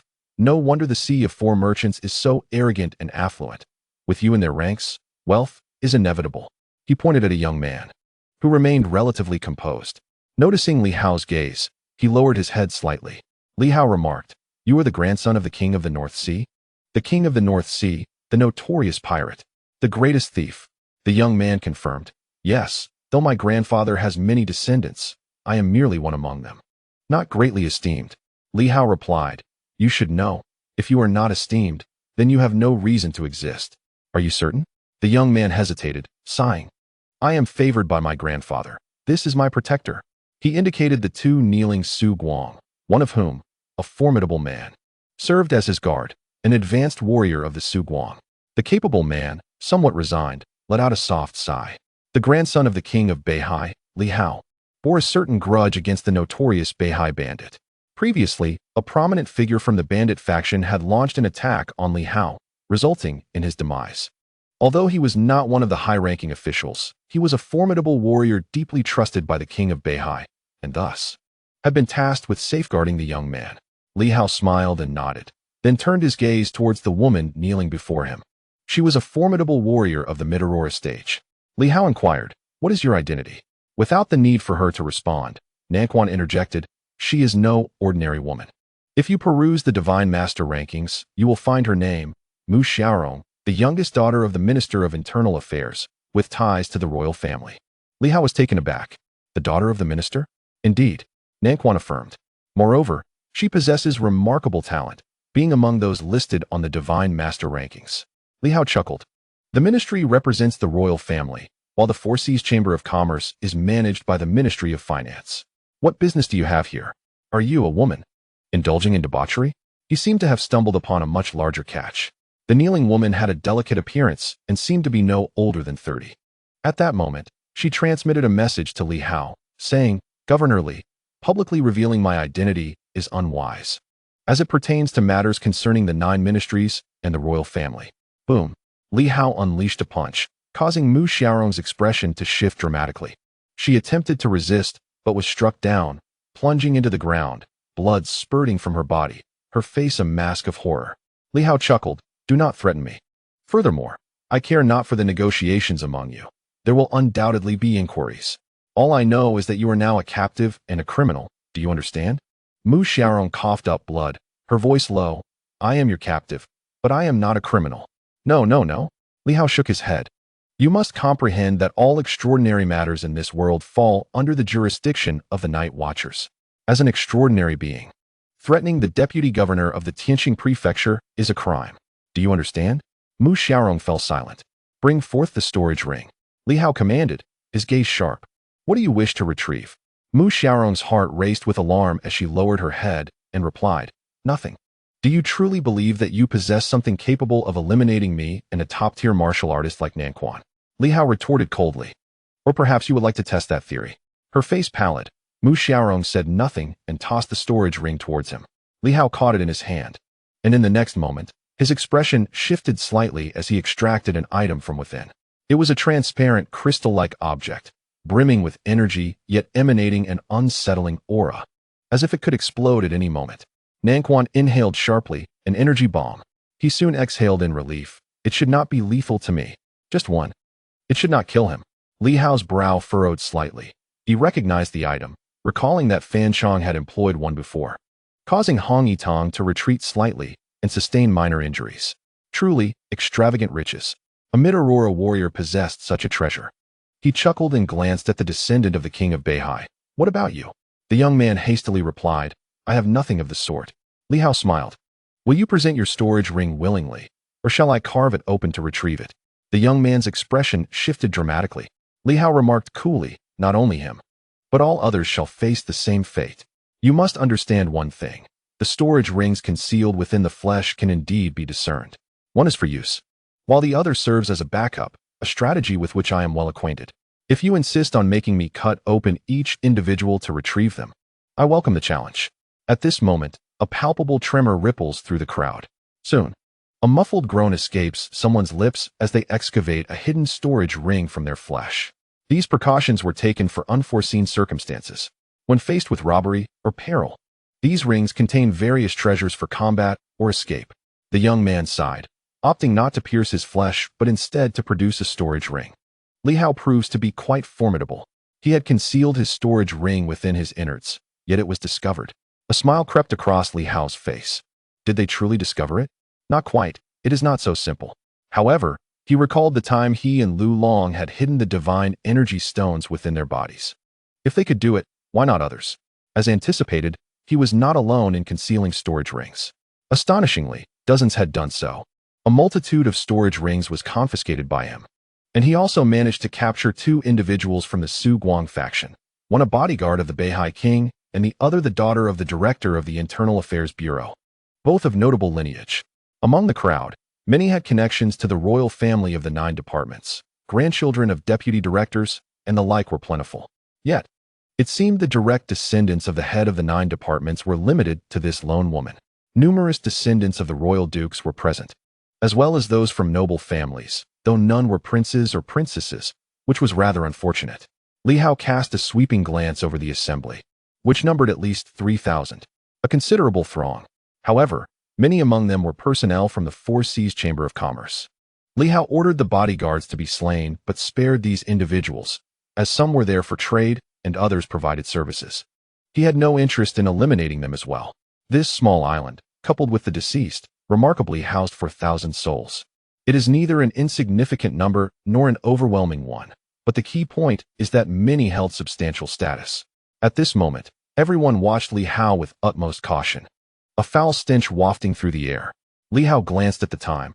20 minutes had elapsed since the ambush began. Perhaps someone had already sensed something amiss. For instance, if individuals attempted to contact those present here and failed, suspicions might arise. Observing the assembly before him, Li Hao appeared to be in deep contemplation. Nan Quan transmitted a thought. What should we do? Shall we eliminate them all? Or what course should we take? Li Hao met his gaze and communicated, Uncle Master. Eliminate them all. Nan Kun was speechless. He had no intention of doing so. If word of this got out, how could he continue to exist? Offending a finance bureau would be manageable, with Ho Xiaoqing shielding him. But if all these people were to be killed, he would have no choice but to flee to Delhi. Li Hao said nothing further, collecting all the incriminating documents. After a moment's thought, he turned to Mu Xiaorong. You should also draft a statement concerning the Internal Affairs Bureau. Mu Xiaorong replied solemnly. Then you might as well kill me. It is impossible for me to write such a thing. I am not like them. Writing this would signify the stance of the Internal Affairs Bureau. Li Hao unleashed a powerful punch, causing Mu Xiaorong to display an expression of sheer terror. The murderous intent was palpable. In the next moment, she could no longer maintain her composure and screamed, I will write. Bang. Yet, she was still sent flying by Li Hao's fist, blood spewing forth uncontrollably. Li Hao chuckled lightly. How despicable. An eerie silence enveloped the surroundings as everyone was gripped by extreme fear. Was this the infamous demon sword? The daughter of the Minister of Internal Affairs. He declared that if he wished to kill, he would do so. At that moment, all others abandoned any thoughts of resistance, hoping only that Li Hao would spare them. The notion of defiance was utterly non-existent. Moreover, you shall document everything regarding the collusion between the Northern Sea Bandit and the Four Seas Merchant Association. He directed his gaze towards the grandson of the Northern Sea King. Do not feign ignorance. The young man sighed. I simply wish to ask, do I have a chance to survive? It was difficult to say for others. But as the grandson of the Northern Sea King, Li Hao may not show him mercy. He was indeed a fiend. Li Hao smiled. You do have a chance. I shall not kill you. It would be beneficial for you to remain alive. However, you might find yourself imprisoned within the inspection office or the headquarters of the Night Watch. Of course, if your grandfather has the means. Perhaps he could bribe the higher-ups to ensure your safe return. But on this day, you shall assist me by identifying key witnesses. Witnesses, the young man comprehended, feeling a sense of despair in his heart. Even if he managed to escape the Night Watch, it would be a doomed route. Li Hao's intention was clear. He intended to eliminate a group of individuals, and he was the most suitable evidence. Let us all be cheerful. Li Hao exclaimed cheerfully, I am a good person, a defender of justice. Shortly, I shall escort everyone back to Tianqing City. I have even prepared transportation for you all. As long as you bear no guilt, you shall not meet your demise. So cheer up, or else one might think I am a man-eater. Upon hearing this, some individuals did indeed breathe a sigh of relief. However, internally, they were filled with scorn. You do not devour people? You are more terrifying than a man-eating fiend. Li Hao then produced a divine artifact, rapidly expanding it until it enveloped the area, transforming into a flying vessel. The space was indeed considerable. This was also one of the spoils of the Duke of the State. Li Hao exhaled, glancing at Nan Quan. There may be some troubles on the way back to Tianqing City. Uncle Nan Quan, please be cautious. Nan Quan nodded slightly. Li Hao retrieved a communication jade, contemplated for a moment, then removed the copper mirror's shroud and sent a message. A thick fog has suddenly enveloped the Four Seas Island. Communications are disrupted, suspected of a great demon causing chaos. Having finished the transmission, he no longer concerned himself with it. In the next moment, he relayed a few more words to Nan Quan, who appeared somewhat surprised but nodded without further comment. Meanwhile, within the Doloa arena, Wu Yong furrowed his brows, glancing at Liu Sha. It seems there are issues at Four Seas Island. Communication is poor. Many have inquired about their families, and I just received a transmission from the island. But when I attempted to respond, no one would acknowledge it. Liu Sha also frowned slightly. Could there be a crisis? Wu Yong was momentarily stunned, looking at Liu Sha with disbelief. After a brief pause, he communicated, Do you think it could be the demon sword? Liu Sha's expression changed. Does he dare? Of course he does. The movements of the Doloa arena are in motion, as are those of the Four Seas Merchant Association. Why would he not dare? Wu Yong swallowed hard. If the situation were indeed as they suspected, it would spell significant trouble in the realm of the Four Seas Chamber of Commerce. Although the radiant light was abundant, the demon's sword was equally formidable. Contemplating this, he furrowed his brow, pondering how it was possible that among so many individuals, none could escape to convey a message. Perhaps he was merely overthinking. He informed the director of his intention to inspect the Dola arena, cautioning against their feigned maneuvers. Are you going alone? Indeed. Wu Yong nodded. I will take that item with me. The energy bomb should remain with you. This way, we ensure our own protection. After a brief discussion, Wu Yong, without further ado, swiftly departed with 2 Radiant Light members.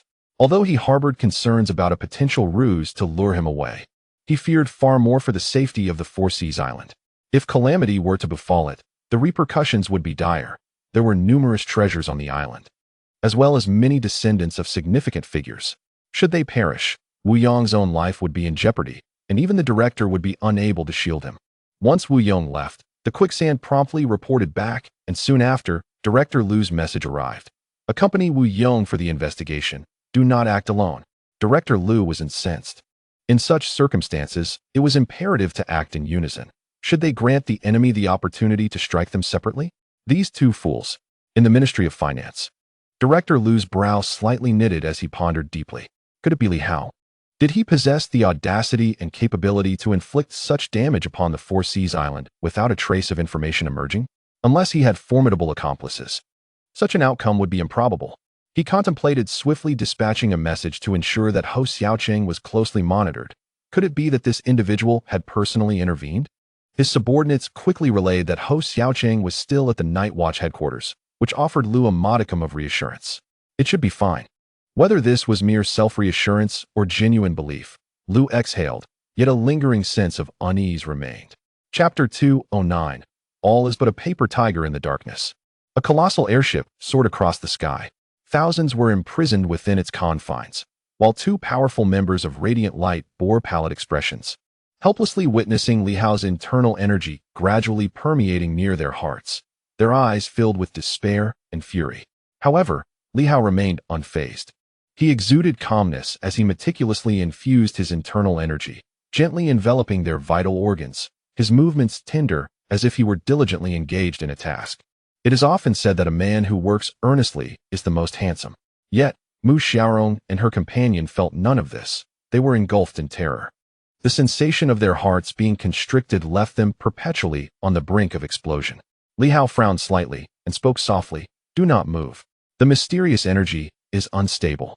While my internal energy is steady, any erratic movement could easily cause an eruption, leading to your internal organs bursting. Mu Xiaorong's complexion turned ashen. You are aware of the instability of the mysterious energy, yet here we are, captured. Your actions could easily lead to our hearts exploding. That will not happen, Li Hao replied with a radiant smile. I have a measure of restraint. As long as you do not exert strength beyond the 3 yang level, your hearts will remain intact. I do not fully control you. I merely wish to avoid any unpleasant incidents. Do you understand? Mu Xiaorong clenched her teeth and fell silent. Li Hao, with an air of confidence, led them toward Tianqing City, a course that could easily provoke retaliation from the Treasury Department. The onset of a fierce conflict would spell immense peril for them. Li Governor, what exactly do you intend to do? Mu Xiaorong suppressed her rising dread. Since they were not to be killed, there seemed little reason for such hostility. Cooperation might yield some benefits in perilous times. No. Li Hao chuckled, shaking his head. Your status is far too noble. I cannot bear to impose upon you. Mu Xiaorong was left speechless. Li Hao glanced outside the vessel.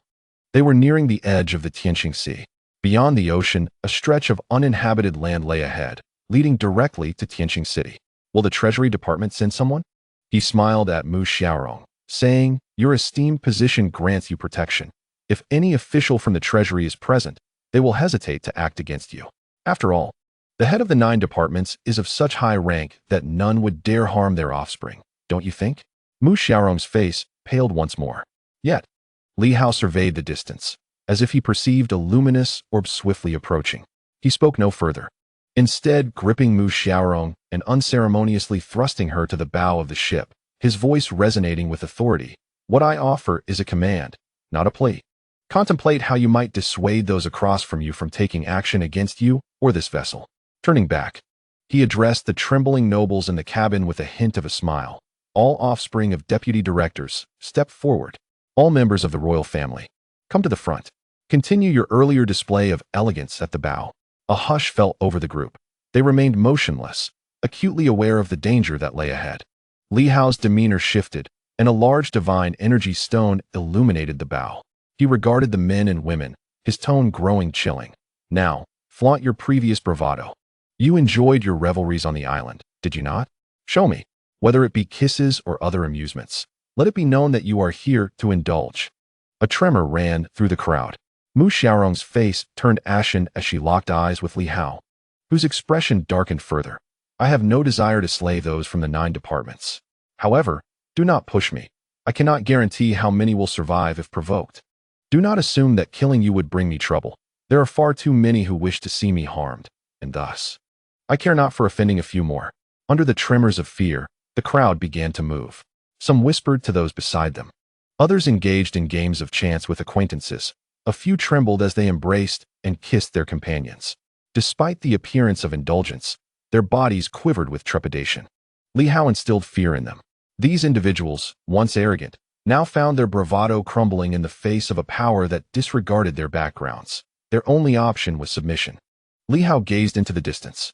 In the darkness, the lights of Tianqing City flickered too brightly for clarity, so he made no preparations to enter, merely slowing his pace to afford his adversaries a fraction more time. Upon exiting the city, a luminous orb became distinctly visible. In the distance, a colossal sphere of light appeared to be advancing swiftly, accompanied by 2 smaller orbs. 3 figures of Su Guang. Reinforcements were arriving. Moreover, as Li Hao scanned the surroundings, he suddenly turned to see a prominent orb of light trailing behind him, unmistakably powerful, having approached unnoticed, yet its speed was diminishing. Li Hao raised an eyebrow. A transformation was following him. Ahead, a transformation accompanied by 2 peak figures of Su Guang. The one in front was likely Wu Yong and his associates. But who was behind him? Friend or foe? Most likely an enemy. It seemed they had discovered something and had been shadowing him. Nan Quan, Yang Shan, and even the stealthy Qin Lian had not sensed the approaching threat, which was now a mere 10 miles, 5,000 meters away. Their ability to conceal their movements was formidable. A dark entity, an assassin, a flying figure. Li Hao quickly deduced that it was probably an airborne assassin. Only such a being could so easily evade the notice of formidable warriors like Nan Quan. Though Nan Quan and the others were in pursuit, they remained oblivious. For powerful beings, 5,000 meters was hardly a great distance. Did an individual at the transformation stage dare to come for his life? They should be aware of the difficulty in slaying him. Not to mention, during the last encounter in the east, 3 transformation-level pursuers had failed in their attempt to take him down. They would not be so foolish. Thus, if these individuals dared to approach, presuming he was present, they would not believe that mere transformation could suffice to end him. Therefore, they must possess a trump card.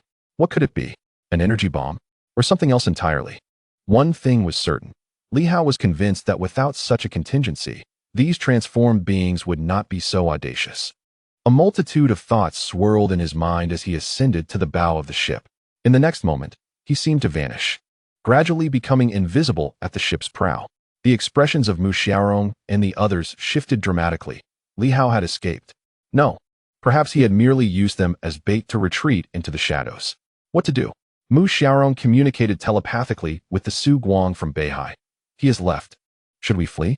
The Su Guang from Beihai did not respond, merely glancing at the young man beside him, who shook his head slightly, a bitter expression on his face. These noble heirs from the capital had no comprehension of the savagery of the northern tribes.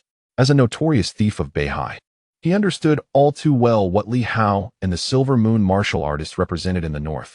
Better to be shattered like jade than to remain whole as mere tiles. If they failed to cooperate with Li Hao and did not eliminate their enemies, they would have no chance of survival. Li Hao, at a critical juncture, would undoubtedly resort to lethal measures, fleeing into the unknown. To escape? Such a choice would be the epitome of folly. It would be far wiser to remain here, waiting. For perhaps a glimmer of hope might emerge. Behind him loomed a transformative phase. South Fist should proceed with caution towards Black Panther as well. At this moment, Li Hao melded into the shadows, sending a message through his armor. He could command South Fist, yet Black Panther remained beyond his control. Nevertheless, this posed no issue. For Black Panther was currently accompanying Qin Lian, the weakest link in their chain. This implied that South Fist and Qin Lian would advance together with Black Panther. Caution was imperative, for the opposition might possess lethal trump cards capable of instantaneously eliminating even transformed beings. South Fist took the lead. Should the adversary suspect his presence, they would surely be prepared, and one would not dare to eliminate him. "What about you?" came the voice of South Fist through the armor. "It seems someone approaches." "No worries. Regardless of whether it is the three major organizations or any others, at this moment, they would hesitate to act against the Juicy. Especially upon witnessing so many descendants of the Juicy, they would not strike lightly." South Fist ceased to speak further and swiftly immersed himself into the darkness, moving towards the direction indicated by Li Hao. "Commander Li, what about me?" Yang Shan inquired.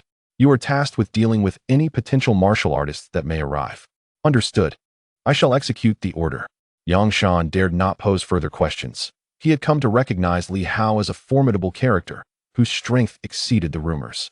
Previously, he had dispatched Su Guang at his peak with seemingly little effort. Such an entity might truly only be contended with by those of divine abilities. Wu Yong felt an urgency, yet as he soared through the air, he gradually eased his pace. The communication jade vibrated with a plethora of messages. He swiftly perused and extracted several crucial pieces of information. One message from the director urged him to slow down and not rush, as Liu Sha was already in pursuit. Another message, from an assassin, indicated the sighting of a ship departing from the Four Seas Island, seemingly carrying nobles. The individual was monitoring its course. Additionally, someone had already ventured to the Four Seas Island to investigate, and news would soon follow. Wu Yong exhaled, reassured by this information. He turned to the two companions from Su Guang, urging, "Let us take it slow, no need to hurry." The two exchanged puzzled glances. It was he who had been anxious moments ago, yet now he advocated for a slower pace. Naturally, they did not contest his suggestion. "Then let us proceed at a more leisurely pace." The trio reduced their speed. However, they could now faintly discern the situation outside the city. In the distance, a flying vessel appeared, with a group of men and women reveling at its bow. They even witnessed some engaging in drinking games and others sharing passionate kisses in plain sight. One of the Su Guang members sighed, muttering, "I thought calamity had befallen them. They seem to be enjoying themselves quite well." Wu Yong furrowed his brow slightly. "Is everything truly fine?" He seemed to recognize a significant figure, the one from the Internal Affairs Department. A stir of intrigue surged within him. At this moment, the two parties were merely several thousand meters apart. He sent a message to the individual, only to receive no response, prompting a frown. Had the other party not noticed? Or was there some other reason? He reflected briefly and attempted to reach out to other familiar faces aboard the ship. Yet, his messages vanished into silence. At this moment, he sensed something amiss and whispered to the two individuals beside him, "Exercise caution. These people do not seem right." The two, resolute in their peak prowess, exchanged glances, acknowledging the unease. The trio ceased their conversation, proceeding with utmost care while concealing their presence, stealthily approaching the source of their concern. Yet to Li Hao, the three colossal orbs of light were glaringly evident. At this juncture, he refrained from making a move, allowing a surge of inner strength to rapidly flow into his wind-chasing boots. Designed for escape, these boots also served as instruments of lethal precision. In the realm of martial arts, speed is the ultimate invulnerability. Though not infallible, it is often quite applicable. Under optimal conditions, Li Hao could traverse 3,000 meters in the blink of an eye. However, such explosive bursts were not sustainable for long. For instance, during the previous pursuit by Su Qing, he could only maintain that pace for 2 or 3 instances before requiring rest and recovery. For 1,000 meters, Li Hao remained in silent anticipation, shrouded in darkness, utterly still. 3,500 meters. He continued to be the epitome of tranquility. In the next heartbeat, he transmitted a message to Nan Quan. "Engage." In the distance, a thunderous roar erupted. From the shadows, Nan Quan unleashed a punch, the resounding impact echoing throughout the cosmos. His booming voice declaring, "What audacity! A celestial assassin dares to strike at a key figure of the 9 offices." Boom! His fist commanded the world. At that moment, it seemed as though the universe revolved solely around those 2 fists. In the obscurity, a dog transformed instantaneously into a golden figure, silent yet ferocious, launching a claw toward the formidable figure clad in black robes. Boom! The cacophony continued to resonate. Wu Yong and his companions exchanged startled glances, swiftly redirecting their attention. Wu Yong's expression fluctuated, and he communicated urgently, "We must assist." "President, that appears to be Nan Quan."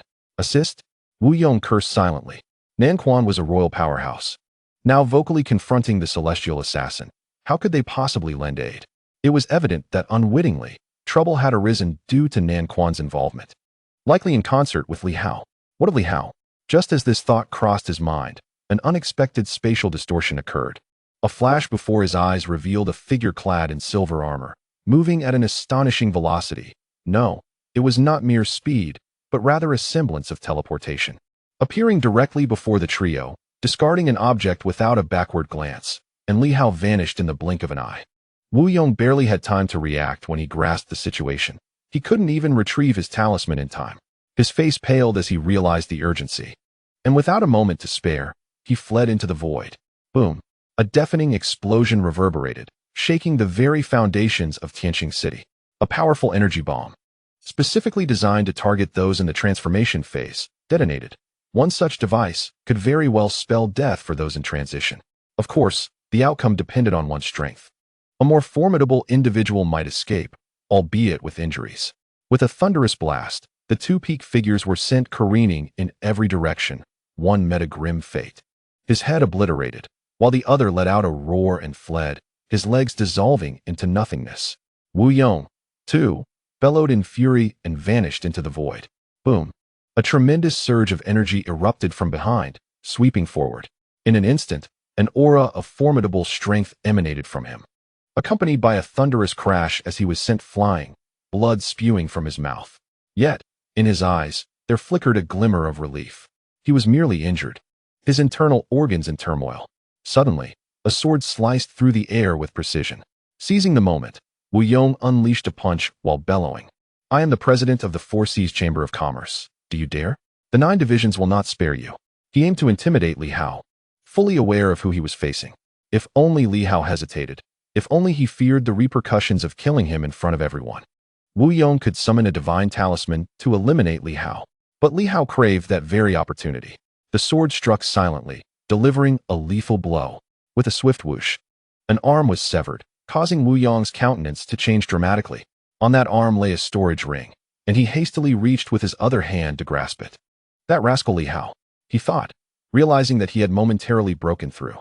Regrettably, he had forgotten that the wind-chasing boots were in Li Hao's possession, granting him immense advantage.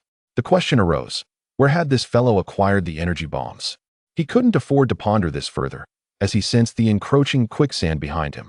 He could not allow himself to be led by Li Hao. With that thought, he abruptly forsook the storage ring and retreated, pivoting to make his escape.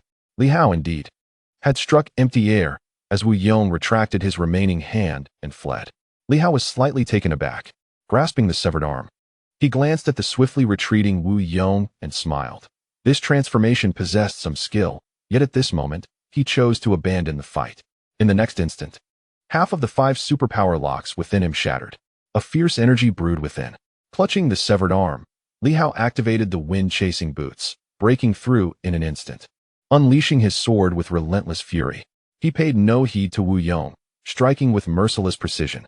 With a piercing sound, the long sword seemed to penetrate deep within the opponent's body, but he did not linger. He continued to retreat, activating the wind-chasing boots repeatedly. In a heartbeat, Wu Yong's anguished cries echoed, striving to unleash his power, but striking nothing but air. As he attempted to retaliate, another sword thrust followed. Each strike from Li Hao was increasingly powerful and swifter than the last. In the next moment, Wu Yong perceived a ferocious tiger barreling toward him, its claw tearing out his heart. He did not perish, but bitterness coursed through him as he incessantly spat blood, gritting his teeth. "You are not at the peak of Radiant Dawn." Li Hao's strength undeniably surpassed that of the Radiant Dawn peak. The intelligence he had received was utterly erroneous, grossly misleading. Li Hao's combat prowess was even greater than he had anticipated.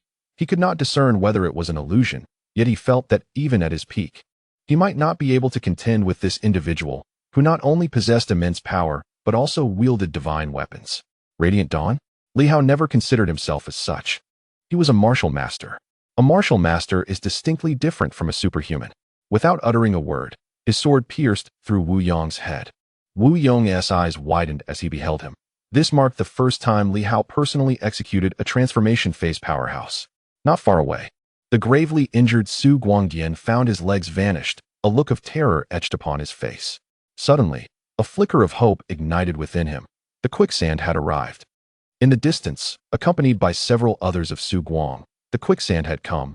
He might yet escape death. Wu Yong was dead. Everyone had underestimated Li Hao, belittling his true combat prowess. They thought of his formidable weaponry and his backing from the towering silver moon. Yet many perceived Li Hao as unable to be compared with the transformed beings. But was this truly the case? Li Hao swiftly rummaged through his storage ring, and a crystalline object materialized before him, eliciting a smile as he sensed something akin to the original talisman gifted to him by the little tree. However, this was different. While the little trees was imbued with the essence of origin, this artifact emanated a powerful super energy. Was the destructive force crafted by divine powers merciless? Li Hao pondered, questioning the magnitude of its lethality. Who could say? The only way to find out was to test it. In the next moment, he hesitated not for an instant, traversing through the void. This battle, marked by the wind-chasing boots, held immense significance as he instantaneously covered a distance of 3,000 meters. And then another 3,000, 6,000 meters away lay the location of the quicksand and her companions. Li Hao appeared before them in an instant, causing a dramatic change in quicksand's expression as she vaguely perceived the battle ahead. Yet, before she could reach the scene, Li Hao had arrived. Without uttering a word, quicksand swiftly retrieved an energy bomb. She hesitated momentarily before pulling out 3 more, torn between the decision to deploy them. The explosive power was too great, and they were still near the city gates. Wu Yong had only just exited the city, and she remained within its confines. Creating such a massive explosion here could lead to dire consequences, potentially annihilating numerous guards and civilians, for which she would find it difficult to account.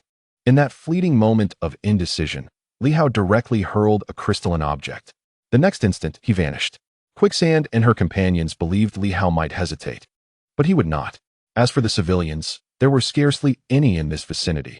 The guards, however, numbered many, yet Li Hao cared little for their demise.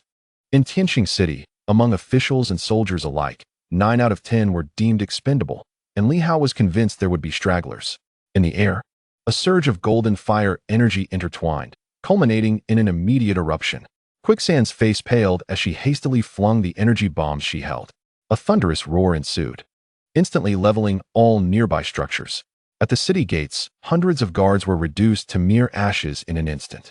The earth cracked open as a colossal wave of energy swept outward. Screams erupted as several of Quicksand's companions were obliterated by the two forces. It was as if the sun had exploded. Li Hao's voice, echoing like a demon, declared, "The night watchman, Li Hao of the Tianqing governor's office, is here to enact justice, exterminating malevolent energies. Quicksand of the Tianqing duel arena, guilty of indiscriminate slaughter, has annihilated guards while wielding energy bombs and divine talismans. The night watchman shall pursue the source of these atrocities." His commanding shout resonated across the expanse, and in that moment, the vast Tianqing city fell eerily silent. A stillness enveloped the scene. Boom! A radiant sword light pierced the heavens and the earth, and Li Hao's speed was astonishing. He appeared in an instant. The shifting sands had not yet retreated when he manifested before them. Though injured, the power of the divine talisman was significantly mitigated by the energy bomb, allowing her to still possess the strength for a final confrontation. She swiftly retrieved the remaining 9 bombs. At such proximity, throwing them could result in mutual destruction alongside Li Hao. Yet, at this juncture, hesitation was not an option. If they were to perish, they would do so together. In that very moment, a colossal fist, even quicker than Li Hao, surged through the air from behind the shifting sands. Beside it, a great sword descended in an instant.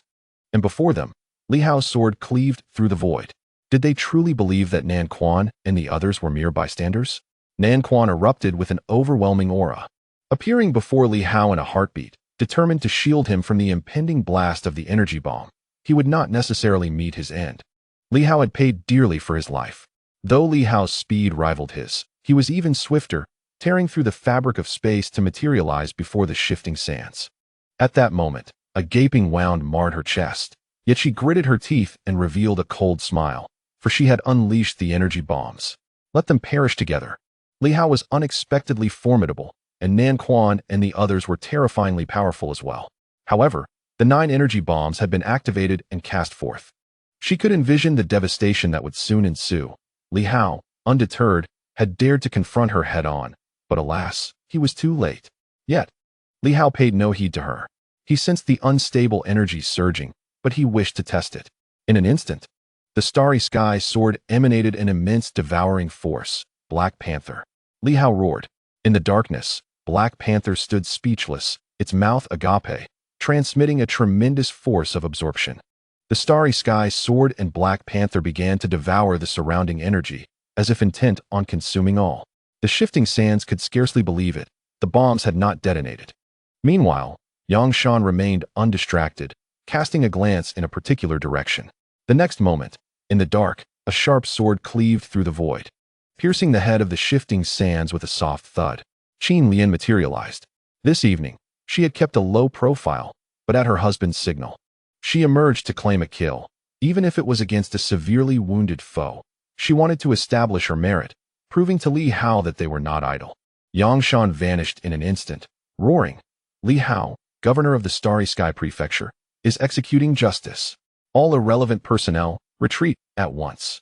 Wu Yong of the Four Seas Group and the shifting sands of the Starry Sky Delaw Arena, colluding with pirates and demon races, using humanity as sacrificial offerings to the demon kind, are guilty of heinous crimes. They have been exterminated. The shifting sands aimed to annihilate Starry Sky City with a city-destroying bomb, but were thwarted by Governor Li in time. Everyone, withdraw cautiously to avoid collateral damage. The sound reverberated across the land. A metamorphic phase powerhouse roared with all their might, and one could only imagine the magnitude of the sound. Meanwhile, Li Hao, upon the Starry Sky Sword, unleashed a frenzied, devouring force. An unfathomable power was infused into the small sword, while Black Panther, also satiated, began to emit energy. The unstable energy within it surged violently, but was instantly assimilated as a bloodline of the demon suppressor. The demon suppressor was renowned in the past for its ability to devour. Any form of energy could be consumed, and any chaotic energy was fair game, as long as it did not exceed certain limits. For the Black Panther, it was all deemed delectable. At this moment, a chilling silence enveloped the Star City. The next instant, a voice echoed, "Make the information public." In an instant, many within the city heard the proclamation. At this juncture, numerous individuals sprang into action, distributing a plethora of flyers, as if a rain of paper had begun to fall upon the entirety of Star City. Once more, the voice bellowed, "Commence." In that instant, within the old tavern where he had been drinking, the owner, upon hearing the call, said nothing further and emerged with an enormous machine, directing it towards the sky. The next moment, a colossal screen materialized in the air. That was the projection. The demon suppressor glanced at Li Hao, a smile playing on his lips as he raised an eyebrow. "Not bad, eh?" Li Hao had allowed him to take the lead and reveal the misdeeds of the Seaside Group to the people of Star City. And what he accomplished surpassed Li Hao's expectations by far. Suddenly, a vivid image appeared on the massive projection, a grand bird. "No, no, no. I do not consume humans, only blood offerings provided by the Seaside Chamber of Commerce." In an instant, Li Hao smashed the ground, exposing a multitude of human remains along with many living women and children. "Is this what you consume? These are all waste." The dialogue continued, but in the next moment, a tremendous force swept across the heavens and the earth, shaking the very foundations with a thunderous crash as the screen shattered into oblivion. Yet, this scene was indelibly etched in the memories of countless onlookers. Cannibalism. Many, many people, offered up by the Seaside Group. From a distance, a voice resonated. "Li Hao. Well done. However, some matters are best kept private, lest they frighten the populace." Li Hao's voice reverberated through the skies. "The Seaside Group belongs to the Ministry of Finance. I empathize with Director Lu's anguish over the misdeeds of his subordinates. However, I believe it is essential for the public to judge and to recognize that in this world, there exists justice and righteousness." With a cold command, Li Hao declared, "Night Watchers, purge the Stardow Arena. Those who dare to resist shall be mercilessly eliminated." In the distance, a fierce shout rang out, "Kill!" Armed soldiers surged forth, charging towards the Star Doe arena. At this moment, several individuals had gathered near Li Hao. Director Liu, like a gentle breeze, pierced through the void and floated into view. Li Hao regarded him with an impassive expression. Liu examined his surroundings, glanced at the demon suppressor, smiled, and nodded. "Li Hao, you have done well. Mediocre. But do you know? The hearts of the people are ultimately insignificant." At this moment, he communicated telepathically.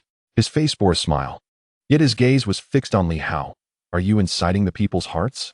But you must understand, they are nothing, capable of nothing. Even if they were aware of the truth, what could they possibly do?" The next moment, Director Liu's voice reverberated. "I am Liu Yunqing. The Seaside group colludes with pirates, and their slaughter of the innocent is a source of profound sorrow.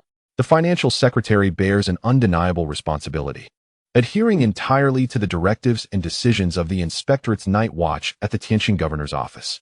Governor Li possesses formidable combat prowess, capable of swiftly vanquishing the radiant transformations of the dawn.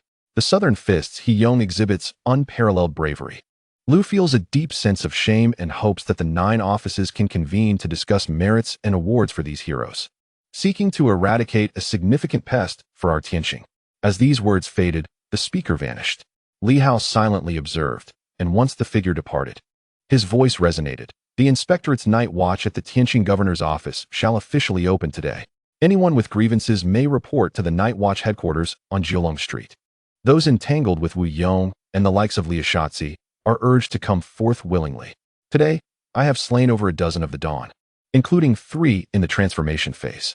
Unless divine intervention occurs, I shall procure justice for all factions of Tianqing. Justice resides within the hearts of the people. Should it involve high-ranking officials of the Financial Secretary's office, I, Li Hao, despite my limitations, will invite the Inspectorate's Director and Deputy Minister Yao Si, along with Deputy Minister Ho Xiaoqing, to jointly act and cleanse the realm. Let us restore the world to its rightful order." Li Hao bellowed. "Furthermore, I have apprehended thousands from all corners on Seahai Island, including the grandson of the North Sea's most notorious pirate and the descendants of certain officials. No one shall be spared or favored. I will pursue the truth relentlessly regarding possible collusions with the Seahai group, whether they have slaughtered innocents or supplied the demon race with humans as sustenance. The Seahai group is also implicated with 3 malevolent organizations, and I implore the royal family to protect He Yong from assassination by these sinister factions." His voice reverberated powerfully, yet an eerie silence enveloped the surroundings. Someone was determined to unveil the sordid affairs of these high officials, causing an uproar across the land. Li Hao's actions were indeed imprudent, yet he wore a cold smile. For if one has acted, one should not fear exposure. If they disregard the will of the people, what is there to fear? At that moment, a previously silent voice emanated from the palace, resonating with unparalleled authority. "Li Hao of the Tianqing Governor's office, your efforts to eradicate the malignant tumor merit ample reward. The royal family has withdrawn and possesses no treasures to bestow, thus conferring upon Li Hao the title of Tianqing Marquis, albeit a nominal position, as a token of goodwill.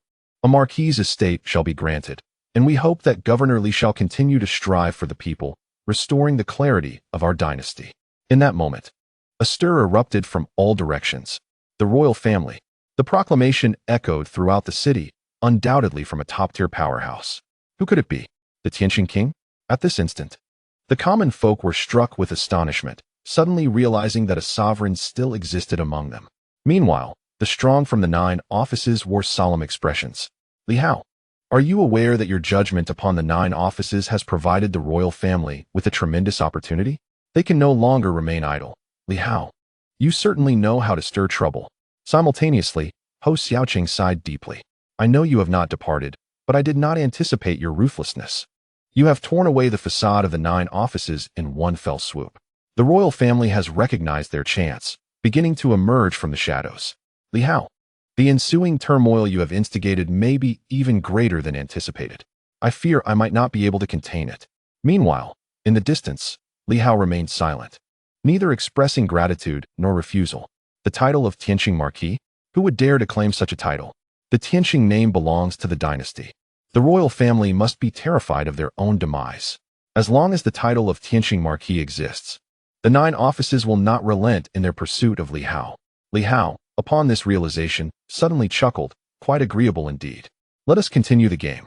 He turned to Nan Quan and said with a smile, Come, let us venture to the Tianqing de la arena and bring along those fellow behind us. Let none dare to rescue them.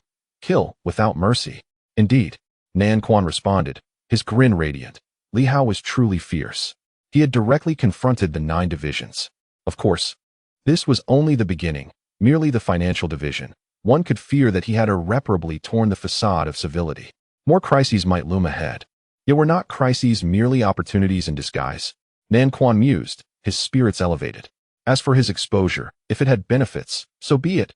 What matter was it? Concealment was not aimed at weakness. If one could emerge stronger, then let the truth be revealed. In that moment, the name of Li Hao resonated throughout Tianqing City. The demon sword Li Hao, a figure of unfathomable terror, who had slain several transcendent beings, had arrived in Tianqing City merely days ago and had already dismantled the seaside group in the Tianqing de la arena.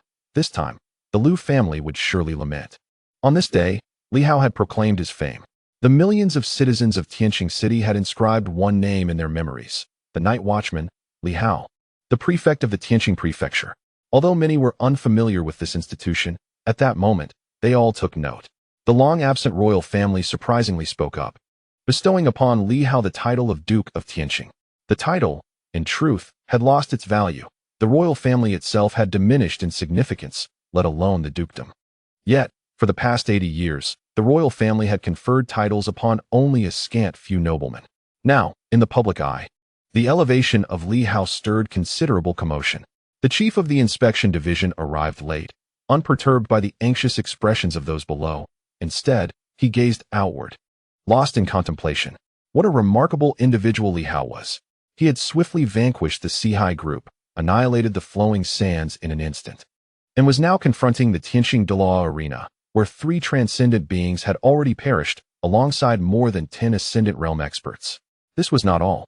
Li Hao had audaciously seized the talisman of the elderly chief of the financial division, indicating that the old chief would suffer a considerable loss, having incurred significant costs, only to find his own energy bombs rendered ineffective and destroyed. A terrifying young man indeed. That sword was extraordinary. That dog was no ordinary creature either. Multiple energy bombs had likely stripped the Liu family's resources bare, only to be consumed, while Li Hao boldly attacked the flowing sands. Although Li Hao did not slay the flowing sands himself, he had already demonstrated the combat power of a transcendent being. This was even more alarming. As he contemplated these matters, he glanced once more at the royal family and then towards the bustling streets of the 9 divisions, where chaos erupted in an instant. The heavens trembled. No one had anticipated witnessing such a grand spectacle in Tianqing City that night. The newly appointed prefect, Li Hao, displayed such audacity. Not the often overlooked Hou Xiaoqing. The public paid far more attention to Li Hao, even though he was merely the vice prefect. The chief of the inspection division turned to those observing him, and upon meeting their gaze, he suddenly laughed. Let us proceed to the financial division. What? To feast? The chief inspector let out a derisive laugh. Your subordinates conspire with pirates, nurture the demon race, and slaughter humanity. Does Liu Yinqing think he can simply brush this aside? With that, he made his way directly to the Ministry of Finance. Not only him, but at that moment, others from the 8 ministries also set off in that direction. Since one has been caught with incriminating evidence, and it has been made public, it's rather embarrassing. The Ministry of Finance is overflowing with wealth. Although Li Hao poses a significant problem, before that, the Liu family must bleed and pay a hefty price to quell this turmoil. Within the Ministry of Finance, the smile on Director Liu's face vanished. Moments later, a cough echoed nearby. Huh? Who would have thought? Fate is fickle. Although I did not foresee such an outcome, one must always be prepared for failure. Very well, let us take this opportunity to lie low for a while. As for the Ministry of Finance, aside from the royal tax power, they can take everything else. Father, Director Liu gritted his teeth. Are we to just let it go? Every gain comes with a loss. It may not necessarily be a bad thing. The elder's voice resonated again. Currently, Li Hao and his group from Silver Moon are in the ascendant. We have suffered a significant setback, which, paradoxically, could be beneficial. The royal family will also want to make an appearance. Let them fight it out.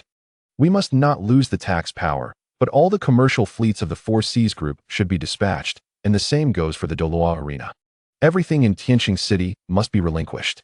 if they continue to pressure us to give up that second-level relic. Director Lu's complexion changed dramatically as he suppressed his inner turmoil and whispered, "Father, this is merely a temporary setback. The death of two transformed beings is indeed hard to accept, but," he pondered for a moment, suddenly feeling somewhat disheartened. With a sigh, he nodded, "All right. I understand." Li Hao is a man who disregards the rules. The Ministry of Finance indeed needs to remain low-key for a while to mitigate the impact. He has no stains on his record, while the other 8 ministries and the royal family. My elder brother would not do such a thing, nor would the second brother. He chuckled bitterly. Such matters are rarely made public. Who dares claim to be pristine? No one. Who would dare to act this way? Given that everyone is in the same boat? But Li Hao dares. If you attempt to retaliate against him by exposing the inspector's dark secrets, it would be a farce. Does Li Hao care? He wouldn't. The more you throw out, the more delighted he becomes, relishing the chaos. After all, he has nothing to hide. If you have the capability, find some dirt on Li Hao. He has only just embarked on his journey. What could you possibly uncover? Director Lu suddenly laughed, a cold, ironic laugh. Everyone wants to watch the spectacle, yet they fail to consider where Li Hao hails from. He is a brute from Silver Moon. Beware of entangling oneself in a web of one's own making. Who among us is without a few blemishes? Father is right, since we have suffered greatly. Let us lie low. I am rather curious to see if Li Hao can stir up another storm. Ah, so you wish to witness the drama? The royal family also wants to join the fray? Very well, let us all observe. Li Hao is no easy opponent, while everyone is focused on Ho Xiaoqing. Little do they know that Li Hao has quietly reached the stage of transformation. Just wait and see. If this continues, no one will benefit. Sensing the approaching individuals outside, he sneered once more. Are they so eager? Good, just in time. I also need to stabilize my realm. He remained indoors. Merely speaking in the hall, Wu Yong of the Seaside group has erred. The evidence is irrefutable, and his transgressions are unforgivable. To be met with death is but a fitting end. Lu bears undeniable responsibility in this matter. Henceforth, the Seaside group shall be nationalized. The Tianqing Doloa arena is unrelated to the Ministry of Finance and will be dealt with at discretion. The Ministry of Finance, being the financial cornerstone of the nation, has been poorly managed by Lu, who has neglected his duties. Therefore, effective immediately, all enterprises, save for state taxes, shall cease operations. Additionally, Inspector Li Hao of the Night Patrol has displayed remarkable merit, and with the recent royal decree elevating him to Tianqing Marquis, I propose his promotion to Deputy Minister of the Night Patrol. His achievements and rank are sufficient, though his experience may be somewhat lacking. However, in this era, we must afford opportunities to the youth. Lu Yunqing smiled, adding, "Thus, I believe a promotion is warranted. Director Chen, I urge you to ponder this matter, though I shall refrain from further involvement." After a brief pause, he continued, "Should any of you feel dissatisfied with the Lu family's possession of a relic, potentially a military academy, I suggest it be made public as a form of restitution to the populace. My health is failing, and I shall not burden you with further words." Outside, the directors exchanged glances, their expressions shifting. Lu Yunqing had surrendered completely, without struggle or resistance, lying back with ease, prompting an unspoken understanding among the assembly that perhaps the senior director had spoken.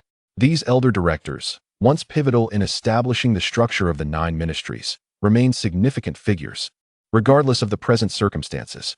Having been well versed in deceit, they appeared thoroughly prepared. At the night patrol, the director chuckled, "Then I shall not trouble Director Lu further. Take care of your health. We have been colleagues for many years. Do not let a few vermin disturb your peace."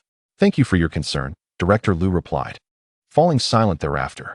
The other directors, witnessing this, shared a knowing smile before departing swiftly. It was sufficient. As for how to divide the spoils henceforth, it would depend on each party's capabilities. The Ministry of Finance possesses numerous assets, beyond mere enterprises, including relics, connections, and networks. The Lu family has cast aside all but their tax obligations, which are the very foundation of their standing, something they could never relinquish. Should they do so, the ministry would be left powerless, leading to a bloody rift with the Lu family. For now, they have merely abandoned their peripheral enterprises, a far easier resolution than anticipated. Yet, within the hearts of the assembly, a sense of unease lingered. The Lu family appeared intent on nurturing Li Hao as a formidable weapon. Having struck a blow against the Lu family today, what would tomorrow bring? At this moment, The 9 ministries were engaged in a silent negotiation.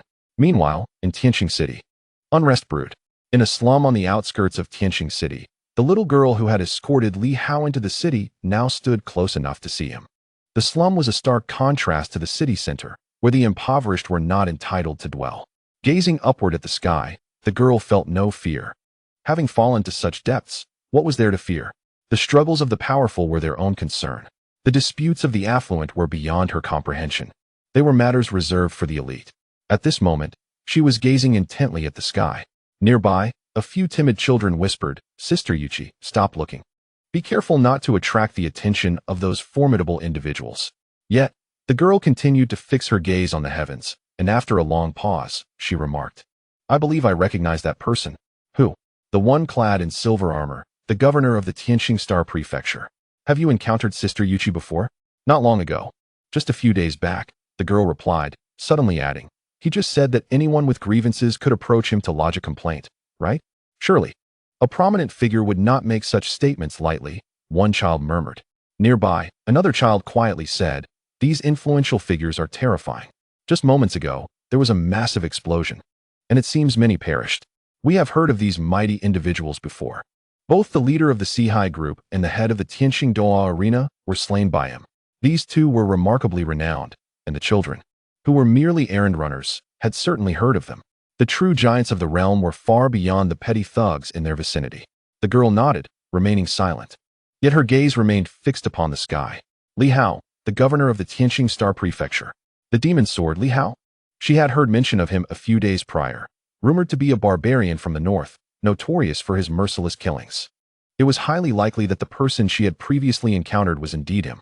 He was on a quest to seek out someone. Initially, she was unaware of whom he sought, but now she surmised it was the earlier arriving Hou Xiaoqing.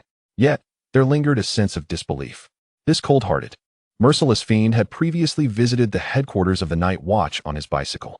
The girl continued to stare at the sky, lost in contemplation. After a while, she lowered her head. Li Hao had already departed, off to claim more lives. At the Tianqing Doloa arena, an eerie silence enveloped the scene, as those who could not endure the tension had perished. The Golden Spear had arrived with his men, and the martial guard surrounded the arena, where many knelt in fear, too intimidated to rise. Another group of guests cautiously prepared to leave, with some negotiating with the martial guard. The once quiet arena grew somewhat tumultuous as voices rose. "What are you doing?" "I am from the Tianqing Administrative Authority. We merely came to witness a match." "Is that a crime?" Many sought to exit swiftly. Outside, numerous onlookers observed, yet none dared to approach. The martial guard had few formidable members. Only the Golden Spear and a handful of others were present, while the remaining forces were scant in number. Such a martial guard could not subdue the Tianqing Doloa arena.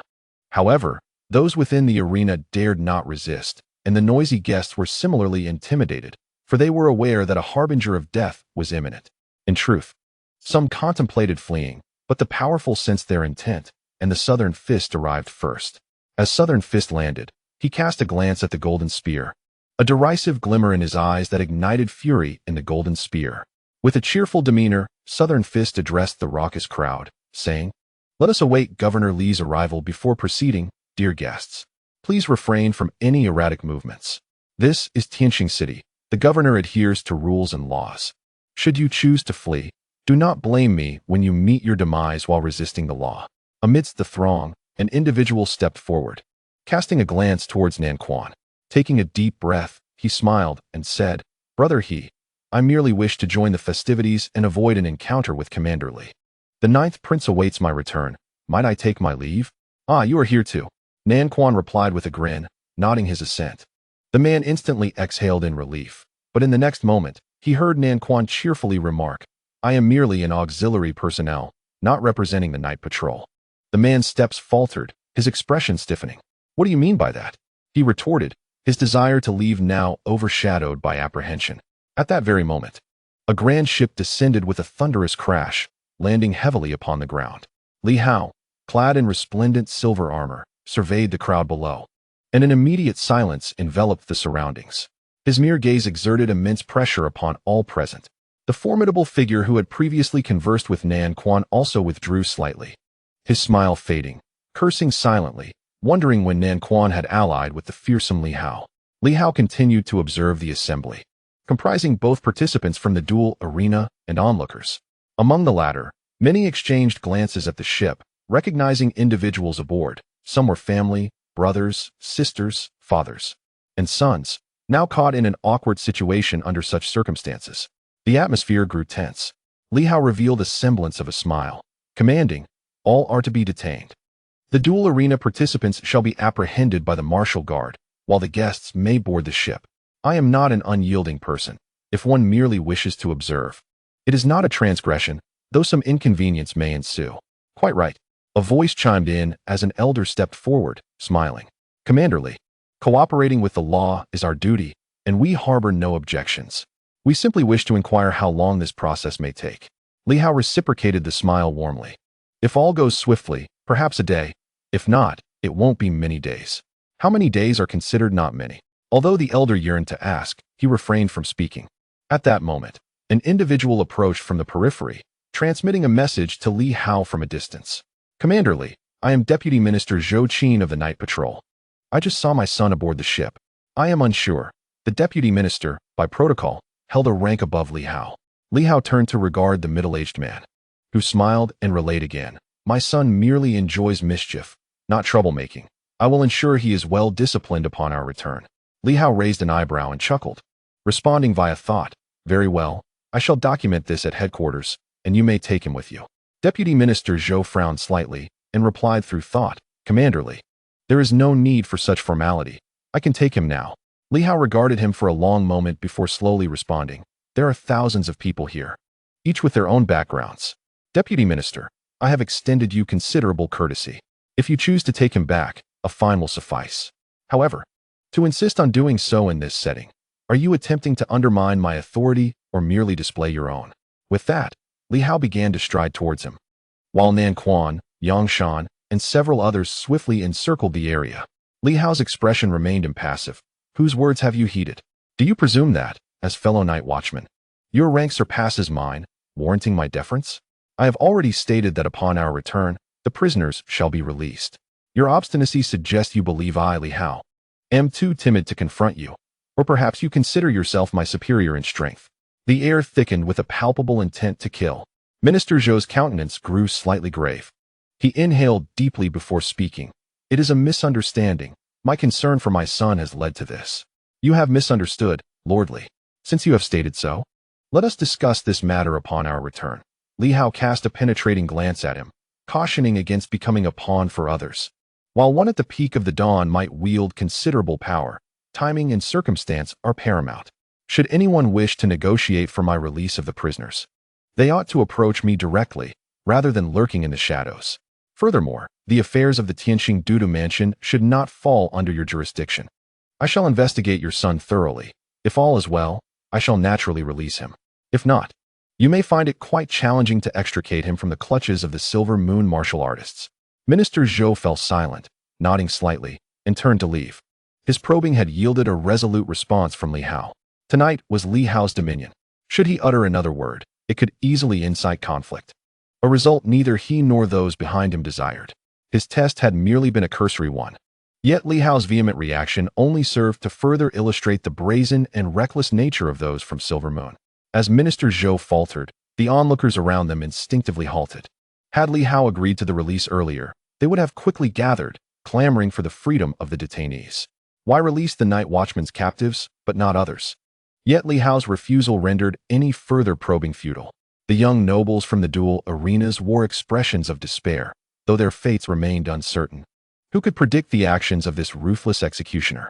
A foul stench permeated the air within the ship, a harbinger of ill tidings, indicating that these individuals had been thoroughly frightened. Nevertheless, under Li Hao's watchful gaze, the previously arrogant nobles obediently boarded the vessel as the martial guards began detaining those from the duel arenas. There was no resistance. The tide had turned decisively. With the death of Lu Sha and the explosive demise of several at the dawn, the Tianqing duel arena was destined for impotence. "Seal this place." Li Hao's voice resonated. "All individuals are to be returned to the Night Watch headquarters.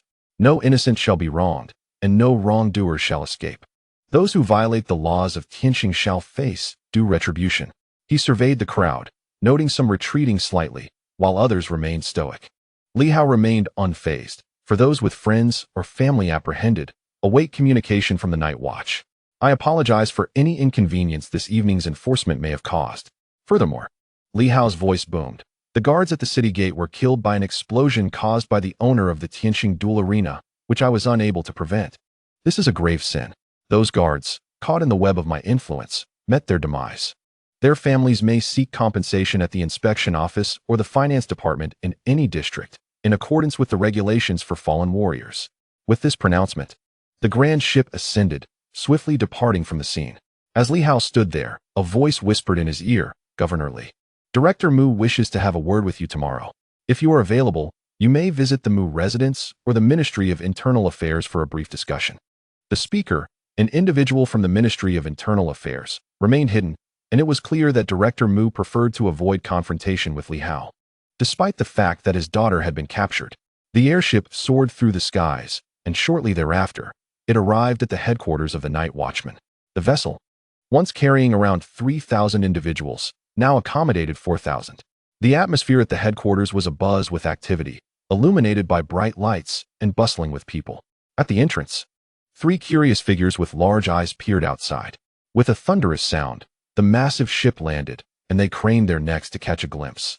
While Li Hao was the first to disembark, at the entrance stood Steward Yu, though Ho Xiaoqing was absent. Upon seeing Li Hao, Steward Yu displayed a fleeting smile that quickly morphed into a look of resignation. "Well done. We all thought you had fled. What a surprise it is to see you return with such a thunderous impact. Over 10 Su Guang have perished tonight. Such a loss is indeed grievous." Not only was Steward Yu present, but also the secretary of Yao Si. Upon noticing Li Hao, the secretary appeared somewhat intimidated but managed to suppress his trepidation and spoke up. "Governor Li, the minister requests your presence at his office when you have a moment." Acknowledging with a nod, Li Hao was aware that he was not well acquainted with the night watchman. Nevertheless, whether it was the guards on duty or the onlookers, they all quickly averted their gazes upon his arrival. Only the 3 curious individuals continued to stare at him. Li Hao glanced at them briefly but chose not to engage, recognizing them as the troublemakers within the night watchman. Yet, what did it matter? The trio, still fixated on Li Hao, felt a twinge of annoyance when he ignored them. The one with large eyes broke the silence, saying, "Governor Li, we have matters to discuss. We shall continue this conversation later." Li Hao cast a fleeting glance at them and responded coolly. The individual with large eyes appeared irritated, prompting Li Hao to suddenly sneer. "Public funds are for public service. You receive a salary yet contribute nothing. What a disgrace. A bunch of useless miscreants." An abrupt silence fell over the group. The expressions of the 3 changed as they sensed Li Hao's cold glare. He continued, "What are you staring at? I earn my keep through diligence, fulfilling the promises I made upon joining the inspection department. Keep your distance, lest I uncover something about you. Otherwise, you will face the consequences." Their faces shifted with emotions, while others looked on in astonishment. What was happening? What did this mean? Li Hao disregarded them and strode directly into the headquarters of the night watchman. Behind him, the 3 individuals stood in stunned silence for a long while. Finally, the one with large eyes stammered, "Did he just insult us?" "Indeed, we have been insulted." The man with the long knife replied awkwardly. "Yes," sighed the man with the firearm, "he looks down on us." Such was the sentiment. The trio attempted to greet Li Hao, but he showed no inclination to respond. Regardless of their titles, be it prodigy, troublemaker, or esteemed figure on the divine master list, he regarded them with indifference, not out of arrogance, but because he believed them to be no true heroes. There was no need for pretense or flattery.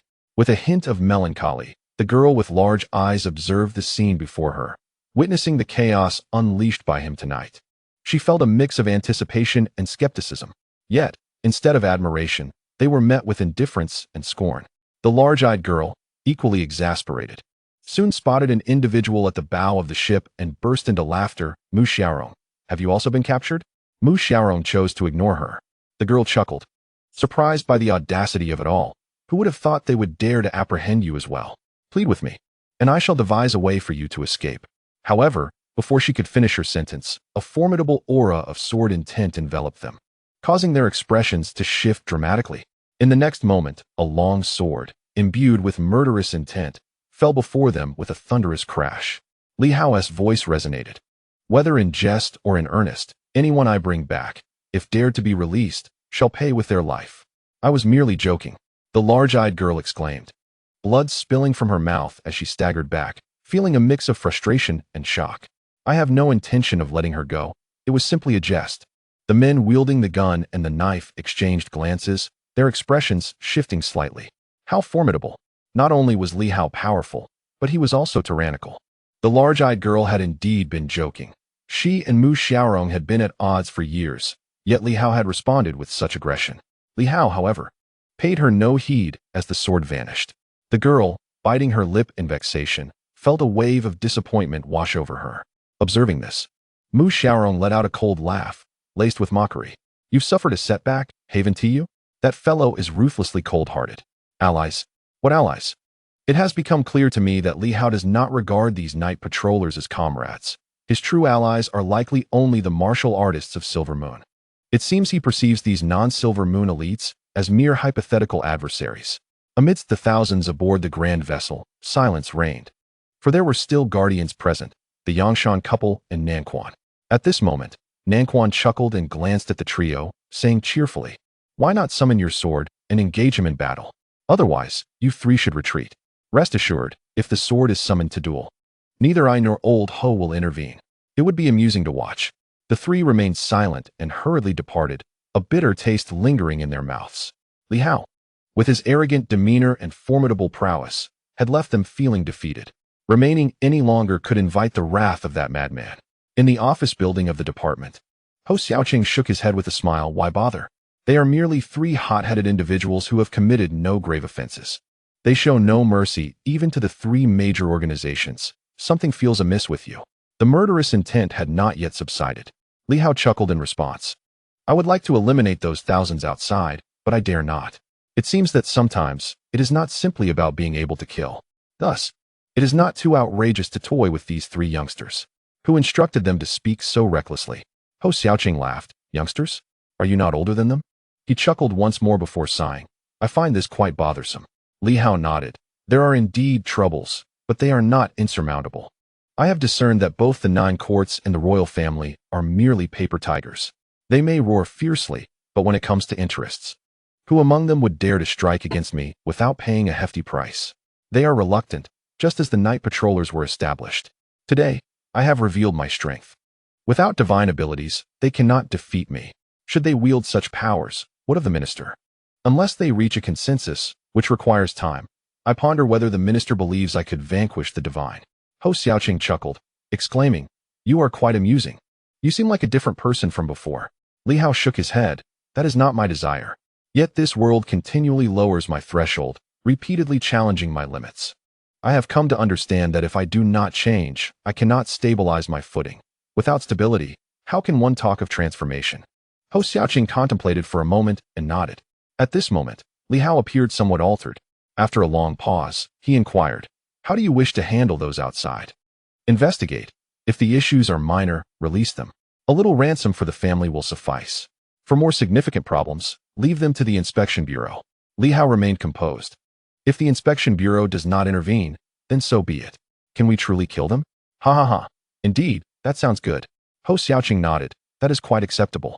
Even if the Inspection Bureau releases them, that remains their affair.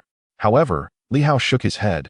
No, if the Inspection Bureau releases them, I will simply recapture them. Ho Xiaoqing was taken aback, staring at Li Hao in confusion. What do you mean? Li Hao replied calmly. I am the Deputy Governor of the Star Governor's office. I possess that authority. I wish for the people of the Star to know that I, Li Hao, do not fear power and dare to turn the tables. Yes, the people's hearts may seem futile, as Director Lu states, but I ponder whether I can ignite a glimmer of hope for them. Can this small spark set the prairie ablaze? How many possess extraordinary abilities, and how many are ordinary? As long as they remain connected to this level and among the masses, both governance and intimidation require the people, and I hope to illuminate their path. Ho Xiaoqing appeared momentarily lost in thought. After a brief while, he smiled and nodded. That makes sense, and is quite visionary. However, I fear I may struggle to support this. He sighed. What are you up to? I suddenly feel a bit apprehensive. Li Hao seems to have gone a bit mad. Who instilled these notions in him? Hong Yitong, or perhaps the City of War? If this continues, I truly cannot bear it. Outside, Steward Yu entered, seemingly having overheard the conversation. He looked at Li Hao with surprise and shock before finally saying, Li Hao, the minister will fully support you. He too is a person of justice. At that moment, Ho Xiaoqing felt the urge to roll his eyes. What do you know? You simply say that. For the first time, he felt that this Yu Luosha trusted himself too much, which might not be ideal. It is quite exasperating how he believes himself to be omnipotent. Li Hao could not help but laugh, nodding. Indeed, the minister is my source of confidence. After this, he jovially remarked. The minister previously stated that eliminating a divine being would instill fear, yet this time, no divine powers have emerged. I must devise a plan to lure them out and establish my authority. Cough, cough, cough. Ho Xiaoqing seemed to have fallen ill again, coughing persistently for quite some time before gasping. No need, it is quite fine now. Li Hao, you must be tired. Return home and rest early. I have nowhere to go, so I shall make do in the office for the night. Tomorrow, I will see where my Ho residence is located. Ho Xiaoqing was weary. He uttered, enough. Just leave. Since Li Hao did not depart, he had no choice but to rise, coughing lightly as he said, then you carry on with your tasks. It is also fine to take a break. I shall step out and check on matters, reporting on the affairs of the Tianqing de la Arena, as it pertains to the governor's office. Having spoken, he stood and strode away, feeling increasingly intolerant of Li Hao. Li Hao said nothing, merely watching Ho Xiaoqing exit, then suddenly chuckled and called out, Come in. Before long, someone entered cautiously. Is there something the governor requires? Go find a place. The night watchman must have a prison to detain the people. The individual turned pale. Governor, we do have holding cells, but they can only accommodate several hundred. There are too many outside. Then confine them within the unused office building. They would not dare to escape. If they do, it would be a death sentence. Off you go, and also arrange for the major newspapers in Tianqing City to report tonight's events. That newspaper does not know the specifics, and, moreover, is generally overseen by the administrative department. Li Hao regarded him. Do the night watchmen not have some influence over the newspapers? There are some, but very few. Then that will suffice. Minister Huang, Li Hao interrupted coldly. If you are tasked with this, see it through. If Huang Long feels unsatisfied, let him come to me. The individual dared not speak further and quickly departed. Li Hao's voice echoed from behind. For the content of the announcement, simply review any leaflet, elucidate the misdeeds, and add a statement. In this chaotic state of superpowers, there must be a protective umbrella. The Tianqing governor's office will surely eradicate these vermin. The departing personnel stumbled slightly but did not dare look back, hastily nodding before swiftly leaving. Li Hao was truly reckless. He was a force to be reckoned with. As for Minister Huang, at that moment, he thought it best not to stir the pot. Otherwise, Li Hao might prove to be even more ruthless than Ho Xiaoqing. At least Ho Xiaoqing adhered to some basic methods, whereas Li Hao did not. At the same time, in the minister's building, an elder sipped tea, exhaled, and suddenly chuckled, murmuring, We are inviting wolves into the fold. He laughed softly, shaking his head. It seemed that Tianqing City was about to become tumultuously lively. Chapter 211. The Martial Artist's Heart, Seeking Subscriptions and Monthly Votes. The High V has been out for monthly votes. I remember, so please cast your votes. Tomorrow is Saturday with 2 updates. I shall start in the afternoon, and I plan to sleep in tomorrow morning. So tired. Seeking votes. In Ho Xiaoqing's office. Li Hao lounged in a chair, lost in thought. He had come to Tianqing City to discern the essence and unveil the truth. This evening, he may have glimpsed some insights, but clarity eluded him, leaving him somewhat in a haze. Nevertheless, Li Hao felt it was sufficient. Human life was as insignificant as grass. Whether it was the 9 departments or the 3 major organizations, they were fundamentally the same. Pirates, the 9 departments, and the 3 major organizations bore little difference. The distinction likely lay in one holding a position of dominance while the other did not. It was astonishing that a significant conglomerate under the finance department would resort to using humans to nourish the demon race. The most crucial point was that these great demons had not originally consumed humans. Yet, the human race willingly offered themselves up, begging to be devoured. How degrading. This is no longer an era of ancient civilizations where the demon clans were formidable and the human race was weak. In this age, humanity has grown remarkably powerful. Nowadays, the renowned demon clans are scarce. Only a few places, such as Phoenix Mountain and Tianpeng Mountain, have great demons that are celebrated across the land. Overall, humanity is far more robust and has no need to bow before the demon clans. On the contrary, it is the demon clans that ought to show deference to humans. as this aligns with reason. However, the human race is too fragmented. Everyone yearns for the support of the demon clans, leading some individuals to flatter and bow, even offering their own kind. It is all the same. Li Hao scribbled certain thoughts on paper, reflecting a common sentiment. There was no need for the elder brother to address the second brother. Thus, when the scandal involving the public finance department was revealed, neither the ordinary citizens nor the extraordinary beings took it too seriously. Isn't this the case? The common folk might feel a moment of anger and sadness, but ultimately, there is little that can be done. What can they do? Overthrow the 9 departments? Only to replace them with the royal family. Would that make a difference? Or would it lead to the 3 major organizations? Would that alter their circumstances? Life would continue as it always has. If the metaphorical rod does not strike them, the pain remains distant, and they accept the status quo, helplessly waiting for the strong to determine the outcome and passively accepting the new rulers. Ordinary people, aside from the favored divine masters, have scarcely any path for advancement. The academies are tightly controlled, and martial artists require both money and resources for their training. With no open gates to great sections, learning a skill, as that girl mentioned, proves utterly futile. This is an era defined by strength. They find themselves without a path. The most lamentable aspect of an era is the inability to break through the established class system. Li Hao's rise is an anomaly. The reality is that unless one is a favored divine master, there is no way to shatter these constraints. Look at these powerful figures. Who among them hails from humble beginnings? The truly ordinary have scarcely risen. Among those Li Hao has encountered, who among the dawn's radiance can be considered common? Thoughts began to surface in his mind, and Li Hao sank into contemplation, pondering matters he had previously disregarded. He felt as though he were becoming possessed. In the city of war at Hong Yitong, the entities within the illusions and countless other influences were affecting him, leading him unknowingly to step into the mire of Tianqing City. Should they come for him again, they would surely wield supernatural powers. Li Hao understood that when several figures of Dawn's radiance were slain and their mystical charms were broken, his trump cards, energy bombs, had been nearly fully exposed. What would come next would surely be supernatural beings, although their realms may not be stable.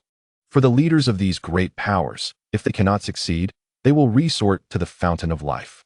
They would surely find a way to stabilize things. If 1 drop is insufficient, then 10 drops will suffice. These individuals may have also discovered the existence of demon plants, perhaps even reaching some agreements. Otherwise, could there genuinely be this much in the mere remnants? Li Hao realized that many powerful figures possessed such resources. Nearly every major force had their own stockpile. Thoughts continued to emerge. Moments later, a knock resounded at the door. "Come in." As the Yang couple entered, Yang Shan, despite having undergone a transformation, remained courteous towards Li Hao, his face adorned with a broad smile. "Governor Li, everything has been arranged. Old he mentioned that he was summoned back by the royal family, so he has left for now, but will return to seek you out later." Li Hao nodded slightly in acknowledgement. Yang Shan, with a playful grin, continued, "Governor Li, do you have any instructions for us?" This time, Yang Shan was even more polite than before. For Li Hao was no ordinary individual, a formidable force who had vanquished Wu Yong and subdued the sand flow. He was far from the weakling one might assume. Rather, he was even more powerful than rumored, young, and capable of aiding others in their advancement, with a strong backing to support him. To Yang Shan, Li Hao represented a significant ally. In his transformative phase, Yang Shan pondered whether to establish a powerful faction or risk being subsumed by others. He was no fool. After all, without a solid foundation, how could one contend against the 3 major organizations and the 9 royal houses? Moreover, the opportunity for him to transcend to the realm of divine powers might very well lie with Li Hao. Li Hao regarded him with a gentle smile and remarked, "There is no need for such formality, Senior Yang." "Nonsense. No need for such titles." Yang Shan beamed brightly. "Haven't we joined the Celestial Star Governor's office? You can call me Old Yang or Inspector Yang. Calling me Senior feels too distant." Li Hao observed him for a moment and softly advised, "Do not bow to the immediate circumstances. For once you bend, it becomes difficult to straighten up again. The situation may be more intricate and perilous than you anticipate. Today is merely the beginning." Though Yang Shan appeared brash, he was astute like a monkey, promptly responding with a smile, "What you say is true. In these times, unless one is truly invincible, who wouldn't bend a knee? Even someone as formidable as Minister Ho must navigate the dangers. Yet, Opportunities do exist. We have embarked on this path with no turning back. Moreover, aside from the governor, no one would dare to confront a Grand Duke on our behalf. Li Hao chuckled. Am I capable of doing so? A multitude of lice does not trouble the skin. Yang Shan, grinning widely, asserted, we fear not the 9 offices, nor the 3 major organizations, nor the 7 divine mountains. Why should Governor Li fear a mere dukin? Li Hao laughed heartily. Senior Yang, you are quite amusing. It is no wonder you have become friends with the esteemed Southern Fist. Yang Shan's smile was radiant. Li Hao, still smiling, nodded and said, I would appreciate it if Inspector Yang could assist me with a task. Governor, please articulate your request. Yang Shan exclaimed joyfully, recognizing this as Li Hao's approval. This was splendid news. He could now wield some authority and confidently confront the Dukin, proclaiming, Come and challenge me. I have found my support. Previously, he had been evasive, but now he was unperturbed. With a new ally who could challenge the 9 offices, how could Dukin possibly be more formidable than Duke Ding? Seizing the moment, Inspector Yang prepared to make a trip to Beihai. Yang Shan's expression shifted slightly. Li Hao spoke softly. Go to Beihai and seek out the Beihai king of the Starlight Pirates. Inform him that his grandson is in my possession. Of course, he may already be aware. And perhaps a grandson is not of great importance to him, but it is worth a try to enlist his assistance for a task. Yang Shan, feeling somewhat anxious, inquired, What would you have me convey, Governor? I require the head of the white shark. Li Hao spoke calmly. Have him deliver the head of the white shark to me, and I shall release his grandson, along with a complimentary Su Guang. Yang Shan exhaled in relief. This was a simple request for him that bore no loss. The white shark was one of the 8 great thieves of the North Sea, and the Starlight pirate crew was also eager to recruit him. Killing the white shark was likely part of their plan. Li Hao's demand was not unreasonable. As for why Li Hao insisted on obtaining the white shark's head, it was said that there had been a conflict between them, but Yang Shan was indifferent to that. He feared that Li Hao would send him to procure the head of the king of the North Sea. The king was at least in the metamorphosis stage. The Redbeard of the East Sea were formidable enough. How much more so the North Sea pirates? They were strong, otherwise. It would be difficult to establish a foothold in the north, which was rather savage. In the East Sea, a mere word from the Duke's mansion sufficed. However, in the north, one might have to fight bit by bit to carve out territory. Well, that is settled. Additionally, when you go to the North Sea, after meeting with the king, seek out Lu Long of Silver Moon. He then tossed a storage ring to Yang Shan. Deliver this to Captain Lu Long. Have him procure some items for me. He knows well what I require. Just mention the Imperial Palace. Yang Shan accepted the storage ring. His curiosity piqued about its contents. Li Hao, however, appeared unfazed and replied nonchalantly. 1 million divine energy stones and 20 source divine weapons. Senior Yang may also take Senior Qin Lian along. Yang Shan gulped audibly. What? 1 million divine energy stones. 20 source divine weapons. His scalp tingled intensely, and in that moment, his heart trembled, filled with both dread and exhilaration. This governor, perhaps he ought to consider a different choice. To anyone, this was an astronomically immense sum. He could hardly fathom that having known Li Hao for merely a day, Li Hao would entrust such a thing to him. It was terrifying. So terrifying that he felt Li Hao might be testing him, and he feared that accepting this would lead to complications. Li Hao regarded him steadily. If a mere 1 million divine energy stones can compel you to abscond with the funds, why should I trust that you would serve me loyally? If today you do not value these, what price will satisfy you when someone seeks my life tomorrow? In this world, who would be willing to pay such a high price for you? Which is more perilous, to kill me or to flee with the funds? You have the discernment, Senior. So take it. I do not intend to threaten you. You are free to leave with Senior Qin Lian. Qin Lian interjected directly. Governor, you jest. You currently have no one at your disposal. I am of the shadow energy type and can still assist you in some capacity. Yang Shan's presence is of little utility. Without a war, he would accomplish nothing. She then turned to Yang Shan. You shall go and fulfill the important task entrusted to you by the governor. Yang Shan glanced at his wife, gritted his teeth, and nodded, murmuring, Rest assured, Governor, I will complete the mission. Unless I perish, the items will not be short. He felt a tremor of anxiety. 1 million divine energy stones and 20 source divine weapons. Li Hao was indeed formidable. Yes, he found it frightening. Having known him for just a day, it was too alarming. Whether it was a test or genuine indifference, Yang Shan wrestled internally, ultimately casting aside all fantasies. He could not let his heart waver. Without mentioning the betrayal of his wife towards the Duke's mansion, nor the offense to Li Hao, the dilemma of whether he could evade the impending pursuit loomed large. His aspiration to enter the realm of divine abilities was not merely a matter of acquiring divine stones or source weapons. What use were an abundance of divine stones if they did not serve his purpose? Realizing this, he exhaled sharply, and the greed that had once consumed him dissipated in an instant. Indeed, he could not absorb energy directly to ascend to the domain of divine abilities. It would be far more advantageous for him to allow Li Hao to absorb some sword energy instead. Thus, I shall proceed. Earlier departure means an earlier return. My presence may soon be required. Very well. Yang Shan said little more and departed swiftly, scarcely pausing to bid farewell to his wife. Qin Lian softly inquired, "Might there be any further instructions, Commander? Please inquire about the whereabouts of the formidable Red Moon warriors, particularly those at the pinnacle of their power, preferably from the Transformation Elders or the Ancient Divine Guard. If that proves futile, seek information regarding the Blue Moon and Orange Moon. While these two may lack the allure of the Red Shadow, it matters not. Capturing them for ransom is still a viable option. Will the Red Moon be willing to negotiate? Indeed, the Red Moon is notoriously arrogant and self-proclaimed as unparalleled in loyalty. Should his woman be captured, he would certainly negotiate for her release. If Li Hao seeks a radiant Red Shadow, there is a 99% chance he will comply." Understood. Qin Lian spoke little more and departed quickly. Whether she chose to accompany Yang Shan in his flight was of no concern to Li Hao.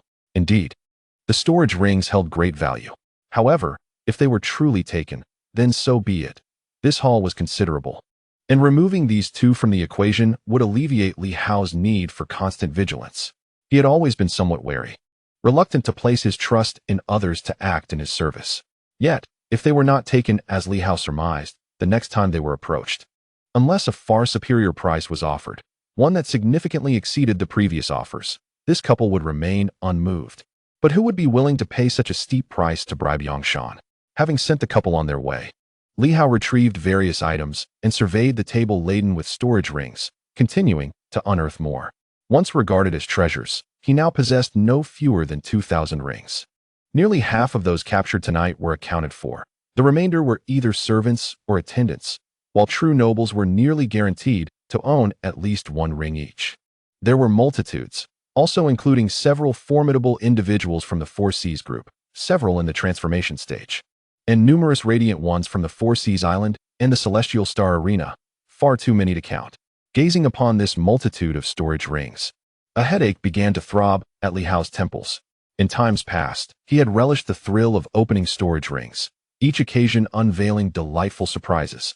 The last time he had opened the Su family's treasury alongside Yuan Shuo and others, but now he faced a quantity several dozen times greater.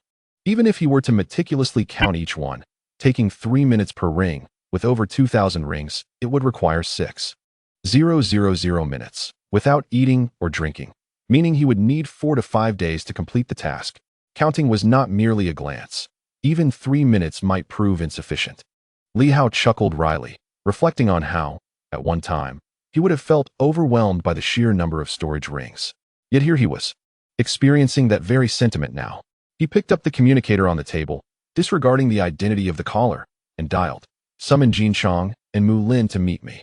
"Understood," he replied, promptly hanging up. A twinge of envy washed over him for old Ho, who had a secretary to effortlessly arrange matters, while he, in his pitiable state, had to toil through every task himself. Even finding someone necessitated initiating the call personally. A few minutes later, Jin Chong and Mu Lin arrived. Their presence did not astonish them upon seeing Li Hao. They were well aware of Ho Xiaoqing's whereabouts. The sight of Li Hao occupying the space with such confidence was indeed striking. Senior Jin Chong, brother Mu Lin greeted with a forced smile, while Jin Chong merely nodded, appearing increasingly taciturn. In this moment, Jin Chong looked somewhat more gaunt and aged compared to his former self, the relentless series of setbacks having weighed heavily upon him. The battles at Beihai, Dongfang, and today's confrontation at Nanquan had relentlessly conveyed to him a bitter truth. They were formidable, while he was not. The 7 swords, 3 guns, for blades, and the dual fists all served to remind him of his decline. Consequently, he found himself at a loss for words. Mu Lin, however, maintained his usual demeanor, cheerfully inquiring, Minister Li, are the participants from the Doloa arena all detained now? Is there anything else to arrange? Indeed, Li Hao nodded. Is there a garrison for the Wu army nearby? Yes, indeed. There is a grand manor right next door, quite expansive. The lords of Tianqing City relish such accommodations. On Juicy Avenue, there are many such grand estates, each sprawling over dozens to hundreds of acres, easily housing 1,000 troops. Lead me to them. Mu Lin was taken aback. What for? To seize power? Cough, you're overthinking it. It shouldn't be that drastic. So what is the purpose? Li Hao refrained from elaborating, and Jin Chong did not press further. The two guided Li Hao outward, where other patrolling guards greeted him respectfully. Commander. Greetings, Commander Li. They were all quite obedient, without any subordinates. As for Ho Xiaoqing, most addressed him as Minister Ho or Commander of the Five Directions. Previously, his position had been largely ceremonial, but recently, Ho Xiaoqing had asserted his authority, followed by Li Hao elevating the title of Tianqing Commander to prominence within the dynasty. Everyone was now aware that the patrols of the dynasty operated under the Tianqing Commander's jurisdiction. It was clear that the title of Commander belonged to Li Hao. As widely acknowledged, Li Hao, however, chose not to respond, projecting an air of aloofness, unlike in the past when he greeted others with a warm smile. As winning hearts was no longer necessary, at this moment, he harbored little interest in the officials of Tianqing. He was skeptical that they remained oblivious to the situation at Seahai Island. Thus, in this era, everyone seemed blind, feigning ignorance, a reality he found distasteful. Perhaps he understood the futility of blaming them. They were weak and unable to contend with the juicy. Each individual bore their own burdens. Could one realistically expect a few sunlit rays to topple the juicy? These thoughts were not lost on Li Hao. Yet, despite his understanding, the youthful fervor within him made it difficult to find solace. As he was escorted by the crowd, Li Hao arrived at the adjacent estate. The expansive courtyard before him had once belonged to a noble family, now seized by the juicy and transformed into a garrison for the Wu army. Upon seeing Li Hao, those who had previously resisted were now subdued. Even Chen Jin, the heir of the axe of breaking ground, who once stood in opposition to him, gazed at Li Hao now with a sense of resignation. The hostility that once simmered between them had dissipated, replaced by a profound sense of reflection, sighs, regrets, and unexpressed emotions. Among the Silver Moon's 36 heroes, both he and Li Hao belonged to the second generation, yet Li Hao's youth set him apart, being even younger than some of the third generation. Nevertheless, the name of Li Hao, the demon sword, had become universally acknowledged. He was powerful, the kind of strength capable of slaying those in the transformative stage. Denial was futile. Governor Li. The crowd addressed him by his official title. Li Hao chuckled. Please, just call me Li Hao or even Captain Li. We are all from Silver Moon and comrades. In the past, he held a certain disdain for the martial guardian army. However, in comparison to those around him, he recognized that they were true martial artists, embodying the essence of soldiers in this era. They fought against pirates, avenged their grievances on the spot, and spoke openly about their intentions. After vanquishing the pirates, they silently continued their vigilant watch. Initially, Li Hao questioned the significance of their actions. Wasn't it their duty to combat pirates? What warranted such commendation? Yet today he found himself smiling. It was indeed worthy of praise. In this era, it was rare to find a military force genuinely willing to confront pirates and protect their homeland. Consequently, the anger and frustration that once festered within him began to dissolve. These individuals, who had sparred with him in earnest, were forthright in their feelings. Any animosity was openly expressed, unlike the duplicitous smiles of the schemers from the 9 divisions, who masked their true intentions with deceitful grins while secretly plotting one's demise. Chen Jin sighed. Perhaps it is best to call you governor. Among us Silver Moon martial artists, respect is earned through strength and prowess. Your lineage is esteemed. Being the direct disciple of the 5 Beasts King and the foremost disciple of one of the 36 heroes, our status cannot compare. Li Hao chuckled. You jest. Chen Jin, however, was unperturbed, lamenting, It's a pity my master fell at the hands of your master. Otherwise, the Southern Fist practitioners would have been able to assert their might. Alas for my master. He sighed, carrying a sense of regret. The axe of breaking ground was one among the 36, yet its wielder had perished. Those slain by Yuan Shuo were formidable, typically unable to be restrained, indirectly affirming the strength of the axe of breaking ground. Regrettably, it had met its end too soon. Li Hao felt a tinge of embarrassment. Having encountered more Silver Moon martial artists, he found himself in an awkward position. Previously, it was inconsequential, merely an unfamiliar face. Yet, as the Silver Moon martial artists gradually revealed themselves, he began to realize that this group, despite their flaws, exhibited a commendable integrity, far superior to others. Jin Chong interjected. Enough of this. It is all in the past. Many Silver Moon martial artists perished in our sparring, and I have also defeated numerous foes. If you possess the ability, then challenge and seek revenge. If not, why waste breath on such matters? The crowd fell silent. Li Hao cleared his throat, surveying the assembly of martial artists. Nearly 1,000 strong, a considerable number indeed. Li Hao remained silent for a moment before speaking. I possess a collection of storage rings that require inventorying. I would appreciate your assistance in separating the divine energy stones, the springs of life, and the source divine weapons into one pile, while the other miscellaneous items should be organized and categorized. The crowd was left speechless. Jin Chong also found himself at a loss for words, gazing at Li Hao with a somewhat grim expression. Is this all? Why the fuss? However, he soon fell silent. In an instant, Li Hao produced thousands of storage rings, leaving onlookers utterly astonished. Each martial artist's eyes widened in disbelief. Jin Chong opened his mouth, relieved he had refrained from speaking earlier, as it would have been utterly embarrassing. Indeed, with so many items, it would take an army of 1,000 to assist in the sorting. Otherwise, one person would be overwhelmed. 1,000 individuals, each handling a few rings, would suffice. Yet, when did the confiscation of storage rings become quantifiable in the thousands? Unable to contain himself, he remarked, "Aren't you returning those items?" He was aware of their origins, but was astonished that Li Hao had confiscated them all. Return them? Li Hao chuckled derisively. There are no good people on the Four Seas Island, so why would I return anything? As for the Heavenly Star Battle Arena, there are hardly any virtuous souls there either. Once they are in my possession, do they expect to reclaim them? If they manage to return alive, that would be an act of extraordinary grace on my part. The number of offended individuals was simply too great. Jin Chong hesitated slightly. Li Hao seemed to perceive his thoughts and suddenly sneered. Too many enemies? With a sword in hand, I fear no one. The Silver Moon martial artists are renowned for their prowess. Among the 36 champions, the Black Widow is looked down upon for relying on seduction rather than strength. What nonsense! Li Hao coldly asserted. I have come to realize that in this era, only strength matters. I am unafraid, breaking free from the shackles of fear. No one can dictate the course of my life. If I were afraid, I would not have come to Heavenly Star City. Jin Chong, you are growing old. Li Hao stared directly at him. Among the 36 champions I have encountered, none have ever cowered. Not the Southern Fist, not the Earth-Shaking Sword, not the Radiant Sword, and certainly not even the Jade Luocha. The only ones who tremble are the Black Widow and Jin Chong. Boom. The intent of the gun surged forth. And in that instant, Jin Chong was filled with rage, humiliation, turmoil, and even a hint of madness. He could not accept such an affront. Clenching his teeth and fists, he felt the weight of that humiliation, palpable even to those around him. Jin Chong glared at Li Hao, his teeth clenched so tightly that he could taste blood. You are right. No one fears the Silver Moon martial artists. They do not, and neither do I. Are you suggesting that I, like the Black Widow, have relied on Minister Ho to reach this point, just as she did with Ying Hongyue? Li Hao remained silent. Jin Chong, somewhat deranged, eventually snorted coldly and turned to leave.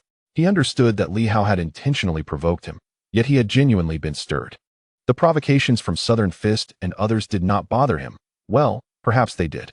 But for a junior like Li Hao to equate him with a martial artist like the Black Widow, who rose to prominence through seduction, was simply intolerable.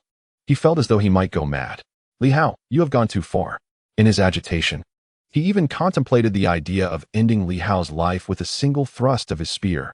He holds a disdainful view of the Green Peacock, the Celestial Maiden of Tian Shan, and the Black Spider, considering them unworthy of being martial artists and a disgrace to the title. He believes they have ascended through mere flattery of the moon.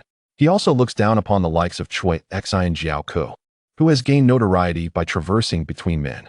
Yet, upon reflection, instigated by Li Hao's words, he realizes that in the eyes of Nan Quan, he may be no different from them. Indeed, they are all the same. How can he, the Golden Spear, claim superiority? The Golden Spear feels a surge of despair, fearing that if he does not leave soon, he might lose control right there. Mu Lin glances at Li Hao and sighs. Please, do not provoke him too severely. The golden spear has been rather unstable lately, on the verge of a breakdown. I fear he may not withstand your words tonight. Li Hao lets out a sigh and softly states, for the golden spear, if he cannot overcome his inner demons and surpass himself, it would be better for him to perish than to remain trapped in this state for eternity. Among the 36 individuals, even if he is not the weakest in strength, he certainly possesses the most fragile mentality. From what I gather, both Guang Dao and Bai Guangjian are in a slightly better situation than he is. If this continues, he would be better off dead. For a martial artist, this is a torment. He will never break free from Minister Ho's expectations. Upon hearing this, the 1,000-strong assembly of martial artists remained silent, no one daring to rebut. Indeed, perhaps Li Hao is correct. For the golden spear, the foremost among the Silver Moon's 3 spears, once ranked first in the past by Yuan Shuo without contest. The second was Tianjian, and the third is contentious. Some argue it was Ba Dao, others say Bei Quan, while some claim it was the golden spear. Regardless, in that era, the golden spear held a prestigious position. However, in this age, he is merely the golden spear, no longer an untouchable figure among the Silver Moon martial artists. The disparity is vast, and as stronger martial artists emerge, if this continues, he will either be slain or face utter collapse. Thus, at this moment, the martial artists present can truly empathize. Chen Jin also sighed, the 1,000-men commander. Without further ado, Mu Lin, in an effort to break the silence, cheerfully called out, "Come, each of you take a few. Do not hoard them. Have you heard? Do not disgrace the Silver Moon martial artists, nor the honor of the martial guard." Some scoffed, "Enough. The martial guard is acceptable. But the Silver Moon martial artists depend on whom we are speaking of. It is rumored that Nanquan has committed many unscrupulous acts in the past." Cough, cough, cough. Someone cleared their throat, and another poked the speaker, whispering harshly, "Fool. Nanquan has transformed with a single punch."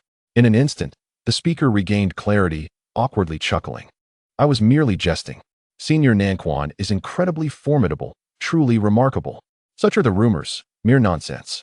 Li Hao nearly chuckled, but stifled it.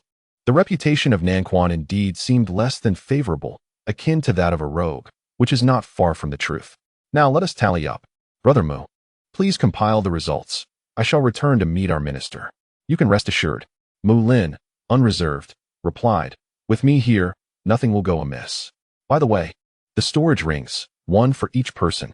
Li Hao smiled and said, "After the count, the storage rings will be freed up. I have no use for them, so everyone may take one." The crowd rejoiced. For them, even a single storage ring was a treasure, as among those present, apart from a few hundred commanders, scarcely anyone else possessed one. Moreover, this was obtained after arriving at Tianqing City, while in Silver Moon, several centurions did not possess such a thing. Yet at this moment, everyone was equipped with it. Suddenly, the spirits of the crowd were lifted, and they erupted in joyful exclamations. "Thank you, Governor, for your generous bestowal." Next door, Ho Xiaoqing had just returned and was momentarily taken aback by the uproar.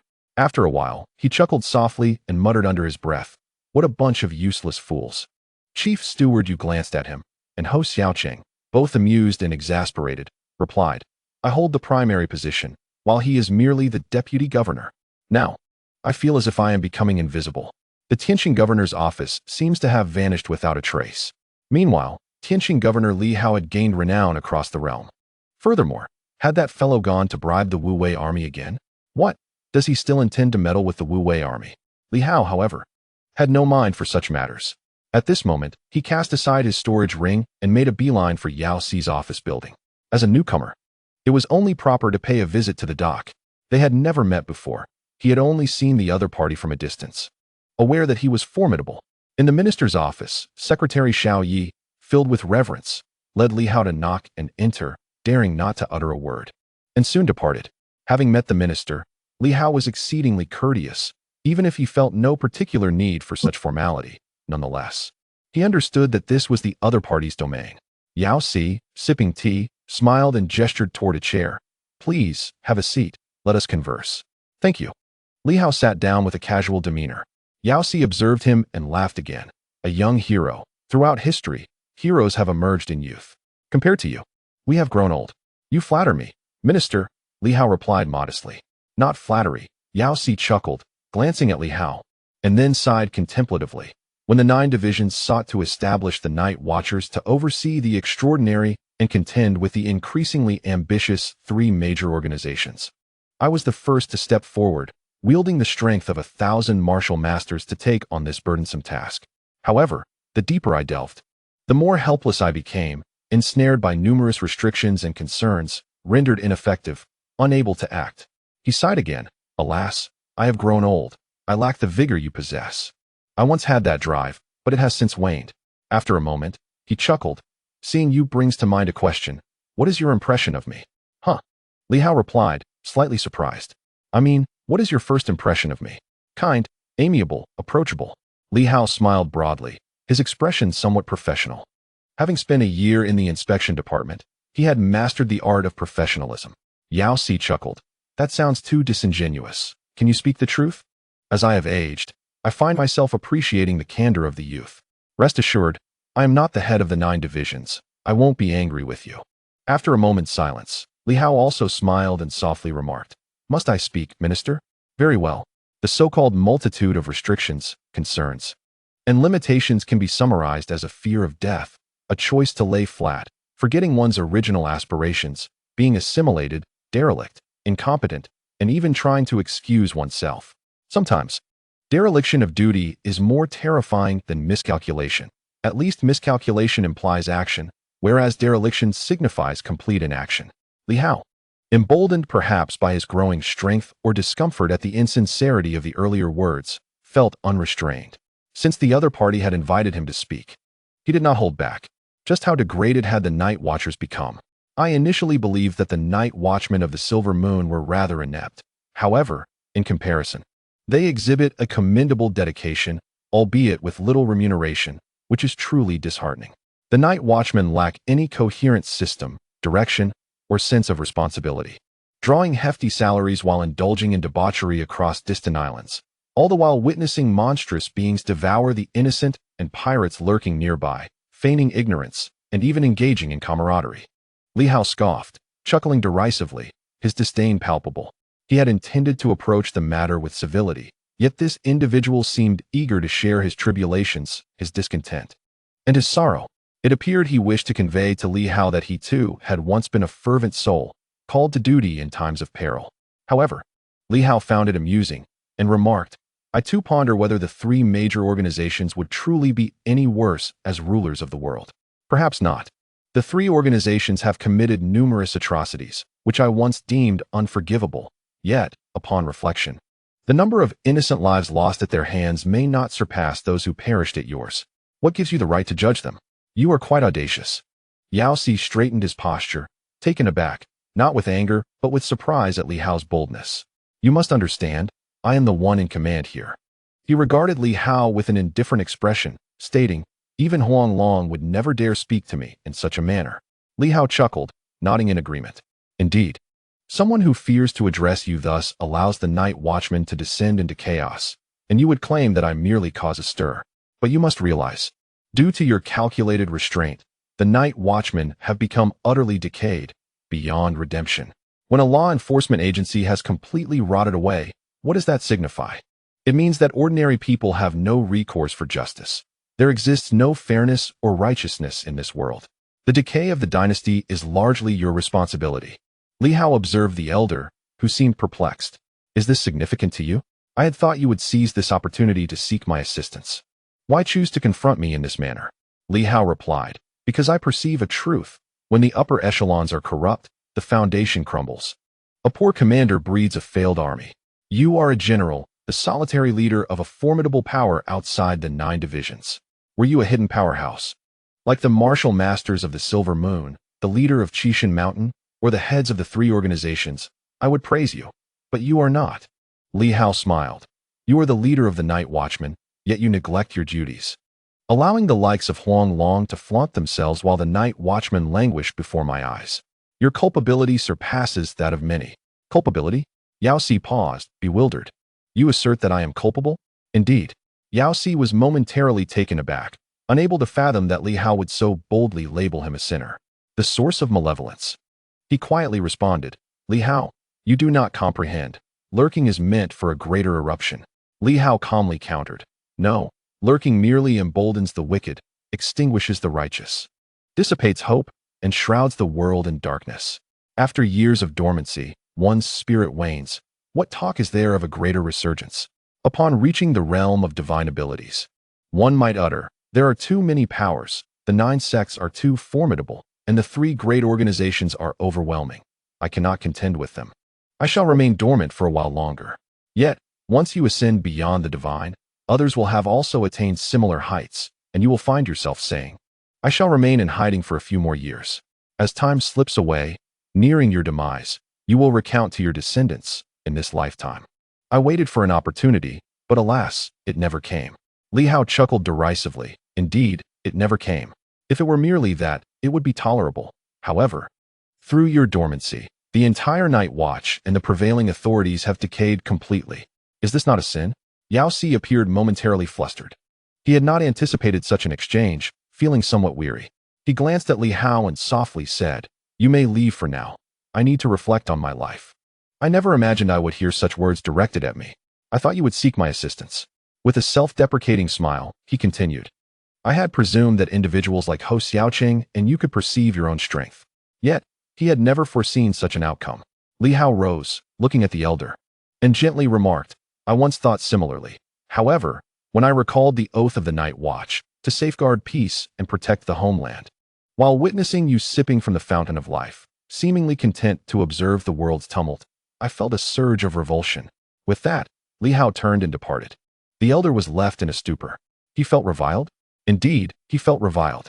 Yao Si's expression shifted dramatically. Once Li Hao had walked away, he suddenly struck the table with a resounding blow, shattering it. Xiao Yi hurriedly entered. Leave. The elder roared, akin to a furious lion. Startled, Xiao Yi quickly turned to exit, but the elder suddenly called out to her, his voice low and grave. Xiao Yi, I ask you, in your eyes, do the night watchers stand right or wrong? Xiao Yi was taken aback, staring at the elder, momentarily at a loss for words. The elder gazed at her intently, gritting his teeth. I ask you, are the night watchers truly corrupt? Of course not. Xiao Yi replied nervously. How could that be? Then let me inquire. Over the past 5 years, has the world become more chaotic or improved? Speak. More chaotic, Xiao Yi replied, her anxiety palpable. It is all Minister Huang's responsibility. When the previous minister was in power, the night watchers could still manage some order. However, once Minister Huang took charge, everything unraveled. The conflict with the 3 great organizations descended into chaos, with only a few of them perishing. More than 10 cities were destroyed, resulting in the deaths of hundreds of thousands, with millions displaced.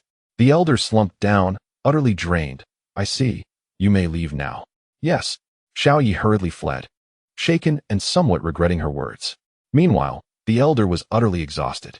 He chuckled sardonically to himself. I am reviled, the source of my sins. Yet, as Li Hao articulated, indeed, he was correct. I merely felt hopeless, believing I needed to wait a little longer, to remain dormant until I stepped into the divine, to stabilize my powers before attempting to restore order. However, Li Hao declared this a farce. Upon reaching the divine, one feels it is still insufficient. Just a bit longer, one might think. Is it enough? He questioned his own heart. He had attained the divine. However, do you truly believe that is sufficient? Or is it still inadequate?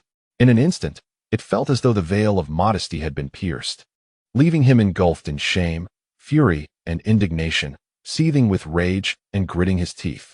Responsibility? How dare you speak of that to me?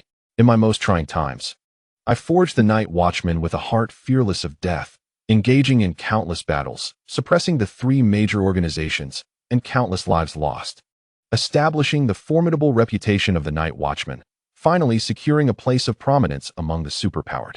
Do you find me repulsive? For 15 years, I maintained order across the realm. Only in the recent 5 years did I allow Huang Long to seize his opportunity, backed by others, reluctant to confront him directly. How could you utter such words to me? He was consumed by anger, feeling both wronged and resentful. Yet, Li Hao's words pierced him repeatedly. You are not a recluse. You are the sole authoritative institution outside of the 9 courts, the only power in the world that could potentially rise to protect the common people.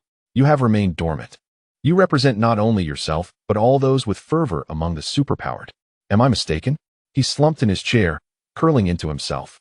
No one had ever spoken such words to him. For everyone else, it seemed entirely normal. Indeed, it was normal. They understood he was consolidating his powers. So was this not a reasonable state of affairs? He was not a master of the divine, but rather a martial artist. Yet, his mastery was profound and even surpassed many of those from the Southern Fist, qualifying him to be regarded as divine. His internal organs were robust, capable of unleashing a power that could surpass others who had broken their superpowered restraints. But was he truly in the wrong? The aloof demeanor of Yao Si crumbled in an instant. If Li Hao were merely speaking nonsense, it would be inconsequential. The crux was that Li Hao's every word rang true. Even Xiao Yi had remarked that during your 5 years of neglect, chaos ensued, resulting in the death of hundreds of thousands, even millions displaced. This was merely the central region. In this moment, the elder curled up in the corner, motionless, akin to a corpse. The martial artist cultivates the mind. The superpowered cultivates strength, yet his heart was in disarray, confronted by the introspection of an exceedingly young martial artist. Are you guiltless? Yao Si, you are a sinner.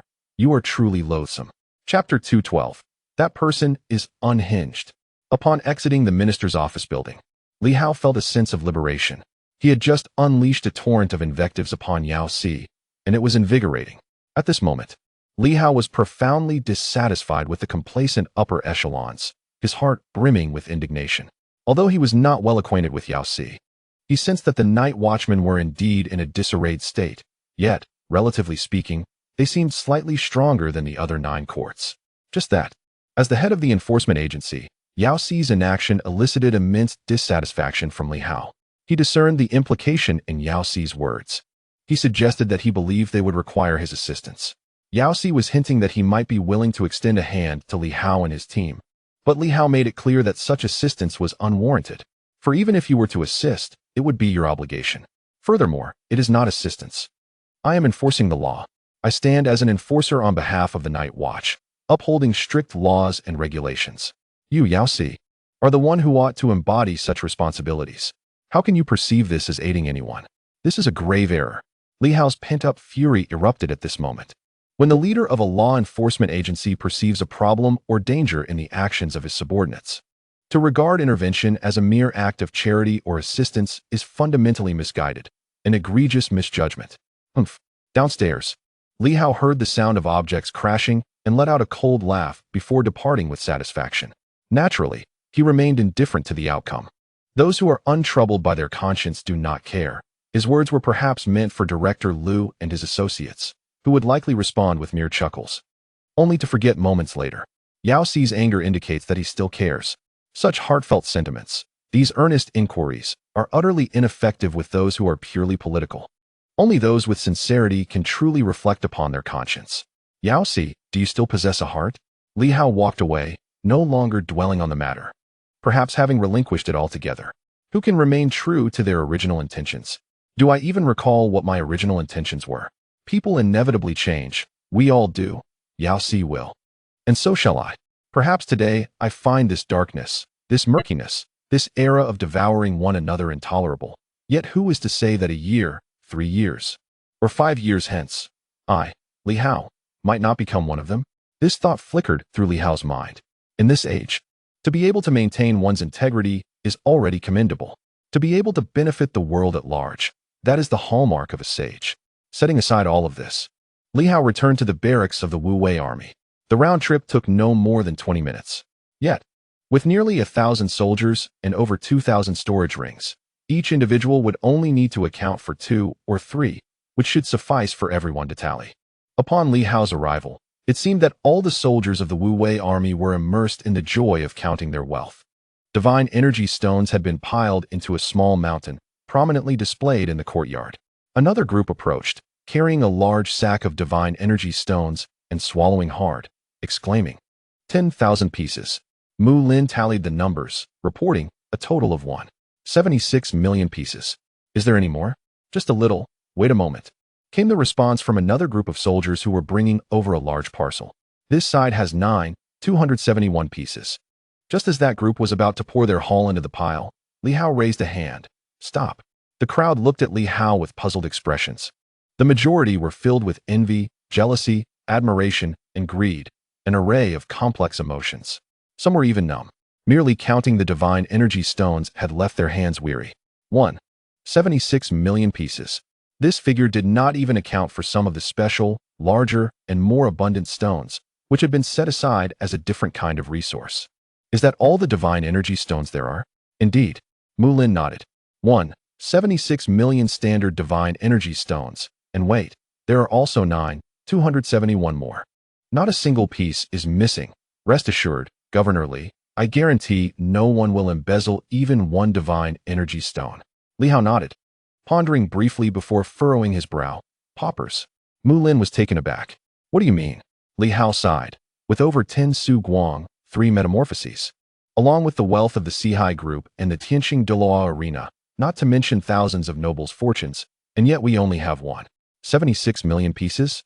What else could this be but poverty? Li Hao felt a twinge of confusion, pondering the meager amount before him. In 2 extraordinarily affluent regions. Even if the majority was surrendered to the finance minister, it seemed implausible that the 2 major factions would retain nothing. The Doloa arena aside, the Four Seas group appeared to be particularly scant. One would assume that the Four Seas group, while not rivaling the Su family, should at least be comparable. Moreover, with so many nobles around, one would expect that those daring enough to indulge in leisure would not carry less than a few hundred divine energy stones. And then there were the likes of Mu Xiaorong and other prominent aristocrats, who undoubtedly possessed substantial amounts. With thousands of individuals, if each were to average 10 stones, that would amount to tens of thousands. At 100 stones, it would reach several 100,000. Upon reflection, the total acquisition did not seem particularly significant. Li Hao was not insinuating that the martial guards had embezzled the funds. Rather, he contemplated whether the finance minister had claimed a portion in advance. The divine energy stones he had previously acquired had all been sent back with Yang Shan. These would constitute the entirety of his forthcoming resources. Furthermore, it was improbable that he would monopolize everything. Individuals like Ho Xiaocheng would certainly demand a share, as hoarding resources would not bode well. Ho Xiaocheng also bore the responsibility of supporting over 1,000 martial guards, placing considerable pressure upon him. Additionally, Li Hao anticipated that he might need to offer something to the night watchers, if only as a gesture of goodwill. Thus, he perceived the total as rather meager. Mu Lin hastily interjected, there are still some here, specifically the military-grade version of the divine energy stones. 1 piece can equate to 10, and the quantity is not insignificant, around 20,000 stones. Li Hao nodded, calculating. That amounts to roughly 2 million stones, correct? Indeed, Mu Lin affirmed. Li Hao smiled. If exchanged at the Jiulong Pavilion for the Fountain of Life, that would yield only 20 drops. Mu Lin gasped. So expensive? He quickly added. We have also accounted for the Fountain of Life. It is rather precious, and I have secured a total of 12 drops, primarily concentrated in several storage rings. Li Hao nodded in understanding.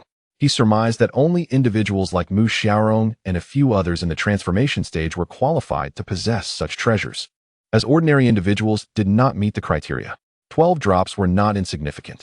Previously, Li Hao had distributed 4 drops to Nan Quan, and 1 each to Yang Shan and Qin Lian, leaving him with just 3. Now, with this addition, he had replenished his supply to 15 drops. However, in Li Hao's estimation, the value of the Fountain of Life was equivalent to merely 10,000 divine energy stones. Still, should it be sold or taken from him, he would regard it as worth 100,000.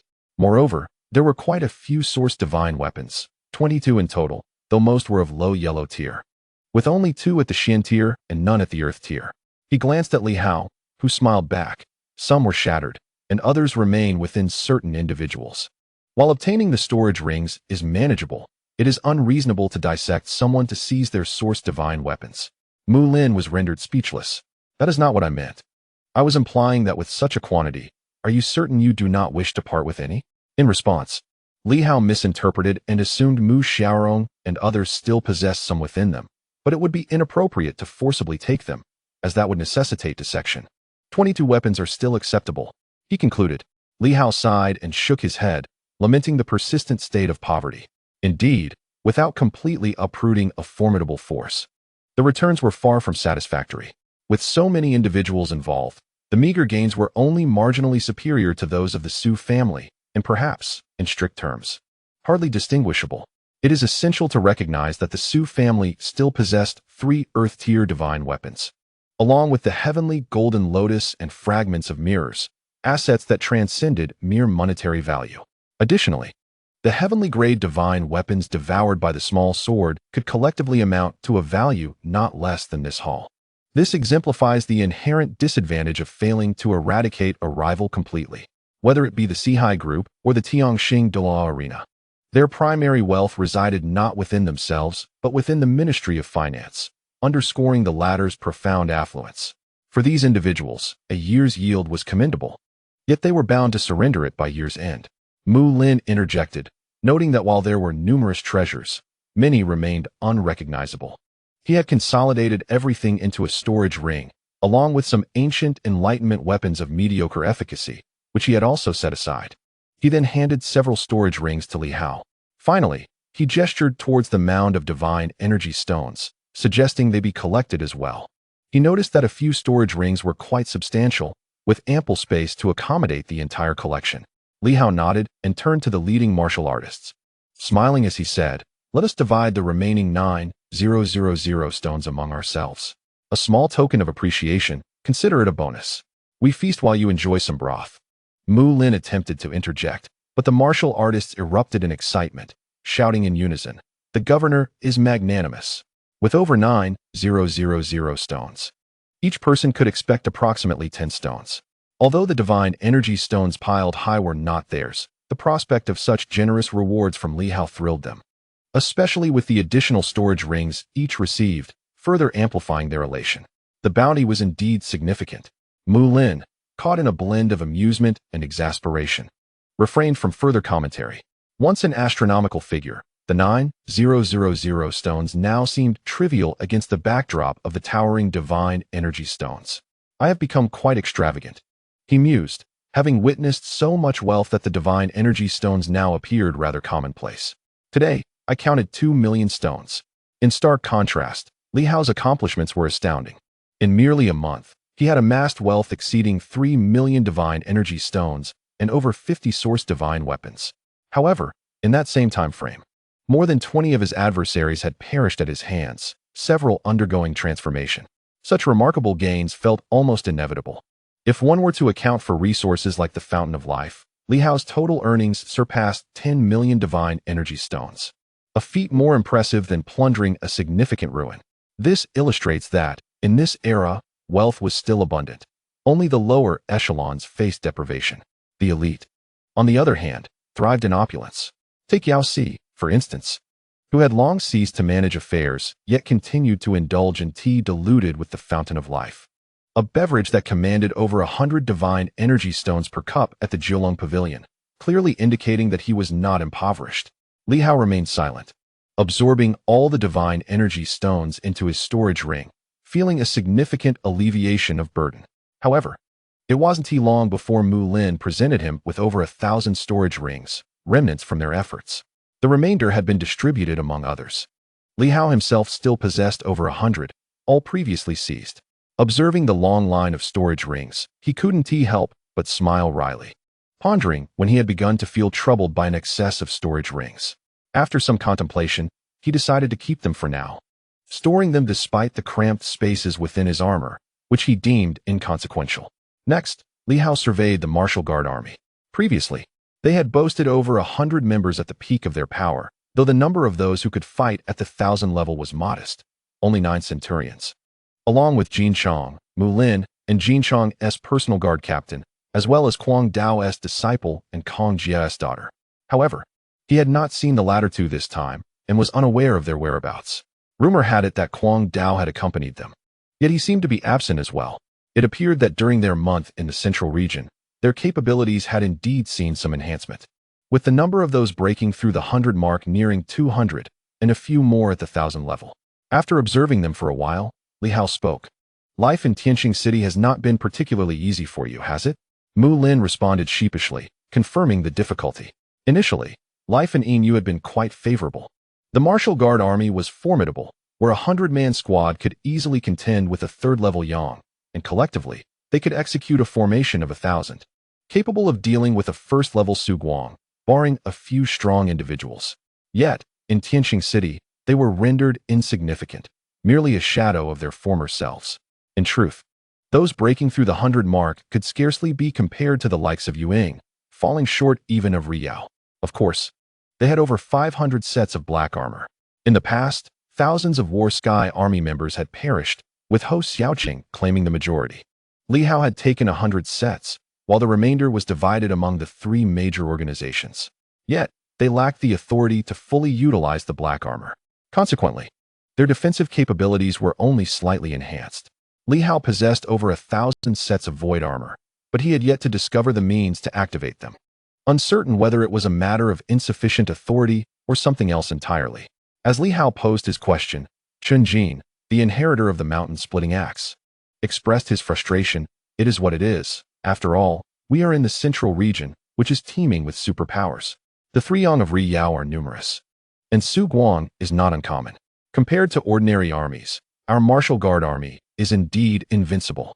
However, when set against the elite forces nurtured by larger factions, with their overwhelming numbers, wealth, and astonishing resources, we fall short. A mere silver moon cannot sustain such a large force. Yet the central region gathers the wealth of the world, far surpassing the likes of Ho Xiaoqing. Initially, Li Hao had found the treatment of the martial guard army astonishing, but later realized it was not as remarkable as he had thought. Until he arrived in the central region, he had no inkling of its affluence. Mu Lin reflected. In truth, it's not too bad here.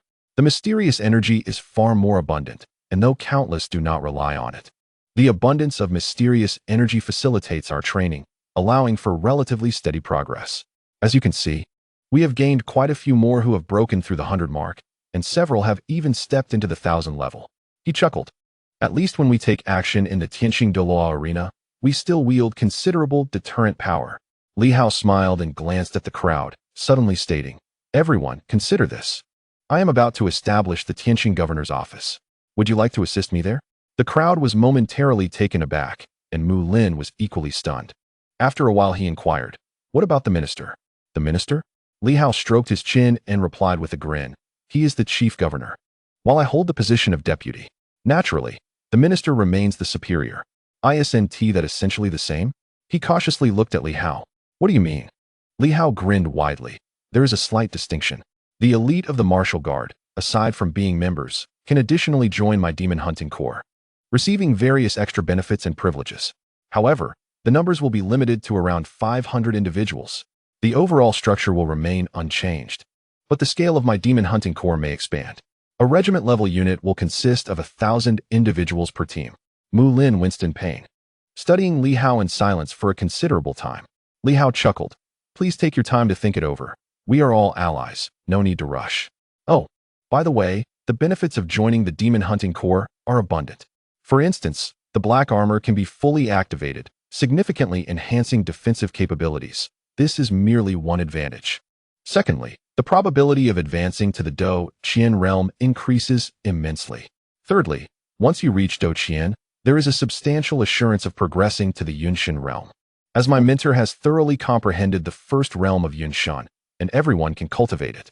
Fourthly, I possess a unique military formation. 5 individuals form a unit, amplifying strength. Currently, a 100-man team can only contend with the Sanyang level, but after joining the demon hunting corps, I am confident that a small team can easily tackle the early stages of Su Guang. This is based on the existing foundation. Once everyone's strength improves, I can guarantee that a 100-man team can, at the very least, transcend 2 major realms when facing adversaries. For example, if everyone is at the Do Qian level, they might only match the Riyao level, but with proper synergy, while I cannot guarantee divine powers, it is certainly possible to surround and eliminate those in the transformation stage. What about 100 Do Qian individuals joining forces, their vitality merging, and armor activated? Can they contend with the transformation stage? Yes, they can. Li Hao was acutely aware of these dynamics, and once one enters the Do Qian realm, with his assistance, the transition to Yunshan will be expedited, leading to even more astonishing outcomes. The members of the Demon Hunting Corps remaining in Silver Moon are too few. Previously, Li Hao was hesitant to recruit more, but he realized that strength lies in numbers. Despite individual weaknesses, what impact can one strong person have? However, what about 100, 1,000, or even 10,000? Lu Yinxing once remarked that public sentiment is worthless. What a joke. Imagine 100,000 ordinary people each donned in armor, their vitality intertwined. As long as they master basic operational techniques, they possess vitality power. At that point, 100,000 could defeat Su Guan. And I speak of mere ordinary folk. What about 1,000,000? 10 million? 100 million? This world is not lacking in ordinary people. Of course, the ability to don armor is a significant consideration. Li Hao's remaining stock was scant, merely dozens of black armors, yet the martial guard still had over 500 remaining. And this is referring to ordinary individuals.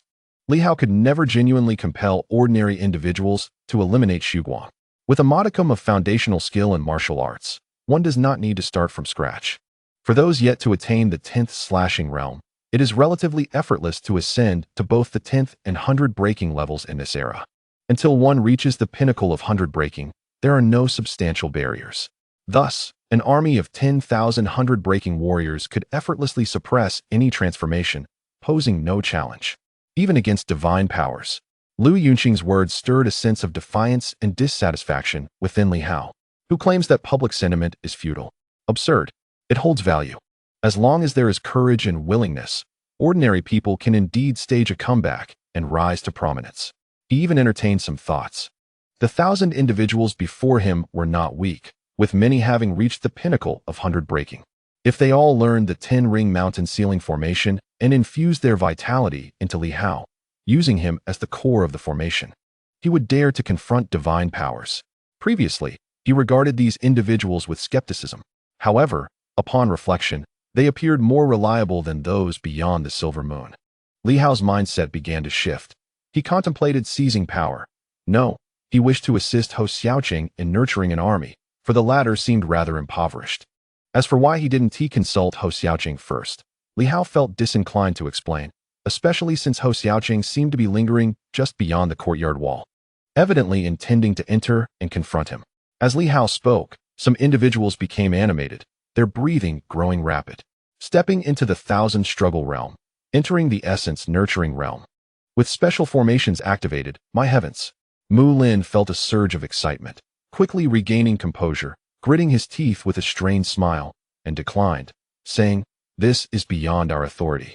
Commander Li, you ought to consult the minister and seek the opinion of Chief Jin Chong. We cannot proceed in this manner." With his refusal, many gazes dimmed, though no one voiced their thoughts. Indeed, they aspired to grow stronger, yet they were nurtured by Hou Xiaoqing. How could they be ungrateful and betray their former master? Naturally, it was only due to Li Hao's suggestion that they would even contemplate the idea. Li Hao was a member of their hierarchy, a Silver Moon warrior, the acting captain of the Wu Wei army, and the deputy minister of the Night Watch.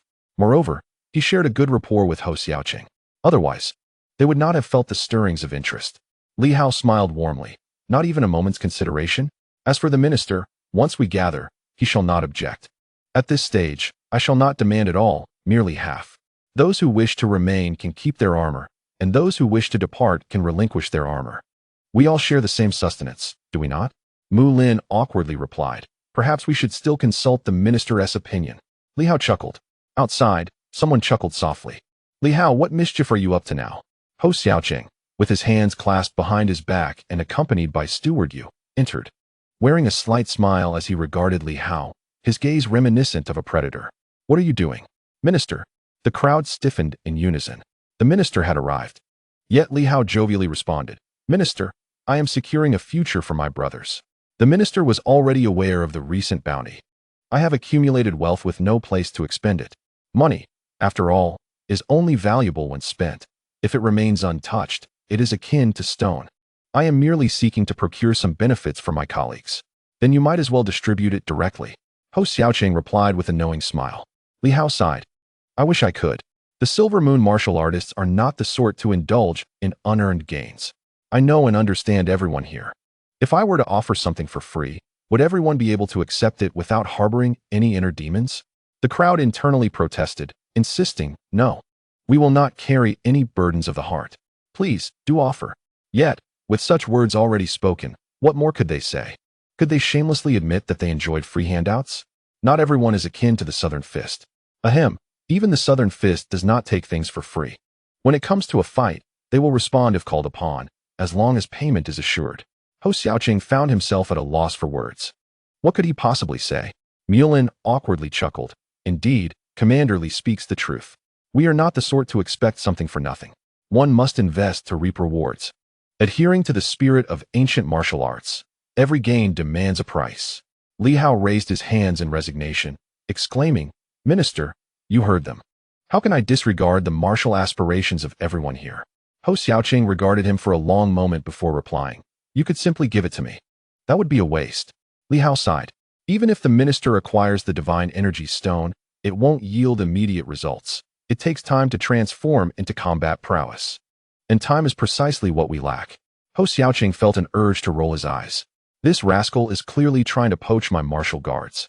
After a moment of contemplation, he slowly said, Are you truly intent on establishing your own governor's office? Huh. Li Hao paused. Minister, wasn't that what you suggested before?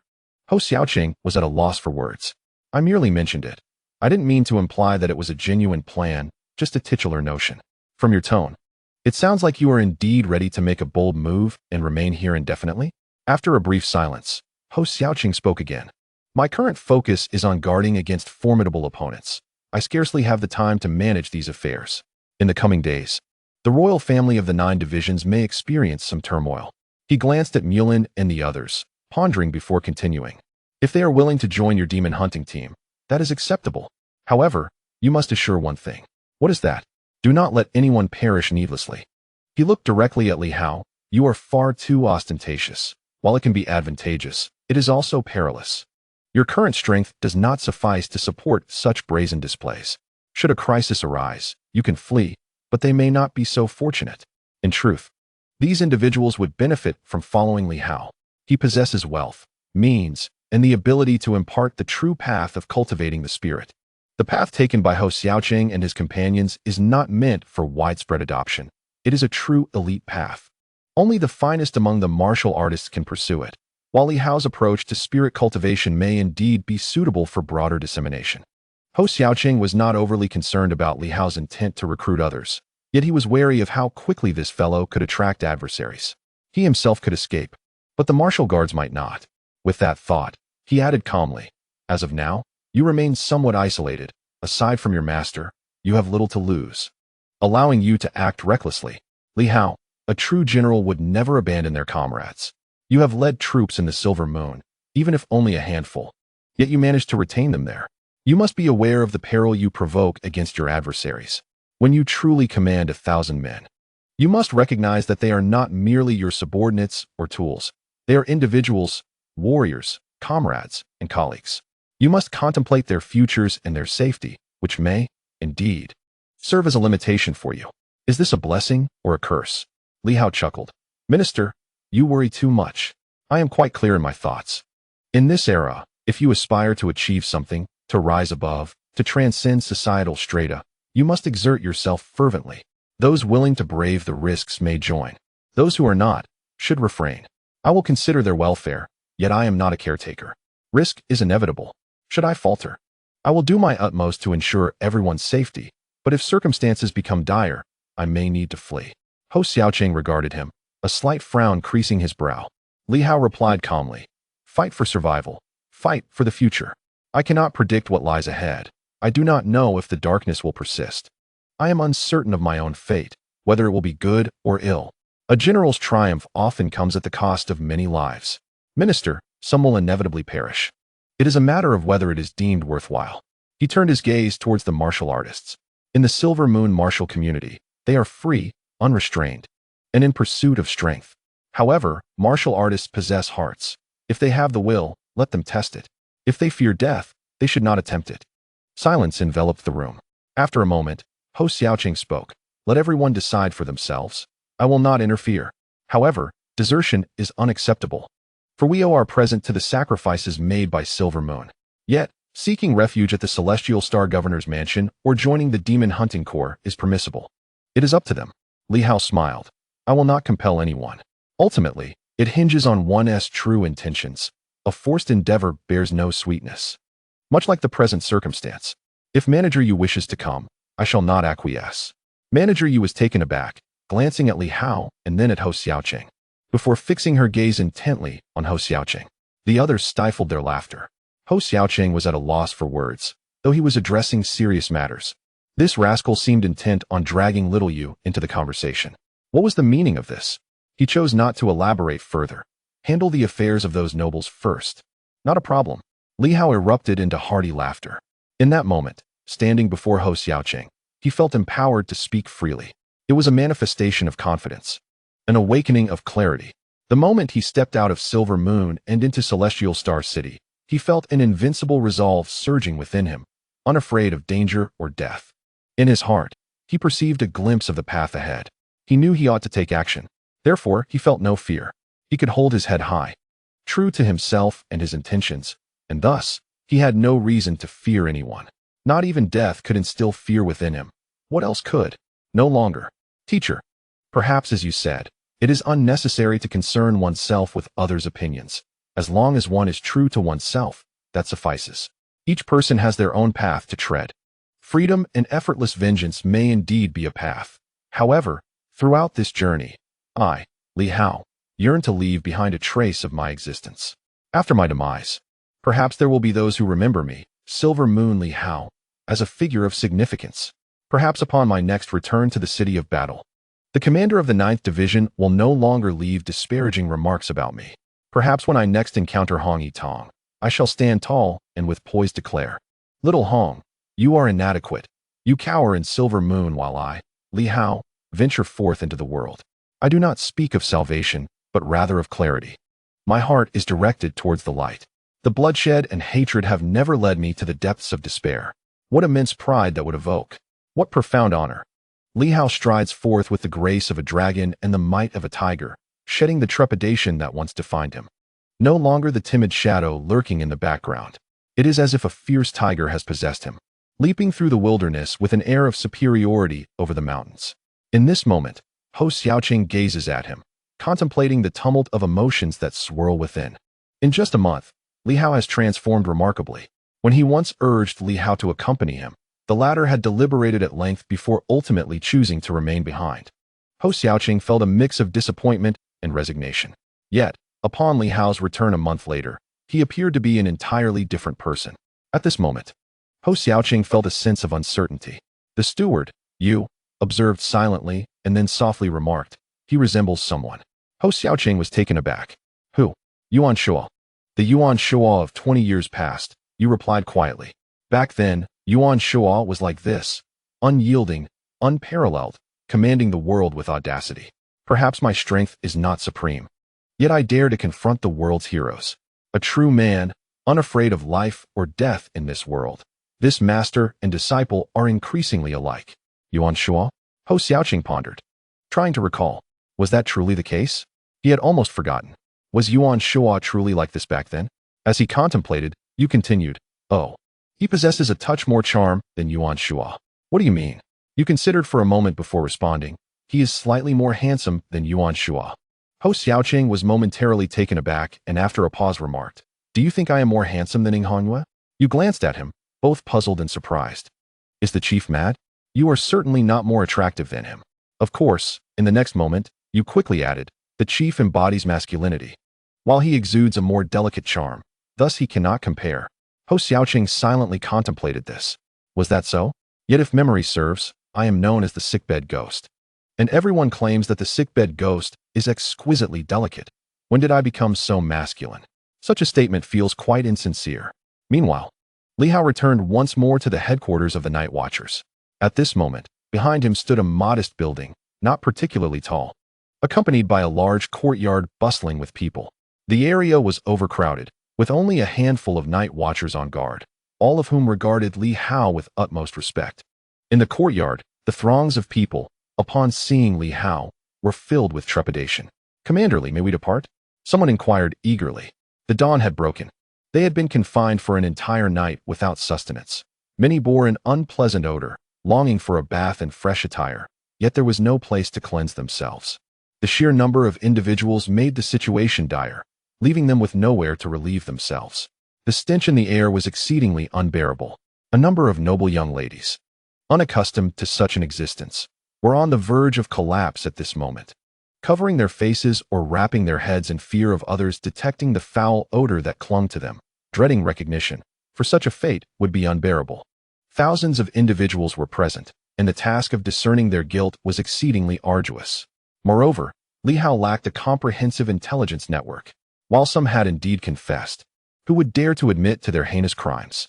Yet, having thousands confined here was untenable. Li Hao spoke plainly, declaring that the act of killing a chicken to scare the monkeys was necessary. It was not easy for a newcomer like him to establish a foothold in the Celestial Star, whether it be the Four Seas group or the Celestial Star Arena. They were far removed from the common folk, insufficient to grant Li Hao the renown and authority he sought.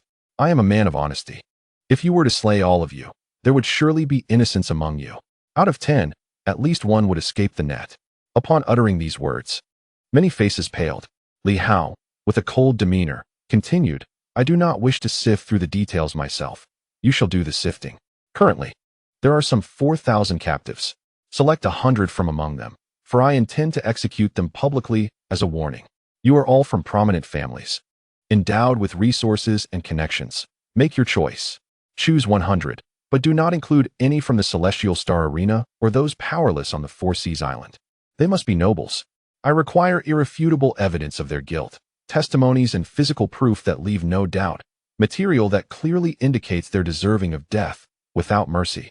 Once this is accomplished, I shall take the remaining individuals to the market square and execute them.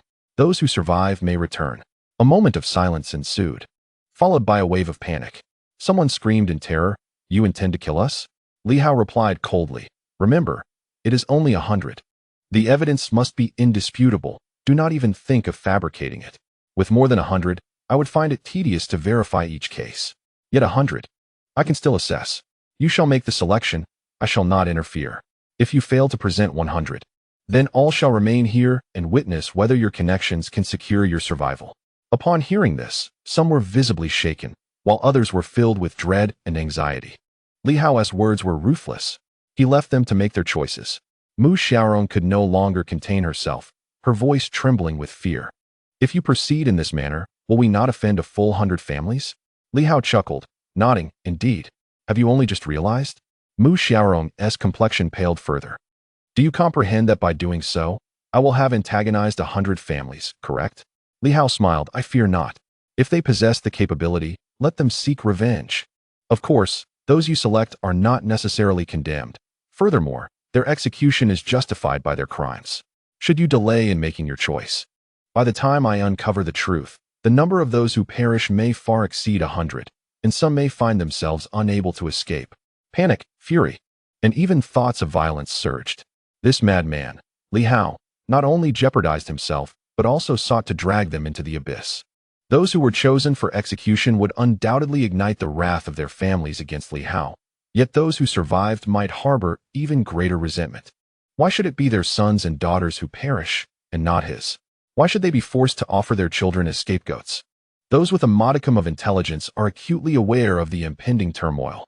Faces pale, some wobble unsteadily, their fear reaching a crescendo with the likes of Commander Li.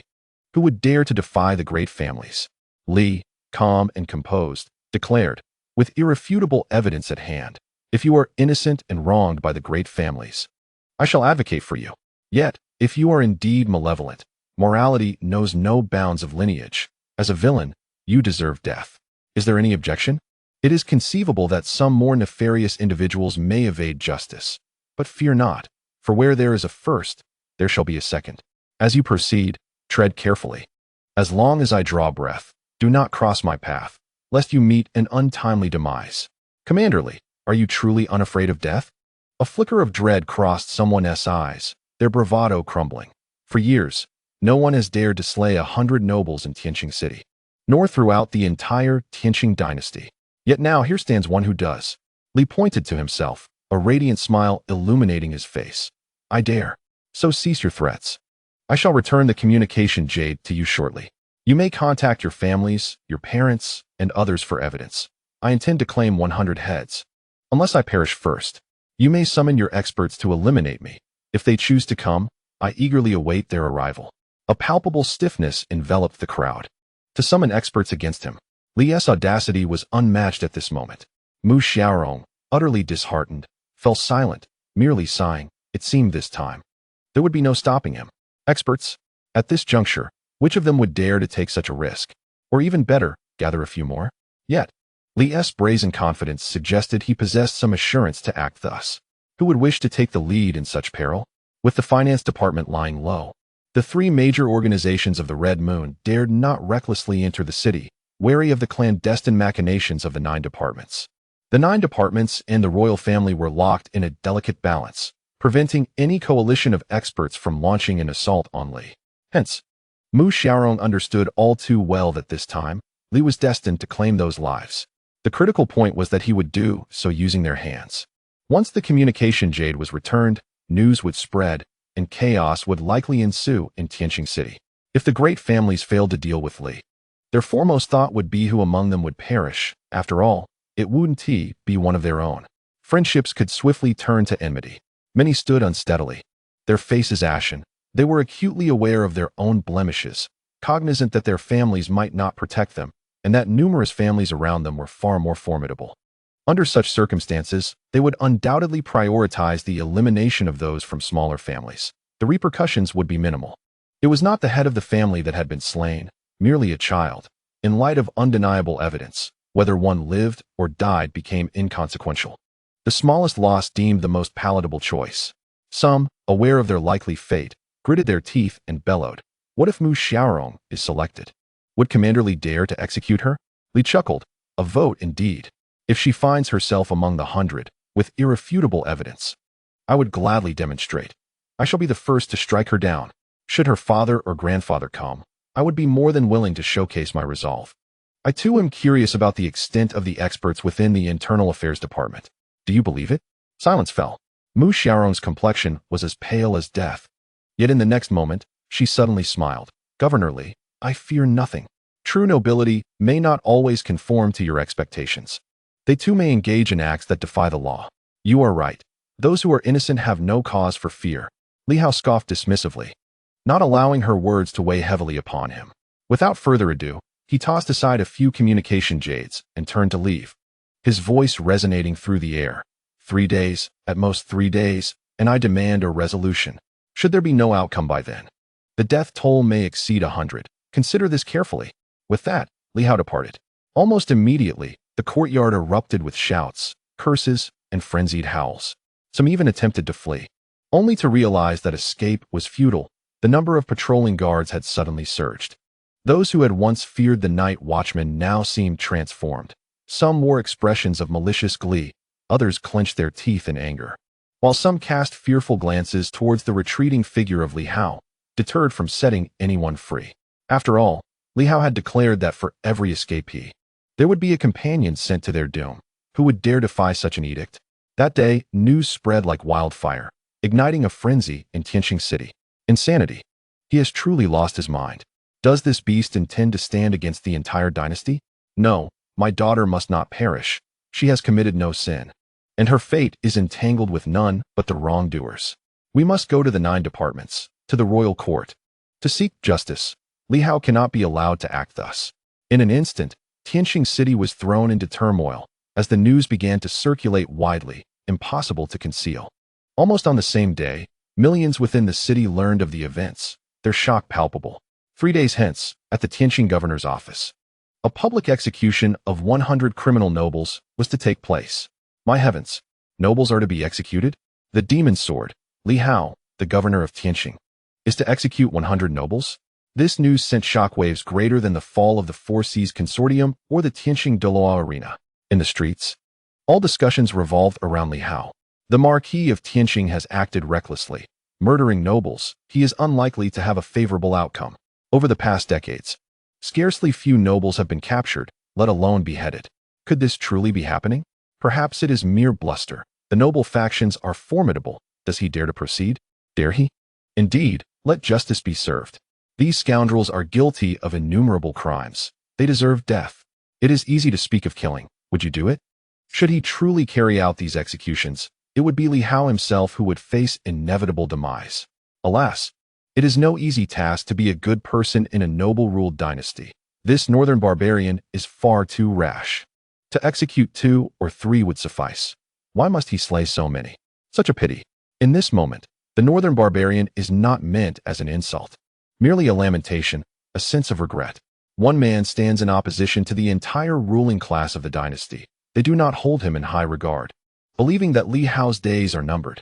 This news also spread to the far reaches of the realm.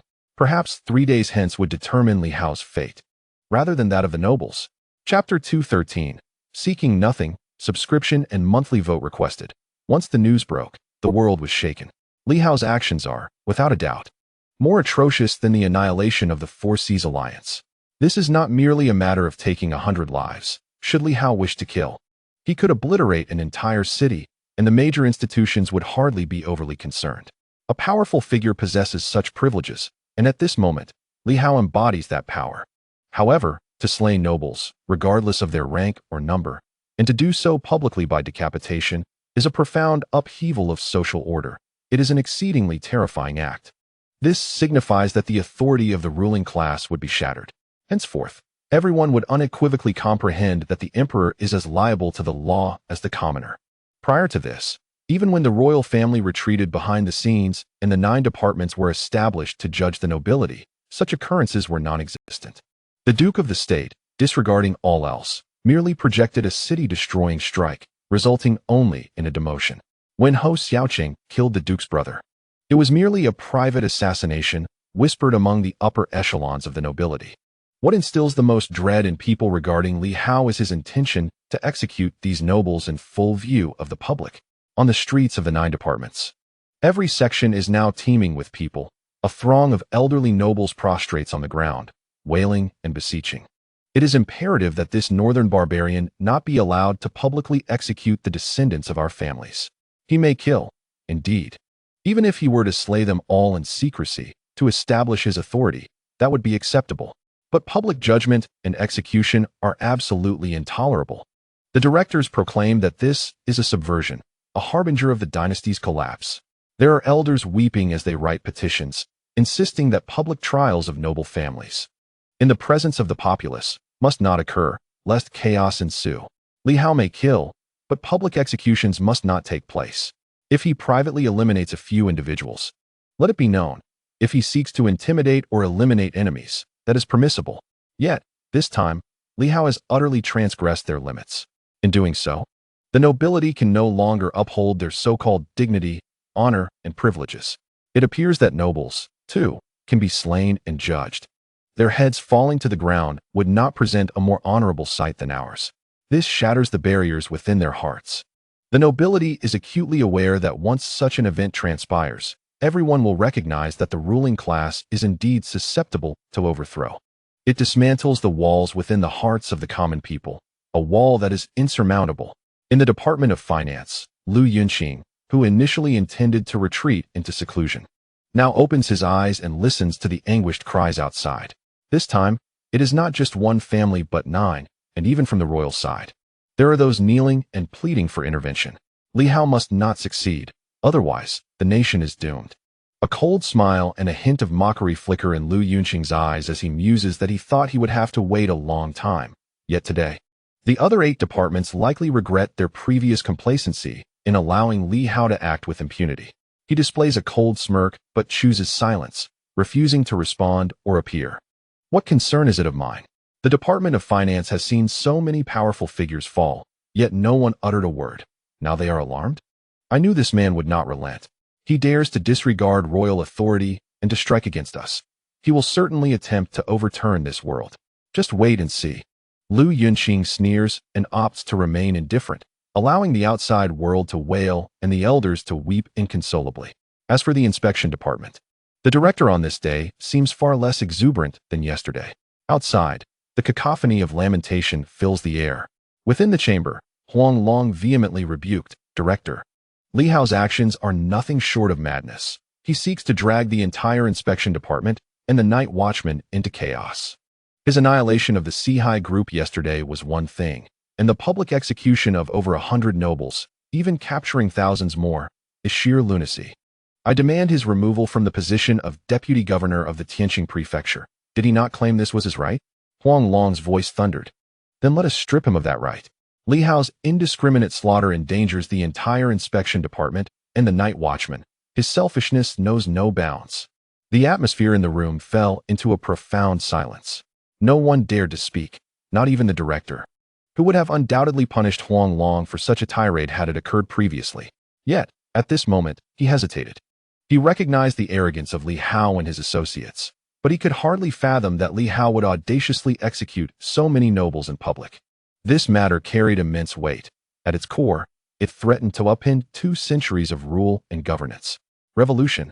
Yes, in that instant, the learned director contemplated this term. Li Hao was inciting a revolution against the nobles and the privileged class. Yet, they all belonged to this very echelon, including Li Hao himself, who, as a high-ranking official, was now even proposed for the position of Deputy Minister of the Night Watch, thus solidifying his status as a noble, regardless of the outcome. Moreover, he had recently been conferred the title of Marquis of Tianqing by the royal family. The director pondered whether the royal family was having second thoughts. A subtle smile crossed his lips. Perhaps they were regretting their decision. They sought to use Li Hao to suppress the 9 departments, only to find him undertaking actions that instilled fear. Director Huang Long, noticing the director's sudden mirth, could not help but interject, "I was just saying, will you or will you not remove him? Please provide your guidance." He continued, "Director, you must also see that the 9 departments and the gates of the palace are filled with nobles. These individuals are the foundation of the entire Tianqing dynasty. Should they encounter any issues, the dynasty itself could collapse." Furrowing his brow, he asserted, "Li Hao is utterly thoughtless. Such recklessness is characteristic of a brute. He fails to comprehend that the night watchmen are not inactive, but rather, they must not act in haste. One must proceed step by step. Should he slay these nobles, the ensuing panic would lead to the disintegration of the entire dynasty." As he spoke, there were murmurs of agreement in the room, with some sighing and resignation. Indeed, the inspection department also wishes to rise and enforce the law rigorously, but Li Hao must realize the potential consequences of unrest. Even those who had previously benefited from Li Hao's actions now found his radical approach troubling.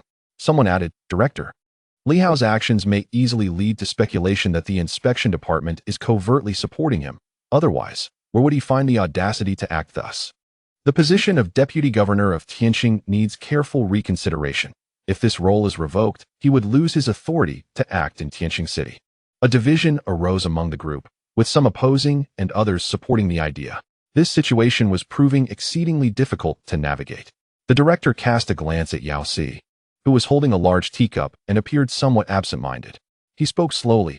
"Old Yao, what is your perspective?" Yao Si seemed to awaken from his reverie, lifting his gaze with a look of bewilderment. "What?" The director fell silent for a moment before speaking. "The position of Vice Governor of Tianqing was conferred upon him by you. However, the Tianqing Governor's office does not fall under our jurisdiction. It operates as an internal agency of the Night Patrol. The primary role is appointed through the inspection department, while the secondary position is at your discretion.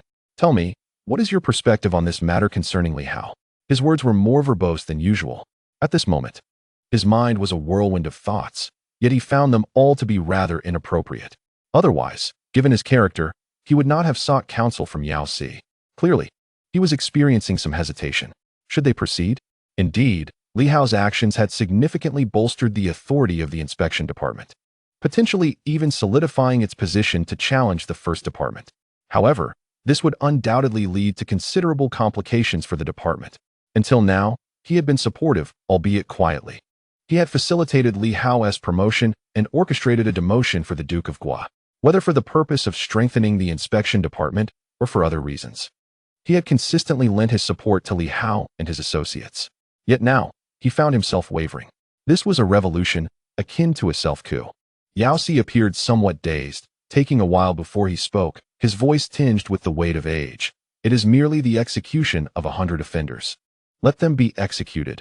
The nobility is plentiful, and the death of a few bears little consequence." Huang Long immediately expressed his dissatisfaction. "It is not merely a matter of killing 100 people.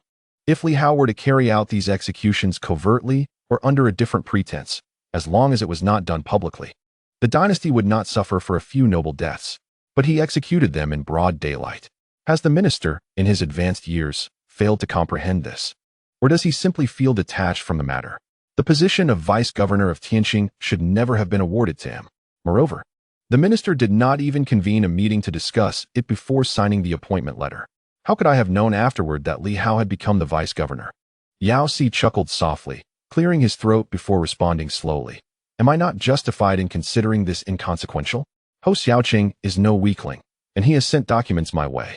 At my age, why should I engage in conflict with him? Huang Long, growing increasingly agitated, retorted, he is an outsider. And the minister has directly placed this burden upon me. What is there to fear? Yao Si exhaled gently, surveying the room, disregarding Huang Long's rudeness, and turned to the director, speaking softly. Is it feasible to remove Li Hao from his position? While it is not impossible, we find ourselves at a critical juncture. The inspection department and the night patrol have only just begun to establish some authority. If we were to dismiss Li Hao now, I fear our reputation would be irreparably tarnished. Old Huang's point holds merit, Yao Si continued. However, he seems to have overlooked that our current standing is granted by the inspection department and the night patrol. To remove Li Hao now would essentially relinquish our enforcement power. Yao Si spoke in a gentle tone, devoid of reproach, merely articulating his thoughts. Even if we do not endorse this, it would be unwise to oppose it.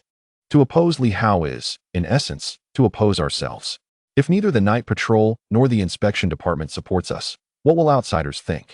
He coughed several times, a hint of a smile gracing his features. It is merely the execution of 100 young offenders. In truth, it is not as grave as it seems. The repercussions have escalated too dramatically. As long as there is reason and legality behind it, everything should be in order, Director. What say you? The director regarded him with a fleeting glance, his eyes flickering momentarily. Huang Long, growing impatient once more, exclaimed, Minister, you do not understand. Moreover, with Li Hao removed, there is little room for discussion. Countless individuals in this world would relish his demise, and all that would ensue would be applause for the swiftness of it. Who would dare to question our actions? Yao Si appeared to hesitate, and after a prolonged silence, remarked, at the very least, some citizens of Tianqing City will question our decisions. Huang Long was taken aback and chuckled. Minister, you are overthinking. They are merely commoners. Do their opinions truly hold weight? He wondered if Yao Si was losing his clarity of thought. On one hand, there were the insignificant murmurs of the populace, and on the other, the dissent from the other 8 divisions and even the royal family. How could you utter such concerns in this context? What are you contemplating? The old fellow is becoming increasingly muddled. Yao Si regarded him intently for a moment, nodded slightly, and smiled, yet he fell silent, holding a large teacup, seemingly lost in thought. Observing his demeanor, Huang Long assumed he had been persuaded and turned his attention back to the director of the inspection bureau. Director, I believe we should deal with Li Hao promptly before the situation escalates. It would be prudent to also address Ho Xiaoqing. Otherwise, the repercussions could be dire. The director of the inspection bureau remained silent for a moment before responding. Let us observe. What? I said, let us observe. The director frowned. Are you deaf? Your reasoning is sound, and old Yao's perspective is not without merit. Both sides present a dilemma. Thus, we shall remain passive, allowing Li Hao and his associates to manage the situation themselves. Is there an issue with your hearing?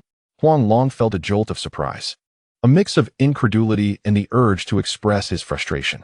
It was you who summoned everyone for a discussion. Am I not engaged in that very discussion? Yet, you seek to provoke me. He chose to remain silent, realizing that further words might ignite the director's ire. The director of the inspection bureau rose, exhaling with a hint of disdain.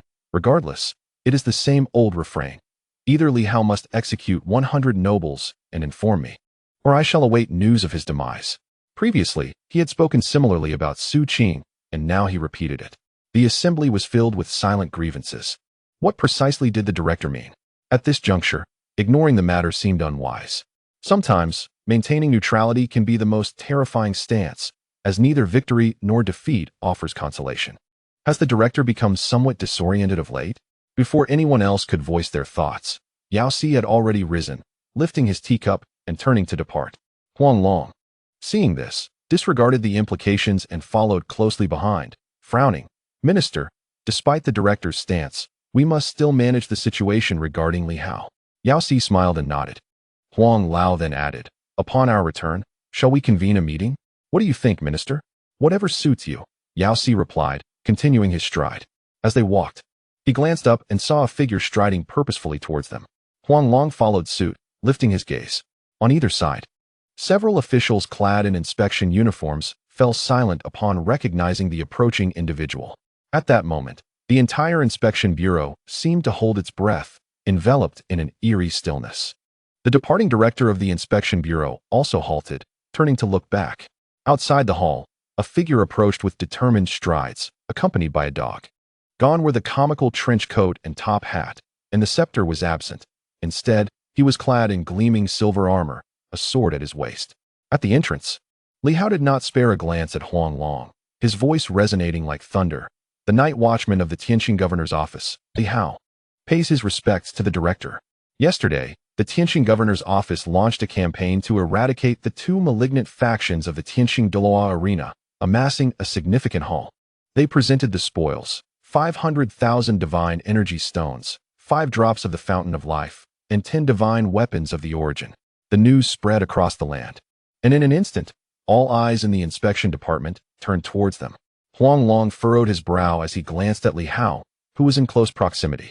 In a lowered voice, he coldly remarked, "Li Hao, this matter must first go through the night watchman." Li Hao turned his head and shouted angrily, "Get lost." Huang Long was taken aback. Li Hao rebuked, "Do you have the right to speak?" The Tianqing governor's office answers only to Minister Yao in the inspection department. "Who do you think you are to dictate affairs?" Huang Long's face turned ashen as he glared at Li Hao. Li Hao returned the cold stare and lowered his voice. "Mind your own business. You may be quite boastful, but I don't know if I'll survive this. Before I die, I will take you down. It's merely a transformation. No matter who stands behind you, I fear nothing. Do not provoke me, or you might find yourself in grave danger." Huang Long's expression fluctuated, and after a moment, he let out a cold chuckle and fell silent. "Let us see how long you can keep this up. When heaven wishes to destroy someone, it first drives them mad." At that moment, Li Hao appeared utterly unrestrained. A disdainful voice echoed, emanating from Li Hao himself. Huang Long's expression darkened slightly as he turned to leave, choosing not to say anything further. Li Hao was indeed audacious and arrogant. As for whether the inspection department would accept the spoils, Li Hao's arrival with them perhaps hinted at ulterior motives. Accepting them would imply the inspection department's tacit approval of certain matters, while rejecting them would suggest disapproval. As Huang Long walked away, he awaited the response from the relevant authority within the inspection department. Meanwhile, within the courtyard, numerous individuals knelt, all waiting for something. Many directed hostile gazes at Li Hao, yet none dared to act out. Li Hao's arrogance was overwhelming. Even Huang Long had been reprimanded. If they spoke out and provoked Li Hao's fury, they might meet a disastrous end. Beside Li Hao, Yao Si cast a glance at him, but said nothing as he walked away. It seemed everyone was anticipating something. Inside the inspection department's hall, the director paused, seemingly in deep thought. After a prolonged silence, the entire inspection department was eerily quiet. Moments later, he spoke softly, "Send the items to the storeroom for registration." The crowd tensed. The director continued, "Li Hao has rendered outstanding service. Upon arriving at the inspection department, he has made significant contributions, thus awarding him 500,000 divine energy stones and a heavenly grade divine weapon. I am not feeling well today and should not meet anyone. We shall discuss further tomorrow." Upon hearing this, everyone was momentarily taken aback, beginning to grasp the underlying implications. The value was roughly equivalent. 500,000 divine energy stones and 5 drops of the fountain of life were approximately worth the same as 1 heavenly grade divine weapon, which was certainly better than the 10 Li Hao had brought. The items were accepted, yet returned to him. The acceptance acknowledged his eradication of 2 major factions, while the rewards signified a lack of endorsement for his actions against the nobility. It was a statement of neutrality, neither support nor opposition, waiting for him to survive before they could meet again. In essence, it conveyed a multitude of meanings. Li Hao, unperturbed, merely smiled and expressed his gratitude for the director's generosity. With that, he turned and departed, neither going to the storeroom nor actually paying, since the values are equivalent. A mere registration suffices. There is no need to exert oneself or make a trip. He comprehended the intent of the inspector. It was neutrality. Outside, among the kneeling nobles, some sighed in relief while others expressed indignation. Opinions varied, with some believing the inspector should withhold support, while others felt he ought to suppress Li Hao instead. In the inspector's hall, after the director finished speaking and observed Li Hao leaving promptly, he fell into deep contemplation. Li Hao's straightforwardness was surprising. He did not linger or utter a single unnecessary word, merely made an appearance and departed. Was this ultimately beneficial or detrimental for him?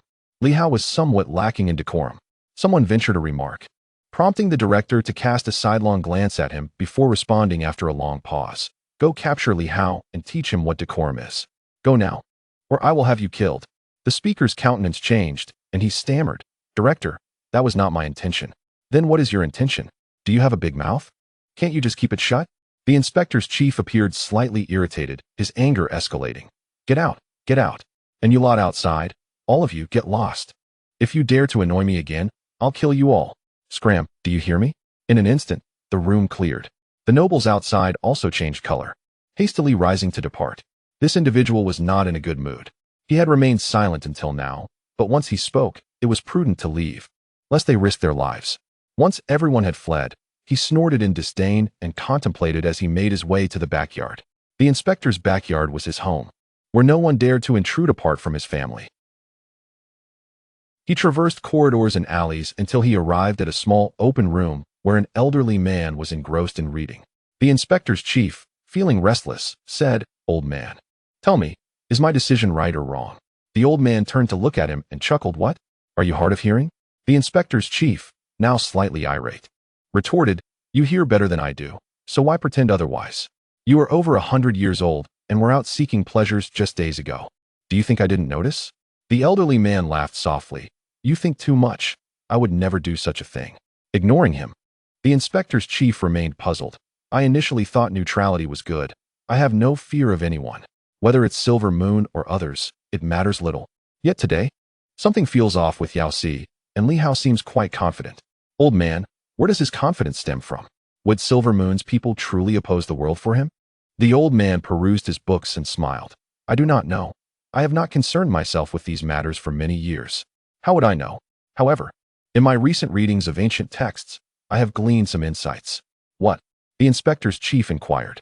The old man, smiling knowingly, replied, Last-minute efforts. The inspector's chief anticipated profound wisdom, but was momentarily taken aback by the simplicity of the response. The old man continued, I do not know where the last-minute efforts will lead, but in 3 days, the truth will reveal itself. Seek not for merit, but rather for the absence of fault. In 3 days, you shall see how to proceed. The inspector's chief pondered this and nodded. That makes sense.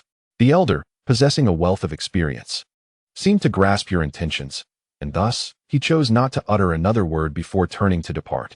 After a moment's reflection, he glanced back and inquired, Do you believe that Ho Xiaoqing has truly reached that level? Can he achieve complete stability? I cannot say. Perhaps you should endeavor to find out for yourself or inquire further, came the retort. Nonsense. The chief inspector exclaimed, irritated by the elder's philosophical tone, which he deemed rather vexing.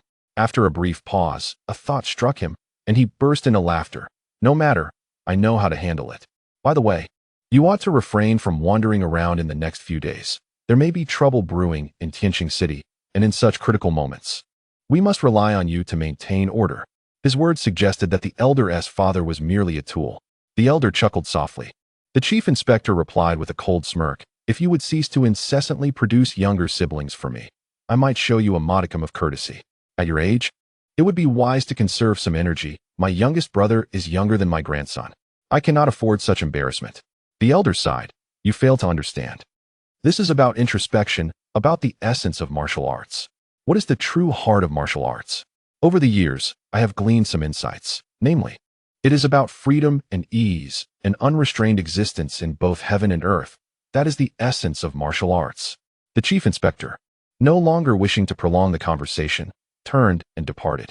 You have the final say, he conceded, and the elder did not contest this assertion. Once the chief inspector had left, the elder gazed into the distance and softly chuckled. In this tranquil, lifeless expanse, a dragon is about to emerge, bringing with it a spectacle. He then looked outside, slightly furrowing his brow. Yao Si, something feels amiss with you today. The memory of Yao Si from 20 years prior remained vivid in the minds of the elders at that time. He was not merely an old man idling with a large teacup. 20 years ago, Yao Si was domineering and ruthless.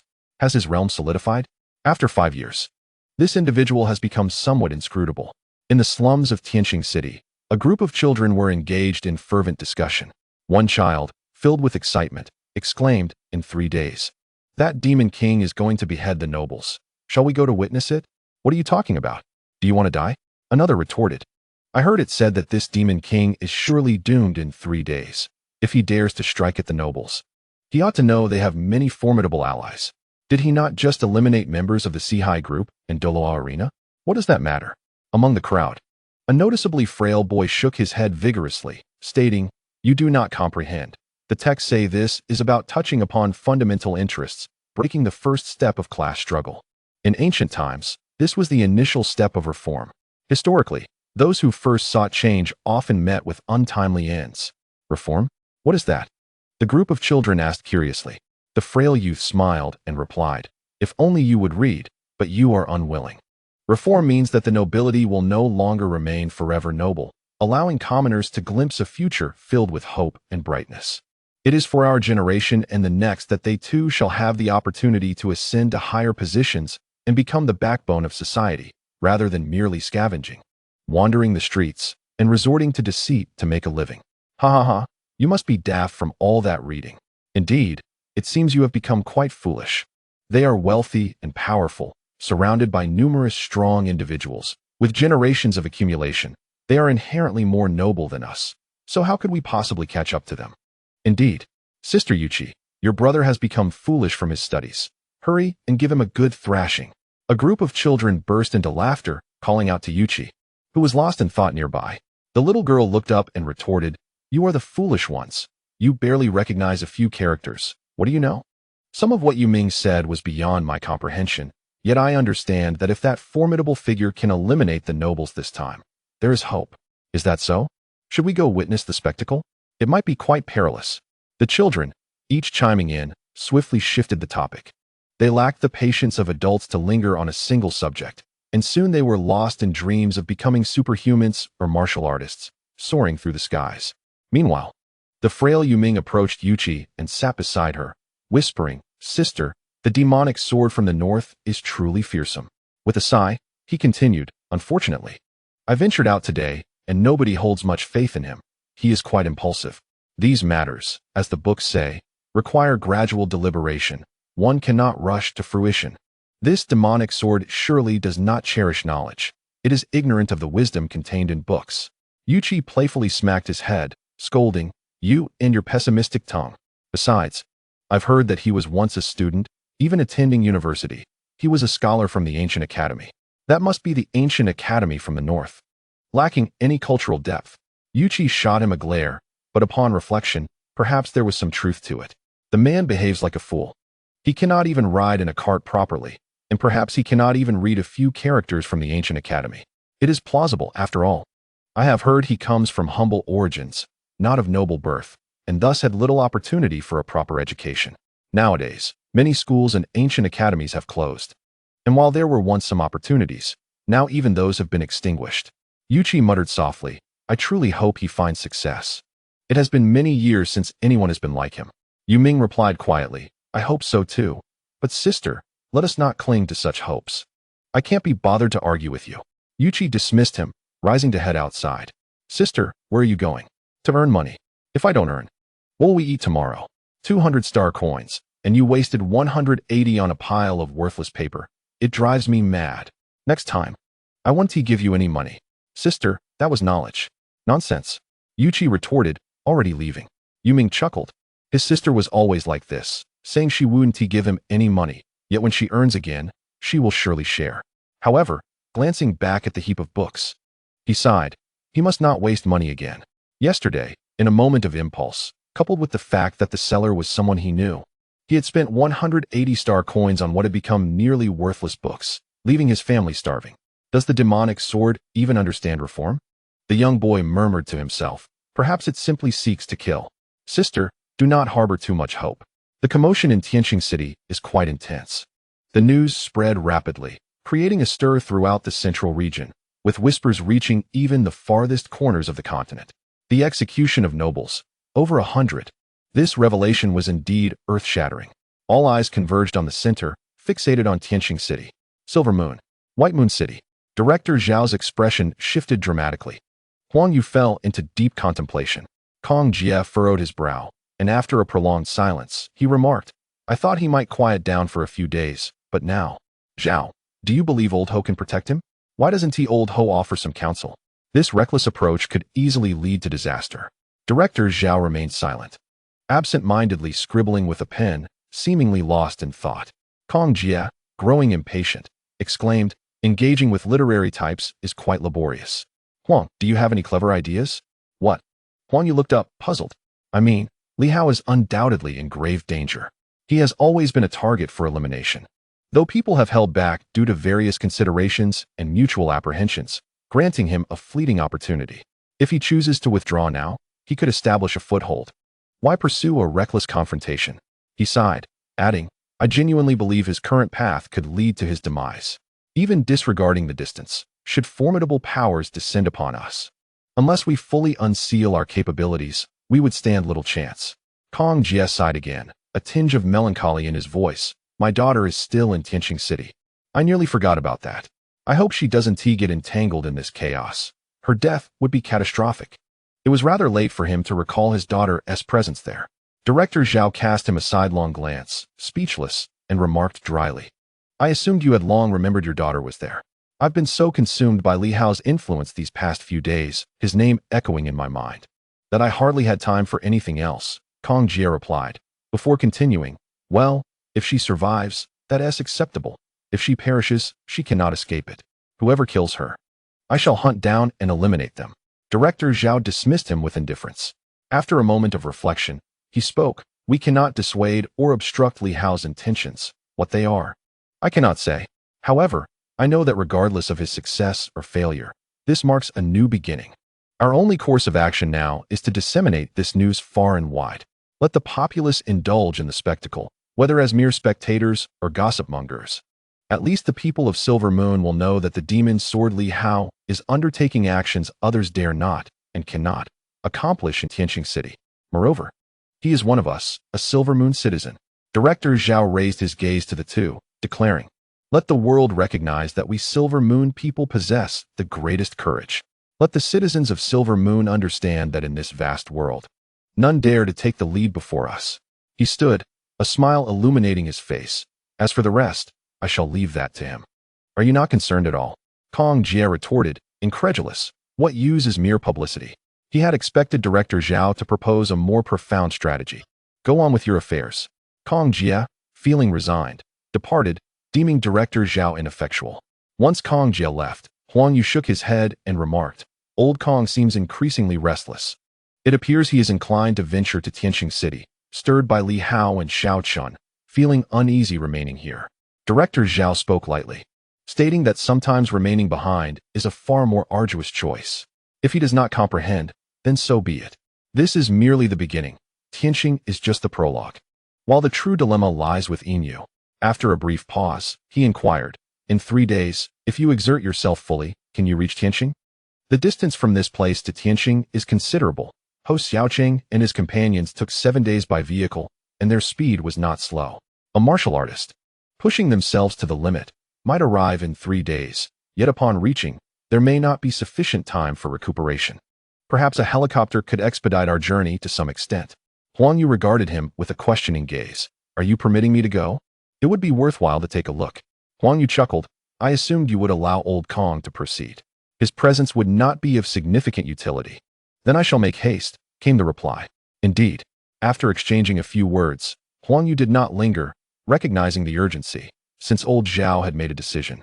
It was imperative to hasten towards their destination. Amidst the clamor of discussions from various parties, Li Hao, the protagonist, remained unfazed by the speculations surrounding him.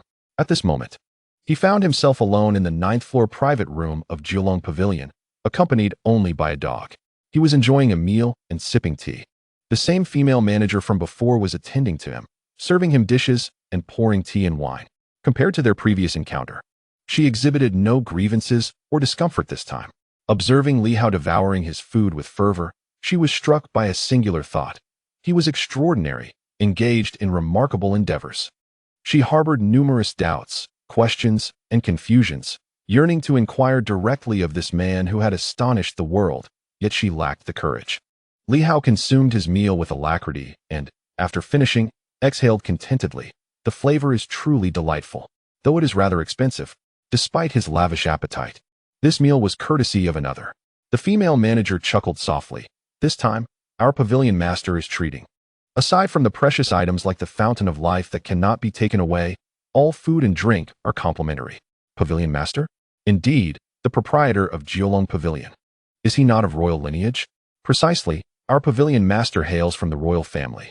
Then I extend my gratitude. Li Hao laughed heartily. How courteous.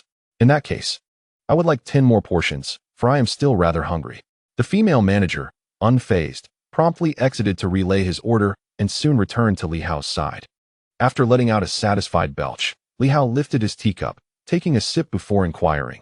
I have heard that Jiolong Pavilion can accomplish anything. Shall we conduct a transaction? Please, do tell. Do you possess that large projection device that was utilized previously by Nanquan? The one capable of projecting into countless households and impervious to disruption? I wish to execute a public beheading for the residents of Tianqing City to witness. The female manager felt a wave of exhaustion wash over her. Every utterance from him sent chills down her spine. We do have it, but it is nearly impossible to avoid public disturbance. No one desires such widespread dissemination. Is Jiolong Pavilion incapable of achieving this? It can be done, yet it is not advisable. I shall pay for it. That is not the issue, the female manager replied. Her expression complex as she gazed at Li Hao. It is not merely a matter of money. It is something that the public will not permit. And it is likely that we too would be reluctant to proceed in such a manner. Li Hao chuckled. In that case, let's change the premise. Project my demise and failure. You must learn to be adaptable. I am not guaranteed victory. As a newcomer, how can I possibly compete with them? Just let the world witness how Li Hao meets his end. The female manager's eyes flickered with intrigue. This might be feasible. However, we need to submit a request. After all, the governor possesses formidable strength, and even the 9 courts would hesitate to claim an easy victory over him. How timid. Li Hao laughed. If you are so fearful, whether I project or not makes no difference. Lacking this confidence, how can the 9 courts claim dominion over the world? Are you jesting? The female manager spoke again. I will endeavor to assist. There is no need for the governor to apply for funding. I believe many would wish to see how the governor meets his end. Li Hao turned his head to regard her with a smile. Ah, the beauty speaks with newfound candor. The female manager returned a soft laugh. Individuals like the governor might prefer a more straightforward approach. Well said. Li Hao nodded in approval. Indeed, power and authority can easily lead one astray. He laughed heartily, and she joined him briefly before stating, I shall go and help the governor apply. May I ask a rather bold question? Ask away. What is the governor's ambition? Upon her inquiry, Li Hao fell silent. She did not mind, turning to leave. What do you seek? This path may lead you into a perilous predicament, more dangerous than before. As she approached the exit, Li Hao suddenly remarked, I seek a profound understanding. Such is the essence of martial arts, embodied by the Silver Moon martial masters. You are neither a martial artist nor a Silver Moon martial master. Would you dare defy the emperor? Was it not the 9 courts that once achieved such audacity? The female manager's steps faltered, a hint of panic evident as she hurried away. This was a truth too hard to bear. Li Hao laughed, affectionately stroking the head of his black panther, reflecting, I am no mere dog. If I were, I would eat and sleep without a care, wouldn't I, pup? Wong wong wong. The black panther shook its head. Even dogs have their troubles. For instance, at this moment, Li Hao's grip on its head was somewhat uncomfortable, causing a flicker of irritation in the noble descendant of ancient beasts. Indeed, you agree. Li Hao chuckled, giving the panther's head a gentle pat, prompting it to nod in acknowledgement. Well, a dog beneath the eaves must bow its head. As long as there is food, why fret over much? The great ancient beasts have long vanished. What significance do their descendants hold? It consoled itself. In the 9 Dragons Pavilion, dishes were continually served, and Li Hao indulged further, leaving the remainder for the Black Panther. The cuisine here was exquisite, not only visually appealing and flavorful, but also rich in energy. The chef's skills were commendable. Li Hao mused. After a while, the previously departed female manager returned, her voice soft yet laced with mirth. Governor, the higher-ups have agreed to give it a try. They may need to communicate with the 9 courts first. They find your suggestion of decapitating the nobility quite intriguing, but the 9 courts might not be interested. Many would indeed wish to see the governor's downfall. Li Hao smiled, nodding in acknowledgement, yet he refrained from elaborating further. Upon witnessing his demeanor, the female manager hesitated momentarily before speaking. If there truly is someone who intends to harm the governor, aside from the royal family of the 9 divisions, the three major organizations may send their formidable individuals. Furthermore, the City of Superpowers might also intervene. As for the 7 divine mountains, excluding the Heavenly Sword Mountain, the rest are rather uncertain, along with the Wangfu and the National Duke's residence. Li Hao chuckled softly. You could simply state that everyone in the world, apart from the Silver Moon people, desires my demise. Why complicate matters with unnecessary elaboration? The female manager fell silent. Li Hao then rose, summoned his canine companion and the Black Panther, and declared, "Let us depart." Having achieved his objective, there was no reason to linger. As the Black Panther inhaled deeply, Li Hao affectionately patted its head and remarked, "This time, we are guests. Such behavior is somewhat inappropriate." Observing this, the female manager quickly smiled and reassured, "It's perfectly fine, as long as the esteemed Black Panther is pleased." Li Hao smiled in return. You see, once a person gains notoriety, becoming a bit more ruthless instills fear in everyone. Just compare this encounter to the last. The disparity is quite evident. Well then, I appreciate it. I shall take my leave. Li Hao tightened his coat and stepped away. The female manager followed suit, remaining silent as she escorted him downstairs. As she watched Li Hao and the Black Panther vanish into the shadows, she lingered for a while until someone behind her softly inquired, "What are you pondering?" Swiftly turning, the female manager bowed her head and replied, "My lord." Behind her stood a woman of regal elegance, exuding an extraordinary presence. In a mild tone, she continued, "After conversing with him, what insights have you gleaned?" The female manager contemplated briefly before responding, "He is utterly unrestrained, a complete madman. He will inevitably meet a grave end. If he survives this time, he will not escape the next. Such individuals rarely enjoy favorable outcomes." "Is that all?" "Indeed," the female manager nodded, then added, "He is remarkably stingy, rivaling that of the Southern Fist." The noblewoman chuckled lightly at this remark and commented, "By your assessment, it seems we need not regard him too seriously. Regarding the projection 3 days hence, do you believe he is overly confident, or does he wish to ensure his survival through such means? The entire world is watching. Should he be slain, some may harbor reservations. However, eliminating him to instill fear across the realm is equally justified. I am uncertain." The female manager shook her head and mused, "My lord, I believe he is simply young and reckless, perhaps not as formidable as he appears. Does he truly comprehend the repercussions of killing a noble? Perhaps he hasn't even considered this dilemma. Why not send someone to reason with him?" "You are thinking too simplistically." The noblewoman replied coolly, unwilling to elaborate further, and in an instant, her figure flickered and vanished from sight. The female manager waited until the presence had departed before raising her head and glancing back in the direction of Li Hao's exit. He should understand. But can he succeed? In that moment, an unexpected sense of anticipation and desire surged within her. No one wishes to be born as a mere servant. Nor does anyone desire to be born lesser than others, or to be a puppet or plaything of the nobility. The aristocracy controls every aspect of your existence, your life and death. Even upon reaching the dawn of light, can one truly escape such a fate? Whether it be the royal family or the 9 divisions. Who among them is truly superior? The 9 sects, once champions of dragon slaying, ultimately transformed into the very dragons they once vanquished. The 9 sects became a familial empire, with all others reduced to mere servitude. Can you succeed, Li Hao? The female manager pondered silently, refraining from voicing her thoughts to the leader. Despite the leader's apparent amiability, he remained a part of the aristocratic system, one that she believed could never comprehend the sentiments of the common folk. "Indeed, I lack the audacity you possess. None among us do. In Starfall City, true dissenters exist, yet they have all perished. Those who remain are merely submissive. Can you ignite a spark of hope within everyone?" "Li Hao, even the faintest glimmer would suffice. We are incapable of such feats, yet we yearn for someone to overthrow this oppressive hierarchy, as formidable as a mountain. But is such a dream even attainable?" The female manager did not look back. She turned and returned to the 9 Dragons Pavilion. In no time, her face radiated with a bright smile, welcoming the arrival of the next guest. Tonight, the 9 Dragons Pavilion remained lively and raucous, though fewer patrons graced its halls. And the chief of the 9 sects was notably absent. Yet, guests continued to arrive. A fire burned within the female manager's heart, but it felt stifled, threatening to extinguish at any moment. She wondered if he could reignite that flame. Perhaps, like herself, countless others yearned and hoped for his success. Yet, such hope could just as easily be snuffed out, plunging them into deeper darkness. The burdens they faced were immense. Could you, Li Hao, truly level them? The vast expanse of Starfall City resembled a volcano on the verge of eruption. On this day, flames ignited within the hearts of many. The discerning and the discontented all craved something more.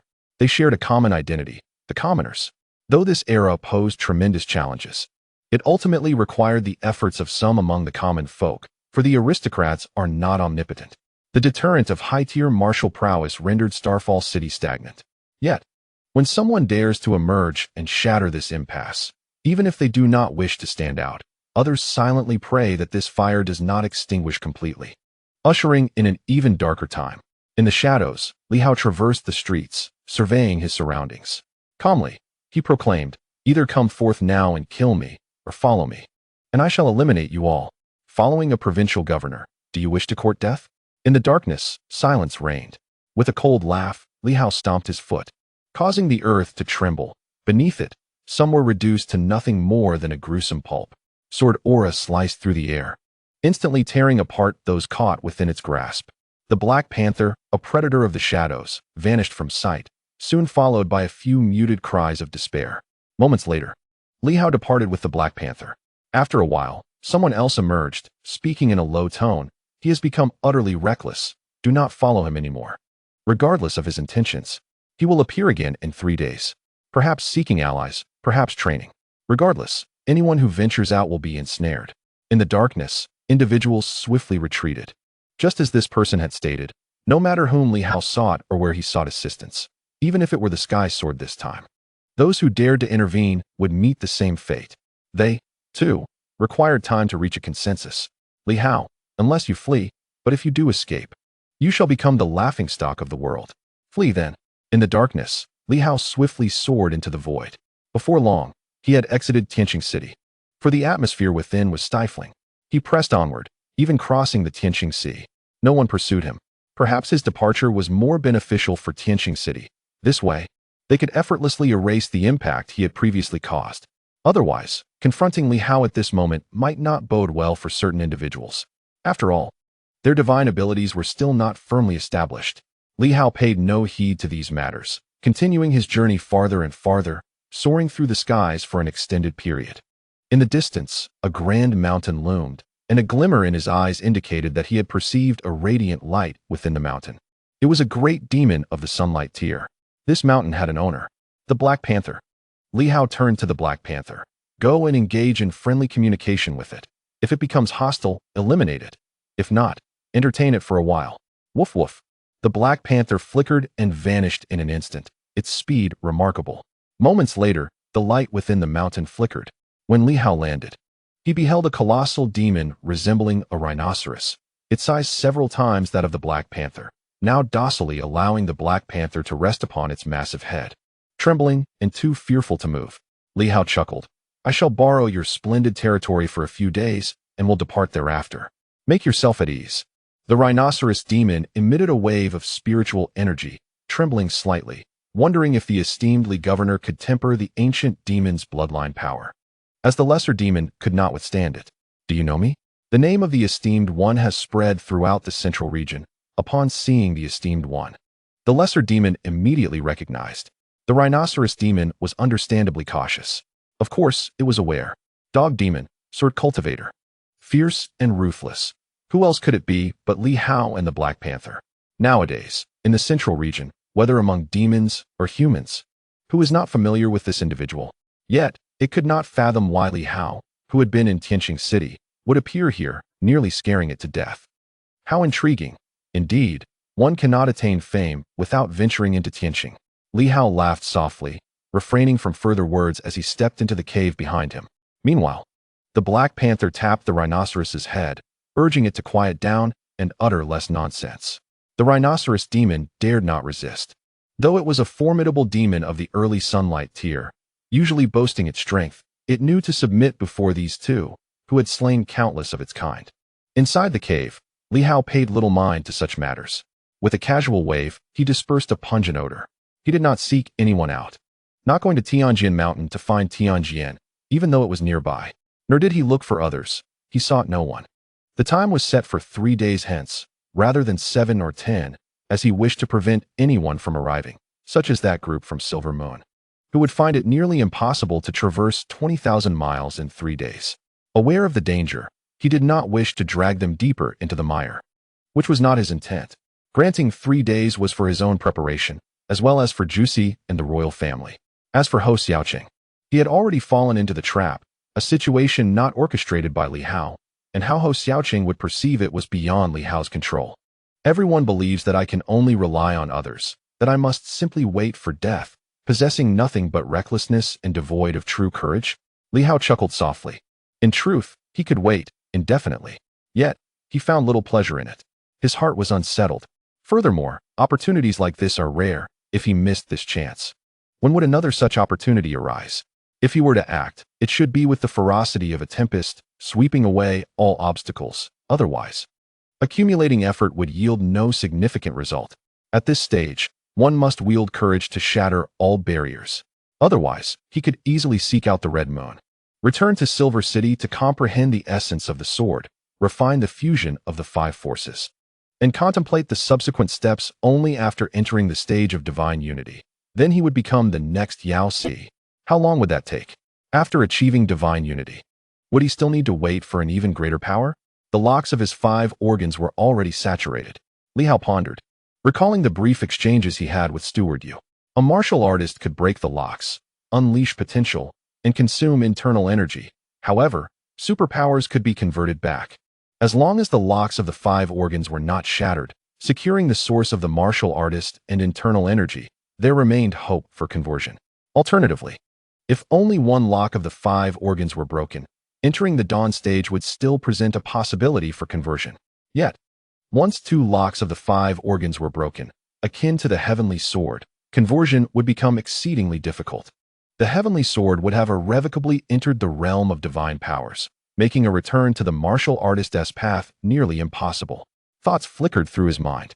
Time and again, there were those who would risk themselves for him.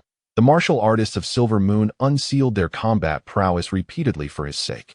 Were it not for the sword's capabilities, he would have perished countless times by now. Each time, someone had to bear the cost for him. Why must it be so? Had he ever considered that once utterly severed, there would be no time to suppress it, thereby rendering all accomplishments futile? The danger was indeed substantial. Did Hong Yitong and the others ever contemplate the consequences if Li Hao failed to suppress it in time after they broke the superpower lock? Outsiders only knew that they gained fortune through calamity, yet who truly fathomed the perils involved? Thoughts flickered. Moments later, Li Hao chuckled softly. While others were willing to take risks for him, he always hesitated, forever looking back. How then could he align with his own hard-ass desires? In an instant, with a resounding crack, the chain collapsed. The left-hand chain shattered entirely in an instant, and a surge of energy erupted forth. An immense amount of energy coalesced upon his left arm. Surrounding Li Hao, the high-grade divine energy stones were all extracted and released vast amounts of energy, which he absorbed and consumed within. He had made a decision. Today, he would break the locks and become a superpower. He would shatter the chains of his limbs, break the spine, and rupture the purple palace. He aimed to dismantle the 6 chains, stepping into the realm of divine powers, while retaining the locks of the 5 organs to secure the source of internal energy and afford himself a chance for conversion. While ordinary individuals could not detect the purple palace and spinal chains, Li Hao could. Thus, while common folk could only break 2 locks of the 5 organs to ascend into divine powers, Li Hao need not follow this path. Indeed, at this moment, under circumstances unimaginable to others, and having already become a top-tier martial artist, he chose to break the 6 chains, seeking to advance to divine powers. He would preserve the lock of the 5 organs, securing the source of internal energy. With a resounding crack, in an instant, the 2nd chain was shattered by him. These chains were not yet saturated, and the supernatural abilities did not require saturation. Li Hao's chains were already exceedingly powerful, far surpassing those of an ordinary person. As the 2 chains broke, Li Hao transformed into a being of supernatural prowess. A mysterious energy surged once more within him. Yu Ming. As for his attributes, they were of a non-attribute nature, not belonging to any of the 5 elemental categories, for he had not broken the chains of the 5 internal organs. At the cave's entrance, the Black Panther suddenly appeared, gazing at Li Hao with a hint of astonishment. This time, it refrained from absorbing the mysterious energy, instead staring at Li Hao in bewilderment, questioning what he was doing. Go out and guard the entrance. If the energy spills out, it must be swiftly contained. Do not allow the fluctuations to attract attention. The panther barked, seemingly urging Li Hao to reconsider. Leave. Reluctantly, the panther tucked its tail between its legs, yielding to Li Hao's gaze, and begrudgingly exited the cave, striking the ground in irritation. It could not be broken, even if it could revert. Li Hao's pursuit of advancement in martial arts would face significantly increased difficulties. For instance, individuals like Hou Xiaoqing, although they had surpassed barriers, had expended considerable time due to their transformations before re-establishing their supernatural locks. However, Li Hao would not need to traverse that arduous path. His journey ahead remained extensive, and he had yet to encounter any bottlenecks. The Black Panther's pleas fell on deaf ears. Li Hao remained undeterred. Even if his teacher were to arrive, Li Hao was confident that the teacher would merely support his endeavors. Moreover, he had not entirely severed his retreat. With 3, then 4 chains broken, the chains binding his limbs fell easily. A torrent of formidable energy surged forth, consuming Li Hao's immense inner strength. For supernatural locks signified the third yang realm. For most, entering the third yang was a formidable challenge, yet for Li Hao, it was as effortless as eating or drinking.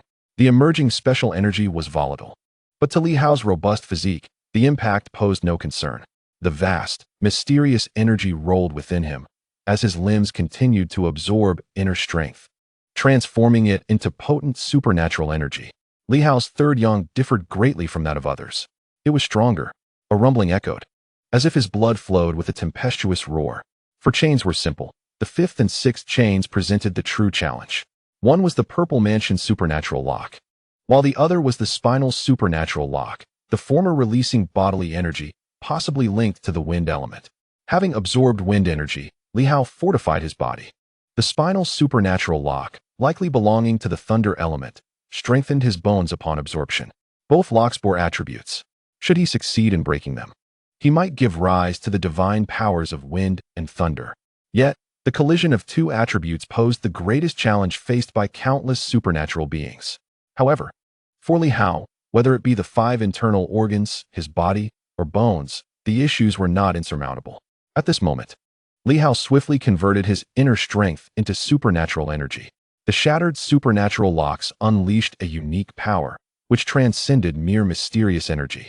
Nevertheless, Li Hao chose not to delve into its intricacies. His focus was firmly set on the 5th lock, the spinal lock. First, shatter the shackles of the bones, and give birth to the power of thunder. Once this barrier is broken, he shall become the radiant dawn. Li Hao's divine intent focused on the spinal lock, and he told Nan Quan that he could not secure it. That was mere nonsense, a ploy to preserve Nan Quan's confidence. At this moment, Li Hao hesitated slightly. Entering radiant dawn and then attempting to return to the path of martial mastery would significantly increase the difficulty. Yet, in the next moment, he resolutely chose to break free. For power, whether external or inherent, is still power. Many have reached the pinnacle through the ancient arts of energy. Crack, boom. At that instant, it seemed as if thunder flickered throughout the heavens and the earth. Outside the cave, the sky reverberated with the sound of thunder, accompanied by the breaking of chains. A black panther's paw struck a mighty rhinoceros demon, causing it to let out a piercing howl. The roars of the demonic beasts reverberated, silencing the entire mountain. Below, formidable warriors kept watch, not to exterminate these great demons, but merely to be informed when they descended from the mountain.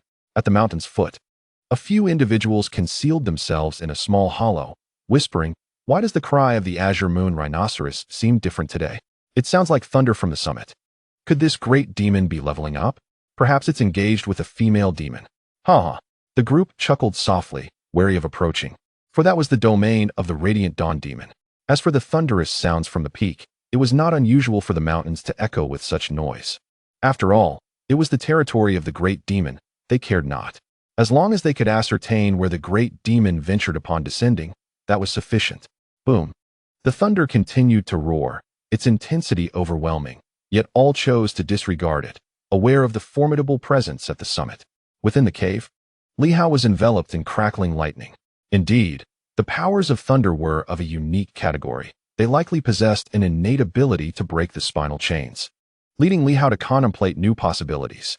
Wind and thunder, these special powers, might allow one to shatter the chains of the 5 vital organs and ascend to the realm of divine abilities. Such individuals would not bear excessive burdens. Only those with the 5 elemental powers would face unimaginable demands on their vital organs. Hence, should a special elemental power of wind or thunder attain divine ability, the circumstances might prove far more stable. Naturally, the wind and thunder attributes require robust bones and a strong physique, presenting a considerable challenge for those with superpowers, as excessive strain is to be expected. Yet Li Hao was aware that the ascension to divine ability for these special elemental powers bore a significantly lesser difficulty. Thus, there might exist such divine abilities now, possessing considerable combat prowess while imposing a lighter burden. Not everyone is as stable as the elderly Duke of the National Palace. At this moment, Li Hao also felt the overwhelming strength of his superpowers. Thunder erupted within him. Countless internal energies were rapidly consumed, transforming into thunder attributes, while other mysterious energies within his body also morphed into thunderous forces. This immense impact reverberated through Li Hao. Had his physique not been extraordinarily robust, he might have been reduced to ashes by the ferocious energy of thunder at this very moment. All around, the divine energy stones shattered rapidly, transforming into streams of energy that surged into Li Hao's body. The tumultuous power of the thunder attribute clashed against him, while the starry sky soared emanated waves of sword energy, soothing, suppressing, and calming the chaos. Li Hao's bones trembled as he instantaneously transformed into a figure bathed in violet light, with strands of hair radiating the might of thunder. I have entered the dawn of light. He chuckled softly, having crossed a threshold that most would find insurmountable within a mere hour. He thought of Yuan Shuo, who had yet to succeed in breaking through the 5 superpower locks. Meanwhile, he had advanced from nothing to a master of the dawn of light in just 1 hour. The 5th lock was nothing too arduous. The true challenge lay in the 6th. As the wind and thunder converged, the 2 forces merged, clashing violently. This was where the real trouble began. However, Li Hao possessed the sword energy as a trump card, capable of neutralizing the tumultuous forces. Yet, he preferred not to rely on it unless absolutely necessary. Although sword energy could indeed counteract, it would dilute the fierce and domineering essence of the mysterious energy, rendering it gentle and subdued. The strength of superpowers resided in the unparalleled dominance of the mysterious energy. After a battle, one could mend injuries with sword energy, but it was best not to use it during combat. Otherwise, the fierce mysterious energy could turn into a mere lamb. Li Hao did not rush to break the 6th superpower lock. Instead, he swiftly consumed energy, devouring a substantial amount of divine energy stones to amplify the mysterious energy within him. Not only that, but his internal organs were also in operation. He was constructing a true bridge to his 5 internal organs. As the 5 chains began to merge, Yuan Shuo had advised him against hastily fusing the true organ bridge, as it could amplify the 5 forces and lead to uncontrollable chaos. Yet at that moment, Li Hao was unconcerned. Having transformed into a superpower, the circumstances had changed, and the 5 forces might no longer be needed. Even if they were, he likely would not fear losing control. He set about building the true organ bridge, sealing off the organs to prevent the mysterious energy from infiltrating.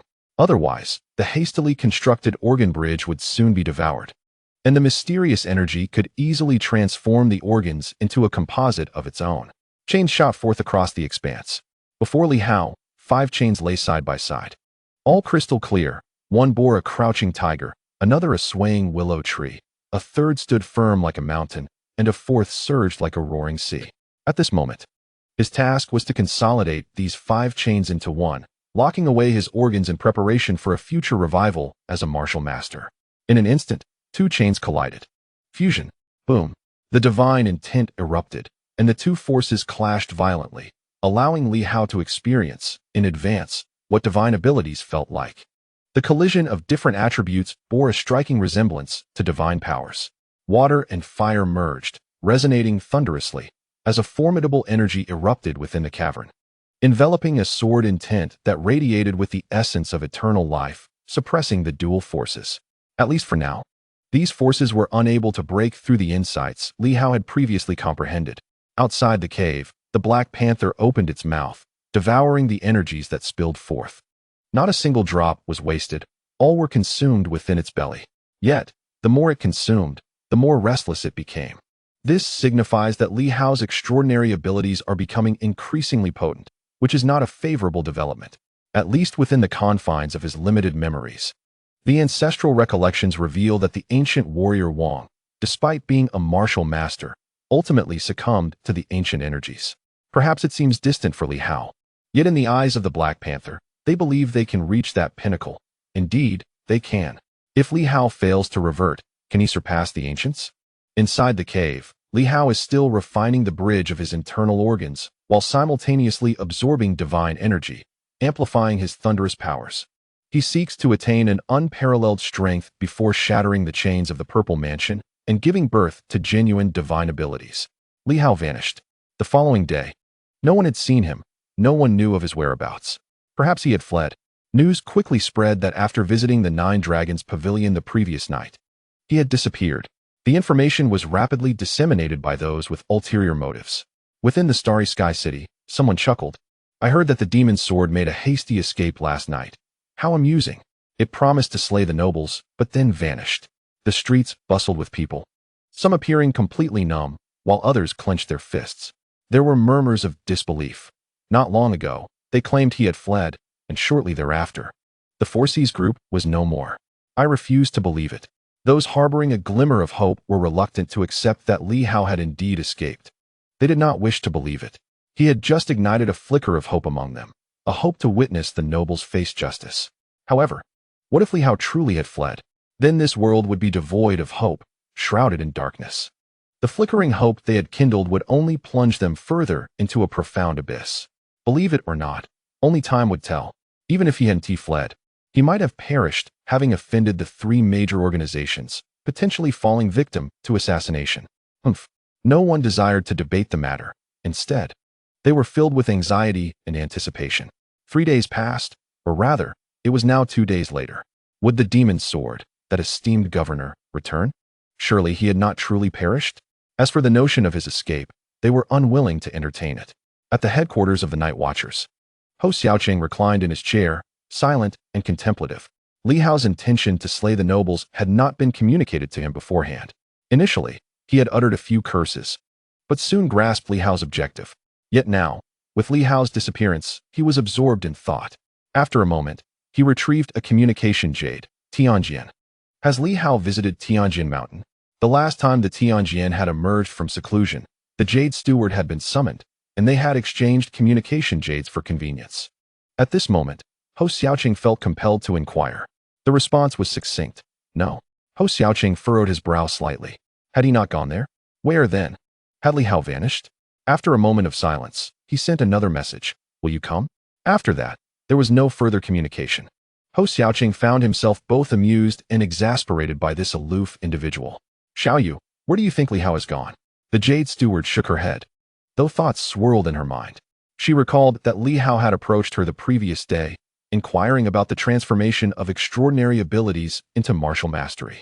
Deep within her, she harbored a vague notion but was unsure how to articulate it. She dared not speak it aloud. Perhaps should it be so, it would be far too terrifying. This individual is the Silver Moon martial artist, a beacon of hope for this generation and countless others. Poised to dismantle barriers within the realm of martial arts and forge ahead, with the potential to surpass the achievements of the elder martial artists. It is the martial artists who represent the essence and core of Silver Moon. Moreover, to confront the challenges ahead, one must shatter the 6 paths of superpower locks, 4 for the limbs, 2 for the organs, should the 2 locks of the organs be broken. The hope for recovery would be utterly bleak, much like the current state of the Sky Sword. Of course, the Sky Sword may belong to a special category of superpowers, but none can be certain.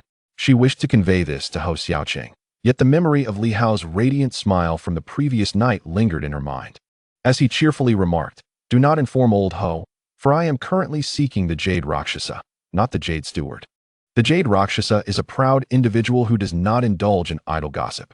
The Jade Steward, having hesitated several times, ultimately chose silence. She felt a twinge of regret. She should not have disclosed this to Li Hao. If her suspicions were indeed correct, it would lead to complications, potentially causing disappointment for many. Xiaoyu, are you alright? Ho Xiaoqing's inquiry jolted the Jade Steward back to reality. She raised her gaze, feeling somewhat guilty, and managed to reply, I am fine. Merely concerned about the troubles Li Hao seems to be attracting, which appear to be escalating without granting us any respite. This fellow has become far too domineering. Unlike his former self, Ho Xiaoqing regarded her quietly, choosing not to elaborate. After a moment of contemplation, she spoke, it may not be as perilous as it seems. At this stage, most superpowers have yet to stabilize their realms. The Jade Steward murmured, however, in the pursuit of eliminating Li Hao, the nine sects may incur significant costs. Informing certain superpowers that should they intervene, they would be willing to offer substantial amounts of the Fountain of Life. Furthermore, the Crimson Moon may very well produce a considerable quantity of blood gods, and they will not remain passive. To eliminate Li Hao, it is entirely possible that Ing Hongyue would take such measures, offering high-quality blood gods to certain superpowers.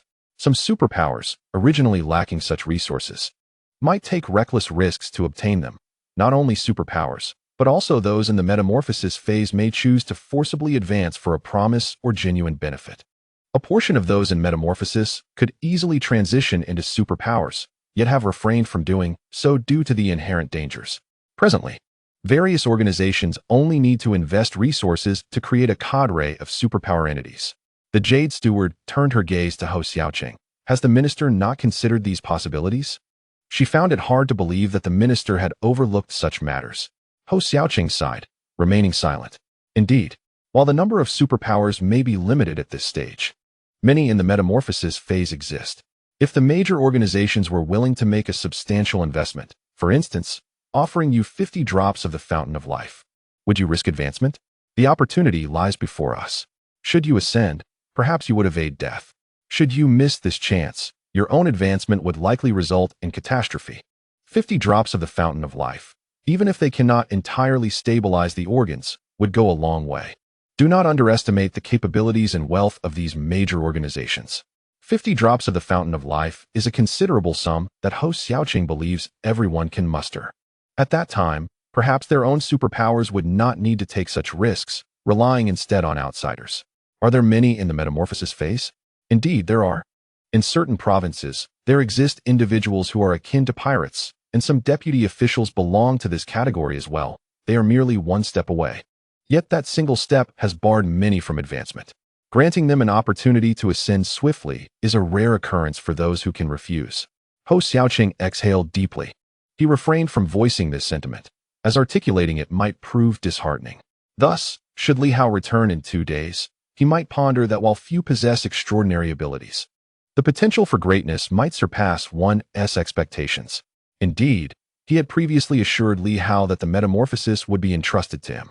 He had prepared himself thoroughly. However, the pressure was undeniably immense, prompting him to inquire of the Heaven Sword, will you come? In former times, he would not have dared to pose such a question.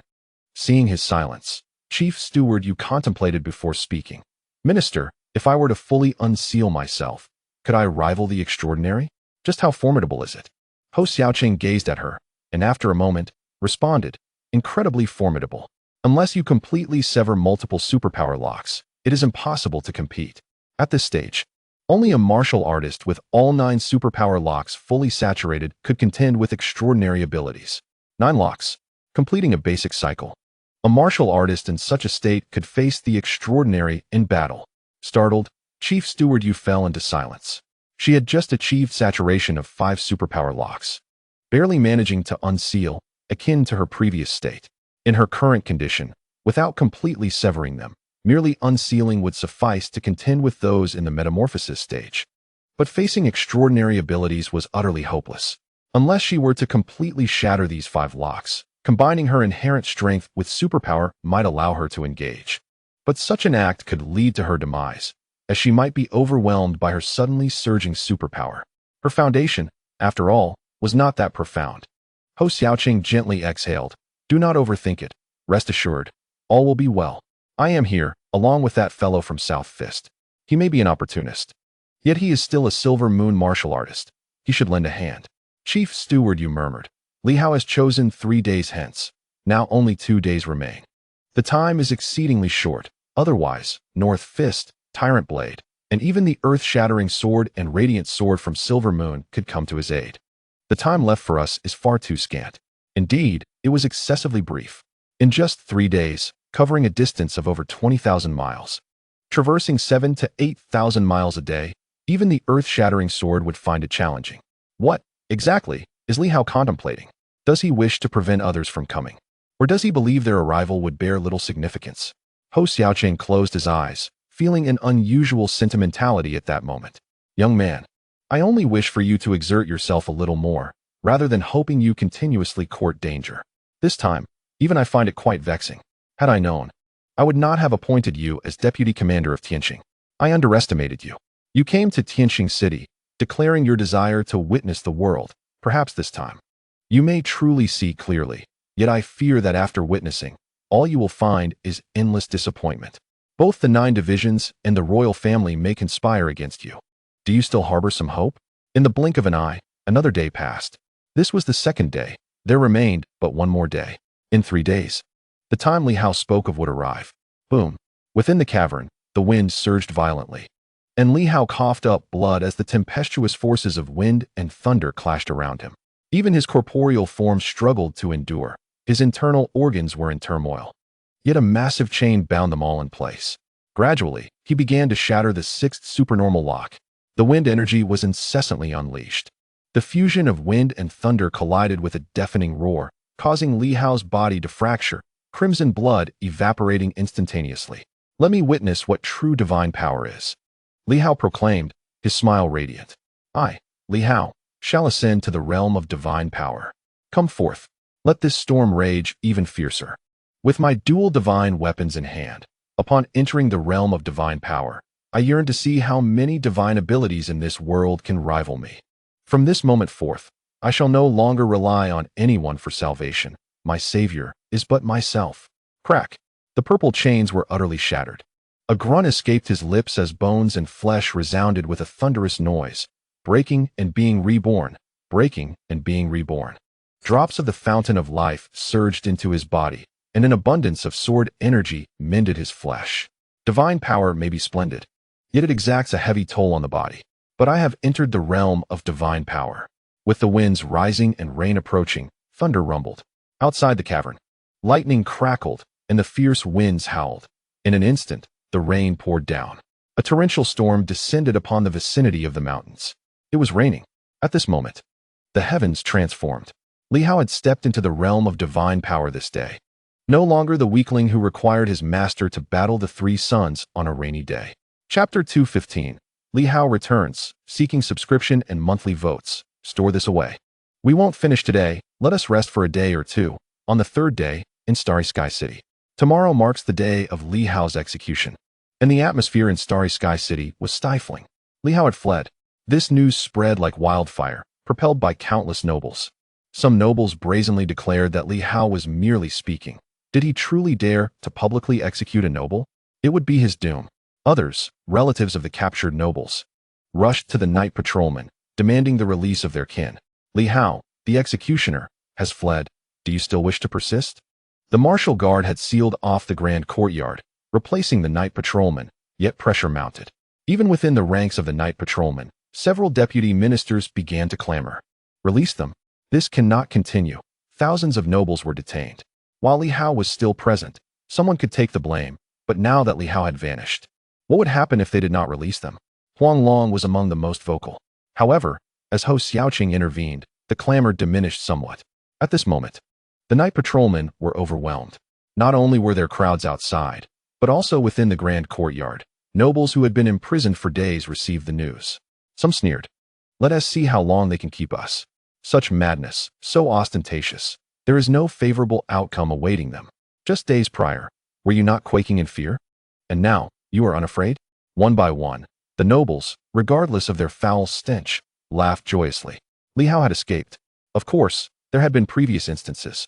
But last time he faced merely one department. This time, it was the entire world. It was a different matter altogether. Amidst the throng, a voice emerged, directing its gaze towards Mu Xiaorong with an amiable smile. Miss Mu, given the current circumstances, shouldn't we be making our exit? Director Mu is likely growing anxious. Why not leave together? Surely, This motley crew of northern ruffians would not dare to lay a finger upon us.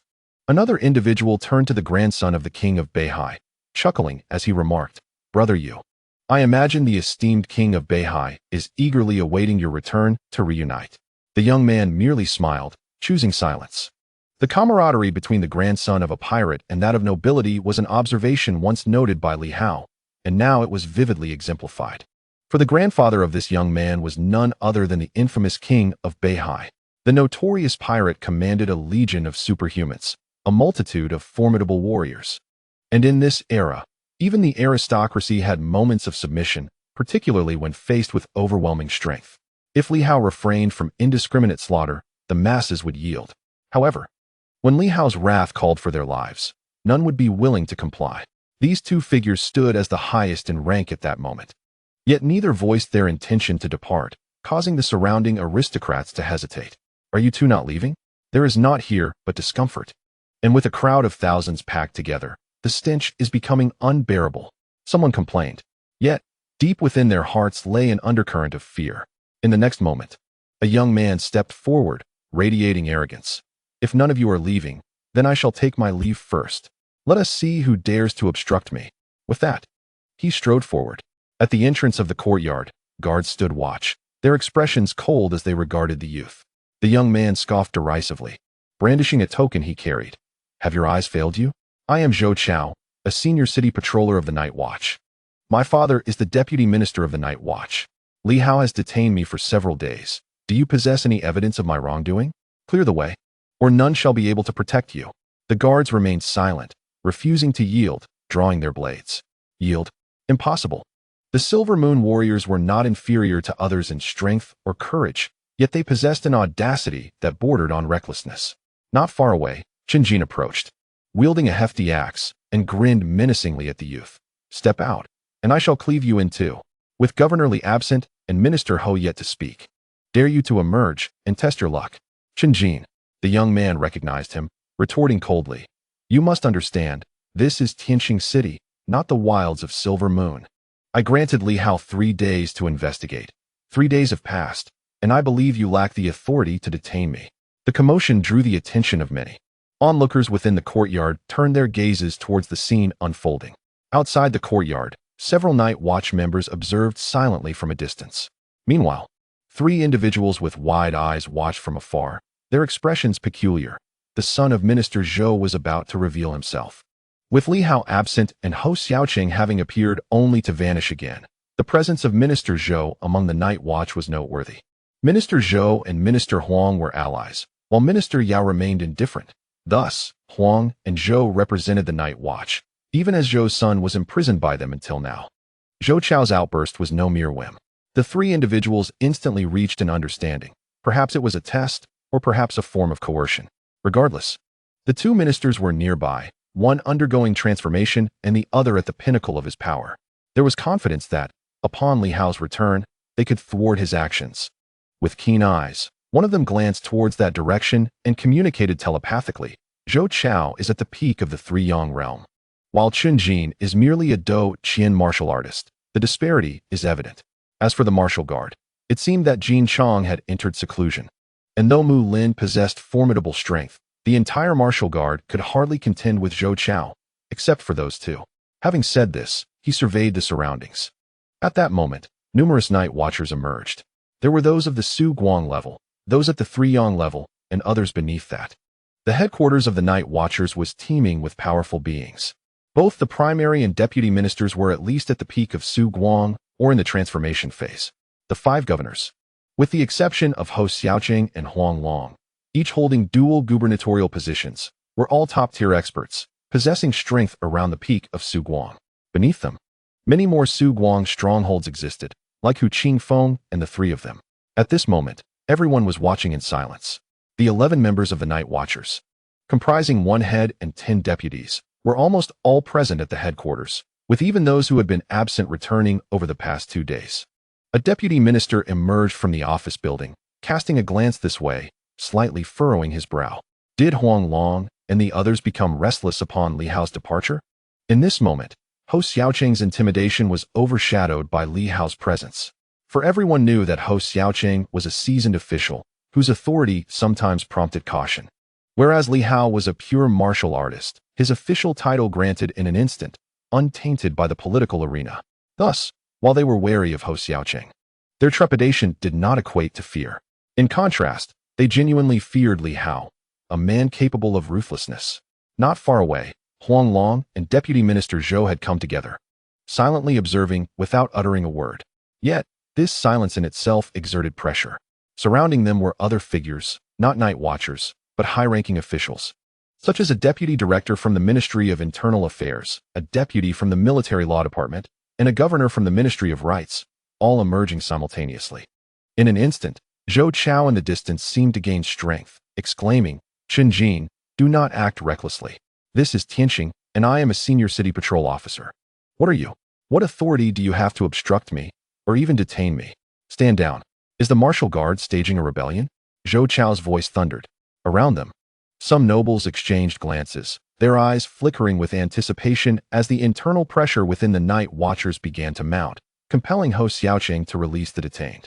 Once they were freed, even if Li Hao returned, would he dare to storm into the noble houses to arrest and kill? In the distance, numerous powerful figures stood firm. In the courtyard, some observed the unfolding events, excitement palpable as they whispered, "My grandfather is here. My father has arrived. Finally, we can leave. These past few days have been unbearable in this wretched place, a place I never wish to return to." The nobles were equally thrilled, having seen their kin after days of discomfort and distress. Previously, the family urged them to wait, to hold on a little longer, as they sought solutions. However, days passed without a whisper of news, and their anxiety grew unbearable.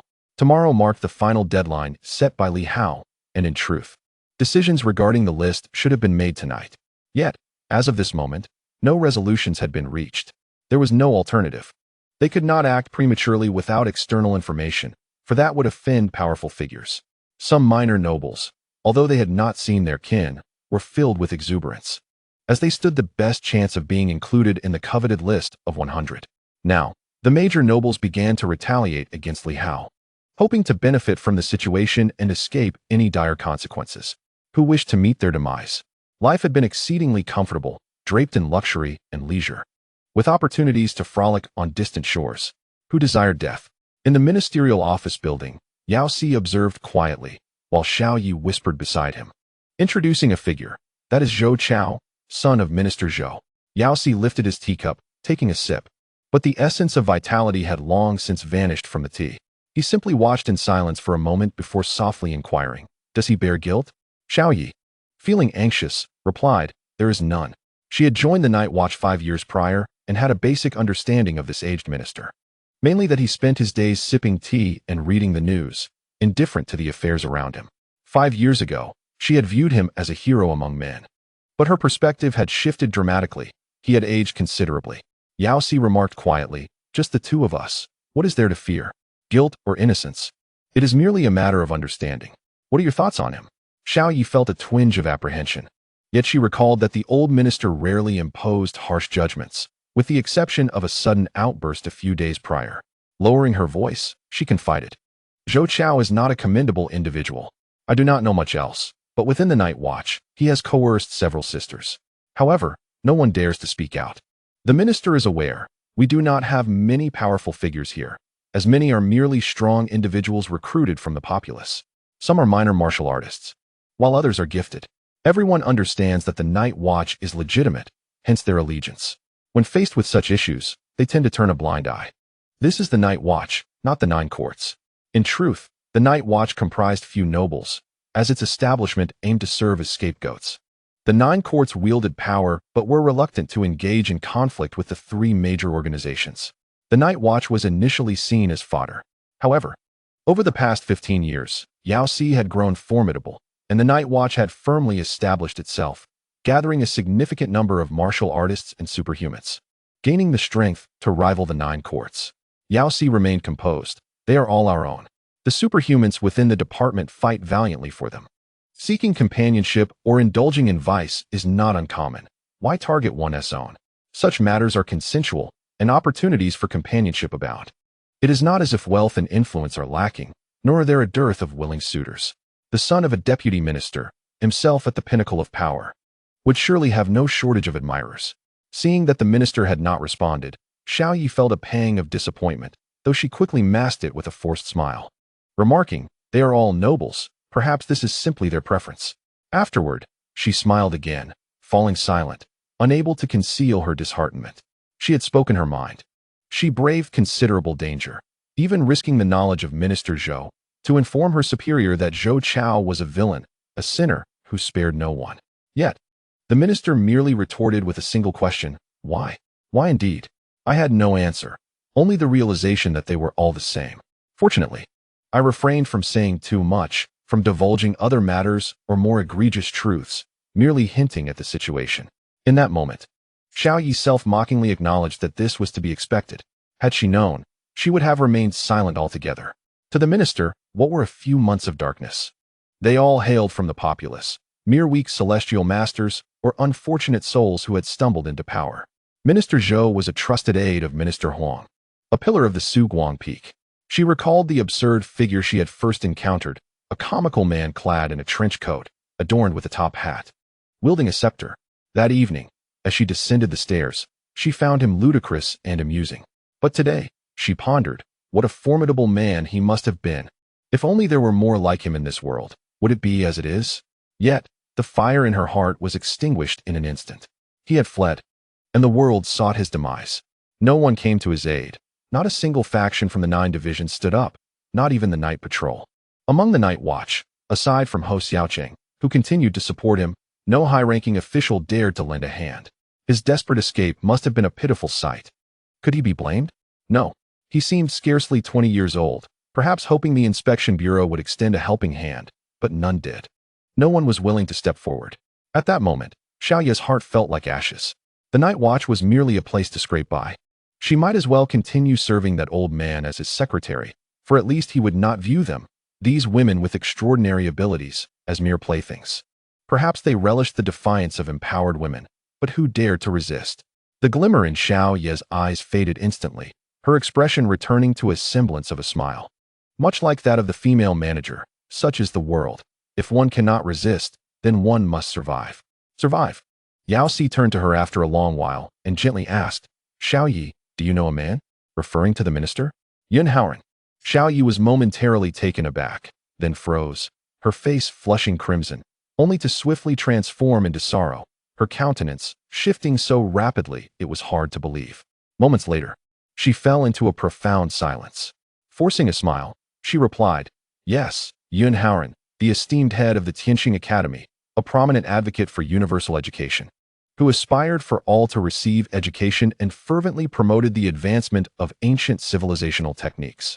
He proactively opened certain technologies to the public, such as cement manufacturing and land reclamation techniques, and had driven a technological wave that reformed the world.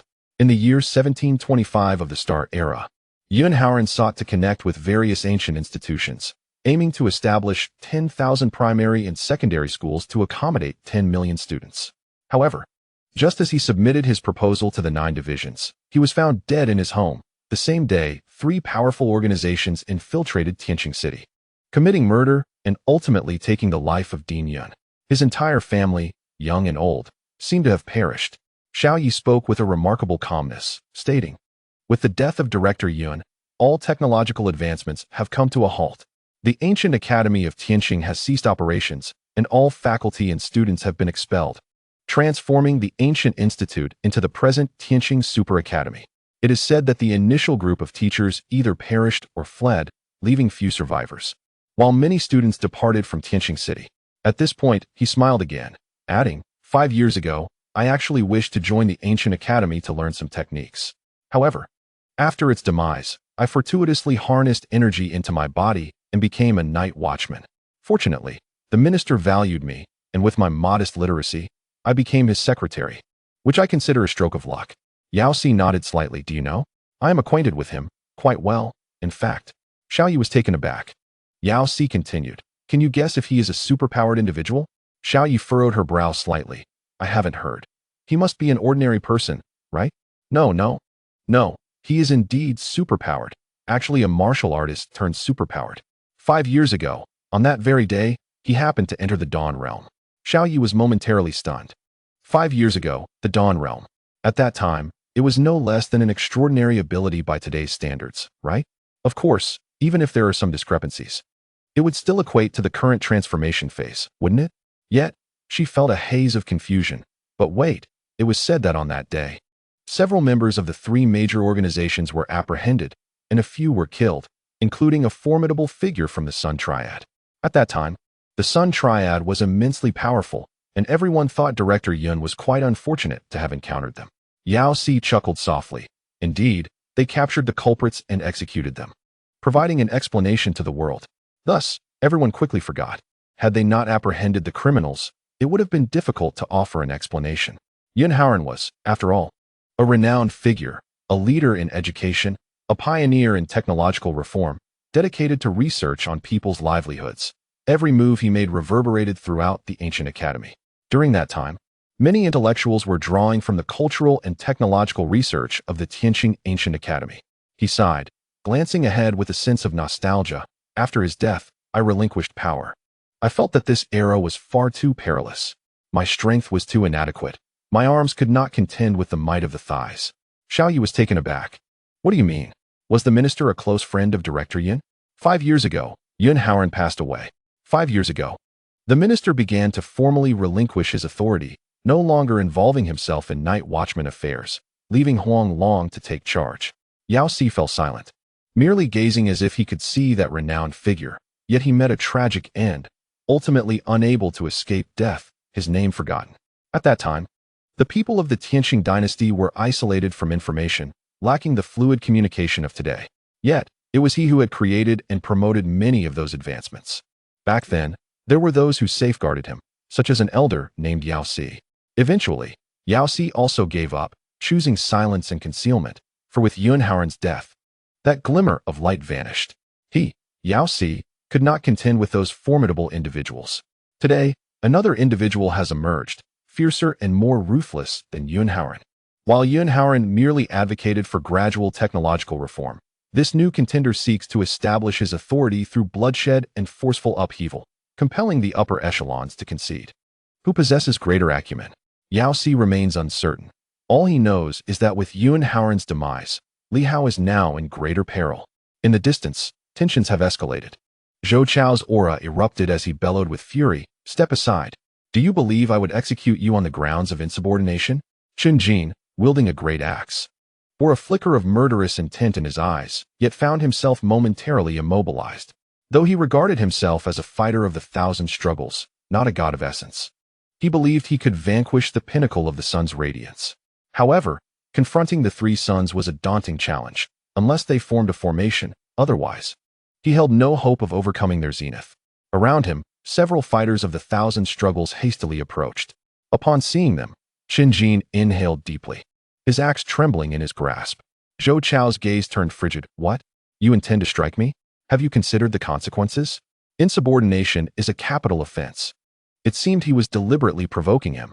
Chen Jin's fury surged. Capital offense? They were the true prisoners. The axe in his hand quivered more violently. He yearned to kill, to slay these wretched beings. Zhou Chao was no paragon, having committed every vile act imaginable. They had patrolled for over a month, hearing countless rumors. Even within their ranks, whispers circulated, warning of Zhou Chao, but it was only after Hou Xiaoqing's wrath was unleashed that some began to tread carefully. Step aside. Did you not hear me? Zhou Chao advanced a step, exuding an icy demeanor, seemingly unafraid of a counterattack, challenging them to act. Not far away, Huang Long and his companions loomed like mountains, imposing pressure on all present. Yet their attention was not here. It was directed towards another ministerial building, the territory of Hou Xiaoqing.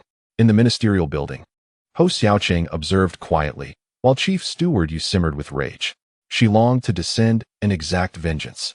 However, Hou Xiaoqing calmly interjected, "Patience, let us wait a moment." Minister, Chief Steward Yu's killing intent was palpable. Who dares to coerce the Silver Moon warriors? Who provokes them so brazenly? A mere trash, a scum, dares to do so? Hou Xiaoqing replied placidly, "Let them understand that weakness invites humiliation and degradation, and they shall be stripped of their dignity." Who was he referring to? Chen Jin and his companions. It was commonly said that the martial artists had fallen from grace. "You are too feeble. Thus, you find yourselves powerless. He slowly revealed his long spear, whispering, "Let us wait. I wish to see Qinjin strike before I eliminate them." With Li Hao absent, he thought it prudent to set a precedent for him. "Huanglong, do you believe I lack the courage to slay you? Or do you think that with a few newly transformed allies at your side, you can act without restraint?" Qinjin, wielding his great axe, was inherently tempestuous. In this moment, his rage knew no bounds. Suddenly, he roared, swinging his axe with ferocity, exclaiming, "You wretched creature, I shall dispatch you." Boom. Zhou Chao was taken aback. Did he truly dare to strike? His father and several deputy directors were just behind him, alongside Huanglong, all formidable beings. He had assumed they would not dare. Yet, if they did, it was even better. A grin spread across his face. A fortuitous turn of events. Qinjin and those northern brutes, indeed, cannot endure provocation. They dare to strike at this very moment. This time, Ho Xiaoqing cannot protect you. The golden energy erupted instantaneously. Boom. A punch was unleashed. Golden light radiating in all directions. Zhou Chao let out a cold laugh. What audacity!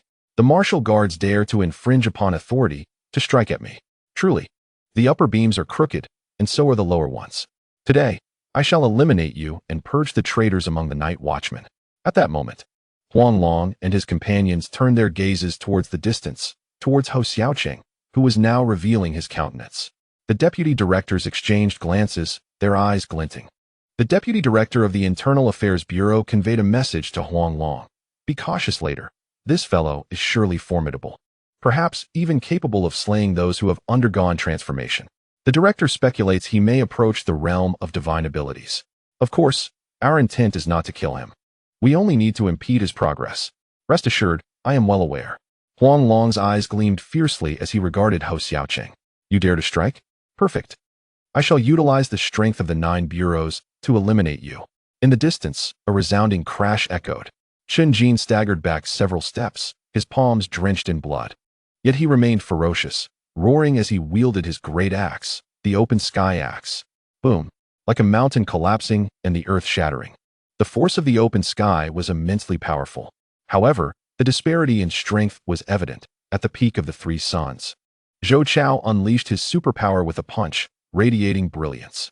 Surrounding them, several commanders of the Dou Qian bore grim expressions.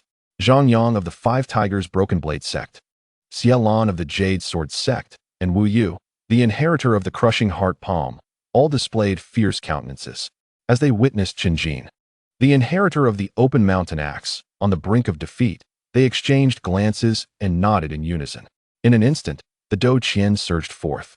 Their momentum like a tidal wave, ferociously relentless. Kill! Kill! Beside them, hundreds of martial guards roared, brandishing their knives and guns, exuding an intimidating aura. This spectacle caused some nobles to feel a flicker of fear. A group of mere waste comparable to the moon's darkness dared to raise their weapons against them. Zhou Chao, too, shouted coldly, "A bunch of useless fools, come forth. Merely a few more Dou Qian. Do you believe the power of the peak 3 suns is feigned?" With a punch delivered, his expression suddenly changed. Qinjin, resolute in battle, swung his axe with relentless ferocity, roaring continuously, refusing to retreat, embodying boundless ferocity.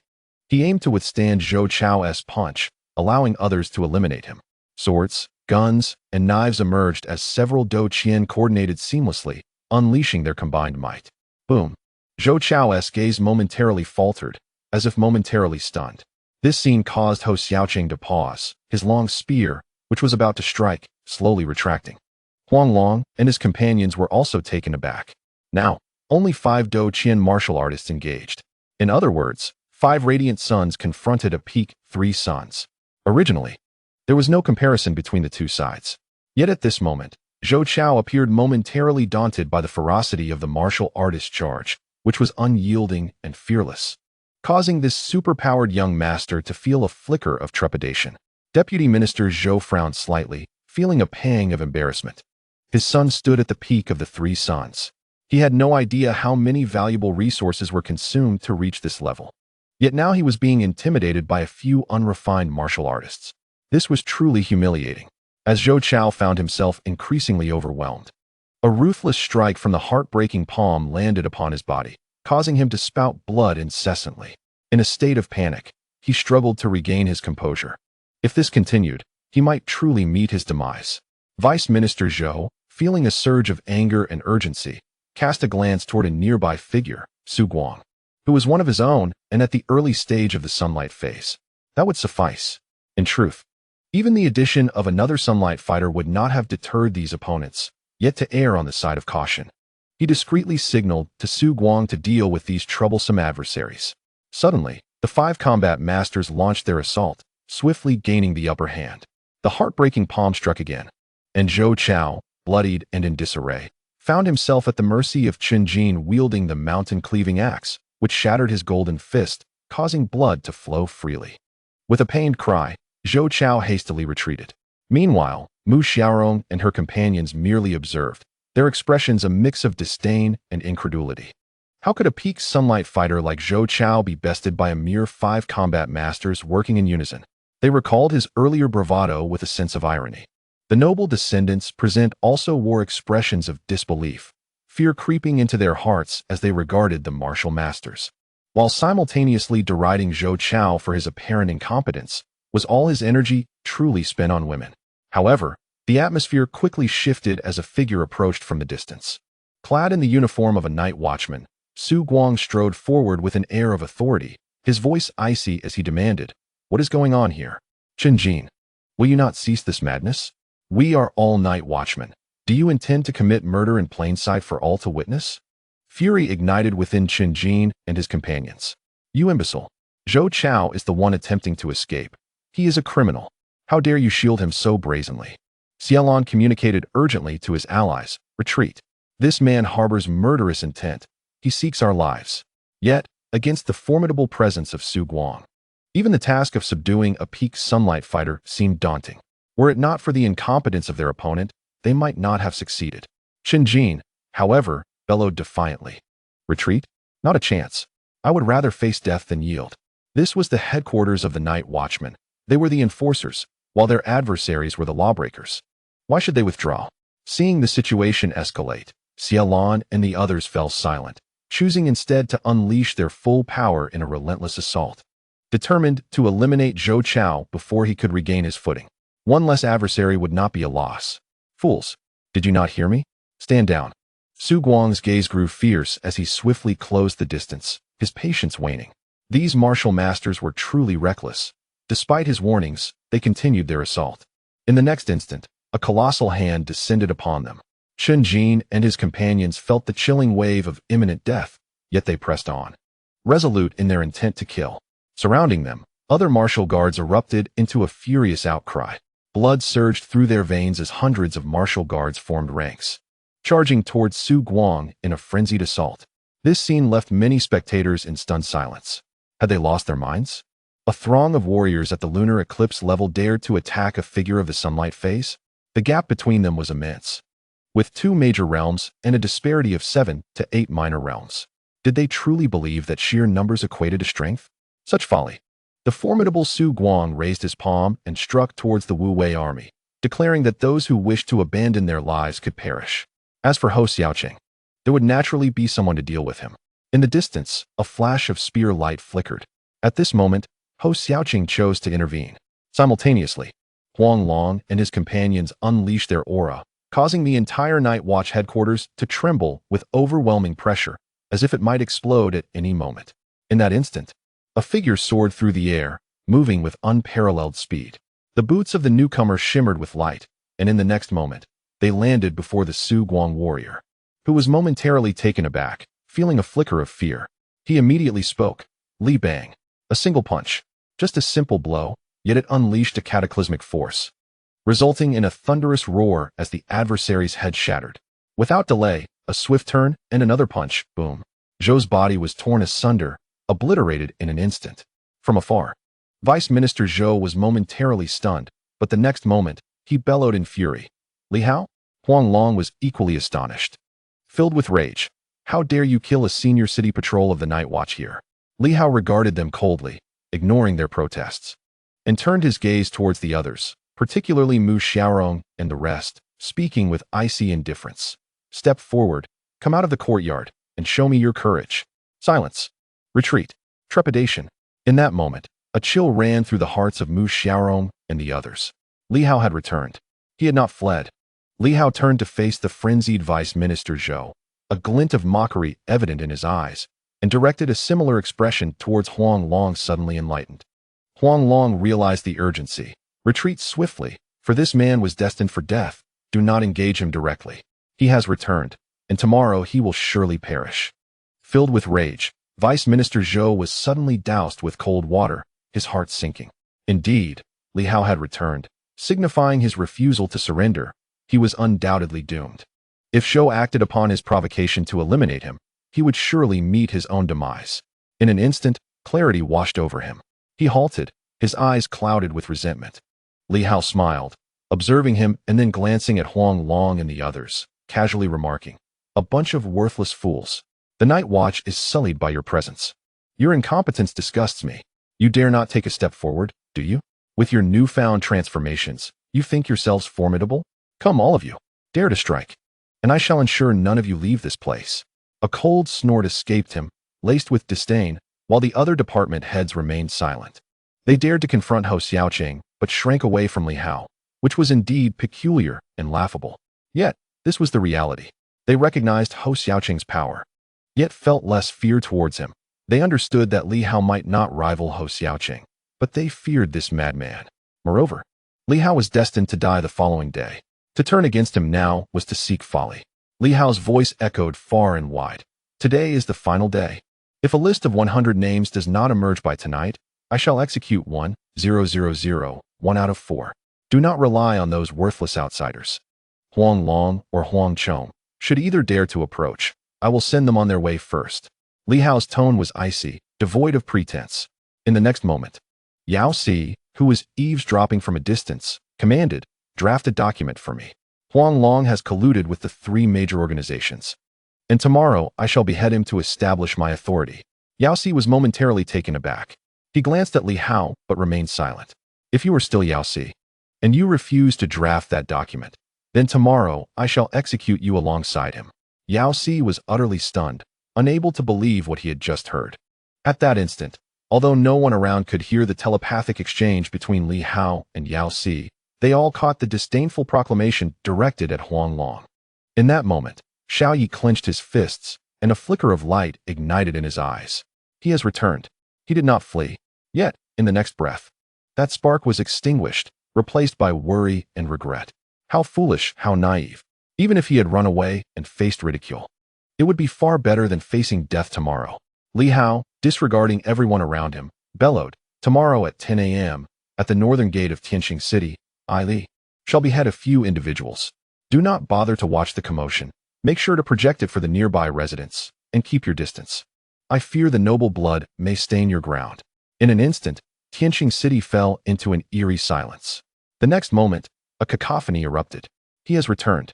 The northern barbarian truly is brave. I thought he had genuinely fled, but he is back. Damn, this northern barbarian is incredibly audacious. Ha ha, impressive. This is a slap in the face to those within the city who claimed he had run away." Laughter erupted, but some scoffed, "Laugh? What nonsense. His return is merely a march toward death. Go to hell. I shall sever your head. You dare insult me? I shall chop you down.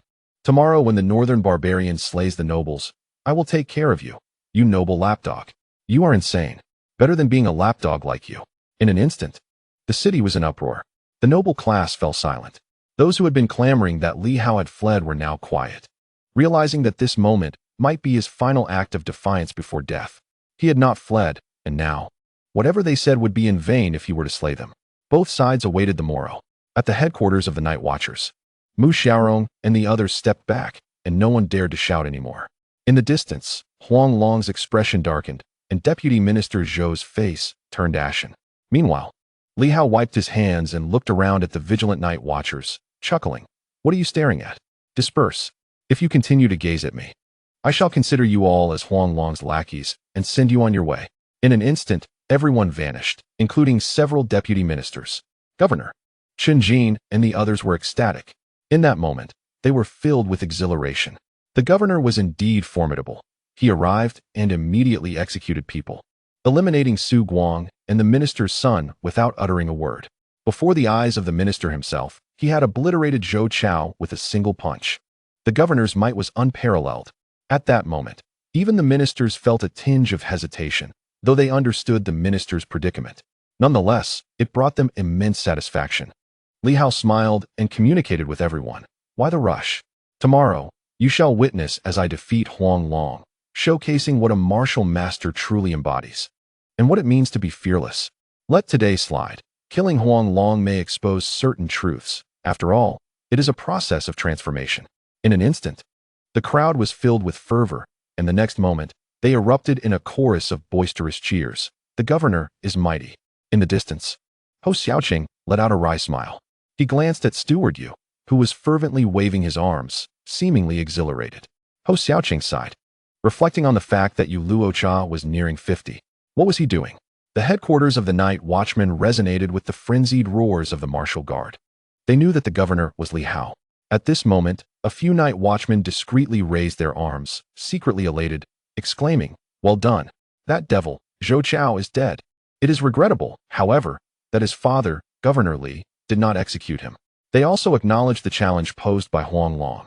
A mix of excitement and melancholy washed over them, along with concern that Governor Li should not return. If he did, escape would be impossible. Outside, Li Hao wore a radiant smile as he watched a group of individuals retreating in silence. His expression brightened further when he spotted Yao Si in the distance. And he chuckled, as the night watchman and enforcer, "I shall not indulge in the indiscriminate slaughter of innocents. By the way, it would be best to send me the official seal of the night watchman. I shall decide who to eliminate with just a stamp." Yao Si remained silent, closing the window. "Have you lost your mind? Are you completely mad?" He suddenly smiled, glancing at Xiao Yi, and after a brief pause, he remarked, "Li Hao has asked me to send him the official seal for the purpose of executing his orders. Do you think I should deliver it?" Xiao Yi was taken aback and after a moment's hesitation, stammered, "I don't know." "Then you should take it to him." A multitude of thoughts surged through Xiao Yi's mind. In the next moment, an official seal, the emblem of the night watchman's legitimacy, appeared in her hand. She momentarily lost her focus, but then suddenly tucked the seal into her bosom and dashed away. She was delivering it to Governor Li. She didn't care how the minister would react. She knew that with this seal, Governor Li might find things somewhat easier. Li Hao's return. This news swept across the city in the blink of an eye, bringing a hush over the 9 offices and the royal family. The word spread swiftly. The killing of Zhou Chao and Su Guang indicated that Li Hao had truly lost his mind, a madness that was both unbelievable and desperate. He had even slain members of the Night Watchman. What of others? In that moment, various factions reached a consensus. They would provide him with a list. Just in case Li Hao truly intended to eliminate everyone, they would see if he could manage the task. What harm would it do to give him the list?